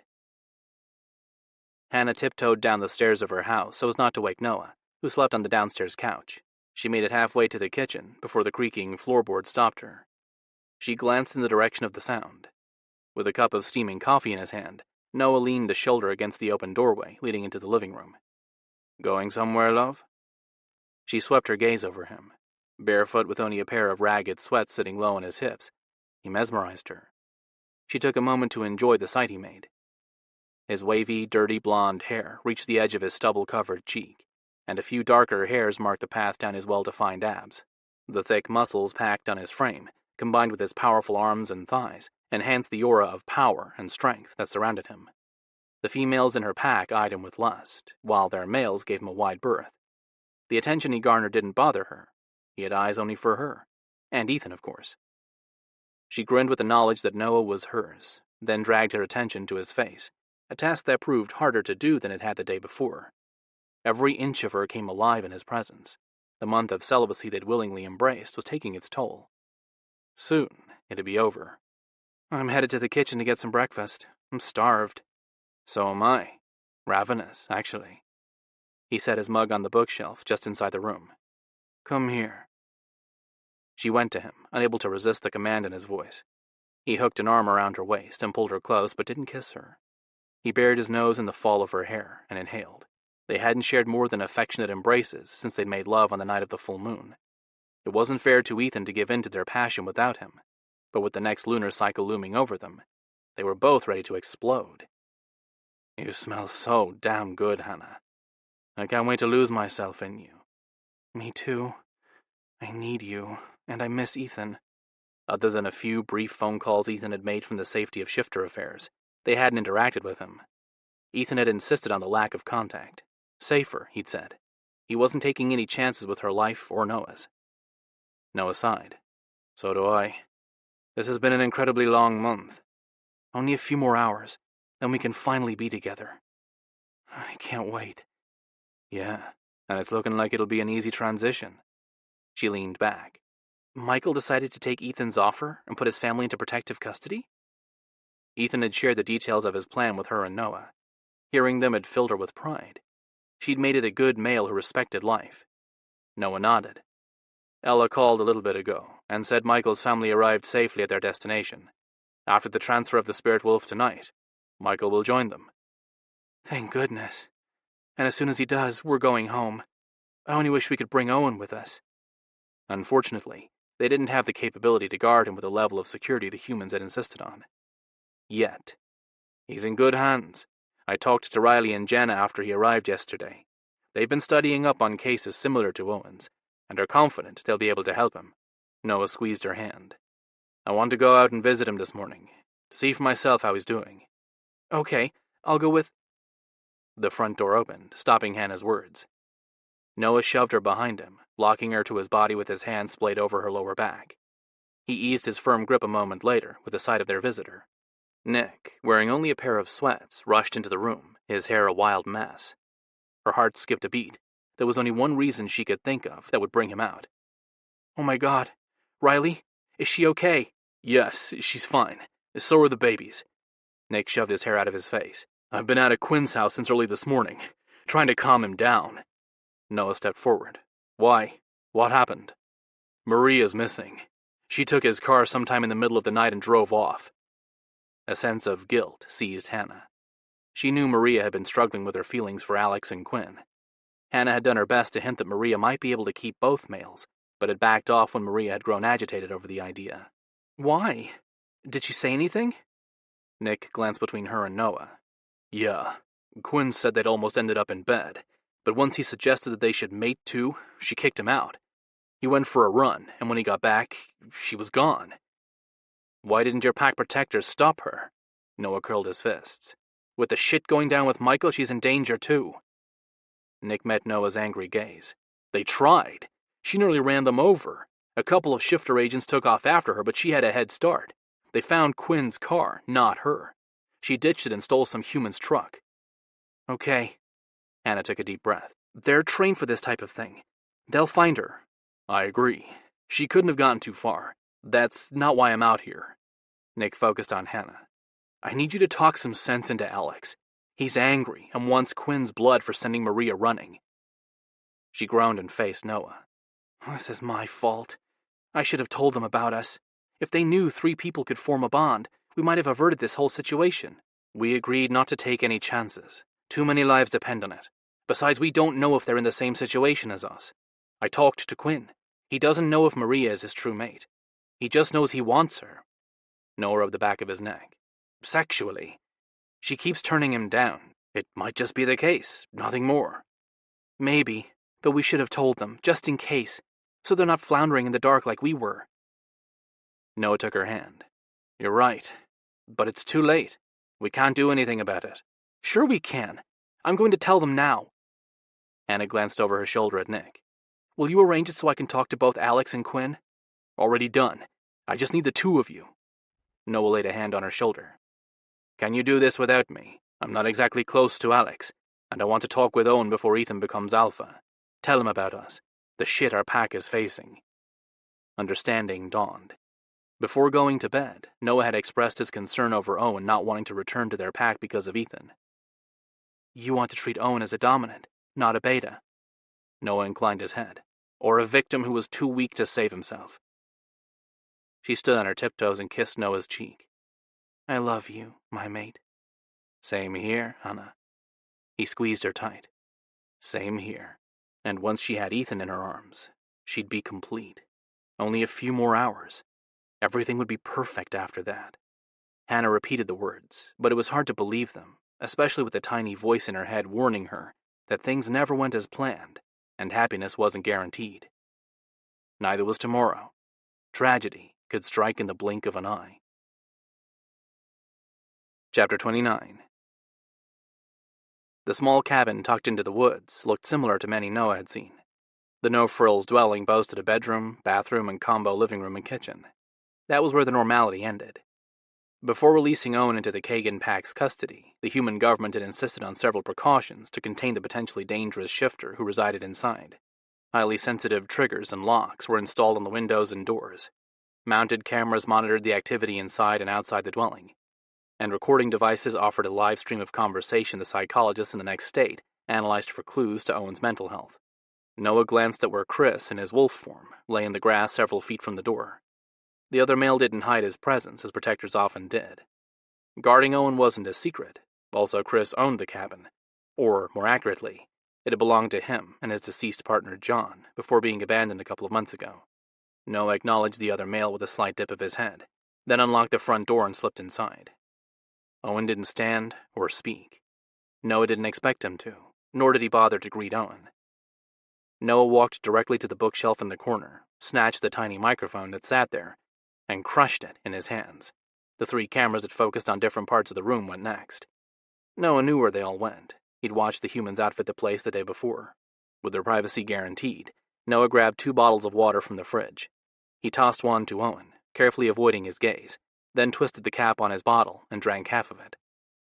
Noah recapped it and took a seat opposite of where Owen sat at the small table. Finally, Noah glanced from the unopened bottle of spring water sitting on the wood surface in front of Owen to Owen's stony face. His hazel eyes and dark brown hair were the only 2 features recognizable on the male from the time Noah had known him. The years Owen had spent among the humans and the select corrupt shifters who treated him as an object had not only hardened the once good-natured male, but physically altered him. Scars decorated his face and arms. No doubt more marked the rest of his body. The fact that they marred his skin spoke of the level of depravity he'd endured. Shifters rarely scarred due to their enhanced healing. Only those wounds treated with salt left their mark. The painful process was also the only way they could retain a tattoo through a shift. On Owen, the scars fit him, though. Combined with his cold and icy expression, Owen appeared untamed, even wild, maybe crazed. It wasn't the change in his demeanor that shocked Noah. His size did. Owen had grown in the years since he'd matured, an impossible feat. Single shifters' bodies aged. They also gained or lost weight and muscle mass. But they did not grow. Yet Owen had. He stood as tall as Noah and as wide.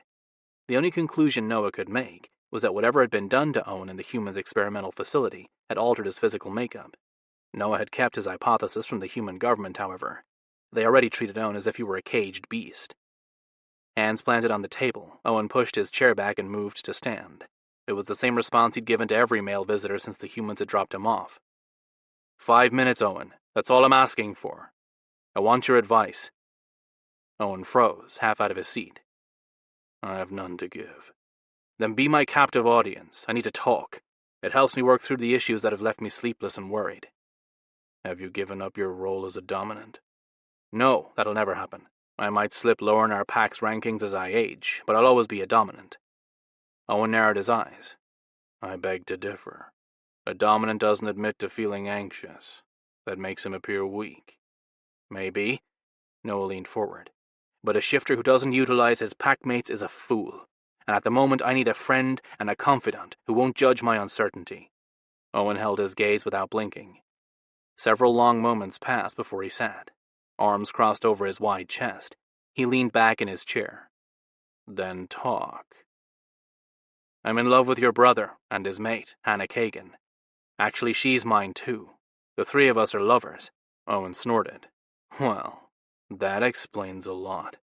Noah raised a brow. I've been dreaming about the 3 of you. Noah leaned forward, his instincts flared. Dreaming about us? What does that mean? I dreamt about the 3 of you, holding hands, kissing, lying together under the full moon's light. He held his hand up in a just wait motion. Nothing too intimate, but enough that I could guess what had happened during the scenes I wasn't shown. Shown? Owen's single nod answered him. Explain. A few years back, I was sold to some scientists. They put me through a series of endurance tests. altering parameters and triggers to see how I'd perform. It was annoying, but not bad. They didn't torture me or anything. But then they started injecting me with hormones and stuff to see if they could make me stronger and faster. Owen motioned to his body. It worked, but it had an added benefit the humans hadn't expected. And that was, my instincts improved. I started to anticipate people's actions, their movements and such. The humans noticed too, and increased the dosage of the drugs, or maybe the kinds, I don't know. It's not like they asked my permission. Owen gave a small smile. Months passed, without any more changes. They came to the conclusion I was too old to enhance further, and sold me. Truth was, I just didn't tell them about my dreams. I figured they were dreams, nothing more. Then they started to come true. Noah's heart stopped before racing hard. You can see the future? Owen shrugged. No, not exactly. I think the spirit wolf shows me possibilities of what might happen. You know, like those choose-your-own-adventure books that were popular when we were kids? Give me an example. Something you dreamt about. Excitement and a healthy dose of fear buzzed within Noah. If Owen's instincts had sharpened so much he was anticipating the future, he'd become invaluable. On the same note, Noah had read enough of those alternate ending books to know that what a person thought was the right path at one point in the story later turned out to be very wrong. I saw Hannah die in a fire. She was trying to find her way out of your house. The front door was stuck, so she tried crawling toward the kitchen. She got disoriented and... Owen shrugged. Obviously it didn't happen. She got out. Noah swallowed hard past the lump in his throat. What else have you seen? Little things.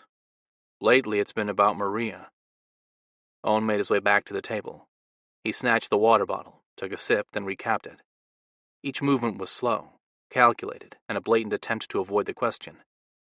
Finally he sighed. Honestly, nothing that's made sense. Sometimes things aren't always what they seem. Tell me. I saw Maria kissing a couple of different males, none I knew. She fights with one, then gets in the car and takes off. Next I see her, she's... Noah waited a moment more for Owen to finish his statement, but the other male turned his attention to his water bottle, screwing and unscrewing the cap. That's actually happened, Owen. Maria's missing, and we're worried about her. If you can give us some clue how to get her back, we'd be eternally grateful.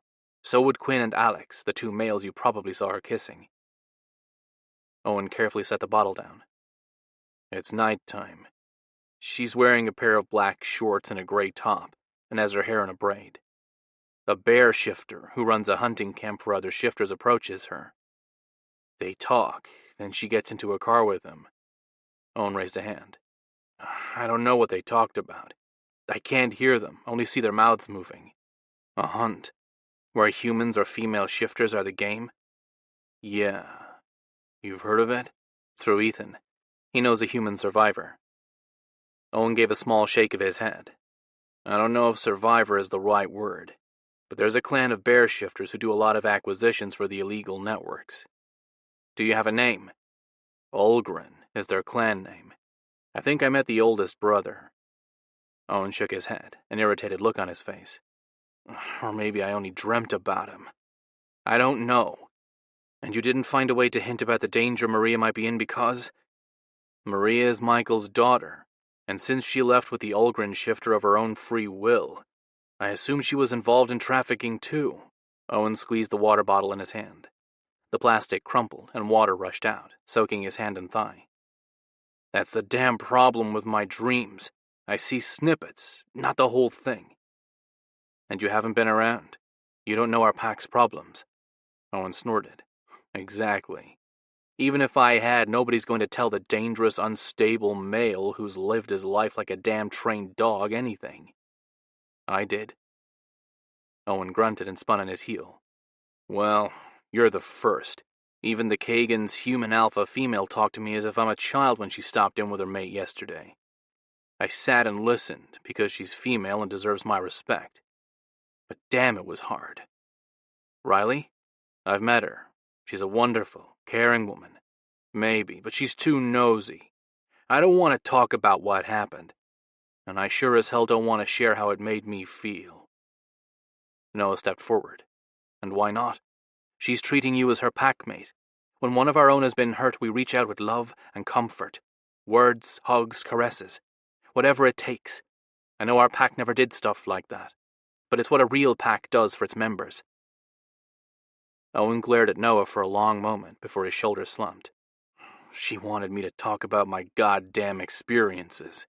What I saw, how I reacted, how I feel. But I can't tell her the truth. I'll get tossed into a cell again. Owen's words didn't go unnoticed by Noah. Sympathy rose. For a male who'd lived as a captive for years, being locked up was a legitimate fear. Even the small, comfy house he was in probably felt oppressive. Then tell me. Noah swept his hand out to encompass the room.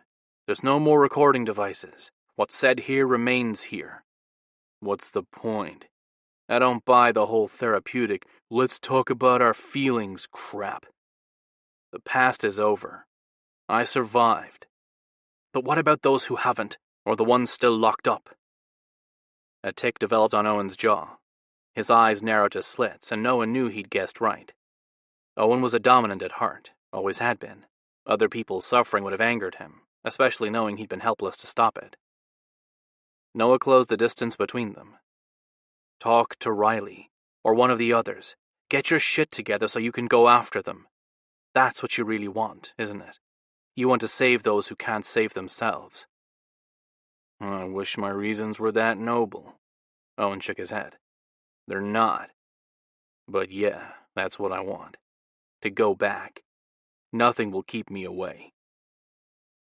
With that, Owen slipped past Noah and walked toward the bedroom.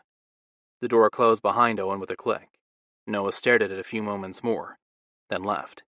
His visit might not have been as successful as he'd hoped, but he learned what he needed to know.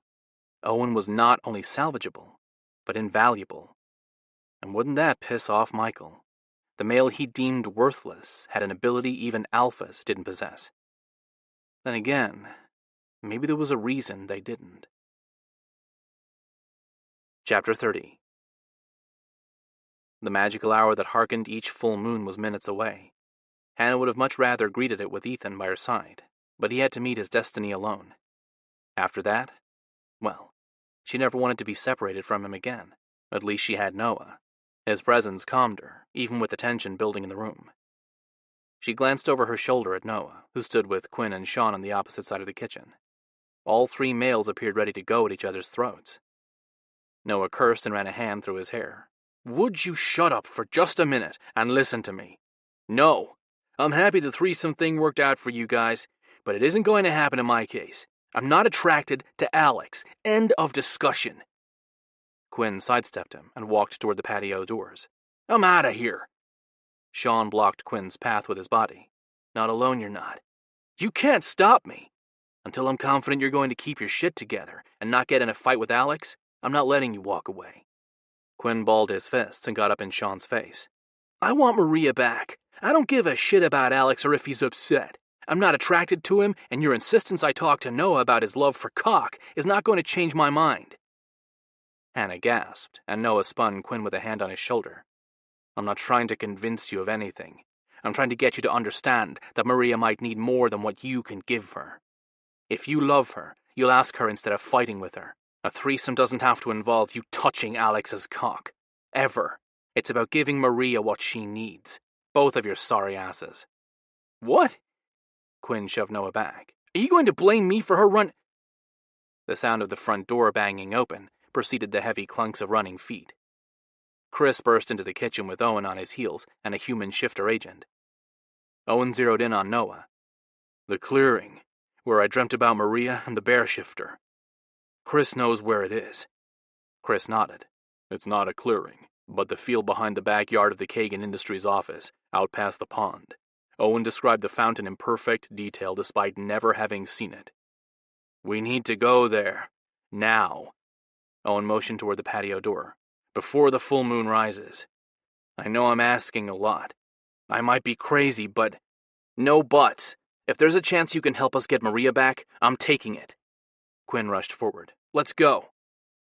The human agent, a male in his 30s with a military haircut and dark brown eyes, spoke up.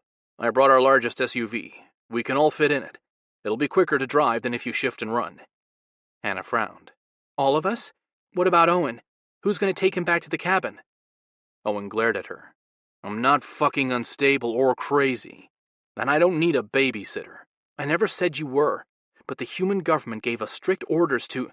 I told them about my dreams. I had to. I need to go along in case I see something else. During the full moon's window, I get glimpses of the future while I'm awake. Owen glanced at the human wearing black fatigues. He cleared it with his supervisors. I just have to wear this tracking device. Owen raised his hand, showing off the metal link bracelet. More agents are meeting us there, too. Great. Quinn jogged to the door, the human agent at his side. Let's get out of here. We're wasting time. Owen and Sean followed, but Noah remained rooted to the spot. He turned conflicted eyes on her. I don't like the idea of Owen out there by himself. He's going to run. He told me nothing would stop him from going back to where he'd been kept. So he can free the rest of the shifters? Noah nodded. Or kill his previous owners. Do you think you'll be able to stop him? No. Noah focused on her. But he'll stay for you. For me? Yeah, when we get there. I'm going with Quinn and the others, and you're staying in the vehicle with the human agent and Owen. I'm going to leave Owen in charge of your safety. Proving that you trust him. He grabbed her hand and led her to the door. Exactly. Hannah fell into step with him, but worry tightened her chest. She didn't doubt Owen's ability to protect her. What churned her stomach was knowing both of her mates would be facing danger without her. Who would protect them? Chapter 31. All Ethan's plans were falling into place. Ella had confirmed that Michael's family was hidden and under strict surveillance. Noah and Hannah were safely surrounded by her loved ones. Owen was with the Kagans, and the shifter agents were on Maria's trail. If that wasn't enough to ease the tension in his shoulders, Michael himself had announced to the pack yesterday that he would be passing on the Spirit Wolf to Ethan. The only thing left was the actual transfer. There was no reason to worry, but he did. A sense of trepidation had settled over him and his wolf. He couldn't shake the feeling something was wrong. A thorough scan of the grounds around the sacred circle didn't reveal anything suspicious. But with the number of shifters congregated in the clearing, it was difficult to zero in on any threats. The entire pack, children and elders alike, had come out to watch the ceremony, most often performed between father and son. Even the few males who watched him with anger didn't surprise him. He met their gazes, one by one, until they glanced away. Their subtle acceptance of him as more dominant wouldn't keep trouble at bay. Ethan fully expected to have to deal with their animosity after taking over, maybe even face a challenge. Violence and danger were part of pack life. He might not like it and wished it were different, but change didn't happen overnight. All he could do was attempt to avert it. Well, that and guide his pack into the modern world, where they had to respect human laws and ethics as much as the ones of nature. No longer could they live in seclusion or view themselves as superior. If they did, they were nothing more than a race of fools. Head held high, Michael strode forward. He took a similar position next to Ethan inside the ceremonial ring that would seal around them in mere minutes. Whoever was inside its boundaries during the magical window would be subject to the one rule established by the gods. The pack alpha would either have to pass on the spirit or kill its opponent. Michael surveyed the crowd. Do you see the jealousy in their eyes? I do. They will be on you the moment you become alpha. I can handle them. And Ethan could. It just saddened him to have to do so. If you say so. But you realize you'll never have their respect, don't you? The speech I gave about how I viewed you as my son, and that I believed you were the right choice to lead the pack into the next era was a load of bullshit. They know it, and the rumors have started flying about how you were able to manipulate me into giving up my pack. Tomorrow, they'll learn the truth. Yeah.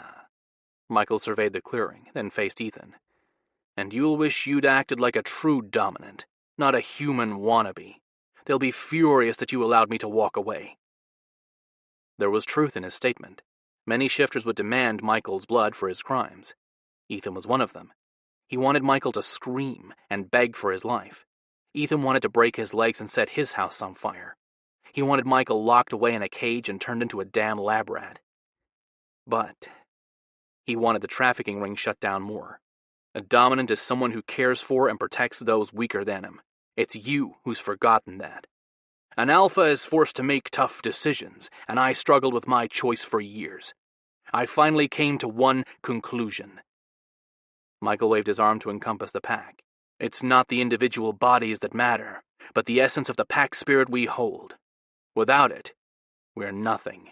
Ensuring it survives is more important than any single life. And without a strong communal bond, we're nothing more than animals. Michael shrugged, then glanced at the moon. Seconds away from the moon's peak, the magic of the spirit wolf hung heavy in the air. It teased Ethan's psyche with hints of power. His skin tingled and his breathing quickened. He inhaled, dragging the sweet-scented air into his lungs. It wants you. Michael's whispered words held defeat. Yes. Ethan glanced at the male beside him. I am a Jaeger, its rightful host. The gods chose my ancestor to be their warrior. Michael swept his gaze over him. Recognition dawned in his eyes. The hunter. Ethan nodded. The group of human soldiers hand-selected by the gods were named for the traits they'd embodied. The Jaeger was the most successful hunter of the ancient world. The Kagan was the group's leader, a great thinker who held a wealth of knowledge. There were others, healers, trackers, slayers, and soldiers. Each male was the best of the best, and became the first hosts to their animal spirits. The first alphas. Or at least that was the story told in the book he had acquired, the one written by a Kagan pack member. You know our history, then? Ethan asked. Michael gazed in the direction of the Kagan packlands. My grandmother was a Kagan. She loved to tell stories. Not stories, they're truth. Michael shrugged. If you believe in that sort of thing, I do. And I believe in karma, Ethan Jaeger. The satisfied look on Michael's face sparked Ethan's unease, but the time to find out what it stemmed from was up. Within one heartbeat and the next, the full moon reached its peak. A wave of energy swept out from the center of the ring, and an iridescent dome formed around them, locking both Michael and Ethan inside. Colors flashed in the hazy covering. From red to gold, the bright sparks danced over the surface. Though it was beautiful, Ethan took in the sight from the corner of his eye. He kept his gaze locked on Michael and watched in awe as the spectral shape of a wolf formed behind him. The ghostly animal tipped its head back on a silent howl. The call was meant for its host, the keeper of their pack's living soul. Ethan felt it reverberate within him, demanding he claim his destiny. He stepped forward, and the spirit wolf turned its glowing amber eyes on him. Intelligence and cunning showed in the spirit's expression. Ethan met the animal's gaze. The hunter's gaze. There's a sale going down today, featuring several feral males who've proven themselves as hunters. Ella's words drifted through his head. Realization dawned. It wasn't just the first alpha who embodied the traits. They all did. Each and every member of their pack held the same potential. An alpha is given 2 choices each time he enters the circle with another male. Michael's voice carried over the clearing, loud enough for those watching them to hear. Death or transfer? Which have you chosen? Ethan asked the words expected for the ceremony. To abide by the spirit wolf's desires. It wants to teach us a lesson. Michael unleashed a single sharpened nail. He gouged a deep slice into his palm. Blood dripped. On strength and worthiness. Michael held out his hand, palm side up. Then let it. I don't fear its teachings or desires. We are shifters, and survival is in our nature. Ethan inflicted a similar wound on his palm, then grasped Michael's hand. A switch flipped inside Ethan, and the force of the spirit wolf swamped him. Warmth surrounded and penetrated him. Ecstasy and pain followed. He squeezed Michael's hand, tearing a groan from the male. The spirit rushed from Michael to Ethan through their mixed blood. On and on, the power of the wolf spirit flooded him. He saw flashes of faces, from long-dead members to their children. All held a piece of the spirit wolf. The thin threads wove into Ethan's psyche, joining each and every member to him, including the ones who no longer resided on their packlands. Ethan connected with their missing members, catching glimpses of their life, their pain, their heartache, but more importantly, their surroundings. Like a slideshow on fast-forward, each scene flashed before him too quickly. He couldn't focus on any, yet he knew he'd be able to recall them. He opened his mind and accepted the gift of knowledge from the spirit wolf. Within one heartbeat and the next, the pictures faded, but the spirit wolf didn't release him. One last image burned in his mind. Owen, tossing Hannah from a moving car. Rage on his face. Chapter 32. Hard in her throat, Hannah grasped Noah's wrist before he could climb out of the van. I have a bad feeling about this. Noah rubbed his palm over her knuckles. I know. It's a trap. As soon as they'd arrived, the heavy aroma of bear had lingered around the Kagan Industries building. After one whiff, Owen had flipped out, saying he recognized the males. She glanced over her shoulder at Owen, who sat next to her in the human's SUV, tense and vibrating with anger, then faced Noah. She widened her eyes, letting him see the question hovering in them. Are you sure about... Noah flicked his gaze to Owen. They want us to know they're here, don't they? Owen gave a sharp nod. Yeah. This is going to blow up in our faces. He leaned forward and asked the human agent. Where are the other agents? You said they'd meet us. Not sure, the human shrugged, but they're coming. Well, we're not waiting for them. You're getting Hannah and Owen out of here, Noah ordered the male. The idea of being separated from Noah churned her stomach. But... Noah shook his head. No buts. You're going back to Kagan territory, and I'm going after Sean and Quinn. I can't let them face the bears alone. He pulled her in for a quick kiss. I love you, Hannah. You're the reason I breathe.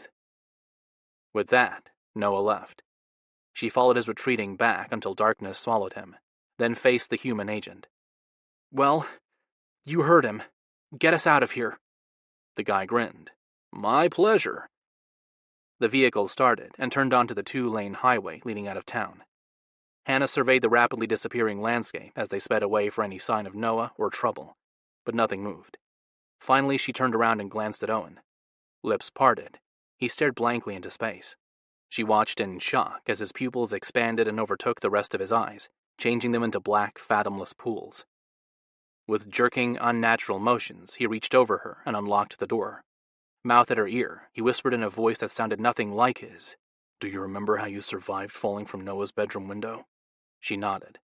Do it again. He opened the door and shoved her out. Her scream got lost in the wind, but instinct took over. She tucked her head into her chest a second before she slammed into the pavement. The impact stole her breath and her vision. Pain radiated up her spine. And then darkness wiped it all away. Ethan slammed on the brakes of his car. It spun, coming to a stop on the neatly trimmed front yard of the Kagan's office building. He hopped out of his vehicle without bothering to kill the ignition. The unmistakable musk of bear filled his lungs with his first inhale. The strong, heady smell saturated the area, but it didn't cover up Noah's scent. His lingered, telling Ethan two things. Nick had been right in his guess of where Hannah and Noah had gone, and Ethan had arrived too late to warn them of the danger they faced. His frustration mixed with anxiety. A quick scan didn't reveal his lovers or anyone, for that matter. He ran toward the rear of the property. The sound of squealing tires stilled his steps. He glanced over his shoulder. Nick and Alex jumped from another car. Nick surveyed the property the same way Ethan had, but the Kagan Alpha did a double-take, then pointed to a spot along the tree line. Ethan followed the direction of his gaze. A flash of green wolf eyes caught his attention. Noah was bolting toward them in his animal form. The sight of him tore a growl from Ethan's chest. He pivoted on his heel and intercepted him, ramming into Noah's wolf with his torso. Noah shifted in the blink of an eye, and Ethan grabbed his shoulders. He slammed Noah into the hard earth and bared full fangs at him. Lover or not, Noah had endangered their mate. Where's Hannah? Noah tucked his legs and used the strength in his thighs to shove Ethan back. Noah motioned toward the road.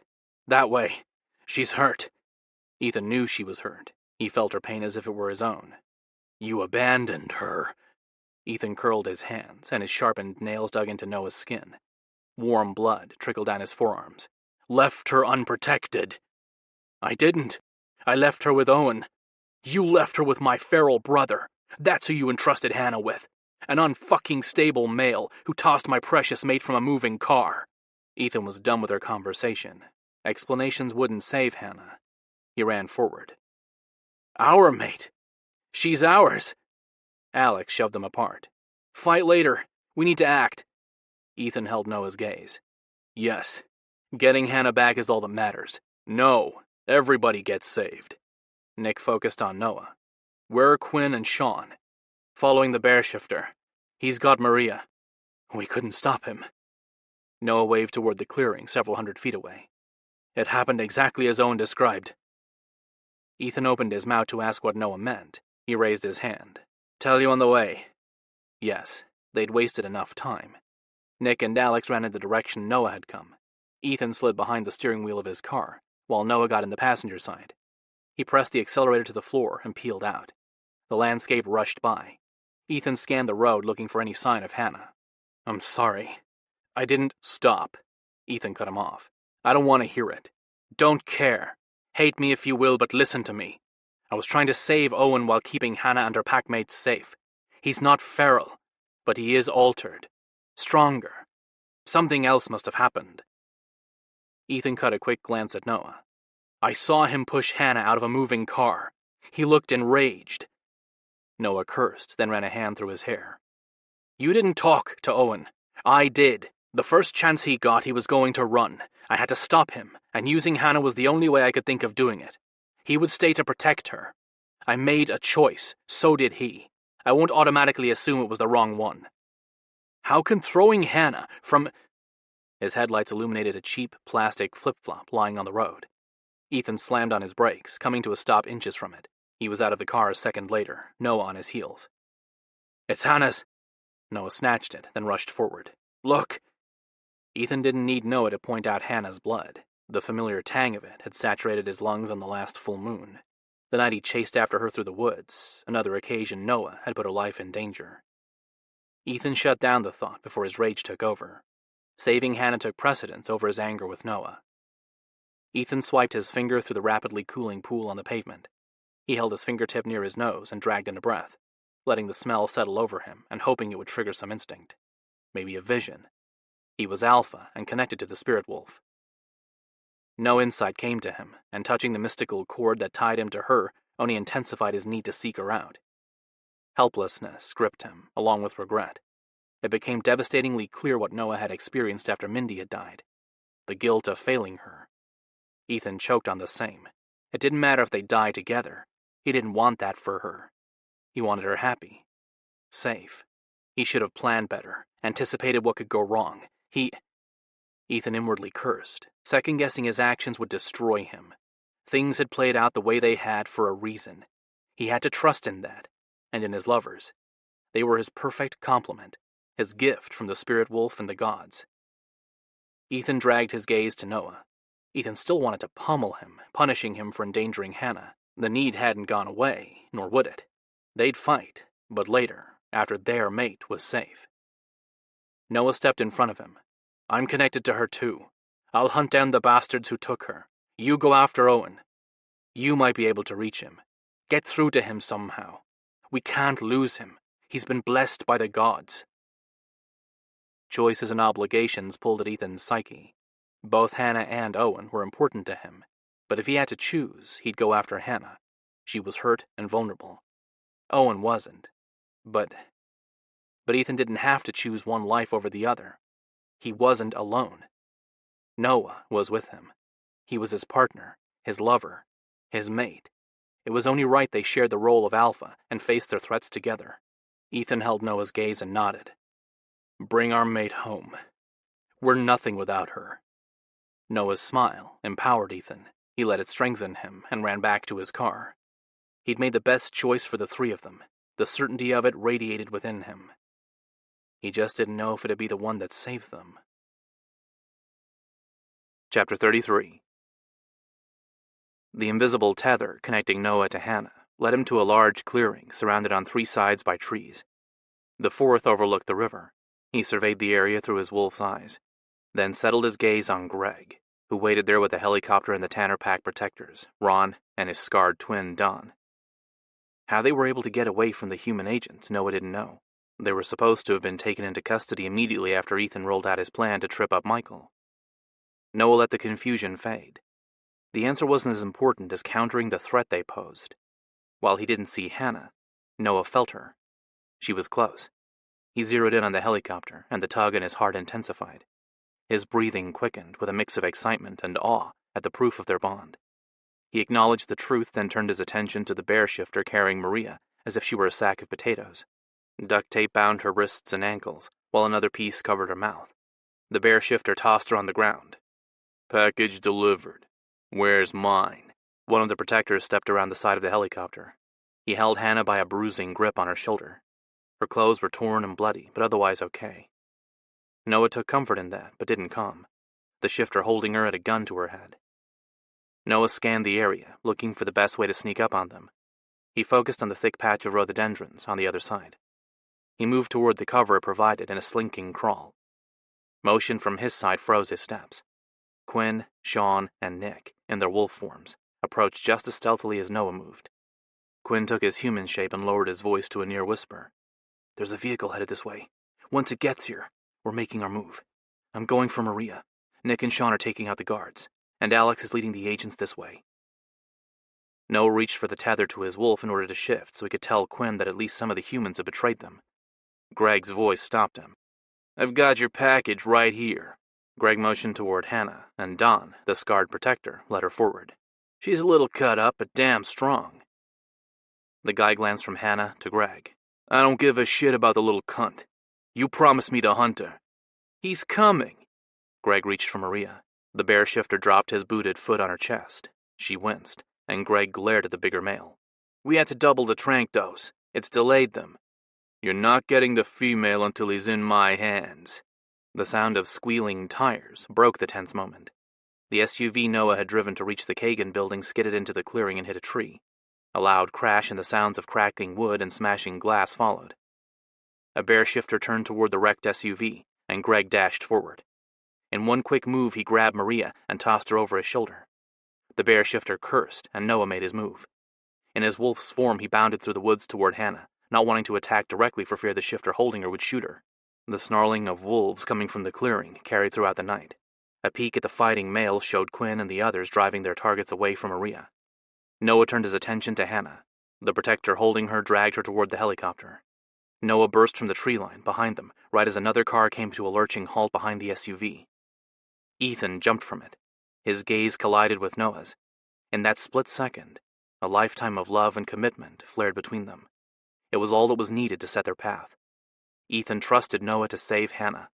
The knowledge strengthened him. Ethan faced the crashed SUV and leapt at the human crawling from the driver's seat. A gun went off, followed by a scream. The sound chilled Noah, but he didn't look to see what had happened. Noah believed in Ethan's skills and his instincts. Noah focused on his fight. Head first, he rammed into Don's legs, knocking him to the ground. Hannah fell too.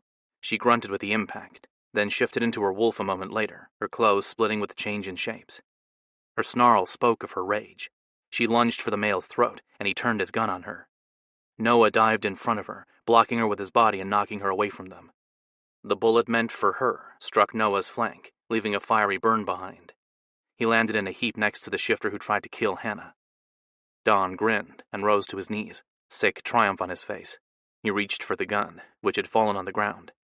Hannah maneuvered herself between them and crouched in front of Noah, head down and fangs bared, protecting him.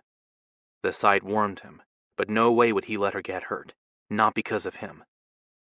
Noah ignored the sharp pain in his hip and moved to stand, but crumpled instead. Numbness left his hind legs shaky, unable to support him. He felt them, could move them, but couldn't get them to obey him. Helplessness and frustration gripped him. He couldn't save himself from danger, let alone the woman he loved. The irony of their situation wasn't lost on Noah. He'd failed in his role again. Curses whipped through his head. He refused to accept defeat. He dragged his body forward, snarling at the male. Planted firmly in front of Hannah, he stared down his opponent. Don's hand wavered ever so slightly. A flash of white fur announced Ethan's arrival. He collided with the tanner male. In the next heartbeat, Don shifted into a gray wolf, more strips of clothes flying, and snapped at Ethan, who easily avoided him. Ethan hopped back, then came in from the side in a blur of motion Noah could barely follow. The two wolves fought. Gray and white fur blended in a melee of wrestling bodies. Unable to help as a wolf, Noah drew on his human form. The change came with a searing agony that churned his gut. He swallowed the rising bile and hooked an arm around Hannah's wolf body, tugging her behind him and away from the fighting males.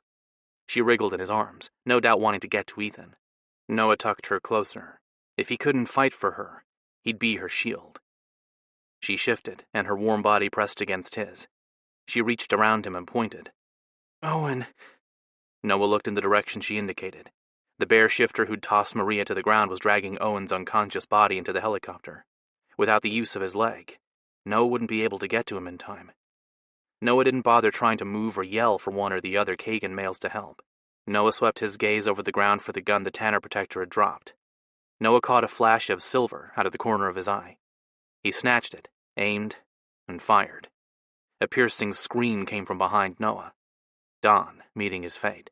A heartbeat before the bullet struck the bear shifter. The hulking male fell forward, landing on top of Owen. Another garbled cry preceded a heavy silence. The fight was over. Good aim, lover. Ethan dropped a hand on Noah's shoulder. Noah glanced at Ethan. Sweat and blood clung to his skin, but Noah had never seen a more gorgeous male. Thanks. Noah peered past Ethan's body to the dead shifter who'd shot Noah. Better than his. I'm glad. Hannah squeezed his hand. He would have killed me if you hadn't knocked me aside. Yeah, well, he would have finished the job if it hadn't been for Ethan. He's the one who saved you. Not alone. It was teamwork. For all of us. Look. Ethan motioned toward the clearing. The packs came together to protect our loved ones. Noah swept his gaze over the area, and pride swelled in his chest. They'd won. Maria was in Quinn's and Alex's arms, while Nick and Sean hunkered down in front of Owen. The knowledge wasn't what spurred the warm feeling. It was seeing the other shifters who'd shown up to help. Males from the Jaeger pack stood among the Kagans and the humans. They'd worked together. Noah grinned and glanced at his lovers. Yeah, we're better together than apart. Hannah laid one hand on his cheek, the other on Ethan's. And I never want to be separated from either of you again. Agreed. I've missed waking up next to my true mate. Ethan pressed his lips to hers, then leaned into Noah, kissing him just as tenderly. He eased back and caught Noah's gaze. And falling asleep in the arms of the male who holds my heart. Noah pressed his forehead against Ethan's and dragged in a breath, filling his lungs with his mate's scents and knowing he'd found his heaven. The spirit wolf had gifted him with a second chance, and Noah knew in his heart that Mindy would get hers too. Me too, Noah grinned, but I think we might need to postpone our night together so I can visit Riley's hospital and get patched up. Ethan gently examined the bloody wound on Noah's thigh. The bullet had passed through his muscle, taking a good chunk of flesh with it. I don't think it's serious. No, but I think I'll ask Riley to treat it with salt. You'll scar. Hannah gripped his arm. Why would you do that? Noah shrugged. As a reminder of what I survived. And the prize you won. Hannah offered him a knowing smile. No prize. Ethan shook his head. The gift. And we've been doubly blessed. Yeah. Noah took their hands and linked their fingers. We have. Epilogue. Colors streaked across the morning sky, harkening a new day and a new chapter for Ethan, his mates, and their species. Ethan propped his elbows on the railing of his deck and watched as the fiery reds faded to shades of pink before dissipating. A lifetime he'd waited to survey his pack's land as Alpha, knowing it and every member belonged to him. Instead of excitement, a sense of calm settled over him, similar to the peace before a storm. The analogy his mind supplied fit. A storm was brewing, and fear would fuel it. It wouldn't be just the humans who experienced it either. Shifters, too, would be just as susceptible. Change was hard and scary. How they dealt with it would determine if they conquered the crippling emotion or allowed it to fester within them until hate ruled them. It wasn't the first time his kind had plunged into the unknown. It wouldn't be the last either. Following the Middle Ages, many packs had moved to the New World. Migration had given them a short reprieve, but there was nowhere left to relocate. The tract of land in West Virginia that shared a border with the Kagan pack was home. They weren't giving it up. The only way to keep it was to make a stand. He had. It just so happened his choice set the precedent for all shifters, proving they could abide by both human and shifter law. It's a beautiful morning, isn't it? Hannah's voice drifted to him. He glanced over his shoulder. She leaned against the open patio door with a cup of steaming coffee in her hands. Yes, it is. Peaceful, too. For now. We're supposed to get some bad weather. His thought from moments ago returned. He chuckled with the irony of it. A storm is coming. She walked across the deck and mimicked his position next to him. We're under a tornado warning, too, but I don't think it'll affect us. We don't live in an open area. That's a myth, you know. Tornadoes can strike anywhere, anytime. If it does hit us, we need to be prepared to take shelter, not run from it.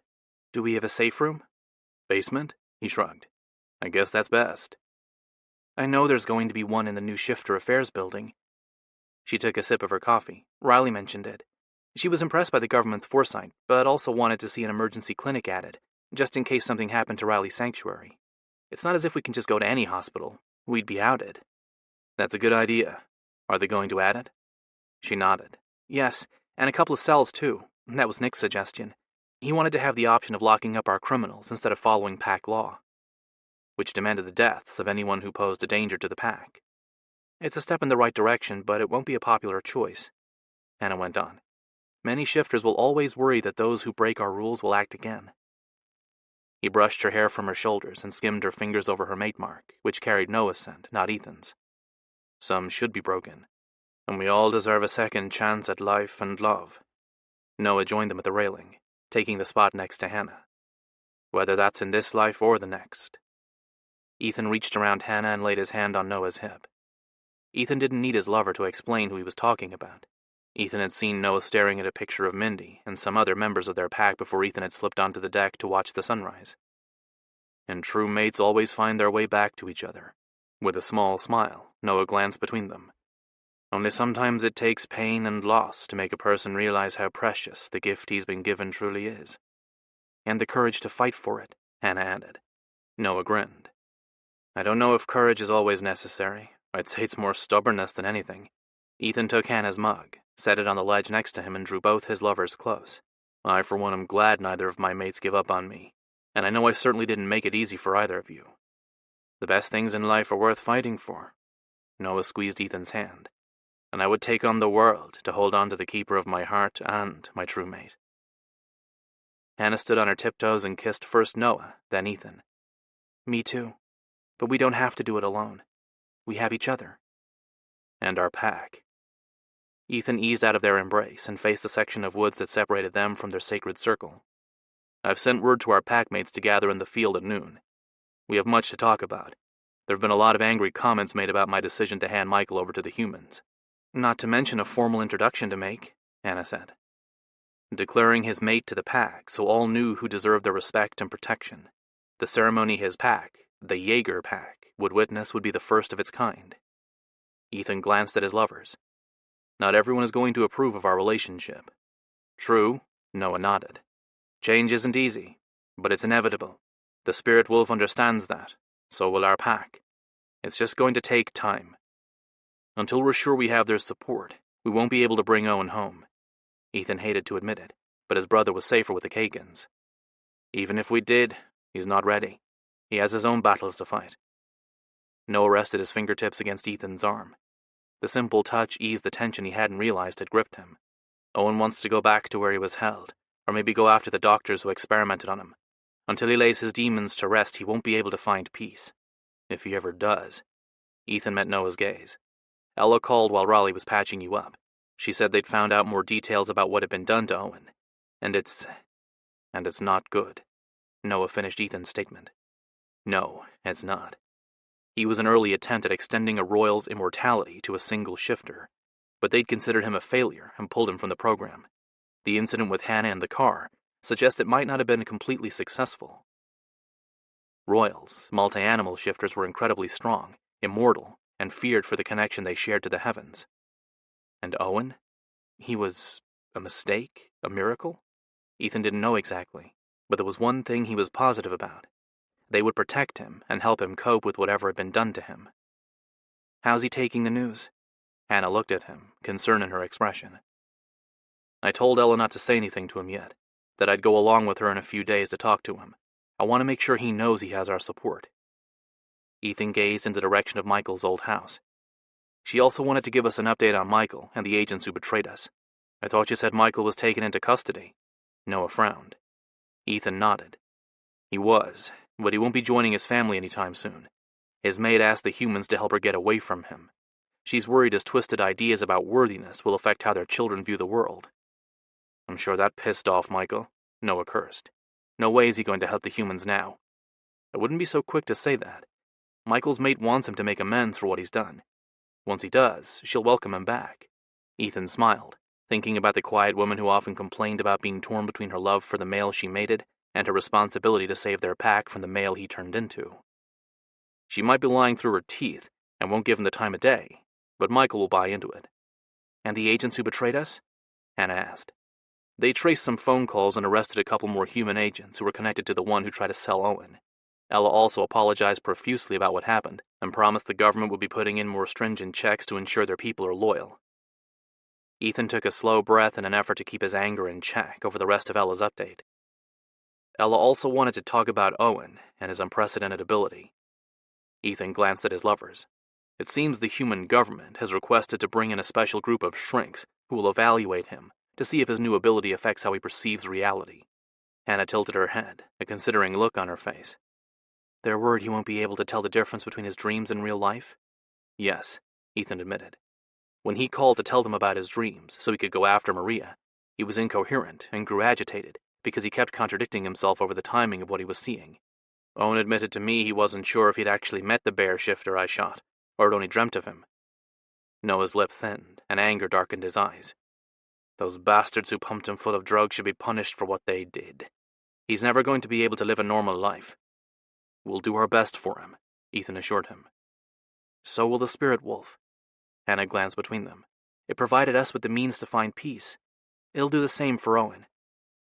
Ethan opened his arms for his mates. Both stepped into his embrace. You're right. It will, even if it has to break the rules for him. And why not? Hannah tipped her head back. The gods did break the rules when they created us. I'm glad they did. Noah laid his cheek over her head. I can't imagine my life without either of you. Me neither. Ethan took their hands and led them toward the patio door. And I want to make up for the time I spent away from you. Noah slid the door open. What do you have planned? Oh, I don't know. Us naked, Hannah held between our chests with our cocks inside her. Ethan grinned. Or something. I'm open to suggestions. Good. Hannah brushed her knuckles over his dick, trapped within his pants. Because I have a long list of fantasies to play out. Then let's get started. Ethan swept Hannah into his arms and headed to their bedroom. Noah tackled them, knocking Ethan and Hannah to the bed. Hannah's laugh rang out, followed by Noah's chuckle. Hearing their happiness brought a smile to Ethan's lips. He was glad he'd taken the chance on love and not acted like a fool, too stubborn to open his mind and heart. Noah held out a hand to him. Are you going to join us or what? Ethan curled his fingers around Noah's palm. I wouldn't miss it for anything. This concludes Shared